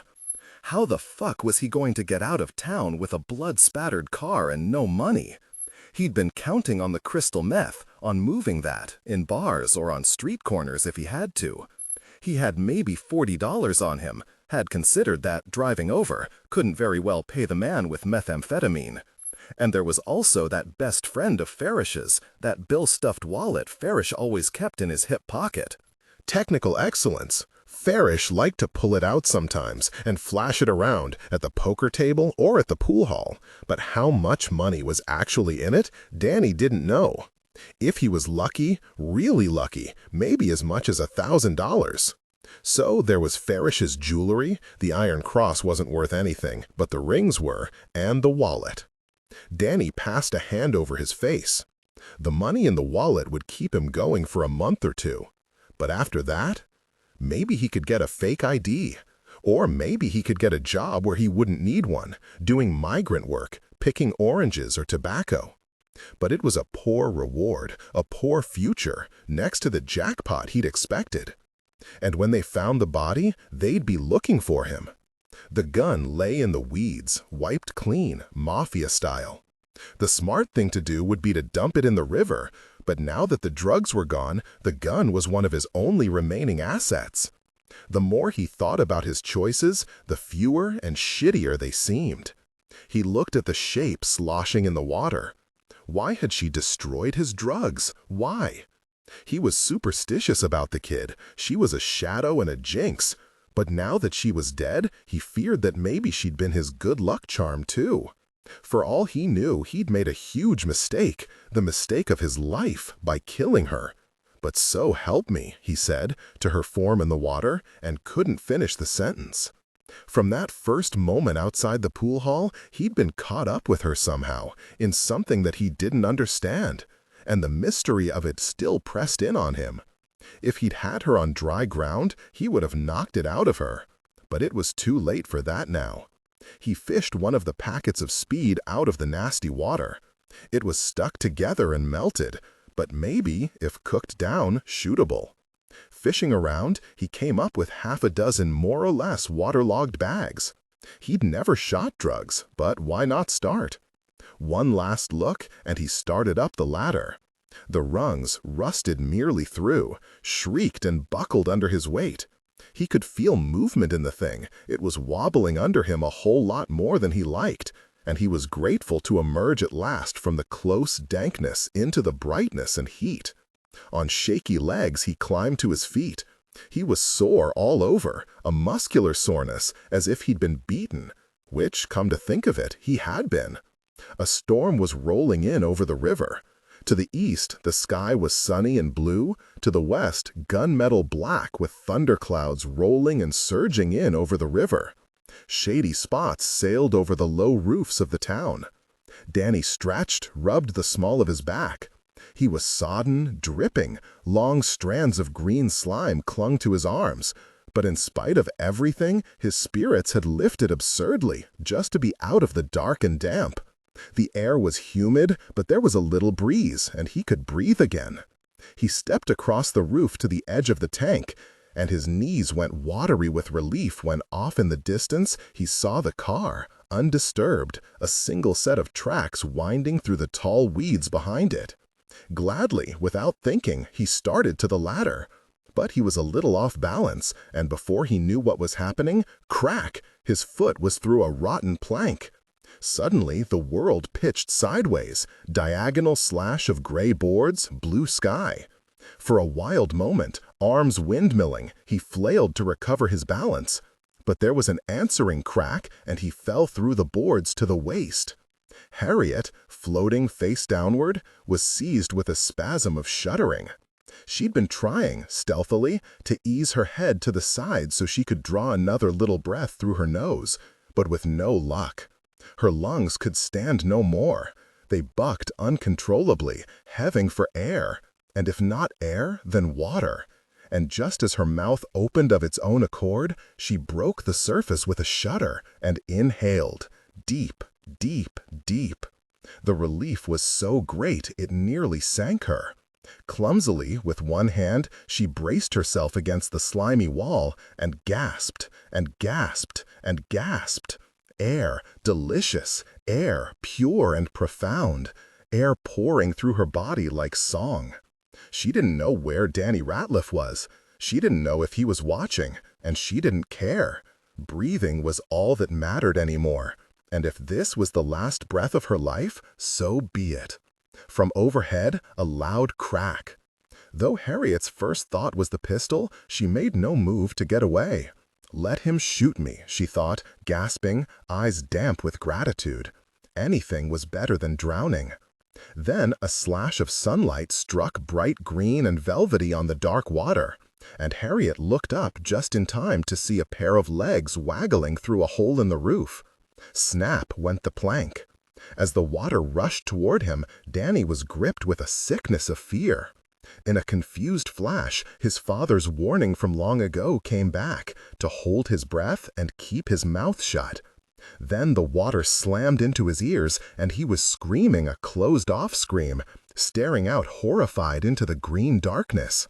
Down he plunged. Then, miraculously, his feet struck bottom.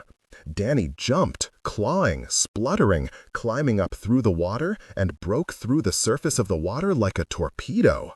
At the height of the jump, he had just enough time to gulp a breath of air before slipping under again. Murk and silence. The water, it seemed, was only about a foot over his head. Above him, the surface shone bright green, and again he jumped from the bottom, layers of green that grew paler and paler as he rose and broke back through into light with a crash.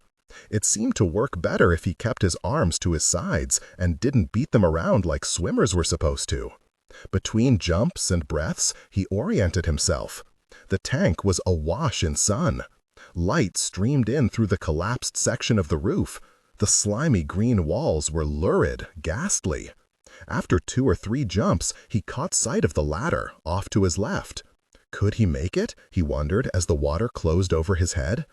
If he jumped toward it, gradually, why not? He would have to try for it. It was the best he could do. He broke the surface. Then, with a painful shock, so sharp that he breathed in at the wrong time, he saw the kid. She was clinging with both hands to the bottom rung of the ladder. Was he seeing things, he wondered on the way down, coughing, bubbles streaming past his eyes? For the face had struck him oddly. For a weird moment, it hadn't been the kid at all he was looking at, but the old lady, E. Cleve. Choking, gasping, he burst through the water again. No doubt about it. It was the kid, and she was still alive, half-drowned and pinched-looking, eyes dark in a sickly white face. The after-image glowed round behind Danny's eyelids as he sank into the dark water. Up he jumped explosively. The girl was struggling now, grappling, swinging a knee up, pulling herself up on the ladder. In a burst of white spray, he swiped for her ankle and missed, and the water closed over his head. On his next jump, he caught the bottom rung, which was rusted and slippery, and it slid right through his fingers. Up he jumped again, grabbing for it with both hands, and this time got a grip on it. She was above him on the ladder, scrambling up ahead of him like a monkey. Water streamed off her and into his upturned face. With an energy born of rage, Danny hoisted himself up, the rusted metal shrieking beneath his weight like a living creature. Directly above, a rung buckled under the kid's sneaker. He saw her falter, grab the side rail as her foot struck empty air. It won't hold her, he thought in astonishment, watching her catch herself, right herself, swinging a leg to the top of the tank now. If it won't hold her, it won't. The bar snapped in Danny's fists.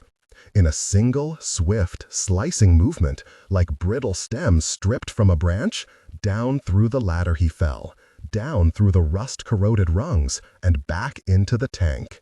With rust-reddened hands, Harriet pulled herself up and fell forward gasping onto the hot boards. Technical excellence. Thunder rumbled in the deep blue distance. The sun had gone under a cloud, and the restless breeze tossing in the treetops set her shivering. Between herself and the ladder, the roof was partially caved in, sprung boards slanting downward to an enormous hole. Her breath rasped, noisy and uncontrollable, a panicky sound that made her feel sick just to hear it. And as she rose to her hands and knees, a sharp pain stabbed her in the side. Then, from inside the tank, burst a flurry of agitated splashing. She dropped to her stomach, breathing raggedly. She began to scramble around the collapsed portion of the roof, and her heart clenched as the boards sank sharply under her weight and groaned precariously toward the water. Back and away she scrambled, panting, just in time as part of a board snapped off into the water. Then, up through the hole, high in the air, spattered a startling fan of water, flung drops striking her face and arms. A strangled howl, wet and burbling, spouted violently from below. Stiff now, practically waxen with terror, Harriet inched forward on her hands and knees. Though looking down into the hole made her dizzy, she couldn't help herself. Daylight flooded in through the broken roof. The inside of the tank glowed a lush emerald green, the green of swamps and jungles, of Mowgli's abandoned cities. The grass-green blanket of algae had broken up like pack ice, black veins cracking the opaque surface of the water. Then, splash! Up burst Danny Ratliff, white-faced and gasping, hair plastered dark on his forehead. His hand grappled and groped, grasping for the ladder, but there wasn't any more ladder, Harriet saw, blinking down at the green water. It had broken off about 5 feet above the surface, too high for him to reach. As she watched in horror, the hand sank into the water, the last part of him to vanish, broken fingernails clutching at the air. Then up bobbed his head, not quite high enough, eyelids fluttering, an ugly wet gurgle in his breath. He could see her, up top. He was trying to say something. Like a wingless bird, he guttered and struggled in the water, and his struggles gave her a feeling that she couldn't name. The words broke from his mouth in an indistinct burble as he slipped under, flailing, and was gone. Nothing of him visible but a weedy tuft of hair, bubbles foaming white at the slimy surface. All quiet, bubbles boiling. Up he burst again, his face melted-looking somehow, his mouth a black hole. He was clutching at some floating boards, but they wouldn't hold his weight, and as he crashed back into the water, his wide eyes met hers, accusatory, helpless, the eyes of a guillotined head held up before a mob. His mouth worked. He tried to speak, some glubbing, gasping, incomprehensible word that was swallowed as he sank, flailing, and was gone. Nothing of him visible but a weedy tuft of hair, bubbles foaming white at the slimy surface. All quiet, bubbles boiling. Up he burst again, his face melted-looking somehow, his mouth a black hole. He was clutching at some floating boards, but they wouldn't hold his weight, and as he crashed back into the water, his wide eyes met hers, accusatory, helpless, the eyes of a guillotined head held up before a mob. His mouth worked. He tried to speak, some glubbing, gasping, incomprehensible word that was swallowed as he sank, flailing, and was gone. Nothing of him visible but a weedy tuft of hair, bubbles foaming white at the slimy surface. All quiet, bubbles boiling. Up he burst again, his face melted-looking somehow, his mouth a black hole. He was clutching at some floating boards, but they wouldn't hold his weight, and as he crashed back into the water, his wide eyes met hers, accusatory, helpless, the eyes of a guillotined head held up before a mob. His mouth worked. He tried to speak, some glubbing, gasping, incomprehensible word that was swallowed as he sank, flailing, and was gone. Nothing of him visible but a weedy tuft of hair, bubbles foaming white at the slimy surface. All quiet, bubbles boiling. Up he burst again, his face melted-looking somehow, his mouth a black hole. He was clutching at some floating boards, but they wouldn't hold his weight, and as he crashed back into the water, his wide eyes met hers, accusatory, helpless, the eyes of a guillotined head held up before a mob. His mouth worked. He tried to speak, some glubbing, gasping, incomprehensible word that was swallowed as he sank.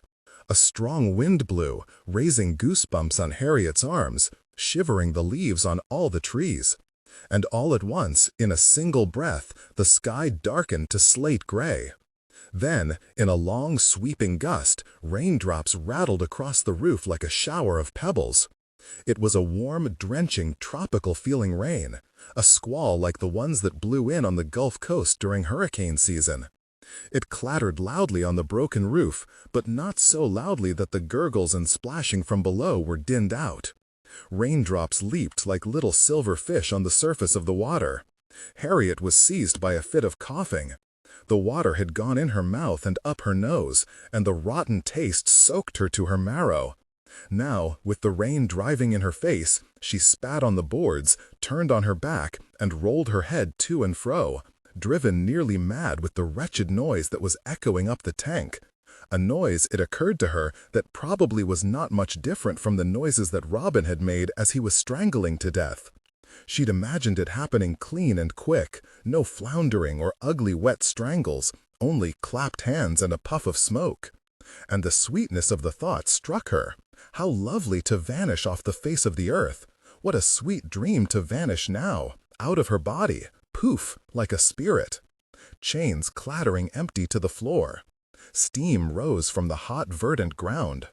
Far below, in the weeds, the Trans Am was hunched in a disturbing, confidential stillness. Raindrops shimmering on the hood in a fine white mist. A couple might have been inside it, kissing. Often, in the years to come, she would see it just so, blind, intimate, unreflecting, off in the thin, speechless margins of her dreams. It was 2 o'clock when Harriet, after pausing to listen, all clear, let herself in through the back door.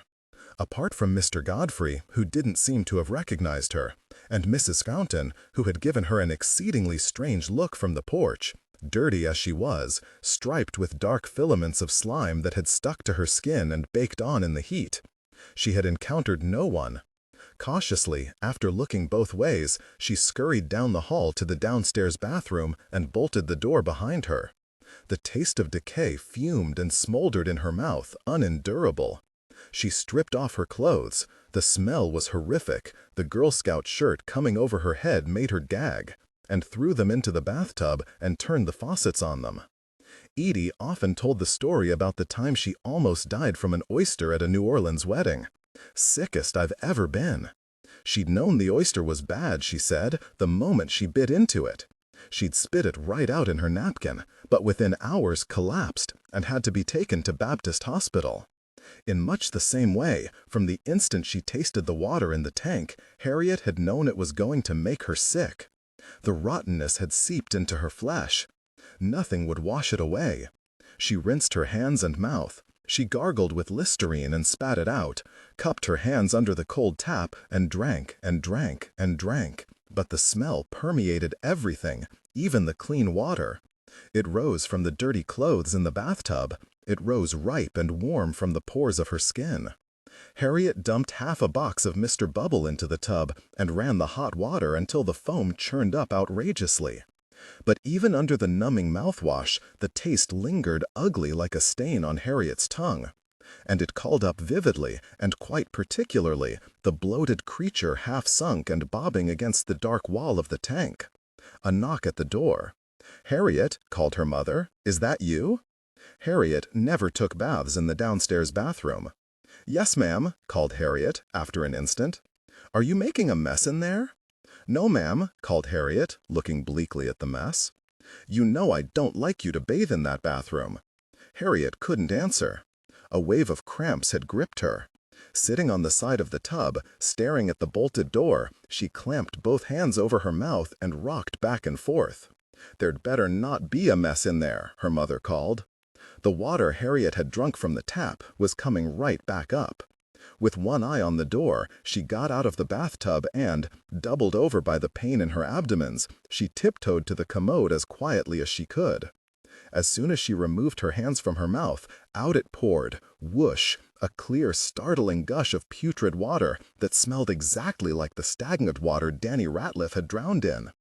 In the bath, Harriet drank more water from the cold tap, washed her clothes, and washed herself.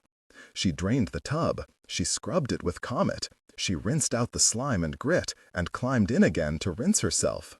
But the dark odor of decay had soaked her through and through, so that even after all the soap and water, she still felt pickled and drenched in foulness, discolored, wretched, hanging her head with it, like an oil-soaked penguin she'd seen in a National Geographic magazine over at Edie's house, standing miserably in a wash pail, holding its little greasy flippers out to the side to keep them from touching its befouled body.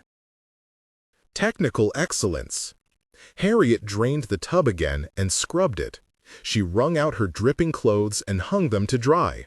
She sprayed Lysol. She sprayed herself with a dusty bottle of green cologne that had a flamenco dancer on the label. She was clean and pink now, dizzy with the heat. But just beneath the perfume, the moisture in the steamy bathroom was still heavy with the suggestion of rot, the same ripe flavor that lay heavy on her tongue. More mouthwash, she thought, and, without warning, another noisome spout of clear vomit came up, pouring out of her mouth in a ridiculous flood. When it was over, Harriet lay on the cold floor, cheek against sea-green tile. As soon as she was able to stand, she dragged herself to the sink and cleaned up with a wash rag. Then she wrapped herself in a towel and crept upstairs to her room. She was so sick, so giddy and tired, that before she'd realized what she'd done, she pulled down the covers and climbed into bed, the bed she hadn't slept in for weeks. But it felt so heavenly that she didn't care, and, despite the griping pains in her stomach, she fell into heavy sleep. She was awakened by her mother. It was twilight. Harriet's stomach ached, and her eyes felt scratchy like when she'd had the pink eye. "What?" she said, raising herself heavily on her elbows. "I said, are you sick?" "I don't know." Harriet's mother bent close to feel her forehead, then knitted her eyebrows and drew back. "What's that smell?" When Harriet didn't answer, she leaned forward and sniffed her neck suspiciously. "Did you put on some of that green cologne?" she said. "No, ma'am." Lying, a habit now. Best now, when in doubt, always to say no. "That stuff's no good." Harriet's father had given it to Harriet's mother for Christmas, the lime green perfume with the flamenco dancer. It had sat on the shelf unused for years, a fixture of Harriet's childhood. "If you want some perfume, I'll get you a little bottle of Chanel No. 5 at the drugstore. Or Norel, that's what Mother wears. I don't care for Norel myself, it's a little strong." Harriet closed her eyes. Sitting up had made her feel sick to her stomach all over again. Scarcely had she laid her head on the pillow than her mother was back again, this time with a glass of water and an aspirin. "Maybe you'd better have a can of broth," she said. "I'll call Mother and see if she has any." While she was gone, Harriet climbed out of bed and, wrapping herself in the scratchy crochet afghan, trailed down the hall to the bathroom. The floor was cold, and so was the toilet seat. Vomit, a little, gave way to diarrhea, a lot. Washing up at the sink afterwards, she was shocked to see in the medicine cabinet mirror how red her eyes were. Shivering, she crept back to her bed. Though the covers were heavy on her limbs, they didn't feel very warm. Then her mother was shaking down the thermometer. "Here," she said, "open your mouth," and she stuck it in. Harriet lay looking at the ceiling. Her stomach boiled, the swampy taste of the water still haunted her. She fell into a dream where a nurse who looked like Mrs. Dorrier from the health service was explaining to her that she'd been bitten by a poisonous spider, and that a blood transfusion would save her life. "It was me," Harriet said. "I killed him." Mrs. Dorrier and some other people were setting up equipment for the transfusion. Someone said, "She's ready now." "I don't want it," Harriet said. "Leave me alone." "All right," said Mrs. Dorrier, and left. Harriet was uneasy. There were some other ladies lingering around, smiling at Harriet and whispering, but none of them offered any help or questioned Harriet about her decision to die, even though she slightly wanted them to. "Harriet," said her mother, and with a jolt she sat up. The bedroom was dark, the thermometer was gone from her mouth. "Here," Harriet's mother was saying. The meaty-smelling steam from the cup was ripe and sickening. Harriet said, smearing her hand over her face, "I don't want it." "Please, darling." Fretfully, Harriet's mother pushed the punch cup at her. It was ruby glass, and Harriet loved it. One afternoon, quite by surprise, Libby had taken it from her china cabinet and wrapped it up in some newspaper and given it to Harriet to take home with her, because she knew that Harriet loved it so. Now, in the dim room, it glowed black, with one sinister ruby spark at the heart. "No," said Harriet, turning her head from the cup, continually nudging at her face. "No! No!" "Harriet!" It was the old debutante snap, thin-skinned and tetchy, a petulance that brooked no argument. There it was again, under her nose. There was nothing for Harriet to do but sit up and take it. Down she gulped it, the meaty, sickening liquid, trying not to gag. When she was done, she wiped her mouth with the paper napkin that her mother offered, and then, without warning, up it came again, glub, all over the coverlet, parsley snips and everything. Harriet's mother let out a little yelp. Her crossness made her look strangely young, like a sulky babysitter on a bad night. "I'm sorry," Harriet said, miserably. The slop smelled like swamp water with chicken broth mixed into it. "Oh, darling, what a mess." "No, don't," said Charlotte, with a panicky catch in her voice, as Harriet, overcome with exhaustion, attempted to lie back down in the mess. Then something very strange and sudden happened. A strong light from overhead blared in Harriet's face. It was the cut-glass ceiling fixture in the hall. With amazement, Harriet realized that she wasn't in her bed, or even in her bedroom, but lying on the floor in the upstairs hall in a narrow passage between some stacked newspapers. Strangest of all, Edie knelt beside her, with a grim, pale set to her face and no lipstick. Harriet, wholly disoriented, put an arm up and rolled her head from side to side, and as she did it, her mother swooped down, crying loudly.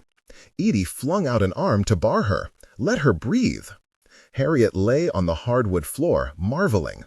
Besides the wonder of being in a different place, the first thought that struck her was that her head and neck hurt, really hurt. The second was that Edie wasn't supposed to be upstairs. Harriet couldn't even remember the last time Edie had been inside the house beyond the front hall, which was kept relatively clean for benefit of visitors. "How did I get here?" she asked Edie, but it didn't come out quite the way it was supposed to. Her thoughts were all jumbled and crunched together, and she swallowed and tried again. Edie shushed her. She helped Harriet to sit up, and Harriet, looking down at her arms and legs, noticed with a strange thrill that she was wearing different clothes. "Why are my clothes different?" she tried to ask, but that didn't come out right either. Gamely, she chewed over the sentence. "Hush," said Edie, putting a finger to Harriet's lips. To her mother, weeping in the background, Allison standing behind, hunted-looking, biting her fingers, she said, "How long did it last?" "I don't know," said Harriet's mother, clutching her temples. "Charlotte, it's important. She's had a seizure." The hospital waiting room was unstable and shimmery like a dream. Everything was too bright, sparkling clean, on the surface, but the chairs were worn and grubby if you looked too close. Allison was reading a raggedy children's magazine, and a pair of official-looking ladies with name tags were trying to talk to a slack-faced old man across the aisle. He was slumped forward heavily in his chair, as if drunk, staring at the floor, his hands between his knees, and his jaunty Tyrolean-looking hat tipped down over one eye. "Well, you can't tell her a thing," he was saying, shaking his head. "She won't slow down for the world." The ladies looked at each other. One of them sat down beside the old man. Then it was dark, and Harriet was walking alone in a strange town with tall buildings. Technical excellence. She had to take some books back to the library before it closed, but the streets got narrower and narrower until finally they were only a foot wide, and she found herself standing in front of a large pile of stones. "I need to find a telephone," she thought. Harriet? It was Edie. She was standing up now. A nurse had emerged from a swinging door in the back, pushing an empty wheelchair before her. She was a young nurse, plump and pretty, with black mascara and eyeliner drawn in fanciful wings, and lots of rouge ringing the outer edge of her eye socket, a rosy semicircle from cheekbone to browbone. And it made her look, thought Harriet, like pictures of the painted singers in the Peking opera. Rainy afternoons at Tattie's house, lying on the floor with Kabuki Theater of Japan and illustrated Marco Polo of 1880. Kublai Khan on a painted palanquin, masks and dragons, gilt pages and tissue paper, all Japan and China in the narrow mission bookcase at the foot of the stair. Down the bright hall they floated. The tower, the body, and the water had already faded into a kind of distant dream. Nothing left of it but her stomach ache, which was fierce, spikes of pain that stabbed and receded, and the terrible pain in her head. The water was what had made her sick, and she knew that she needed to tell them. They needed to know, so they could make her better. But I mustn't tell, she thought. I can't. The certainty flooded her with a dreamy, settled feeling. As the nurse pushed Harriet down the shiny spaceship corridor, she reached down to pat Harriet's cheek, and Harriet, being ill and more malleable than usual, permitted this without complaint. It was a soft, cool hand with gold rings. "All right," the nurse inquired as she wheeled Harriet, Edie clicking rapidly behind, footsteps echoing on the tile, to a small semi-private area and jerked the curtain. Harriet suffered herself to be got into a gown and then lay down on the crackly paper and let the nurse take her temperature. My goodness, yes, she's a sick girl, and draw her blood. Then she sat up and obediently drank a tiny cup of chalky-casting medicine that the nurse said would help her stomach. Edie sat on a stool opposite, near a glass case of medicine and an upright scale with a sliding balance. There they were, by themselves, after the nurse had pulled the curtain and walked away. And Edie asked a question which Harriet only half answered because she was partly in the room with the chalky medicine taste in her mouth, but at the same time swimming in a cold river that had an evil silver sheen, like light-off petroleum, moonlight, and an undercurrent grabbed her legs and swept her away. Some horrible old man in a wet fur hat running along the banks and shouting out words that she couldn't hear. "All right, sit up, please." Harriet found herself looking up into the face of a white-coated stranger. He was not an American, but an Indian from India, with blue-black hair and droopy, melancholy eyes. He asked her if she knew her name and where she was, shone a pointy light in her face, looked into her eyes and nose and ears, felt her stomach and under her armpits with icy cold hands that made her squirm. Her first seizure. Again that word. Yes. "Did you smell or taste anything funny?" the doctor asked Harriet. His steady black eyes made her uneasy. Harriet shook her head. No. Delicately, the doctor turned her chin up with his forefinger. Harriet saw his nostrils flare. "Does your throat hurt?" he asked in his buttery voice.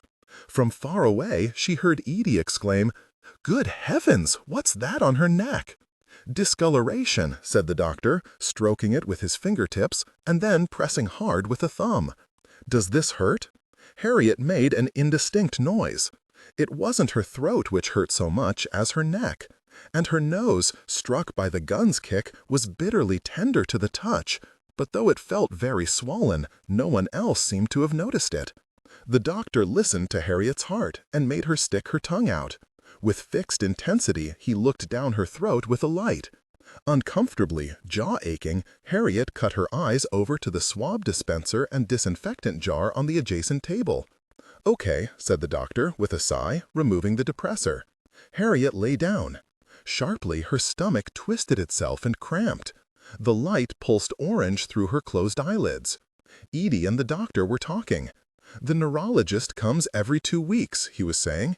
"Maybe he can drive up from Jackson tomorrow or the next day." On he talked in his monotonous voice. Another stab in Harriet's stomach, a horrible one that made her curl up on her side and clutch her abdomen. Then it stopped. "Okay," thought Harriet, weak and grateful with relief. "It's over now. It's over." "Harriet," Edie said loudly. So loudly Harriet realized that she must have fallen asleep, or just nearly. "Look at me." Obligingly, Harriet opened her eyes to painful brightness. Look at her eyes. See how red they are. They look infected. The symptoms are questionable. We'll have to wait until the tests come back. Harriet's stomach twisted again, violently. She rolled on her stomach away from the light. She knew why her eyes were red. The water had burned them. What about the diarrhea and the fever and, good Lord, those black marks on her neck? It looks like somebody's taken and choked her. If you ask me, there may be an infection of some sort, but the seizures aren't febrile. "Febrile? I know what it means. I was a nurse, sir," said Edie curtly. "Well then, you should know that any dysfunction of the nervous system is the first priority," replied the doctor, just as curtly. "And the other symptoms are questionable, as I said. First, we'll give her an antibiotic and start her on some fluids. We should have her electrolytes and her blood count back by tomorrow afternoon." Harriet was now following the conversation closely. But finally she couldn't wait any longer, and she blurted, "I have to go." Edie and the doctor turned and looked at her. "Well, go ahead, go," said the doctor, flicking his hand in what was to Harriet a kingly and exotic gesture, lifting his throat like a maharaja. As she hopped off the table, she heard him call for a nurse. But there was no nurse outside the curtain, and none came, and Harriet, desperate, struck off down the hall. A different nurse, her eyes as small and twinkly as an elephant's, slumbered out from behind a desk. "Are you looking for something?" she said. Creakily, sluggishly, she reached for Harriet's hand.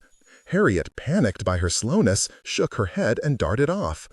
As she skimmed light-headed down the windowless hall, her attention was fully fixed on the door at the end of the corridor that said "Ladies." As she hurried past an alcove with some chairs, she didn't stop to look when she thought she heard a voice calling, "Hat." Then suddenly there was Curtis, stepping out in front of her. Behind him, with his hand on Curtis' shoulder and the mark on his face standing out blood red like a bullseye, stood the preacher, thunderstorms, rattlesnakes, all in black. Harriet stared. Then she turned and ran, down the bright antiseptic hallway. The floor was slick, her feet skidded from under her, and forward she pitched, onto her face, rolling onto her back and throwing a hand over her eyes. Fast footsteps, rubber shoes squeaking on the tile, and the next thing Harriet knew, her original nurse, the young one with the rings and the colorful makeup, was kneeling beside her. "Bonnie Fenton," she read her name tag. "Upsy Daisy," she said in a cheery voice. "Hurt yourself?" Harriet clung to her arm, stared into the nurse's brightly painted face with all her concentration. "Bonnie Fenton," she repeated to herself, as if the name was a magic formula to keep her safe. Bonnie Fenton, Bonnie Fenton, Bonnie R.N. "This is why we're not supposed to run in the halls," said the nurse. Technical excellence. She was talking not to Harriet, but stagily to a third party. And, down the hall, Harriet saw Edie and the doctor emerging from the curtained enclosure. Feeling the eyes of the preacher burning into her back, Harriet scrambled up and ran to Edie and threw her arms around Edie's waist. "Edie," she cried, "take me home! Take me home!" "Harriet, what's got into you?" "If you go home," said the doctor, "how can we find out what's wrong with you?" He was trying to be friendly, but his droopy face had a waxen, melted look under the eye sockets that was suddenly very frightening. Harriet began to cry. Abstracted pat on her back, very Edie-like that pat, brisk and businesslike, and it only made Harriet cry harder. She's out of her head. Usually they're sleepy after a seizure, but if she's fretful, we can give her a little something to help her relax. Fearfully, Harriet glanced over her shoulder. But the hall was empty. She reached down and touched her knee, which hurt from skidding on the floor. She'd been running from somebody. She'd fallen and hurt herself. That part was true, not something she'd dreamed. Nurse Bonnie was disengaging Harriet from Edie. Nurse Bonnie was leading Harriet back to the curtained room. Nurse Bonnie was unlatching a cabinet, filling a syringe from a little glass bottle. "Edie!" screamed Harriet. "Harriet?" Edie poked her head through the curtain. "Don't be silly, it's just a shot." Her voice sent Harriet into a fresh hiccuping of tears. "Edie," she said, "Edie, take me home. I'm scared. I'm scared. I can't stay here. Those people are after me." She turned her head. She winced as the nurse pushed the needle in her arm. Then she was sliding off the table, but the nurse seized her wrist. "No, we're not finished yet, honey." "Edie? No, I don't want that," she said, recoiling from Nurse Bonnie, who had circled to the other side and was coming at her with a new syringe. Politely, but without much amusement, the nurse laughed at this, while casting her eyes over to Edie for assistance. "I don't want to go to sleep. I don't want to go to sleep," Harriet cried, all at once surrounded, shrugging off Edie on the one side and Nurse Bonnie's soft, insistent, gold-ringed grasp on the other. "I'm afraid. Not of this little needle, sweet." Nurse Bonnie's voice, soothing at first, had turned cool and a little frightening. "Don't be silly, just a little pinch." And Edie said, "Well, I'm just going to run home." "Edie!" "Let's keep our voice down, sugar," said the nurse, as she stuck the needle in Harriet's arm and pushed the plunger home. "Edie, no, they're here. Don't leave me. Don't. I'll be back." "Listen to me," said Edie, raising her chin, her voice cutting sharp and efficient above Harriet's panicked blithering. "I've got to take Allison home, and then I'll just stop at my house for a few things." She turned to the nurse. "Will you set up a cot in her room?" "Certainly, ma'am." Harriet rubbed the stung place on her arm. Cot. The word had a comforting nursery sound, like poppet, like cotton, like Harriet's old baby nickname, Hottentot. She could almost taste it on her tongue, that round, sweet word, smooth and hard, dark like a malted milk ball. She smiled at the smiling faces around the table. "Somebody's sleepy now," she heard Nurse Bonnie say. Where was Edie? Harriet fought hard to keep her eyes open. Immense skies weighed upon her, clouds rushing in a fabulous darkness. Harriet closed her eyes and saw tree branches tossing, and before she knew it, she was asleep. Eugene roamed the chilly halls, hands clasped behind his back. When at last an orderly arrived and wheeled the child out of the examination room, he sauntered behind at a safe distance to see where they took her. The orderly stopped by the elevator and pressed the button. Eugene turned and went back down the hall to the stairs. Emerging from the echoing stairwell on the second floor, he heard the bell ding, and then, down the hall, the gurney emerged feet first through the stainless steel doors, the orderly maneuvering at the head. Down the hall they glided. Eugene closed the metal fire door as quietly as he could, and, shoes clicking, strolled after them at a discreet distance. From a safe remove, he took note of the room they turned into. Then he wandered away, back towards the elevator, and had a long look at an exhibition of children's drawings pinned on the bulletin board, also at the illumined candies in the humming snack machine. He'd always heard it said that dogs howled before an earthquake. Well, lately, when anything bad had happened, or was about to, this black-headed child was somewhere close by. And it was the child, no question. He'd got a good long look at her out in front of the mission the night he got bit. And here she was again. Casually, he passed by her open door and stole a brief glance inside. A low light glowed from a ceiling recess, deepening gradually into shadow. Little was visible in the bed but a small huddle of covers. Above, up towards the light, like a jellyfish hanging in still water, floated a translucent IV bag of clear fluid with a tentacle trailing down. Eugene walked to the water fountain, had a drink, stood around for a while examining a display for the March of Dimes. From his post, he watched a nurse come and go. But when Eugene moseyed up to the room again and stuck his head in at the open door, he saw that the girl was not alone.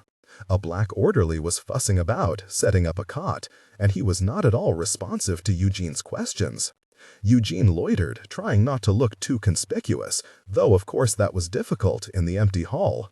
And when, at last, he saw the nurse returning with her arms full of sheets, he stopped her going in the door. "Who is that child in there?" he asked in his friendliest voice. "Harriet's her name. Belongs to some people named Dufresnes." Ah, the name rang a bell. He wasn't sure why. He looked past the nurse into the room. "Ain't she got nobody with her? I haven't seen the parents, only the grandmother." The nurse turned with an air of finality. "Poor little thing," said Eugene, reluctant to let the conversation go, putting his head in the door. "What's the matter with her?" Before she said a word, Eugene knew from the look on her face that he'd gone too far. "I'm sorry, I'm not allowed to give out that information." Eugene smiled, engagingly he hoped. "You know," he said, "I know this mark on my face ain't very handsome, but it don't make me a bad person." Women tended to cave in a little when Eugene referred to his infirmity, but the nurse only looked at him as if he'd said something in Spanish. "Just asking," said Eugene amiably, holding up a hand.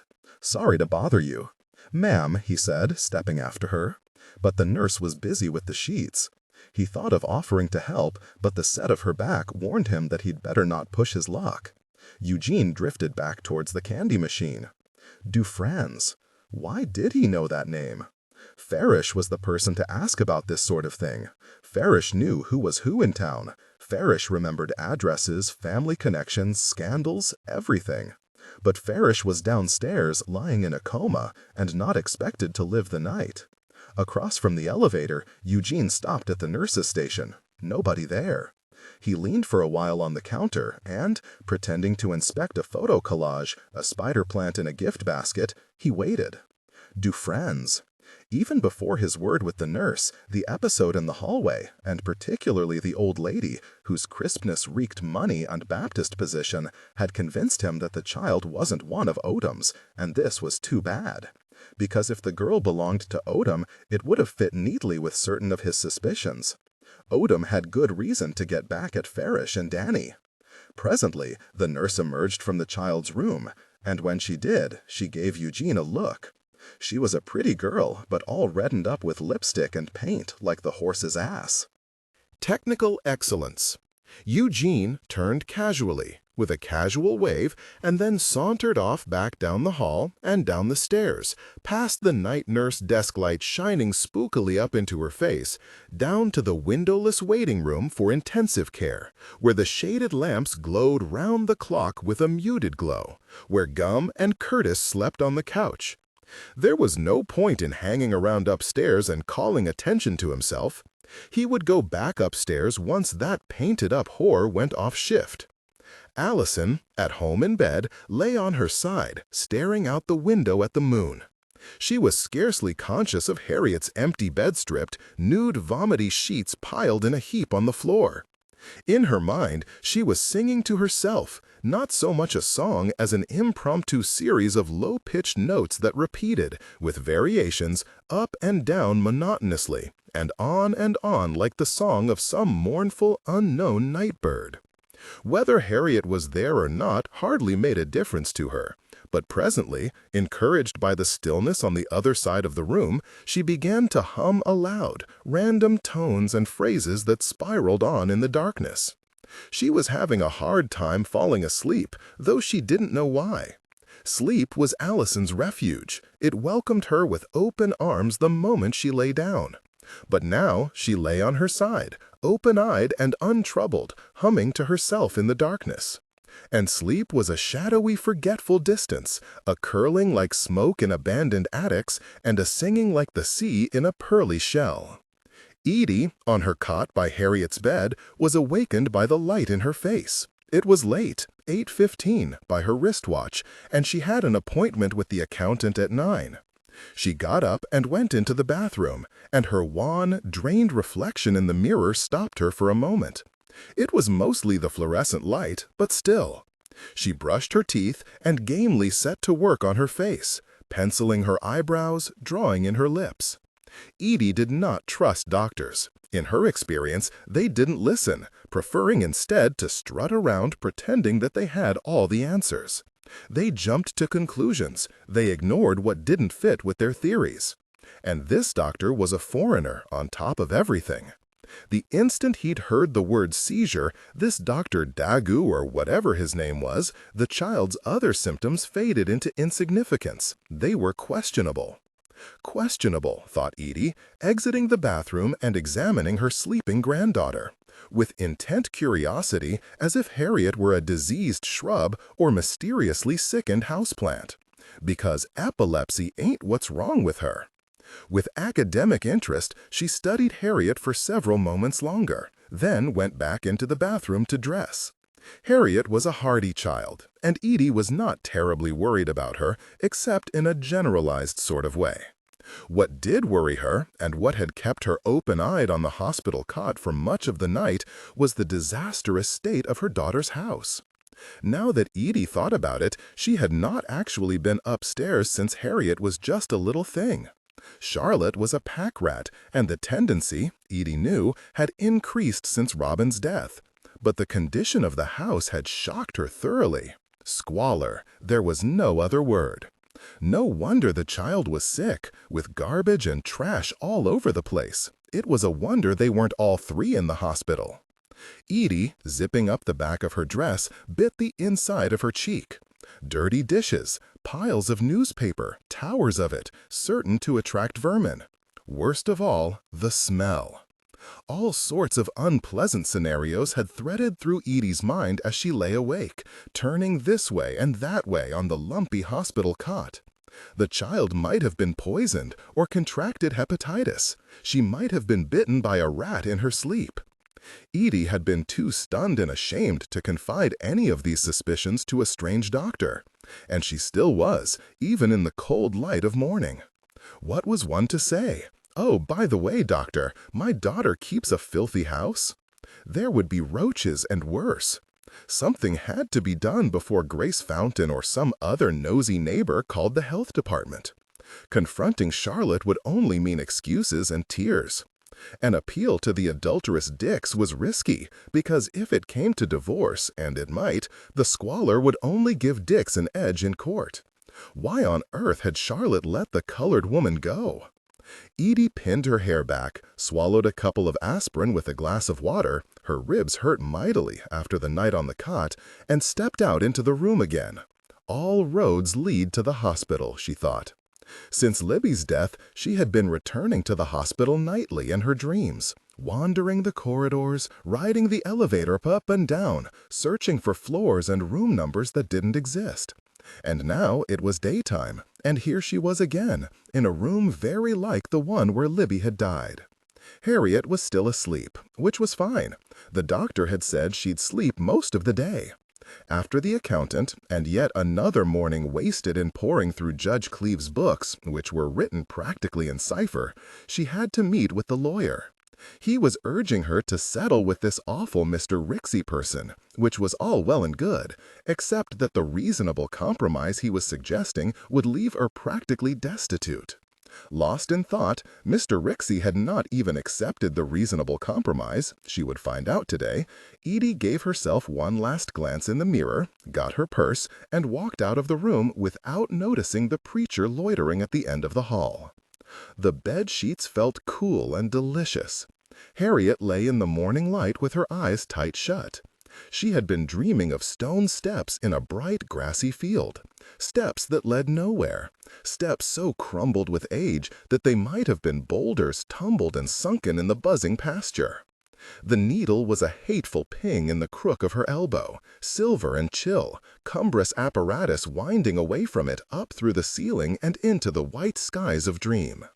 For some minutes she hung between sleep and waking. Footsteps knocked across the floor, cold corridors, echoing like palaces, and she lay very still, hoping that some kindly official person would walk over and take notice of her. Harriet, small, Harriet, pale and ill. The footsteps neared the bed and stopped. Harriet sensed a presence leaning over her. Quietly she lay there, eyelids fluttering, allowing herself to be examined. Then she opened her eyes and started back in horror at the preacher, whose face was inches from her own. His scar stood out a bright turkey-wattle red. Beneath the melted tissue of the brow bone, his eyes shone wet and fierce. "Be quiet now," he said, with a parrot-like cock of his head. His voice was high and sing-song, with an eeriness to it. "Ain't no need in making noise, in it." Harriet would have liked to make noise, a lot of it. Frozen with fear and confusion, she stared up at him. "I know who you are." His mouth moved very little as he spoke. "You was at the mission that night." Harriet cut her eyes over at the empty doorway. Pain flicked through her temples like electricity. The preacher furrowed his brow at her as he leaned closer. "You was messin' with them snakes. I think it was you that let 'em a-loose, wa'n't it?" he said, in his curious high-pitched voice. His hair pomade smelled like lilac. "And you was followin' my brother Danny, wasn't you?" Harriet stared at him. Did he know about the tower? "How come you run from me in the hall back there?" He didn't know. Harriet was careful to sit very still. At school, nobody could beat her in the game where the kids tried to outstare each other. Dim bells clanged in her head. She wasn't well. She longed to rub her eyes, start the morning over. Something about the position of her own face, as opposed to the preacher's, didn't make sense. It was as if he were a reflection she ought to be seeing from a different angle. The preacher squinted at her. "You're a bold little piece," he said, "bold as brass." Harriet felt weak and giddy. "He doesn't know," she told herself fiercely. "He doesn't know." There was a call button for the nurse on the side of her bed, and though she wanted very badly to turn her head and look at it, she forced herself to keep still. He was watching her closely. Beyond, the whiteness of the room swept away into airy distances, an emptiness just as sickening in its way as the close darkness of the water tank. "Look-a-here," he said, leaning even closer. "What you so scared of? Ain't nobody laid a finger on you." Rigidly, Harriet looked up in his face and did not flinch. "Maybe you done something to be scared of, then. I want to know what you was up to, sneaking around my house. And if you don't tell me, I'm on find out." Suddenly, a cheerful voice said from the doorway, "Knock, knock." Hastily, the preacher straightened and turned around. There, waving from the doorway, stood Roy Dial with some Sunday school booklets and a box of candy. "Hope I'm not interrupting anything," said Mr. Dial, striding in unafraid. He was in casual dress instead of the suit and tie that he wore to Sunday school. All sporty in his deck shoes and khakis, a whiff about him of Florida and SeaWorld. "Why, Eugene, what are you doing here?" "Mr. Dial." The preacher sprang to offer his hand. His tone had changed, charged, with a new kind of energy. And even in her illness and fright, Harriet noted this. "He's afraid," she thought. Ah, yes. Mr. Dial looked at Eugene. "Wasn't a Ratliff admitted yesterday?" "In the newspaper?" "Yes, sir, my brother Farish." Eugene made a visible effort to slow down. "Well, he's been shot, sir." "Shot?" thought Harriet, dazed. "Shot in the neck, sir. They found him last night. Well, my goodness," cried Mr. Dial gaily, rearing back with a drollery which told how little he cared to hear about Eugene's family.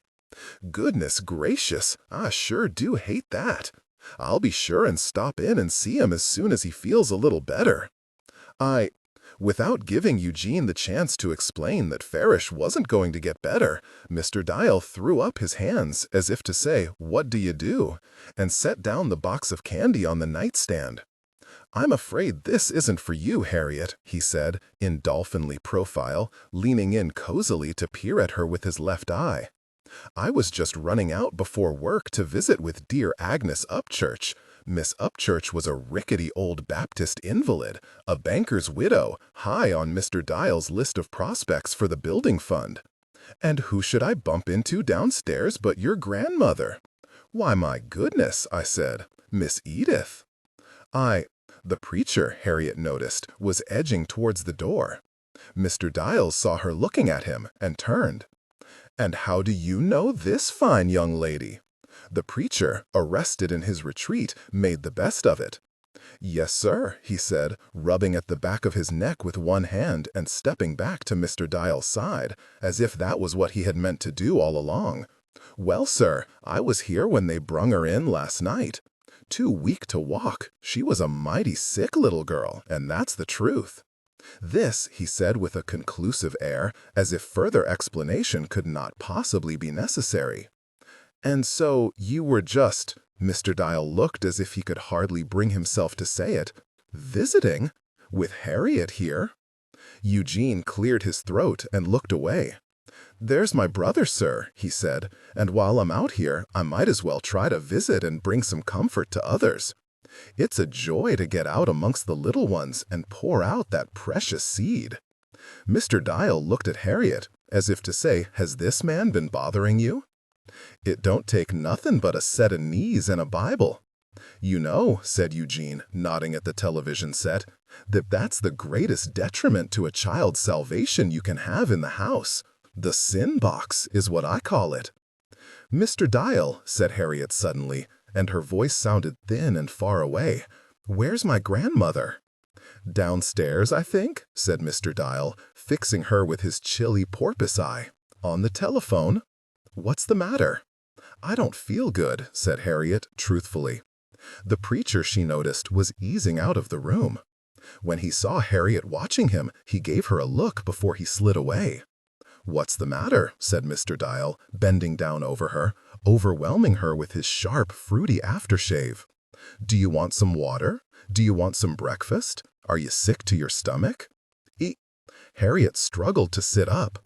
What she wanted she couldn't ask for, not in so many words. She was afraid of being left alone, but she could not think exactly how to tell Mr. Dial this without telling him what she was afraid of and why. Just at that instant, the telephone at her bedside rang.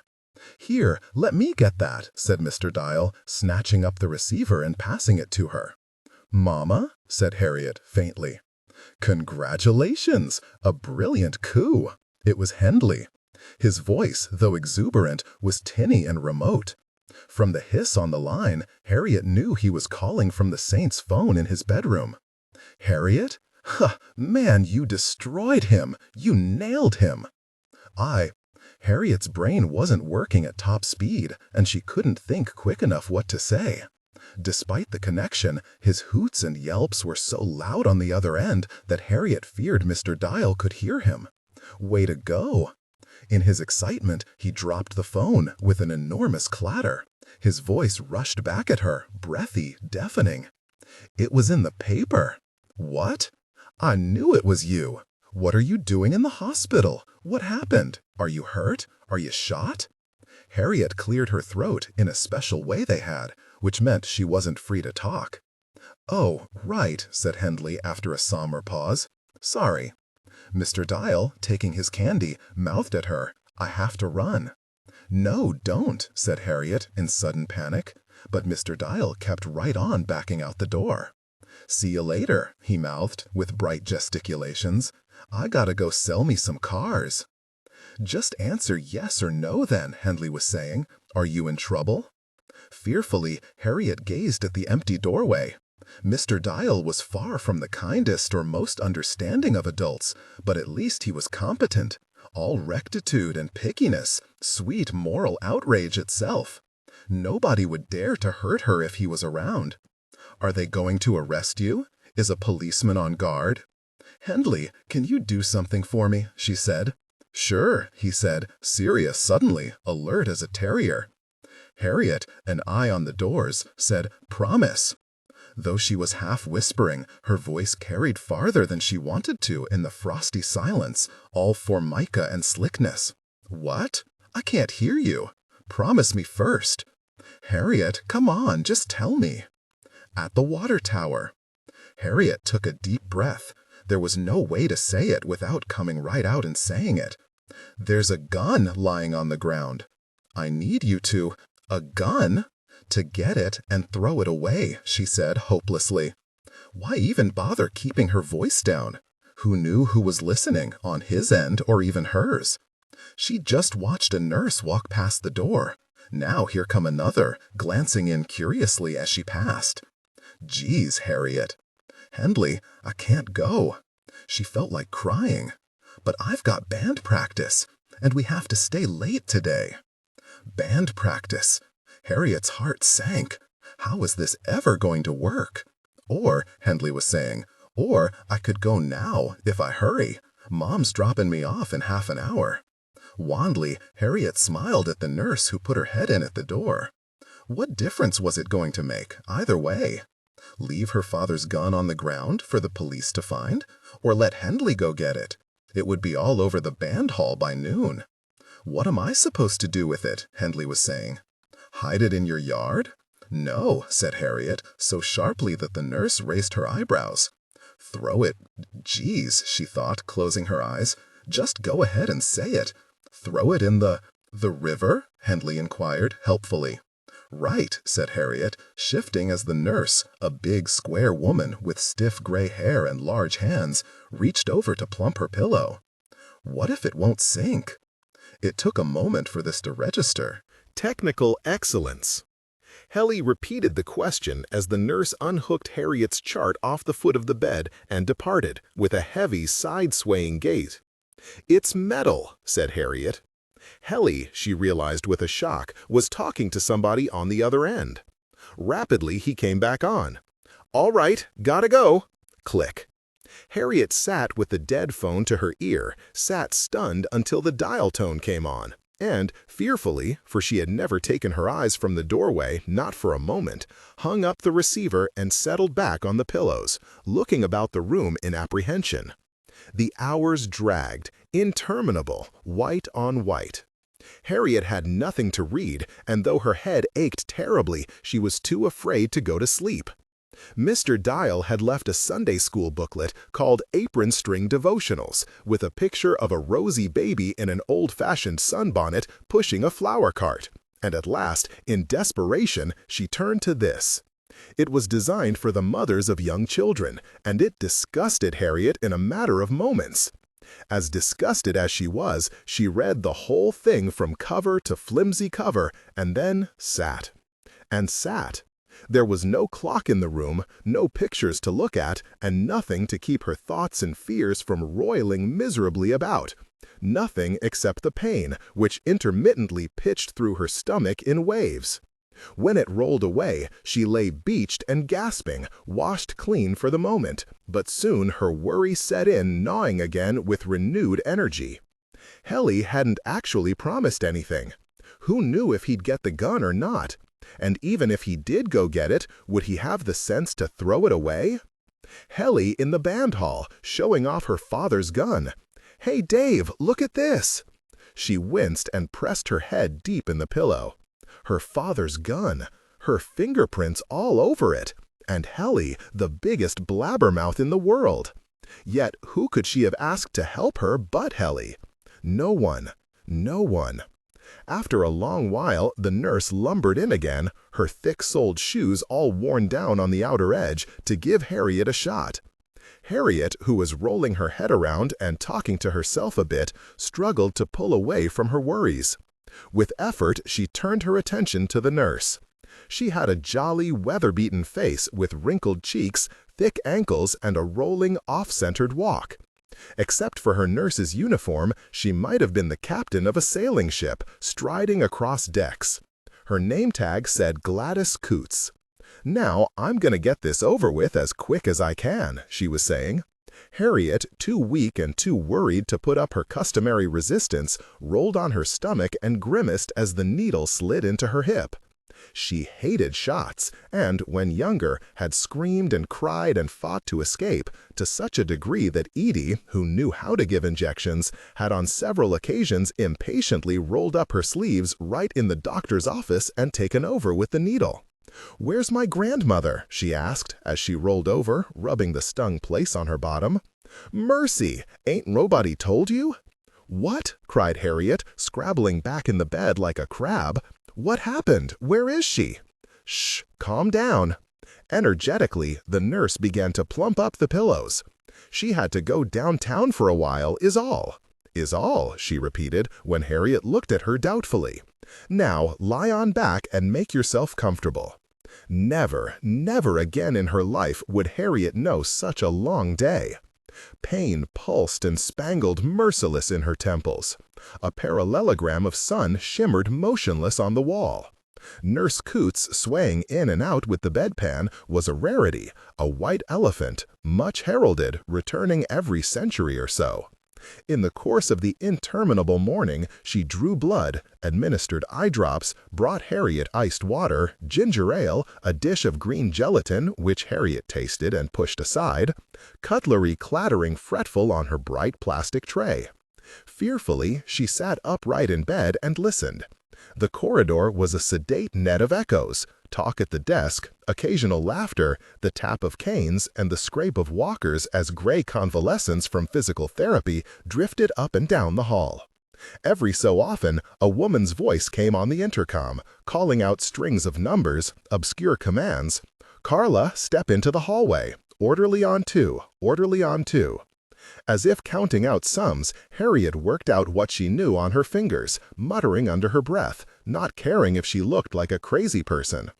The preacher didn't know about the tower. He'd said nothing to indicate he knew Danny was up there, or dead. But all that might change if the doctor figured out that bad water was what had made Harriet sick. The Trans Am was parked far enough from the tower that probably no one had thought to look up there. And if they hadn't already, who knows, maybe they wouldn't. But maybe they would. And then there was her father's gun. Why hadn't she picked it up? How could she have forgotten? Of course, she hadn't actually shot anybody, but the gun had been shot, they'd know that, and the fact that it was at the base of the tower would surely be enough to make somebody go up and look in the tower. And Helly, all his cheerful questions. Had she been arrested? Was a policeman on guard? It would be immensely entertaining for Helly if she was arrested, not a consoling thought. Then a horrible idea occurred to her. What if policemen were watching the Trans Am? Wasn't the car a crime scene, like on television? Wouldn't cops and photographers be standing around it, keeping guard? And sure, the car was parked a good bit away from the tower, but would Helly have the sense to avoid a crowd if he saw it? For that matter, would he be able to get near the tower at all? There were the warehouses, sure, closer to where the car was parked, and probably they'd look there first. But eventually they'd spread out toward the tower, wouldn't they? She cursed herself for not warning him to be careful. If there were a lot of people, he'd have no choice but to turn around and come home. Around mid-morning, the doctor interrupted these worries. He was Harriet's regular doctor, who saw her when she had red throat or tonsillitis, but Harriet didn't like him much. He was young, with a heavy, drab face and prematurely heavy jowls. His features were stiff and his manner cold and sarcastic. His name was Dr. Breedlove, but, partly because of the steep prices he charged, Edie had given him the nickname, grown popularly, of Dr. Greedy. His unfriendliness, it was said, had kept him from a more desirable post in a better town. But he was so very curt that Harriet didn't feel she had to keep up a false front of chumminess and smiles as she did with most adults, and for this reason she respected him grudgingly in spite of everything. As Dr. Greedy circled her bed, he and Harriet avoided each other's eyes like two hostile cats. Coolly he surveyed her. He looked at his chart. Presently he demanded, "Do you eat a lot of lettuce?" "Yes," said Harriet, although she did no such thing. "Do you soak it in salt water?" "No," said Harriet, as soon as she saw that no was the answer expected of her. He muttered something about dysentery and unwashed lettuce from Mexico, and after a brooding pause, he hung her chart back on the foot of his bed with a clang and turned and left. Suddenly the telephone rang. Harriet, heedless of the IV in her arm, grabbed it before the first ring was done. Hey, it was Helly. In the background, gymnasium echoes. The high school orchestra practiced in folding chairs on the basketball court. Harriet could hear a whole zoo of tuning-up noises, honks and chirps, clarinet squeaks and trumpet blats. "Wait," said Harriet, when he started talking without interruption. "No, stop a second." The payphone in the school gymnasium was in a high-traffic area, no place to have a private conversation. Just answer yes or no. "Did you get it?" "Yes, sir." He was talking in a voice which didn't sound at all like James Bond, but which Harriet recognized as his James Bond voice. "I retrieved the weapon." "Did you throw it where I told you?" Helly crowed. "Q," he cried, "have I ever let you down?" In the small, sour pause that followed, Harriet became aware of noise in the background, jostles and whispers. "Helly," she said, sitting up straighter, "who's there with you?" "Nobody," said Helly, a little too fast. But she could hear the bump in his voice as he said it, like he was knocking some kid with his elbow. Whispers. Somebody giggled, a girl. Anger flashed through Harriet like a jolt of electricity. "Helly," she said, "you'd better not have anybody there with you." "No," she said, above Helly's protestations, "listen to me." "Because—" Hey, was he laughing? "What's your problem?" "Because," said Harriet, raising her voice as far as she dared, "your fingerprints are on the gun." Except for the band and the jostles and whispers of the kids in the background, there was no sound on the other end at all. Helly? When finally he spoke, his voice was cracked and distant. "I get away," he said crossly to some anonymous sniggerer in the background. Slight scuffle. The receiver banged against the wall. Helly came on again after a moment or two. "Hang on, would you?" he said. Bang went the receiver again. Harriet listened. Agitated whispers. "No, you said, someone." More scuffling. Harriet waited. Footsteps running away. Something shouted, indistinct. When Helly returned, he was out of breath. "Jeez," he said in an aggrieved whisper, "you set me up." Harriet, breathing hard herself, was silent. Her own fingerprints were on the gun too, though certainly there was no point in reminding him of that. "Who have you told?" she demanded, after a cold silence. "Nobody." "Well, only Greg and Anton. And Jessica?" "Jessica?" thought Harriet. "Jessica Dees?" Come on, Harriet. Now he was being all whiny. "Don't be so mean. I did what you told me to." "I didn't ask you to tell Jessica Dees." Helly made an exasperated noise. "It's your fault. You shouldn't have told anybody. Now you're in trouble, and I can't help you." But Helly struggled for words. "That's not fair," he said at last. "I didn't tell anybody it was you." "Me, that what?" "I don't know, whatever it was you did." "What makes you think I did anything?" "Yeah, right. Who went to the tower with you?" "Nobody." "I mean," said Helly unhappily, realizing his mistake too late. "Nobody." Silence. "Then," said Harriet, "Jessica Dees? Was he nuts?" "It's your gun. You can't even prove I asked you." "I can." "Yeah? How?" "I can," he said, sullenly, but without conviction. "I can, too." "Because?" Harriet waited. "Because?" "You can't prove a thing," said Harriet, "and your fingerprints are all over it, the you-know-what. So you better go right now and think of something to tell Jessica and Greg and Anton, unless you want to go to jail and die in the electric chair." At this, Harriet thought she had strained even Helly's credulity, but, judging from the stunned silence on the other end, apparently not. "Look, Hell," she said, taking pity on him, "I'm not going to tell on you." "You won't?" he said, faintly. "No, it's just you and me. Nobody knows. If you didn't tell 'em, they don't." "Look, just go tell Breg and those people you were pulling their leg," said Harriet, waving goodbye to Nurse Coots, who was sticking her head in the door to say goodbye at the end of her shift. "I don't know what you told them, but say you made it up." "What if somebody finds it?" said Helly hopelessly. "What then?" "When you went down to the tower, did you see anybody?" "No." "Did you see the car?" "No," said Helly, after a moment of puzzlement. "What car?" Good, thought Harriet. He must have stayed away from the road and come around the back way. "What car, Harriet? What are you talking about?" "Nothing." "Did you throw it in the deep part of the river?" "Yes." "Off the railroad bridge?" "That's good." Helly had taken a risk climbing up there, but he couldn't have picked a lonelier spot. "And nobody saw? You're sure?" "No." "But they can drag the river." Silence. "You know," he said, "my prince—" Harriet didn't correct him. "Look," she said, "with Helly you had to just keep saying the same thing over and over until he got the message. If Jessica and those people don't tell, nobody'll ever know to look for any item." Silence. "So, what exactly did you tell them?" "I didn't tell them the exact story."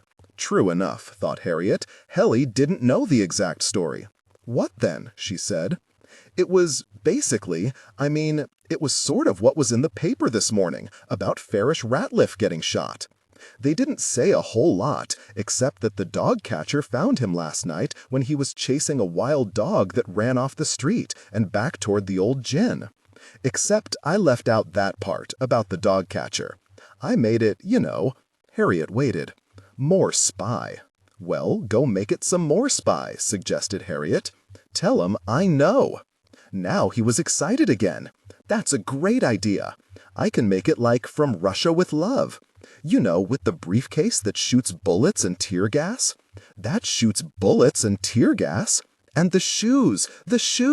He was talking about Agent Kleb's shoes that had switchblades in the toes. "Yeah, that's great, Helly.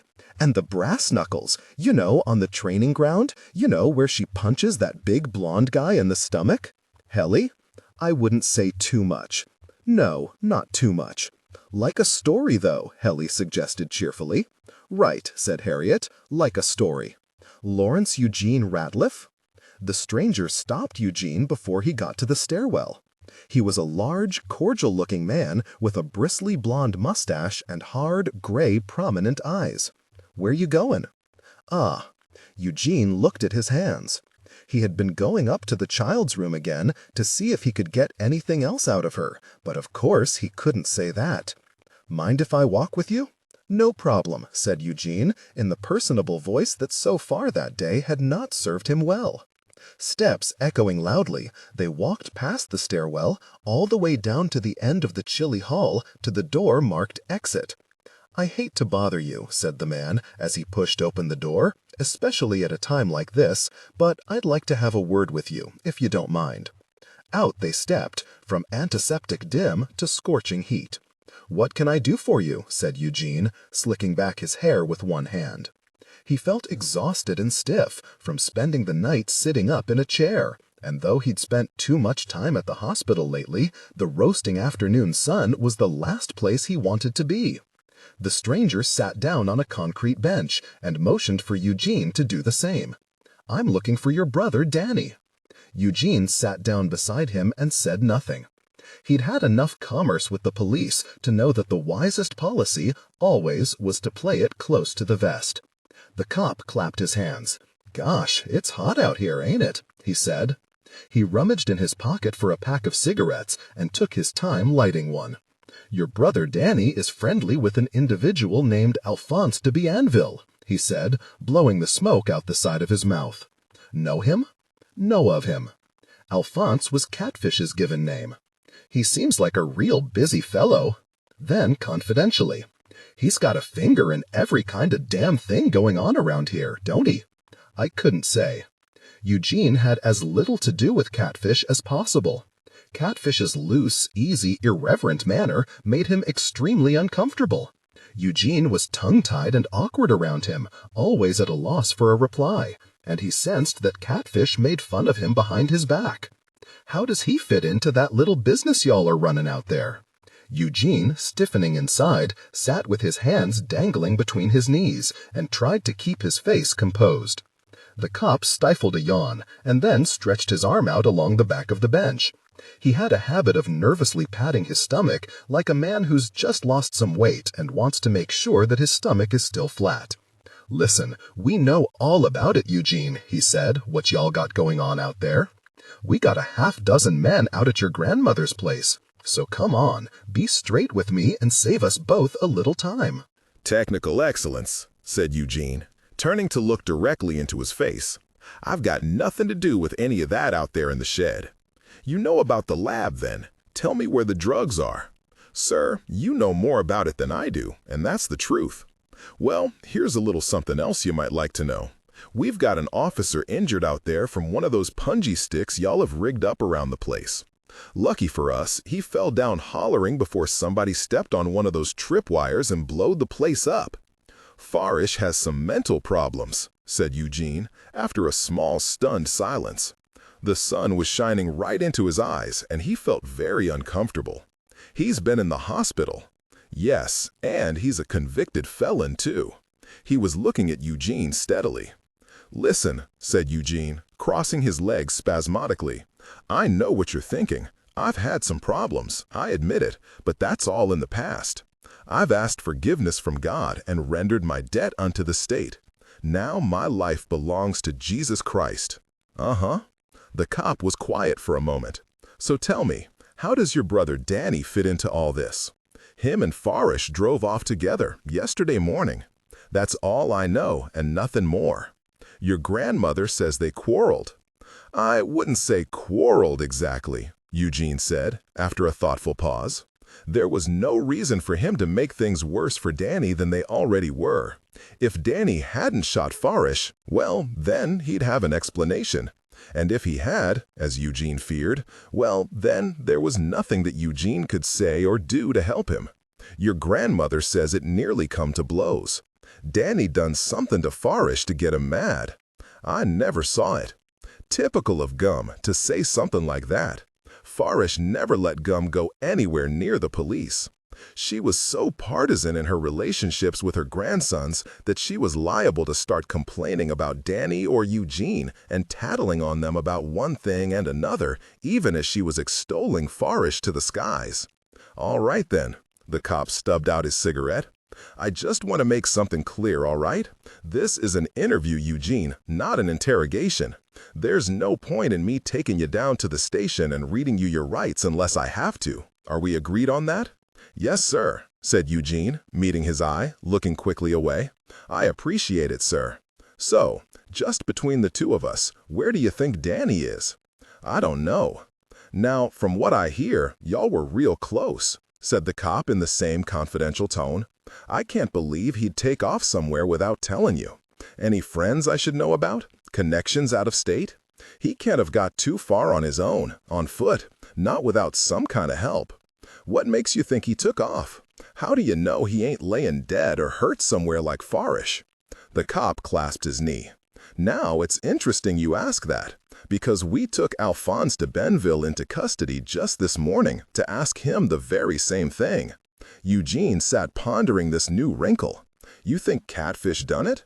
"Done what?" said the cop casually. "Shot my brother." "Well," for a moment the cop sat staring into space. "Catfish is an enterprising businessman. Certainly he saw a chance to make a quick buck, moving in on y'all's concern, and that's what it looks like he planned to do. But here's the problem, Eugene. We can't find Danny, and we can't find the drugs, and we got no evidence that Catfish knows where they are either. So we're back to square one. That's why I was hoping you could maybe help me out a little." "I'm sorry, sir." Eugene sat rubbing his mouth.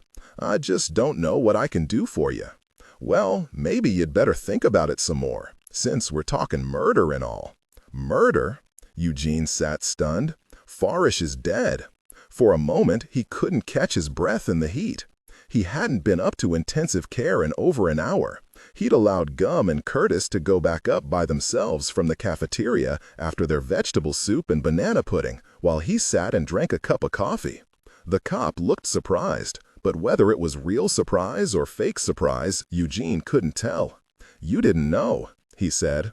"I seen you coming down the hall that way, and I just thought—" "Listen," said Eugene, who had already stood up and was moving away. "Listen, I need to get in there and be with my grandmother." "Oh, go on," said the cop, still looking away, flinging out a hand. "Get back in there and do what you need to." Eugene went in at the side door and stood dazed for a moment. A passing nurse caught his eye, gave him a grave look and a little shake of her head, and all of a sudden he began to run, shoes slapping noisily, past wide-eyed nurses and all the way down to intensive care. He heard Gum before he saw her, a dry, small, lonely-sounding wail that made his heart swell with a sharp pain. Curtis, frightened-looking, gasping for breath, sat in a chair in the hall, clutching a large stuffed animal he hadn't had before. A lady from patient services, she'd been kind when they'd arrived at the hospital, ushered them directly back to intensive care with no nonsense, was holding his hand and talking to him quietly. She stood when she saw Eugene. "Here he is," she said to Curtis. "He's back, sweetie, don't worry." Then she glanced at the door of the next room. To Eugene she said, "Your grandmother—" Eugene, arms outstretched, went to her. She pushed by him and staggered into the hallway, crying out Farish's name in a strange, thin, high-pitched voice. The lady from patient services caught the sleeve of Dr. Breedlove as he was passing. "Doctor," she said, nodding at Curtis, who was choking for breath and practically blue in the face, "he's having some breathing difficulty." The doctor stopped for half a second and looked at Curtis. Then he snapped, "Epinephrine." A nurse hastened away. To another nurse he snapped, "Why hasn't Mrs. Ratliff been sedated yet?" And somehow, in the middle of all the confusion, orderlies, a shot in the arm for Curtis, "Here, honey, this'll make you feel better right away," and a pair of nurses converging on his grandmother. There was the cop again. "Listen," he was saying, palms in the air, "you just do what you have to." "What?" said Eugene, looking around. "I'll be waiting for you out here." He nodded. "Because I think it'll speed things up if you come on down to the station with me, whenever you're ready." Eugene looked around. Things hadn't sunk in yet. It was like he was seeing everything through a cloud. His grandmother had grown quiet and was being shuffled away down the cold gray hall between a pair of nurses. Curtis was rubbing his arm, but miraculously, his wheezing and choking had quieted. He showed Eugene the stuffed animal, a rabbit, it looked like. "Mine," he said, rubbing his swollen eyes with his fist. The cop was still looking at Eugene as if expecting him to say something. "My little brother," he said, wiping a hand over his face. "He's retarded. I can't just leave him here by himself." "Well, bring him along," said the cop. "I'll bet we can find a candy bar for him." "Honey," said Eugene. Technical excellence. Farish had never seemed too concerned with his destiny after death, or his destiny on Earth for that matter, but that didn't mean he hadn't received grace at the last. After all, God had smiled unexpectedly on Farish before. When he'd shot himself in the head after the bulldozer incident and the doctors all said the machines were the only thing keeping him alive, he'd surprised them all by rising up like Lazarus. How many men had woken almost literally from the dead, sitting up suddenly amidst the life support machines asking for mashed potatoes? Would God pluck a soul so dramatically from the grave just to cast it down to damnation? If he could see the body, look upon it with his own eyes, he felt he would know the state in which Farish had passed away. "I want to see my brother before they take him away," he said. "I'm going to find the doctor." The cop nodded. Eugene turned to walk away, but Curtis, in a sudden panic, clutched his wrist. "You can leave him out here with me if you want," said the cop. "I'll look after him." "No," said Eugene. "No, that's fine. He can come too." The cop looked at Curtis. He shook his head. "When something like this happens, it's a blessing for them," he said. "Not understanding, I mean." "Don't none of us understand it," said Eugene. The medicine they gave Harriet made her sleepy. Presently, there was a knock outside her door. "Taddy!" "Darling," she cried, swooping in, "how's my child?" Harriet, elated, struggled up in bed and held out her arms. Then, suddenly, it seemed to her that she was dreaming, and that the room was empty. The strangeness so overwhelmed her that she rubbed her eyes and tried to hide her confusion. But it was Taddy. She kissed Harriet on the cheek. "But she looks well, Edith," she was crying. "She looks alert." "Well, she's much improved," said Edie crisply. She set a book on Harriet's bed table. "Here, I thought you might like this to keep you company." Harriet lay back on the pillow and listened to the two of them talking, their familiar voices mingling in a radiant and harmonious nonsense. Then she was somewhere else, in a dark blue gallery with shrouded furniture. Rain fell and fell. "Taddy," she said, sitting up in the bright room. It was later in the day. The sunlight on the opposite wall had stretched and shifted and slunk down the wall until it spilled in a glazed pool upon the floor. They were gone. She felt dazed, as if she'd walked from a dark movie matinee out into the startling afternoon. A fat, familiar-looking blue book sat on her bed table. Captain Scott. At the sight of it, her heart lifted. Just to make sure she wasn't seeing things, she reached out and put her hand on it. And then, despite her headache and her grogginess, she laboriously sat up in bed and tried to read for a while. But as she read, the silence of the hospital room sank gradually into a glacial and otherworldly stillness, and soon she got the unpleasant sense that the book was speaking to her, Harriet, in a direct and most disturbing way. Every few lines, a phrase would stand out quite sharply and with pointed meaning, as if Captain Scott were addressing her directly, as if he had deliberately encoded a series of personal messages to her in his journals from the pole. Every few lines some new significance struck her. She tried to argue herself out of it, but it was no use, and soon she grew so afraid that she was forced to put the book aside. Dr. Breedlove walked past her open door and stopped short to see her sitting upright in bed, looking fearful and agitated. "Why are you awake?" he demanded. He came in and examined the chart, his jowly face expressionless, and clomped off. Within 5 minutes, a nurse hurried into the room with yet another hypodermic needle. "Well, go on, roll over," she said crossly. She seemed angry at Harriet for some reason. After she left, Harriet kept her face pressed into the pillow. The blankets were soft. Noises stretched out and ran smoothly over her head. Then down she spun quickly into wide, heart-sick emptiness, the old weightlessness of first nightmares. "But I didn't want tea," said a fretful, familiar voice. The room was now dark. There were 2 people in it. A weak light burned in a corona behind their heads. Then, to her dismay, Harriet heard a voice she hadn't heard in a long time, her father's. Tea's all they had. He spoke with an exaggerated politeness that verged on sarcasm. "Except coffee and juice. I told you not to go all the way down to the cafeteria. There's a Coke machine in the hall. Don't drink it if you don't want it." Harriet lay very still, with her eyes half closed. Whenever both of her parents were in the room, the atmosphere grew chilled and uncomfortable, no matter how civil they were to each other. "Why are they here?" she thought drowsily. "I wish it was Taddy and Edie." Then, with a shock, she realized that she'd heard her father say Danny Ratliff's name. "Isn't that too bad?" he was saying. "They were all talking about it down in the cafeteria." "What?" "Danny Ratliff. Robin's little friend, don't you remember? He used to come up in the yard and play sometimes." "Friend?" thought Harriet. Fully awake now, her heart pounding so wildly that it was an effort not to tremble, she lay with her eyes closed and listened. She heard her father take a sip of coffee. Then he continued. "Came by the house, afterwards. Raggedy little boy, don't you remember him? Knocked on the door and said he was sorry he wasn't at the funeral, he didn't have a ride." "But that's not true," thought Harriet, panicked now. "They hated each other. Ida told me so." "Oh yes," her mother's voice lively now, with a kind of pain. "Poor little thing. I do remember him. Oh, that's too bad."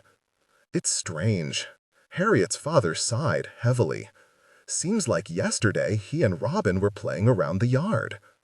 Harriet lay rigid with horror. "I was so sorry," said Harriet's mother. "I was so sorry when I heard he'd started getting into trouble a while ago. It was bound to happen with a family like that." "Well, they're not all bad. I saw Roy Dial in the hall, and he told me that one of the other brothers had dropped in to see about Harriet." "Oh, really?"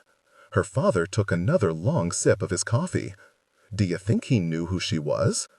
"I wouldn't be at all surprised. That's probably why he stopped in." Their talk turned to other things, as Harriet, seized by fear, lay with her face pressed in the pillow, very still.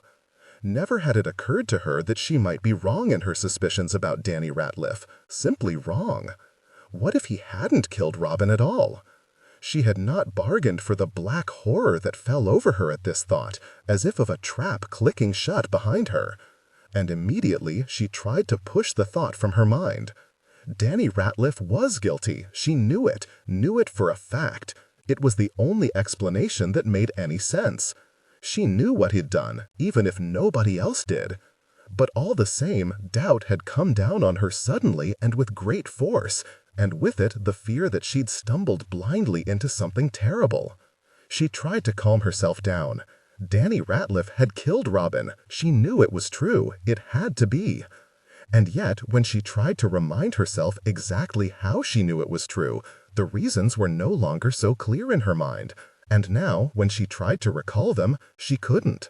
She bit the inside of her cheek. Why had she been so sure it was him? At one time she was very sure. The idea had felt right. But like the foul taste in her mouth, a queasy fear now lingered close and wouldn't leave her. Why had she been so sure? Yes, Ida had told her a lot of things, but all of a sudden those accounts, the quarrels, the stolen bicycle, no longer seemed quite so convincing. Didn't Ida hate Hesley for absolutely no reason? And when Hesley came over to play, didn't Ida often get outraged on Harriet's behalf without bothering to find out whose fault the quarrel was? Maybe she was right. Maybe he had done it.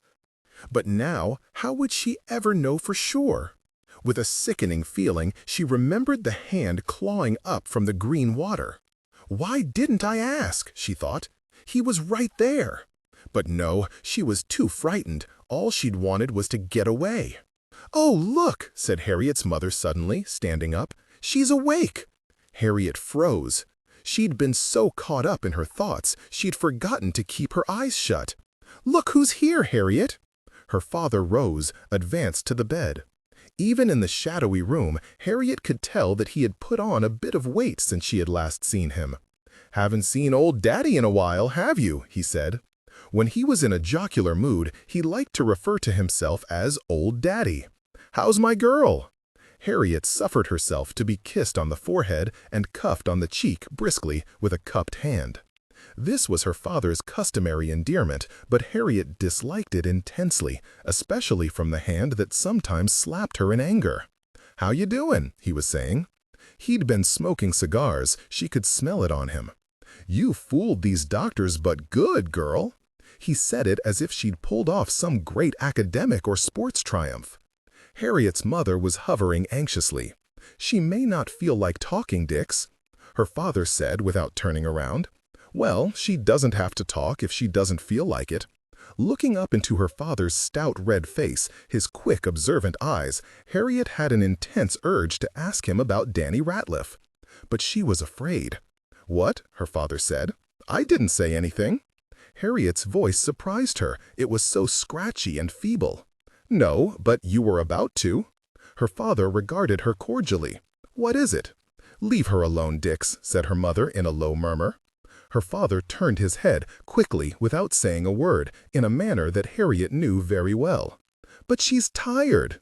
"I know she's tired," said Harriet's father, in the cold and excessively polite voice. "I drove 8 hours in the car to get here.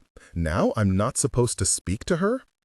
After they finally left, the visiting hours were over at 9, Harriet was much too afraid to go to sleep and sat up in bed with her eyes on the door for fear that the preacher would come back. An unannounced visit from her father was in itself occasion for anxiety, especially given the new threat of moving up to Nashville. But now he was the least of her worries. Who knew what the preacher might do with Danny Ratliff dead? Then she thought of the gun cabinet, and her heart sank. Her father didn't check it every time he came home, usually only in hunting season. But it would be just her luck if he did check it. Maybe throwing the gun in the river had been a mistake. If Haley had hidden it in the yard, she could have put it back where it belonged, but it was too late for that now. Never had she dreamed he'd be home so soon. Of course, she hadn't actually shot anyone with the gun. For some reason, she kept forgetting that. And if Haley was telling the truth, it was at the bottom of the river now. If her father checked the cabinet and noticed it was missing, he couldn't connect it to her, could he? And then there was Haley. She'd told him almost nothing of the real story, and that was good. But she hoped he wouldn't think too much about the fingerprints. Would he realize eventually that nothing prevented him from telling on her? By the time he understood that it was her word against his, by then maybe enough time would have passed. People didn't pay attention. They didn't care. They would forget. Soon whatever trail she had left would be quite cold. That was what had happened with Robin, hadn't it? The trail had got cold. And the ugly thought dawned on Harriet that Robin's killer, whoever he was, must have at some point sat thinking some of these very same thoughts. "But I didn't kill anybody," she told herself, staring at the coverlet. "He drowned. I couldn't help it." "What, hun?" said the nurse who had come in to check her IV bottle. "Need something?" Harriet sat very still, with her knuckles in her mouth, staring at the white coverlet until the nurse had departed. No, she hadn't killed anybody, but it was her fault he was dead. And maybe he had never hurt Robin at all. Thoughts like these made Harriet feel sick, and she tried, willfully, to think of something else. She had done what she had to. It was silly to start doubting herself and her methods at this stage. She thought of the pirate Israel Hands, floating in the blood-warm waters off the Hispaniola. And there was something nightmarish and gorgeous in those heroic shallows. Horror, false skies, vast delirium. The ship was lost. She had tried to recapture it all on her own. She had almost been a hero. But now, she feared, she wasn't a hero at all, but something else entirely. At the very end, as the winds billowed and beat in the walls of the tent, as a single candle flame guttered in a lost continent, Captain Scott had written with numbed fingers in a small notebook of his failure. Yes, he'd struck out bravely for the impossible, reached the dead, untraveled center of the world, but for nothing. All the daydreams had failed him. And she realized how sad he must have been, out there on the ice fields in the Antarctic night, with Evans and Titus Oates lost already, under immense snows, and Bertie and Dr. Wilson still and silent in the sleeping bags, dreaming of green fields. Bleakly, Harriet gazed out into the antiseptic gloom. A weight lay upon her, and a darkness. She'd learned things she never knew, things she had no idea of knowing. And yet, in a strange way, it was the hidden message of Captain Scott, that victory and collapse were sometimes the same thing. Harriet woke late, after a troubled sleep, to a depressing breakfast tray. Fruit gelatin, apple juice, and, mysteriously, a small dish of boiled white rice. All night long, she'd had bad dreams about her father standing oppressively around her bed, walking back and forth and scolding her about something she'd broken, something that belonged to him. Then she realized where she was, and her stomach contracted with fear. Rubbing her eyes in confusion, she sat up to take the tray and saw Edie in the armchair by her bed. She was drinking coffee. Not coffee from the hospital cafeteria, but coffee she'd brought from home, in the plaid thermos, and reading the morning newspaper. "Oh, good, you're awake," she said. "Your mother is coming out soon." Her manner was crisp and perfectly normal. Harriet tried to force her uneasiness out of her mind. Nothing had changed overnight, had it? "You need to eat your breakfast," said Edie. "Today is a big day for you, Harriet. After the neurologist checks you out, they may even discharge you this afternoon." Harriet made an effort to compose herself. She must try to pretend that everything was all right. She must try to convince the neurologist, even if it meant lying to him, that she was perfectly well. It was vital that she be allowed to go home. She must concentrate all her energies on escaping the hospital before the preacher came back to her room or somebody figured out what was going on. Dr. Breedlove had said something about unwashed lettuce. She must hold on to that, fix it in her mind, bring it up if she was questioned. She must keep them at all costs from making the connection between her illness and the water tower.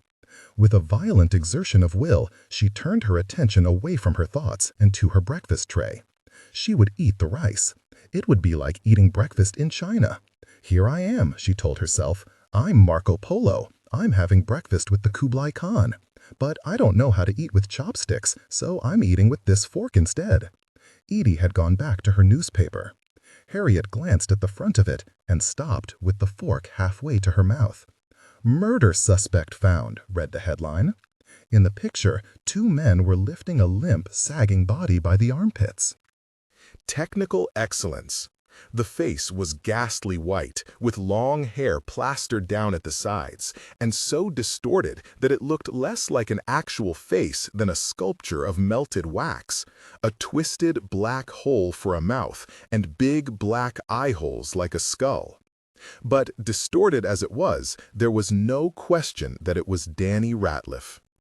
Harriet sat up straight in bed and tilted her head sideways, trying to read the article from where she sat. Edie turned the page and, noticing Harriet's stare and the odd angle of her head, put down the paper and said sharply, "Are you sick? Do you need me to fetch the basin? May I see the paper?"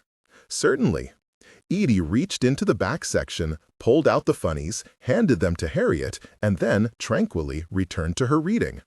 "They're raising our city taxes again," she said.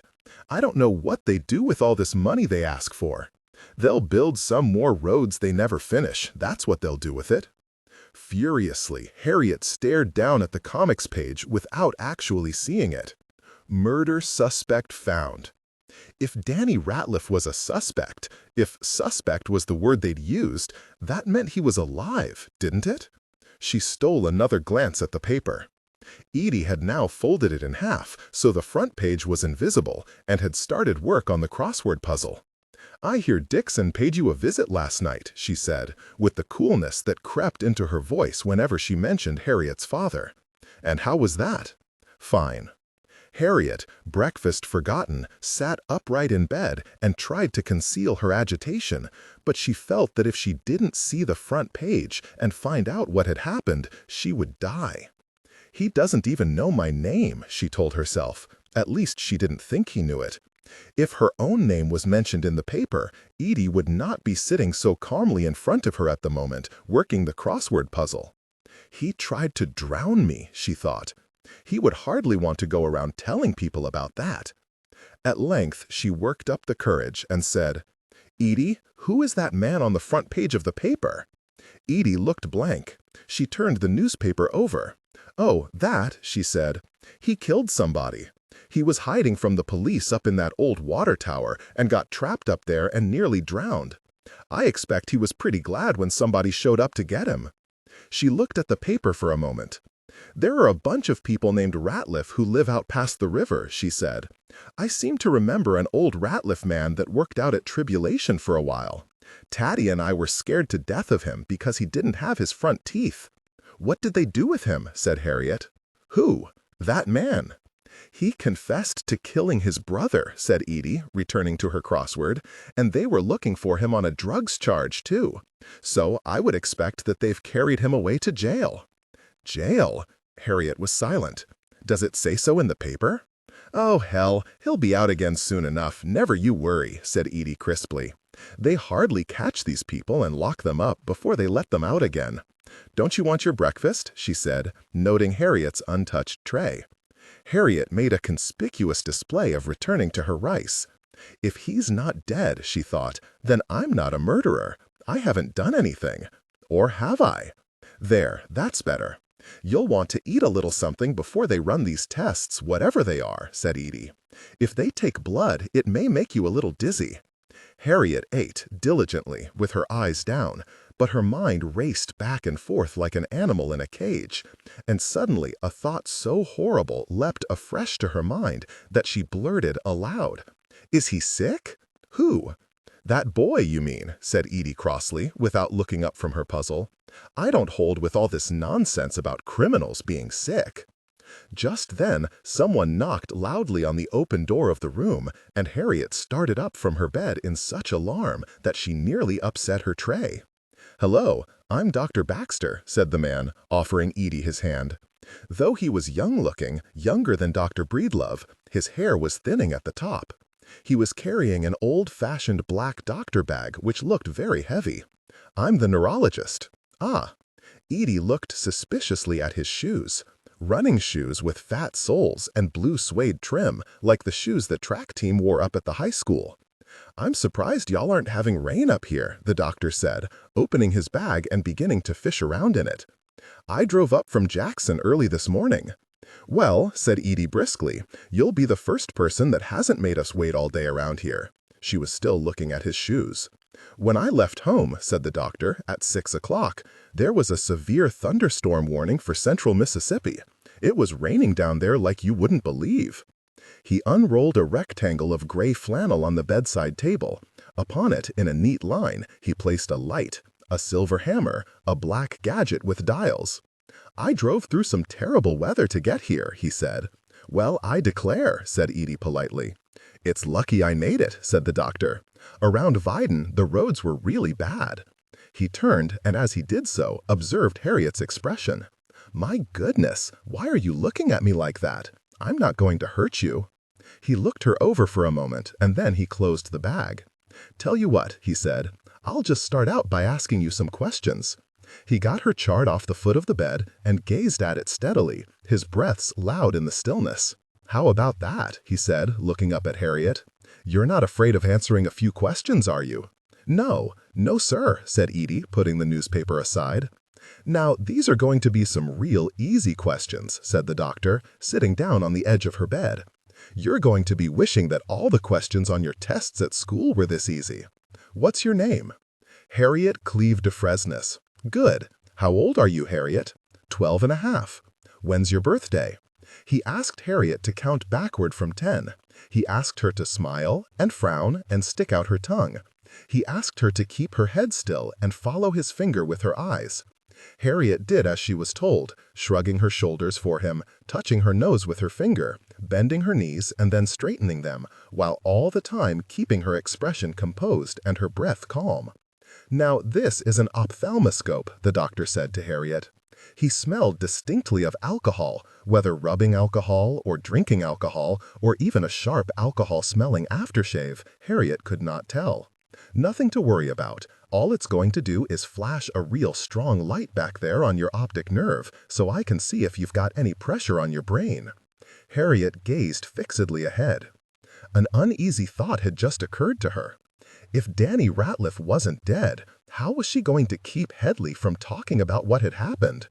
When Headley found out that Danny was alive, he wouldn't care anymore about his fingerprints on the gun. He would feel free to say what he wanted, without fear of the electric chair. And he would want to talk about what had happened, of that Harriet was sure. She would have to think of a way to keep him quiet. The doctor was not true to his word, as the tests grew more and more unpleasant as they went along. A stick down Harriet's throat to make her gag, wisps of cotton on her eyeball to make her blink, a hammer wrapped on her funny bone, and a sharp pin stuck here and there on her body to see if she could feel it. Edie, arms crossed, stood off to the side, observing him closely. "You look mighty young to be a doctor," she said. The doctor did not answer. He was still busy with the pin. "Feel that?" he said to Harriet. Harriet, her eyes closed, twitched fretfully as he jabbed her forehead and then her cheek. At least the gun was gone. Headley didn't have any proof that he had gone down there to get it for her. She must keep telling herself that. "There, that's better. You'll want to eat a little something before they run these tests, whatever they are," said Edie. "If they take blood, it may make you a little dizzy." Harriet ate, diligently, with her eyes down, but her mind raced back and forth like an animal in a cage, and suddenly a thought so horrible leapt afresh to her mind that she blurted aloud, "Is he sick?" "Who?" "That boy, you mean," said Edie crassly, without looking up from her puzzle. "I don't hold with all this nonsense about criminals being sick." Just then, someone knocked loudly on the open door of the room, and Harriet started up from her bed in such alarm that she nearly upset her tray. "Hello, I'm Dr. Baxter," said the man, offering Edie his hand. Though he was young-looking, younger than Dr. Breedlove, his hair was thinning at the top. He was carrying an old-fashioned black doctor bag which looked very heavy. "I'm the neurologist." "Ah." Edie looked suspiciously at his shoes. Running shoes with fat soles and blue suede trim, like the shoes the track team wore up at the high school. "I'm surprised y'all aren't having rain up here," the doctor said, opening his bag and beginning to fish around in it. "I drove up from Jackson early this morning." "Well," said Edie briskly, "you'll be the first person that hasn't made us wait all day around here." She was still looking at his shoes. "When I left home," said the doctor, "at 6 o'clock, there was a severe thunderstorm warning for central Mississippi. It was raining down there like you wouldn't believe." He unrolled a rectangle of gray flannel on the bedside table.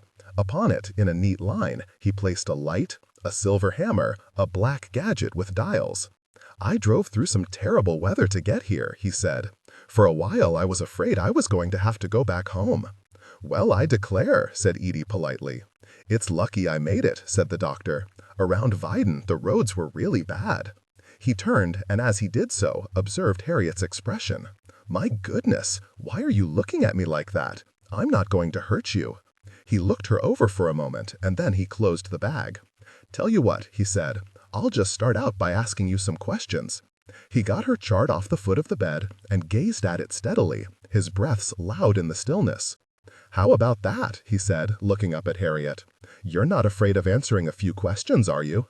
"No. No, sir," said Edie, putting the news. Technical excellence. As bad as things might seem, it was still his word against hers. But he would be full of questions. He would want to know all about it, everything that had happened down at the water tower. And now what could she say? That Danny Ratliff had gotten away from her? That she hadn't actually done what she set out to do? Or worse, that maybe she'd been mistaken all along, that maybe she didn't really know who murdered Robin, and maybe she never would. No, she thought in a sudden panic, that's not good enough. I have to think of something else. "What?" said the doctor. "Did I hurt you?" "A little." "That's a good sign," said Edie, "if it hurts." Maybe, thought Harriet, looking up at the ceiling, pressing her lips together as the doctor dragged something sharp down the sole of her foot, maybe Danny Ratliff really had killed Robin. It would be easier if he had. Certainly it would be the easiest thing to tell Headley, that Danny Ratliff had confessed to her at the end. Maybe it was an accident, maybe he hadn't meant to do it, maybe that he'd even begged her forgiveness. Rich possibilities of story began to open like poisonous flowers all around her. She could say that she'd spared Danny Ratliff's life, standing over him in a grand gesture of mercy. She could say that she'd taken pity on him at the last and left him up in the tower to be rescued. Now, that wasn't so bad, was it? The doctor said, standing up. Harriet said rapidly, "Now can I go home?" The doctor laughed. "Ha," he said, "not so fast. I'm just going to go out in the hall and talk to your grandmother for a few minutes. Is that all right?" Edie stood up. Harriet heard her say, as the two of them were walking out of the room, "It's not meningitis, is it?" "No, ma'am. Did they tell you about the vomiting and diarrhea? And the fever?" Quietly, Harriet sat in her bed. She could hear the doctor talking out in the hall, but though she was anxious to know what he was saying about her, the murmur of his voice was remote and mysterious and much too low for her to hear. She stared at her hands on the white coverlet. Danny Ratliff was alive, and though she never would have believed it, even half an hour ago, she was glad. Even if it meant that she had failed, she was glad. And if what she'd wanted had been impossible from the start, still there was a certain lonely comfort in the fact that she'd known it was impossible and had gone ahead and done it anyway. "Geez," said Pem, and pushed back from the table where he was eating a slice of Boston cream pie for breakfast. 2 whole days he was up there. Poor guy. Even if he did kill his brother. Hedley looked up from his cereal and with an almost unbearable effort managed to keep his mouth shut. Pem shook his head. His hair was still damp from the shower. He couldn't even swim. Imagine that. He was in there jumping up and down for 2 whole days, trying to keep his head above water. It's like this thing I read. I think it was World War II, and this plane went down in the Pacific. These guys were in the water for days, and there were tons of sharks. You couldn't go to sleep. You had to be swimming around and watching for sharks constantly, or else they'd slip up and bite your leg off. He looked hard at the picture and shuddered. Poor guy. 2 whole days stuck up in that nasty thing, like a rat in a bucket. It's a stupid place to hide if you couldn't swim. Hedley, unable to resist, blurted, "That's not how it happened." "Right," said Pem in a bored voice, "like you know." Hedley, agitated, swinging his legs, waited for his brother to look up from the newspaper or say something else. "It was Harriet," he said at last. "She did it." "Huh? It was her. She was the one pushed him in there." Pem looked at him. "Pushed who?" he said. "You mean Danny Ratliff?" "Yes, because he killed her brother." Pem snorted. "Danny Ratliff didn't kill Robin, any more than I did," he said, turning the page of the newspaper. "We were all in the same class in school." "He did," said Hedley devoutly. "Harriet has proof." "Oh, yeah? Like what?" "I don't know. A lot of stuff. But she can prove it." "Sure. Anyway," said Hedley, unable to contain himself, "she followed them down there and chased them with a gun, and she shot Farish Ratliff, and then she made Danny Ratliff climb up the water tower and jump in." Pemberton turned to the back of the paper to the comic strips. "I think Mom's been letting you drink too much Coke," he said. "It's true, I swear," said Hedley in agitation, "because—" and then he remembered that he couldn't say just how he knew, and looked down. "If she had a gun," said Pemberton, "why didn't she just shoot them both and get it over with?" He pushed his plate aside and looked at Hedley like he was a cretin. "How the hell is Harriet going to make Danny Ratliff, of all people, climb up that thing? Danny Ratliff is a tough son of a bitch. Even if she had a gun, he could take it away from her in 2 seconds. Hell, he could take a gun away from me in 2 seconds. If you're going to make up lies, Hedley, you're going to have to do better than that." "I don't know how she did it," said Hedley stubbornly, staring into his cereal bowl. "But she did it. I know she did." "Read the thing yourself," said Pem, pushing the paper at him, "and see what an idiot you are. They had drugs hidden at the tower, and they were fighting over them. There were drugs floating in the water. That's why they were up there in the first place." Hedley, with a gigantic effort, remained silent. He was suddenly uneasily conscious that he'd said a whole lot more than he should have. "Besides," said Pemberton, "Harriet's in the hospital. You know that, dum-dum." "Well, what if she was down at the water tower with a gun?" said Hedley angrily. "What if she got in a fight with those guys and got hurt? And what if she left the gun at the water tower? And what if she asked somebody to go and—" "No, Harriet is in the hospital because she has epilepsy." "Epilepsy?" said Pemberton, tapping his forehead. "You moron." "Oh, Pem," said their mother from the doorway. Her hair was freshly blow-dried. She was in a short little tennis dress that showed off her tan. "Why'd you tell him?" "I didn't know I wasn't supposed to," said Pem sulkily. "I told you not to." "Sorry, I forgot." Hedley, in confusion, looked between the two of them. "It's such a stigma for a child at school," said their mother, sitting down with them at the table. "It would be terrible for her if it got around. Although," she said, reaching for Pem's fork, taking a big bite of his leftover pie, "I wasn't surprised when I heard it, and neither was your father. It explains a lot." "What is epilepsy?" said Hedley uneasily. "Does it mean like nuts?" "No, Peanut," said his mother hastily, putting down the fork. No, that's not true. Don't go around saying that. It just means she blanks out sometimes, has seizures. Like this," said Pem. He did a wild imitation, tongue lolling, eyes rolled up, jittering in his chair. "Pem, stop."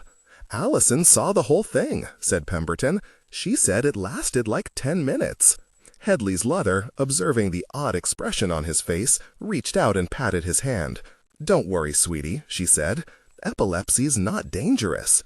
"Unless you're driving a car," said Pem, "or flying a plane." His mother gave him a stern look, as stern as she ever gave him, which wasn't very. "I'm going over to the club now," she said, standing up. "Dad said he'd drop you off at band this morning, Hedley, but don't you go around telling people at school about this. And don't worry about Harriet. She's going to be fine, I promise." After their mother left, and they heard her car pulling out of the driveway, Pemberton got up and went to the refrigerator and began to grapple around on the top shelf. Eventually, he found what he was looking for, a can of Sprite. "You are so retarded," he said, leaning back against the refrigerator, pushing the hair out of his eyes. "It's a miracle they don't have you in special ed." Helly, though he wanted worse than anything in the world to tell Pemberton about going to the tower to get the gun, clamped shut and glowered down at the table. He would call Harriet when he got home from band. Probably she wouldn't be able to talk, but he could ask her questions, and she could answer yes or no. Pemberton cracked open his soda and said, "You know, it's embarrassing that you go around making up lies the way you do. You think it's cool, but it just makes you look really dumb." Helly said nothing. He would call her the first chance he got. If he could sneak away from the group, he might even go out to the payphone and call her from school. And as soon as she got home and they were by themselves, out in the tool shed, she would explain to him about the gun and how she had masterminded the whole thing, shot Farish Ratliff and trapped Danny in the tower, and it would be amazing. The mission was accomplished, the battle won. Somehow, incredibly, she had done exactly what she said she would and got away with the whole thing. He looked up at Pemberton. "Say what you want to, I don't care," he said, "but she's a genius." Pem laughed. "Sure she is," he said, as he headed out the door. "Compared to you." Acknowledgements. I am indebted to Ben Robinson and Alan Slight for their insights on Houdini and his life. To Dr. Stacy Sukoff and Dwayne Braining for their invaluable and extensive medical research. To Chip Kidd for his amazing eye, and to Matthew Johnson for answering my questions about the poisonous reptiles and muscle cars of Mississippi. I'd also like to thank Binky, Gil, Sunny, Bogey, Sheila, Gary, Alexandra, Katie, Holly, Christina, Jenna, Amber, Peter, A, Matthew G, Greta, Cheryl, Mark, Bill, Edna, Richard, Jane, Alfred, Marcia, Marshall and Elizabeth, the McGlowans, Mother and Rebecca, Nanny, Wooster, Alice and Liam, Peter and Stephanie, George and May, Harry and Bruce, Baron and Pongo, and Cecil, and above all, Neil. I couldn't have done it without you. What's next on your reading list? Discover your next great read. Get personalized book picks and up-to-date news about this author. Sign